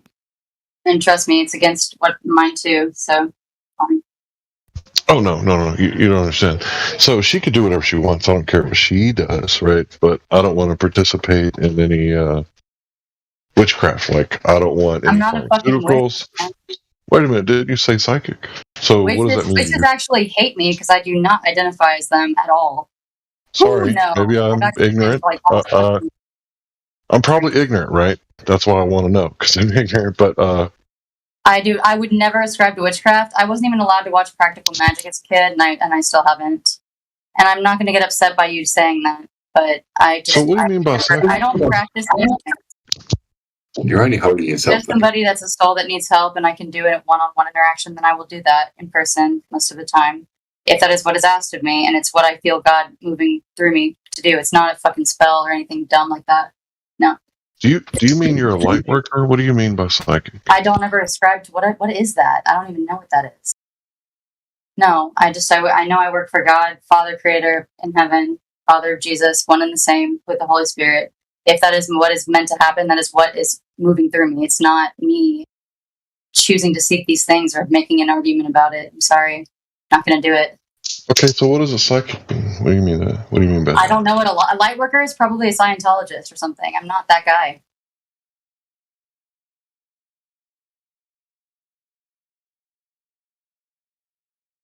I'm saying if there's a heart that needs some healing, I will see it. I'm never going to just offer my help with that if there's not if that heart doesn't want to be fixed, or if it's not something that is of God's will, not my own. So. Okay, well, I apologize. That's why I wanted to learn more because this is something I'm ignorant about. I think that I spoke pretty well there. Thank you. I'm not mad at you. Yeah, I'm just ignorant. No, it's fine. I'm glad that you asked and said that. I don't do it full time. It's been so long, honestly. So it feels like, oh wow, what? I guess I am that too. Yeah, sure. My business is still valid, but I actually just don't do federal grant stuff anymore. there's nothing wrong with being in tune with you. Hmm.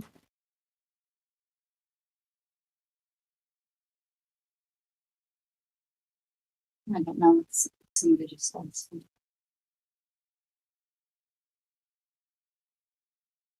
So, because somebody was listening, now I can't hear anybody. Okay. I am not hearing anybody. All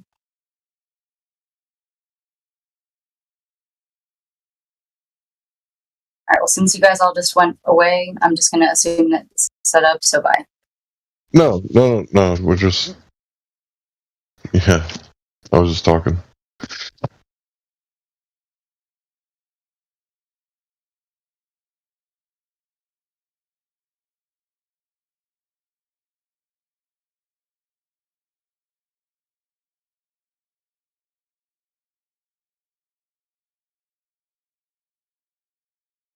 Yeah, I think those of you who know me just know that I'm like curious about everything. So when she said that she was a psychic, like I kind of know, like, what do you mean by that? Like, what is your gift? Because I do believe that people have gifts. But when I heard psychic, I thought like a fortune teller. And I don't think that's what she meant. So, now I'm curious as fuck, and I think she left. Damn. Yeah. She's taking a break, isn't she? Now, obviously, she's been on there quite a while. My bad. No. She's been there a long time, and she's got work. She's got to put in a 12-hour shift as well. So obviously, she's got to take time off to do all that as well, man. So you didn't do anything wrong. You were perfect. You said, I'm ignorant, so yeah, that's the right. When you're ignorant, you ask questions. That's it. That's what you did. Yeah. Wasn't a crime. Yeah, that's what I do. I do like that. That is your position, and you didn't do anything wrong. The ballers, they tell me I'm a royal pain in the ass. Yeah, because they're real scumbags, that's why. In the eyes of the believers, we are all, yes. Yeah.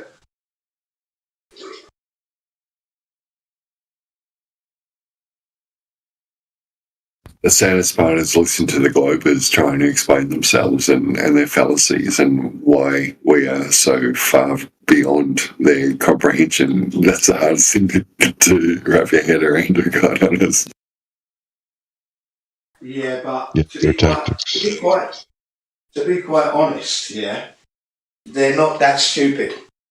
Because what we're talking about really, an 8-year-old can grasp it. It's not that difficult. They're not that dumb. Okay, these people are here deliberately, willfully telling lies. It's flat earth. It's not that difficult to understand. What are we going on about here? It's ridiculous. It makes us all question why the hell are they doing it and what have they got to gain from it, because clearly we're not getting paid, they're not getting paid. So it's only a reality. Yeah, we don't really know that, do we? No, we don't. No, you're exactly right, Jim.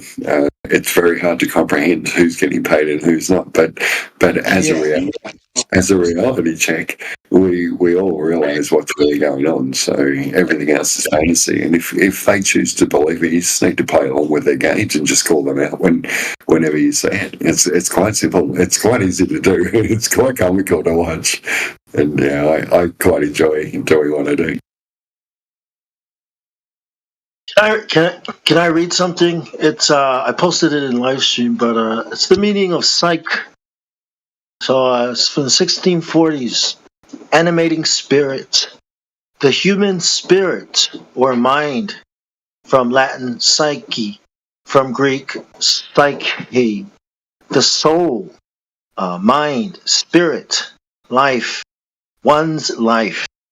The invisible animating principle or entity which occupies and directs the physical body, understanding the mind as the seat of thought, faculty of reason. Also, ghost spirit of a dead person, probably akin to psyching, to blow, breathe, also to cool, to make dry.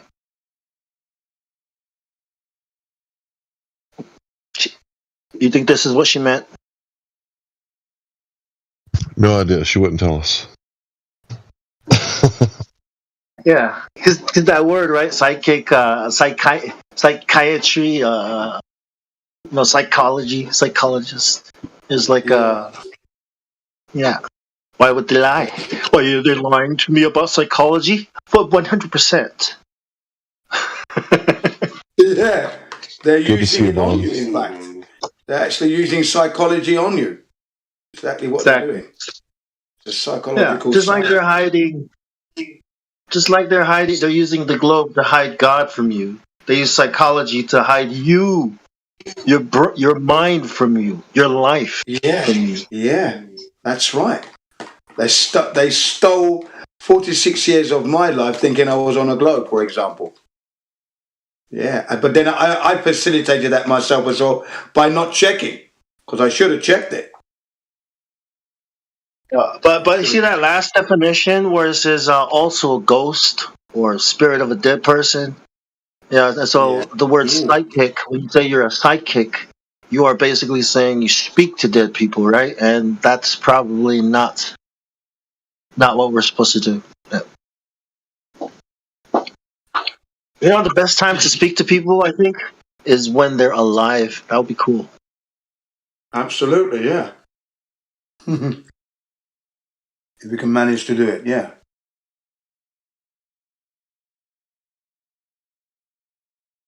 So I think that everybody has different gifts. I think that if she was serious about what she said about Jesus and God, then I think that what I meant by light worker is that she is on the good side, because not everything that's associated with let's just say extra biblical stuff isn't necessarily bad, right? So I don't think Buddha was a bad guy. Do I think I'm going to reincarnate and be a frog? Fuck no. But I do think that there's some things that he said that might be, right or correct or legit. I think she means, I think she means to say that she's really sensitive, to the spirit world, because that's a thing, to channel. If you're gonna, you know how when you live in the woods long enough, you become more sensitive to the,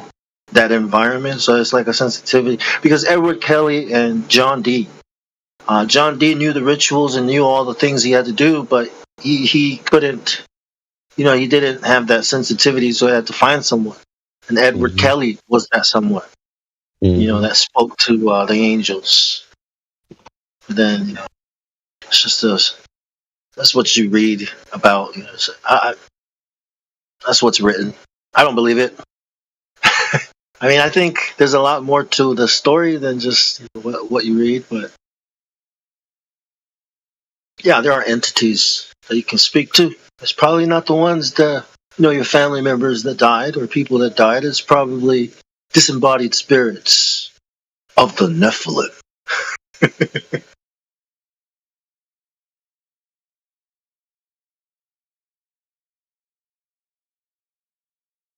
Hey, there's gift of prophecy, right? But it's more about interpreting than, delivering messages.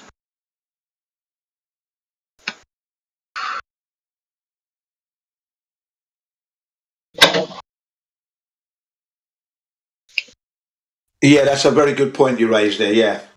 Yeah. You've got to interpret it correctly if you can before you actually deliver that message.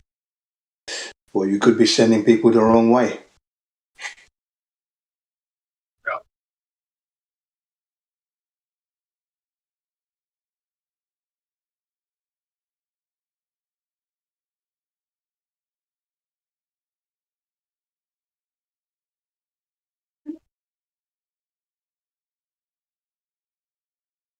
Yeah, I mean, if you